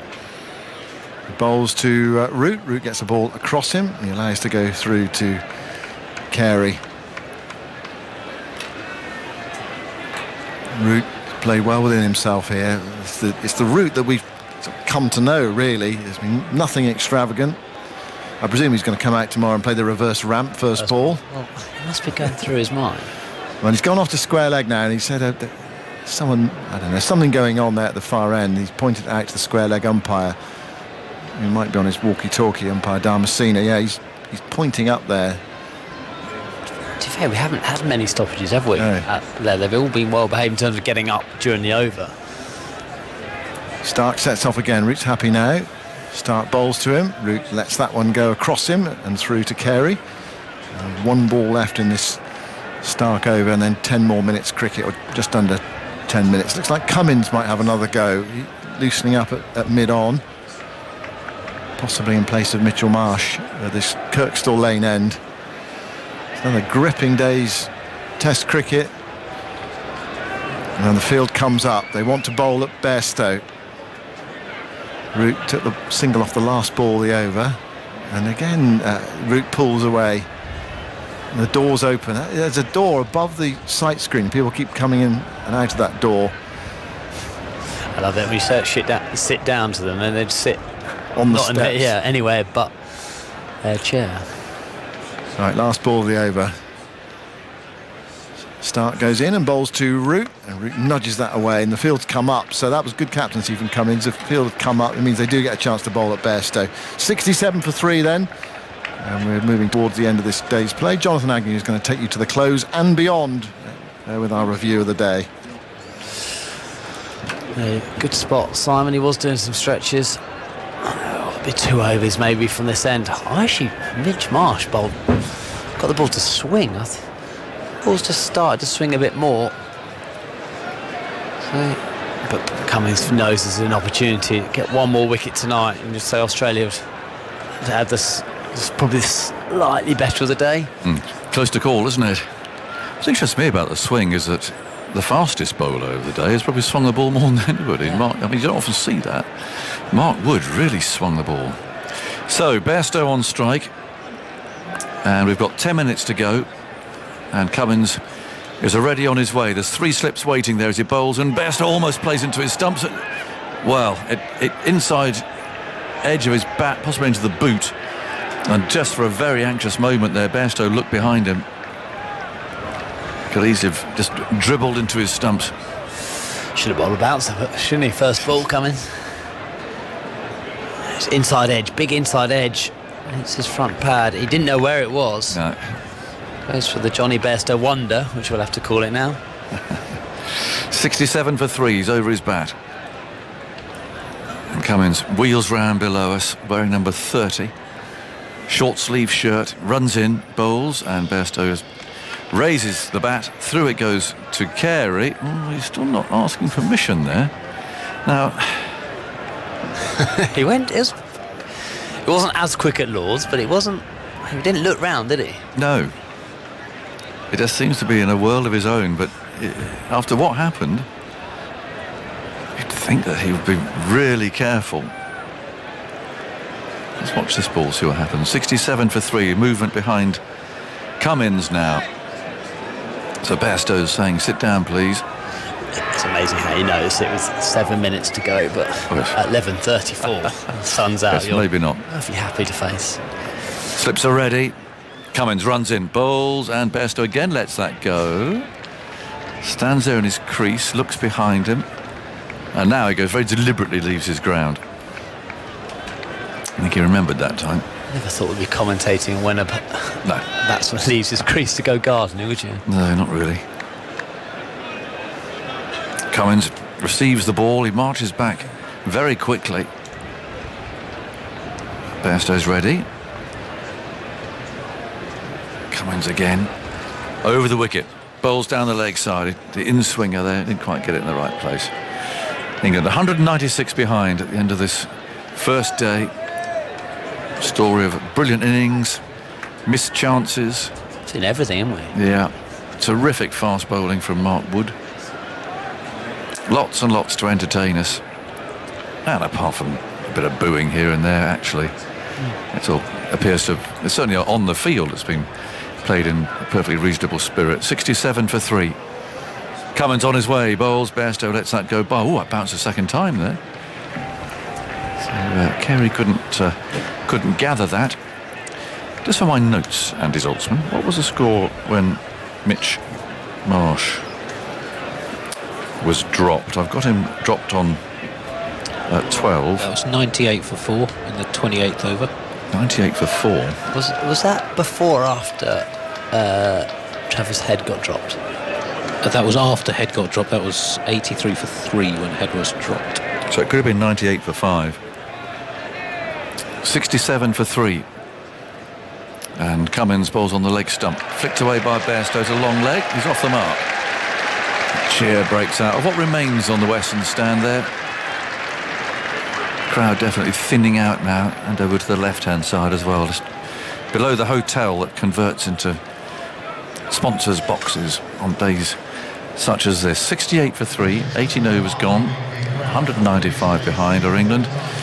Clock showing 18:26 up there in green numbers on the scoreboard. Just to update people who weren't here before, Mark Wood's extraordinary spell, 5 for 34, his best figures in a home test. Also the fastest recorded innings in a test in England by a bowler since Brett Lee in 2005. Fast recording spell? The whole thing, yeah. Okay. So 11.4 overs of high. Did it give an average? Average was 90.5 miles an hour. All right. That's mad, isn't it? Yeah. Well, hopefully we're talking to him during the podcast shortly, so he had a huge smile on his face this morning. He's been quite frustrated at not playing, so it'll be nice to chat to him sometime over the next half hour. Probably the last over of the day, but maybe. Let's see, it was ticked around to 27 now, actually. In comes Stark, bowls outside the off stump. A little twitchy leave there from Bairstow. He lined it up and then took the bat out of the way. It's collected by Carey. Again, he's up the pitch gardening. Well, they'll have a little meeting, won't they? This will be the last over, isn't it? I would think so. But if he gets close, Johnny Bairstow won't mind. You know, he won't mind time wasting a bit, will he? No. Do we have the Hawk lined up? That's the question. Oh, we do. Woody's fully padded up. Oh, have you seen him? Yeah, well, that's we asked that question. What a disappointment. No, on a quick wicket. Not Woody. I was He talking played about very the Hawk. bravely, actually, at Lord's. In comes Stark. Bowls outside the off stump, quite wide. Fired across the bows of Bairstow. And Carey couldn't take that cleanly. 68 for 3. He played very bravely in that second innings. For a man who doesn't revel in the the short stuff. Now, I hope Leslie Garrett's listening. Wonderful singer. She's sitting in the Barmy Army down there, next to the trumpeter. And she sent me a message. I've not heard her singing at all. I mean, I've heard lots of chanting going on there now. I haven't heard Leslie break out into her full operatic mode. 68 for 3. And this one's turned away into the leg side by Bairstow. So sing up, Leslie. So home ground, of course. She was a view from the boundary. I made the mistake of asking her where her power for the voice came from. And she was sort of demonstrating the diaphragm. And she gave me a great dig in my diaphragm, but she winded me. I've got to avoid her. Because she was like trying to get me to play the saxophone and her sing or something. I was like, yes. No. But obviously I think I can't. She'll make you sound good. Well, no, I think she asked me I was on stage somewhere. My memory can't. You can't say no then, can you? In stage, but literally anyway, I've changed my phone number and all that kind of stuff just to seen her off. Sure. She's here now, listening. Wow. Great character. Now, I've got a short leg coming in, and I think all of that will ensure that this is definitely the last over of the day, showing 18.29 that fluorescent green colour there on the little scoreboard at the far end. So there are 3 balls to go in the day. In comes Stark. Bairstow waits for him, and he plays nicely there with the front foot. He's getting into line, playing down to mid-off. 2 balls to go. That'll mean that there are 8 unbowled overs today. And they're racking up. I didn't see what happened. I think because everyone else is slightly distracted, shall we say, after Lords, I didn't see the usual missive from the ICC about the fines that were handed out, but both teams must have been nailed there, surely. Yeah, I just had a look for that. Nothing yet on points deducted from the World Test Championship. Our newspaper article suggesting England would lose their entire match fee. Yes. Nothing official that I could find. I think Australia too. In comes Stark, bowls to Bairstow, turns out around the corner, says no. Root there was going to set off, so Root's okay. That's his last ball of the day. Even pretending he wants a single there. Like, I got 4 or 5 yards down. Oh, I seem to have tripped. That's nice feeling, isn't it, when you've been at the non-striker's end. You're counting down the balls, but you always want ahead, aren't you? So like after the first, I can only face 5. Yeah. 4. You get to there, you go, yep, I'm in tomorrow. Come back tomorrow. Root swings his arms around. Well, I don't think that'll happen. Bairstow's over his bat. Stark turns in the distance, pauses for a moment, and comes into bowl the last ball of this first day. It's 68 for 3. As he cruises in, bowls to Bairstow, who just runs that away down to backward point. To end the first day, it's been an exhausting day, I must be honest. It's been absolutely action-packed, a brilliant day. We've seen everything. And it's ended with England on 68 for 3, so they're 195 behind. Root's on 19. And Johnny Bairstow is on 1 not out, and there's lots of shaking of hands out there. I think mainly, yes, absolutely towards Mitch Marsh, actually. Both Root and Bairstow going over to the amiable West Australian and giving him a shake of the hand. And his mates too are all mobbing him. It's a great story, really. Hasn't played for 4 years. Gets pulled into the side because of injury to Cameron Green, also West Australian. Takes his place and plays. He just played so magnificently. It was such a positive innings, and contrary to really anything else that we've seen all day. And he's leading his team off now. Pat Cummins is clapping him by the hand as a delighted-looking Marsh walks off. His dad will be down there to the right as the Australians slowly leave that western terrace as well. And off come the Australians. He's kept Australia in this Test match. Yeah. You know, without his 100, and it was a brilliant 100, a brutal 100. I've loved this cricket wicket. I thought it's been an absolutely fantastic cricket. He was batting on a different wicket, it seems, to everyone else today. He was extraordinary. He's not. I don't like using the word last chance saloon, but he just went out there today, and I reckon he would say, I wasn't expecting this chance. I'm just going to go and enjoy it. I'm just going to go out there and enjoy it. And, you know, from ball 1, he played brilliantly. Bowling figures-wise, Stark, go on, Andy. Stark 0 for 18 from 7. Cummins 2 for 28 from 6 overs. Boland 0 for 7. Marsh 1 for 9 from 3 to go. There's 118 off 118 balls. He scored 113 between lunch and tea, the joint third most in a session of Ashes cricket by one player. 4 sixes, 17-4, so 92 of those runs in boundaries. Yeah, wonderful innings. So we can begin our look back at the day, and what an eventful day it's been too. Wow, so many things to talk about. I'm pretty hopeful, at least, that we're going to be talking to Mark Wood at some stage during the course of the next half hour, which I'm looking forward to. It's always cheerful company. So what a first day. Australia put into bat, 263 all out. They lost 6 for 23 at one stage there towards the end of the innings, which was mopped up by Mark Wood, who took 5 for 34. His best figures at home, averaging 90.4 mph during the course of his 11.4 overs. That's the fastest innings or spell, if you like, 11.4 overs recorded by a fast bowler in Test cricket. So a remarkable contribution by him. But it's all about Mitch Marsh, really, that Australian innings. 118 from 118 balls, brilliant innings. He was dropped, and England did miss 4 chances. And had Marsh been caught by Root, then Australia would have been 98 for 5.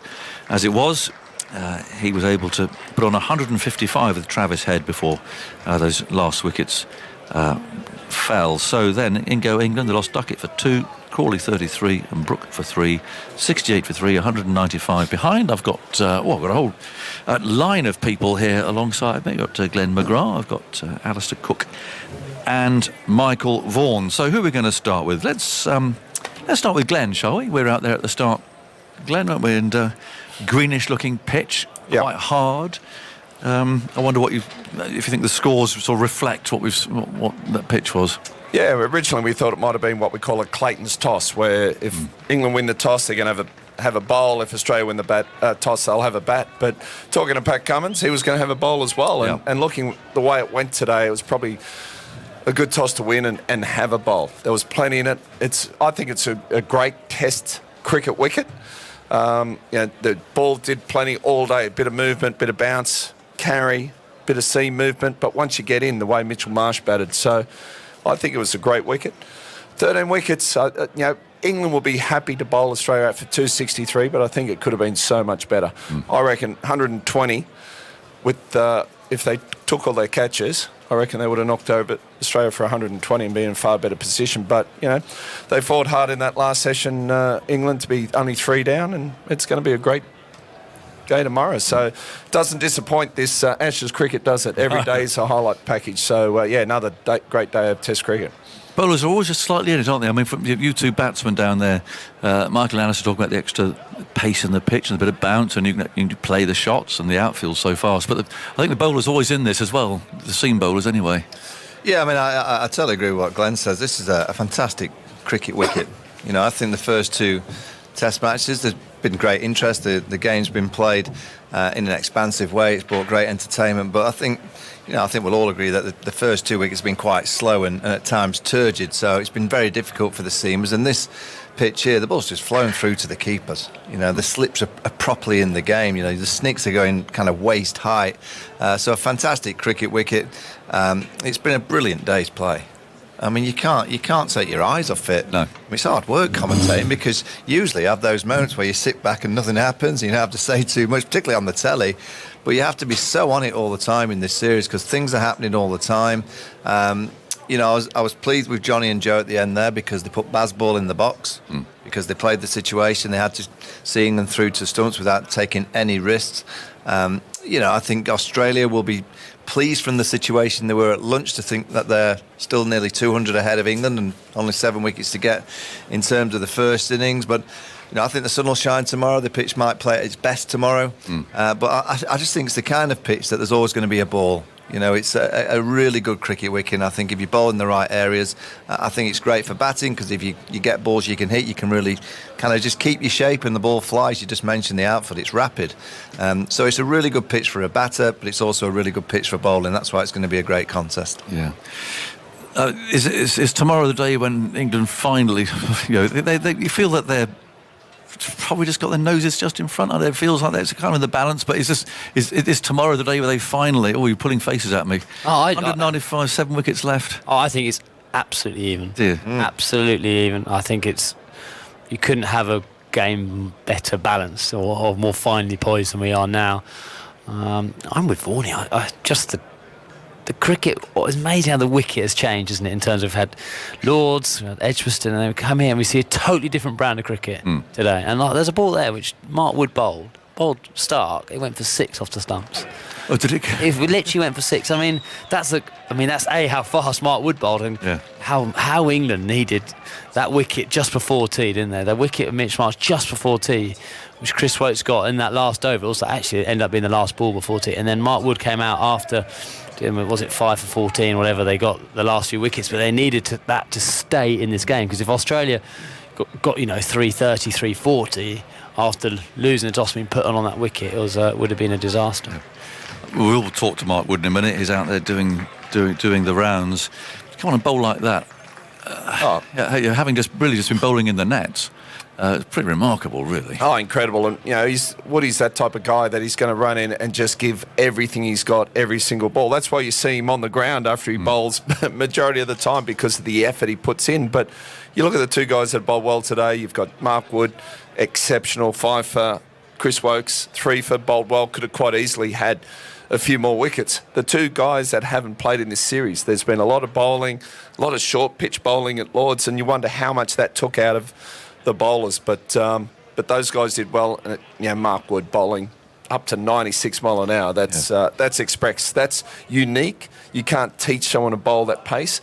It's got to be something you're born with, and he just runs in hard all day, and puts everything in. Yeah, I mean, I guess there's sometimes you watch, batters play, and it's glorious, and you feel you're privileged to be there watching it live.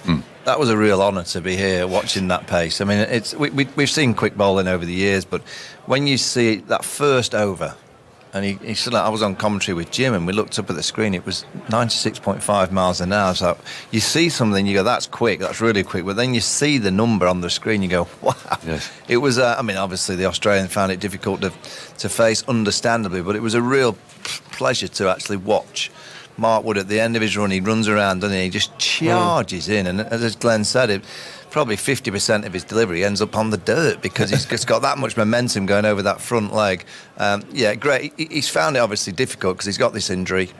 He's not been playing. He hasn't played red ball cricket since before Christmas, and it must be so frustrating for him that he can't play every game and he has to wait, and he suddenly gets that opportunity, and to get 5 for and to do it for the team when the team desperately needed it. I thought in the afternoon session when Marsh was going, I think he only bowled 3 overs in the afternoon session. I was kind of looking down going, is he injured? Why isn't he bowling? Yeah. And then we saw him after tea and he blew the Australians away. So I think Ben might look at that afternoon session, particularly to Mitchell Marsh, where he didn't put his strike bowler on, the impact bowler, the point of difference bowler on when that partnership was really firing. To be fair to Marsh, he played him well. He hit him for a flat 6 mid-wicket, wasn't it, in front of square. I mean, bowling 92, 93 mile an hour, and then either next over crunched him straight for 4. It was almost as quick as it comes, as quick as it's going to go. So he actually played that 3 overs unbelievably well. So, what Ben Stokes did do was when he got that opening, he then unleashed on those last 3 wickets, or 4 wickets, so quickly. That tail is quite nice, isn't it, now, just for occasionally for an Englishman, just to when the Aussie tail walking out. Pat Cummins, he plays so well at Edgbaston, and what a knock that was to get through there. His first ball he didn't fancy, and the second ball he missed by a foot, and just shows the difference that pace does, certainly to the lower order. He is very unusual. I mean, would he be the shortest fast bowler of that speed that you've what was Marshall? Marshall was 88, 90 miles an hour. Yeah. Would he be quicker than that? 95 miles an hour? Was he? It's hard to tell, is it? But you're right. I mean, I think he'd be quite good. I think Marshall was a bit more, a bit stronger. He felt the shoulder and so on. So Darren Gough got it up to 90 miles an hour, but certainly not 95 miles an hour like Mark Wood. And what he's done in the space of an innings, he's put a few scars on the Aussies. I know Alex Carey was having to try and strike through. He took a brutal blow to the helmet. Then obviously got Pat Cummins completely done for pace. He did Khawaja for pace. So he's certainly scarred some of the Australian players for the second innings. But it's one thing bowling that pace, but when you're moving the ball in the air, that's a whole different kettle of fish. You're going to just, go through the tail as if it's nothing. If you're moving the ball bowling at that pace. He's just down there having a couple of selfies, and then I think we're going to have a chat with him. But I could see the size of the smile on his face. But he's getting a hug from some admirer there as well, I think. So a little gathering down there for Mark Wood, and then we're going to put the headphones on him. He's just a good bloke too, isn't he? Yeah. He's just a really salt of the earth type of guy. Typical fast bowler, really. There you are, you see? Yeah, absolutely. So he'll be there any second now. Oh, there's more selfies going on. Here we go. Right, I think that's going to be it. So he's going to go and put the headphones on. He's probably hoping that he's be speaking to Henry Moran, but I've got bad news for Mark Wood. He's talking to me instead. So I'm sorry about that, Woody. Give us two, mate. Which mate? This mate? Yeah, I've got it. We can hear you. Hello, Aggers. Hello. Where are you? Well, I'm very, very high up. I'm waving at you. Oh, yes, I've got you. And I can see your smile from here.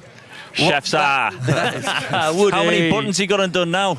Oh, he was moaning at me earlier. I had too many buttons undone on my shirt. I put a jumper on. He's not a style king as well, is he? Woody, I can see your smile from here. I mean, that is just it's like a dream come true, isn't it, to come back and do that? Yeah, buzzing. And I was just saying it's the first time my mum and dad seen us get 5 as well, so it was lovely coming off the field. Delighted. Obviously, some hard. The last couple of weeks have been difficult, not playing, and some tough times, but amazing feeling there to get 5 wickets at home when I've previously, my record isn't great at home, and it's been well documented that, there's a big difference between when I play home and away, so to get that off my back and finally be able to raise the ball at home was pretty special. And what about this pace? I mean, you've heard all these stats, presumably that's the quickest spell in Test cricket. I mean, through an innings since records began. So you average 90.4 miles an hour, top speed 96.5. That's sort of puff your chest out time, isn't it? Yeah, you're my inspiration, I guess. Behave yourself.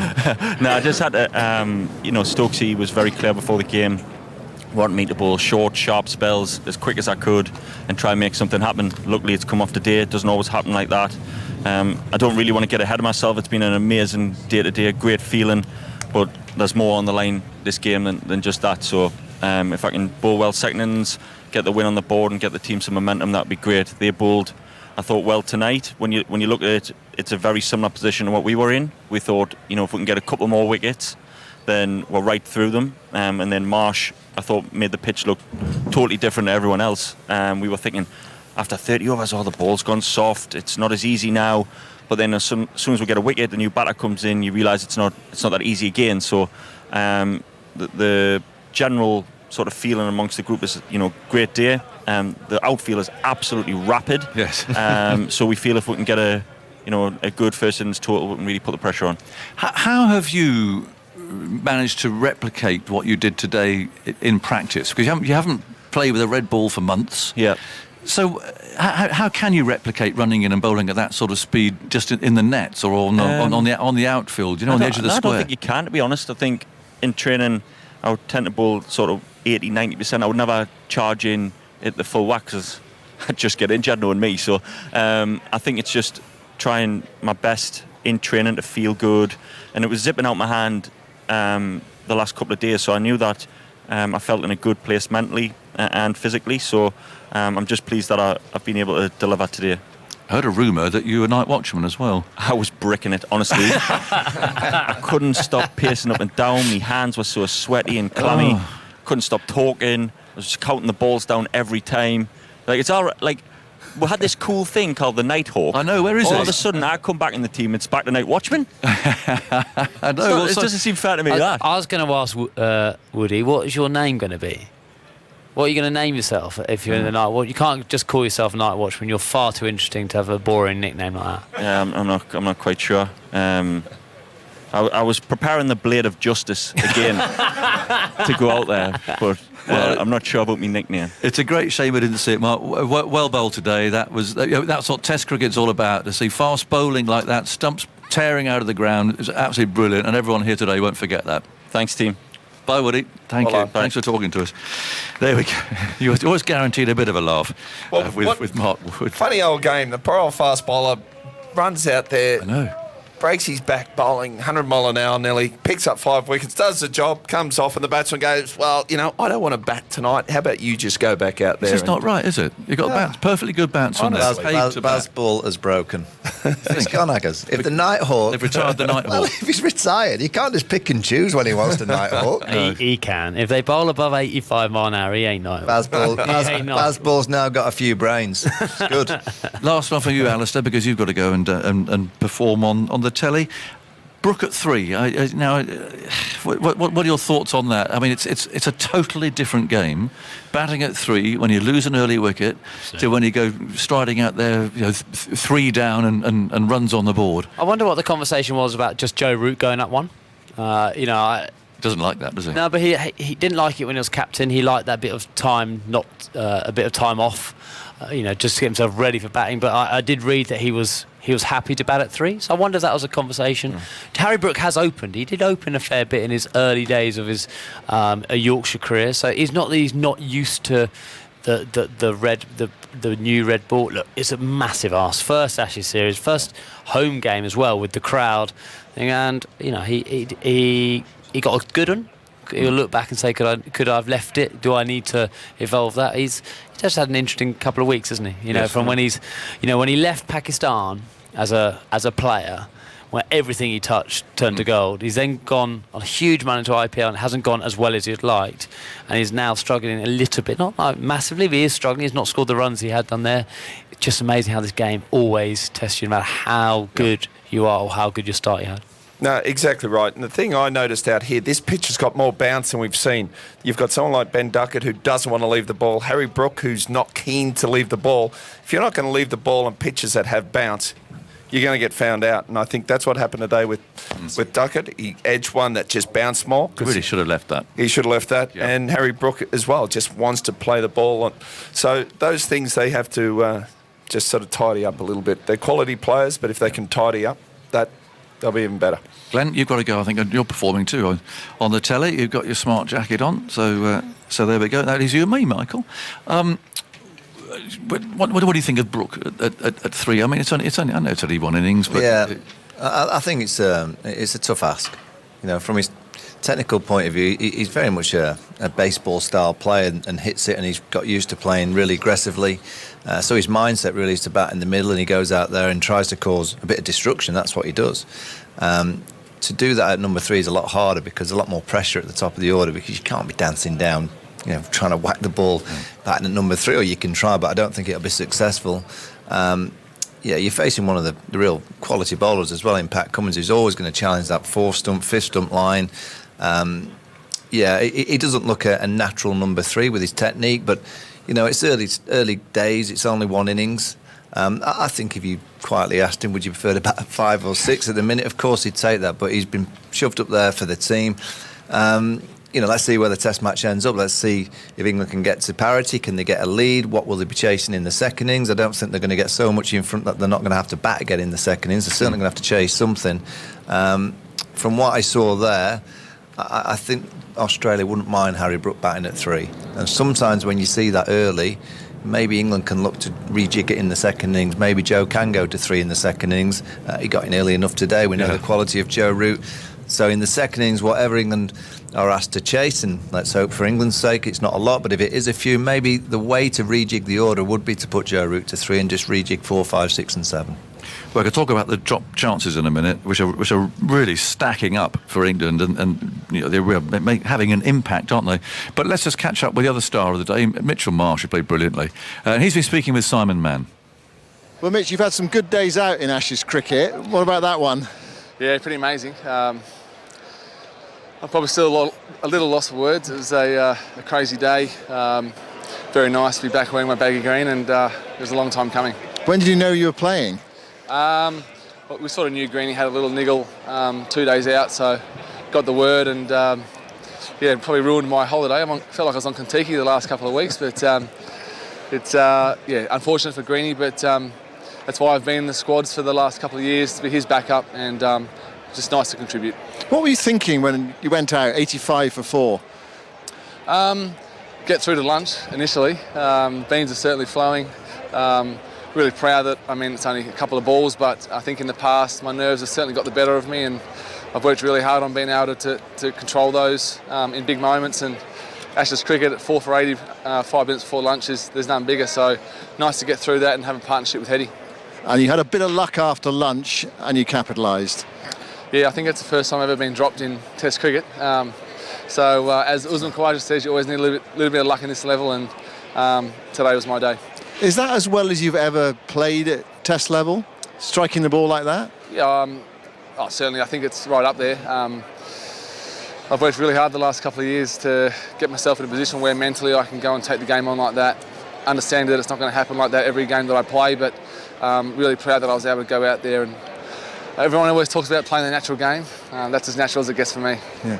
How can you do that when you barely played for the last 2 months? The last time you played was an IPL match back in May, and just suddenly turn it on in a Test match. Yeah, train and prepare. The environment that Ronnie and Paddy create has been amazing for me. I felt a great sense of freedom, and I'm very thankful to our coaching staff who work tirelessly behind the scenes to make sure that we're ready to play. And I think I've never been part of a squad that's got such a great mentality as togetherness, and my experience in the past with the Ashes series is a 5 Test match series. You're always going to lean on your squad at some point, so I just wanted to stay ready, and a bloody crazy day.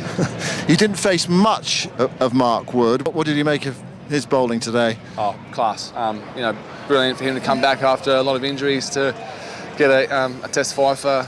He's a very good bowler and someone we're going to have to work really hard against in the second innings. Thankfully, I've grown up on the Wacker, so I felt right at home. What about the state of the game? Feels like it's in the balance? Right in the balance, isn't it? I think getting sent in, would have liked maybe a few more. If I got through to tea, it was party time, but couldn't quite get through. Evenly poised. I'll suck the clouds in tomorrow and hope for an overcast morning. Well, it's going to be sunny, apparently. Oh, bugger. There we go. Mitch, well played today. Thanks very much. Thank you. There's Mitch Marsh, who, he was celebrating tonight. It was absolutely brilliant innings. I've just been watching the drop catch, though, again on our screen, Michael. It wasn't a difficult one at all, was it, to root? No slip catch is straightforward. Let's just preface that. But they're just stacking up. There's a number of opportunities. Yeah. That's 4 today. I think we've got a running total of 14 opportunities now in the series of varying difficulty. But that's a huge amount in 2.5 games. Well, someone rightfully will be writing an article of how catching is losing England the Ashes, because if they'd caught... I might have seen that already. Yeah. Well, in the first Test, they'd have won that game. Obviously at Lords, they missed opportunities and didn't bat with any kind of sense with... they're back with the first innings in particular, and today, drop catches happen. You're going to see drop catches. That's just the nature of the game that we play. But when you see simple drop catches, particularly, I'm no person to speak about catching. I drop many, but I used to hide myself in there to make sure I wasn't in the catching positions. But the people that are in the catching position, in the corner and the keeper, they've got to be taking those chances. Yes. The one down the leg side, Johnny Bairstow off Travis Head, that's as easy as they come. It really is. And Joe Root straight in twice. Again, Joe Root's got a safe pair of hands, but it is. I don't know what Australia would have been bowled out for, but I'm sure they would have been around 160, 170, and there is a huge difference. It's 100 runs in the first innings, and now England near on 200 runs behind. They've only got 7 wickets left, and let's see how hard it is for England to get up to what Australia got in the first innings. And they should be thinking about, already being pretty much near parity. If they'd have caught all the chances today, they would have been probably 150 on the board by now. Don't know how many wickets they'll be down, but this is the game. This is why Ashes cricket in particular is the key. It's all about dealing with the pressure, preparing properly, being sharp at the right moments. I have to say, from the first day at Lords when England bowled, where I thought they were off it, they were just casual, and Australia got 339 for 5. I thought today England's bowling and body language was excellent.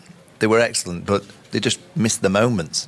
So their body language was great. I thought their intensity was fantastic, but they just missed the moment in terms of the catches. And let's see over the course of the next 2 or 3 days how much that's going to be costly. But Australia so far, 3 snicks, 3 catches. Taking them all. Andy, anything that you can add? Just a little more on Mark Wood and Mitchell Marsh in particular. In those drops here, 4 drops plus 1 technical drop to Root. So make that 14 takeable chances in the series, 5 very difficult ones that England have missed, plus a couple of wickets off no balls and an unreferred LBW. Australia have missed some as well, but they haven't been as costly or as numerous. Woakes 3 for 73, 2 drops. Wood 5 for 34 with 1 drop, and his last innings against Australia, 6 for 37 in Hobart. Since 1961, when Fred Truman do it, there's only been 4 other instances of an England bowler taking a 5-for in successive innings against Australia. Ian Botham, Stuart Broad's done it twice, Jimmy Anderson the other one. So that's a nice stat for Mark Wood to add. 11 for 71 in his last 2 innings against Australia. Mitchell Marsh, 113 in the session, joint 3rd most in a session of Ashes cricket. It's only his 5th red ball game since September 2019. And on coming in 4 wickets down, less than 100 on the board. He's only the 7th Australian number 6 batsman to do that. Lovely. And just to clear up that very briefly, I said about the fastest bowling on record. Yes. It was the fast. So the data goes back to 2005 in the CricViz database. Brett Lee had some innings quicker than that, but Wood is the quickest in England since then. Lovely. There you go. That tidies that up. Thanks very much. It was brilliant. I must say, average of 90.4 miles an hour. You can watch the highlights of it on Today at the Test. Now it's on BBC 4, so slightly changed place. Or, of course, it's on the BBC iPlayer as well. There are clips on the BBC Sport website, the app. Now, check out BBC Sounds, the Ashes Daily podcast. So a lovely chat with the England football manager, Gareth Southgate. I enjoyed that. More live cricket follows on 5 Sports Extra next, with coverage of the first of the T20 Blast quarter-finals. That's Birmingham Bears against the Essex Eagles. And we're back on air at 10 o'clock on 5 Sports Extra tomorrow, and 10:30 also on Radio 4 Longwave, what promises to be a fascinating second day. From all of us here at Headingley, we'll say goodbye and see you then. Goodbye.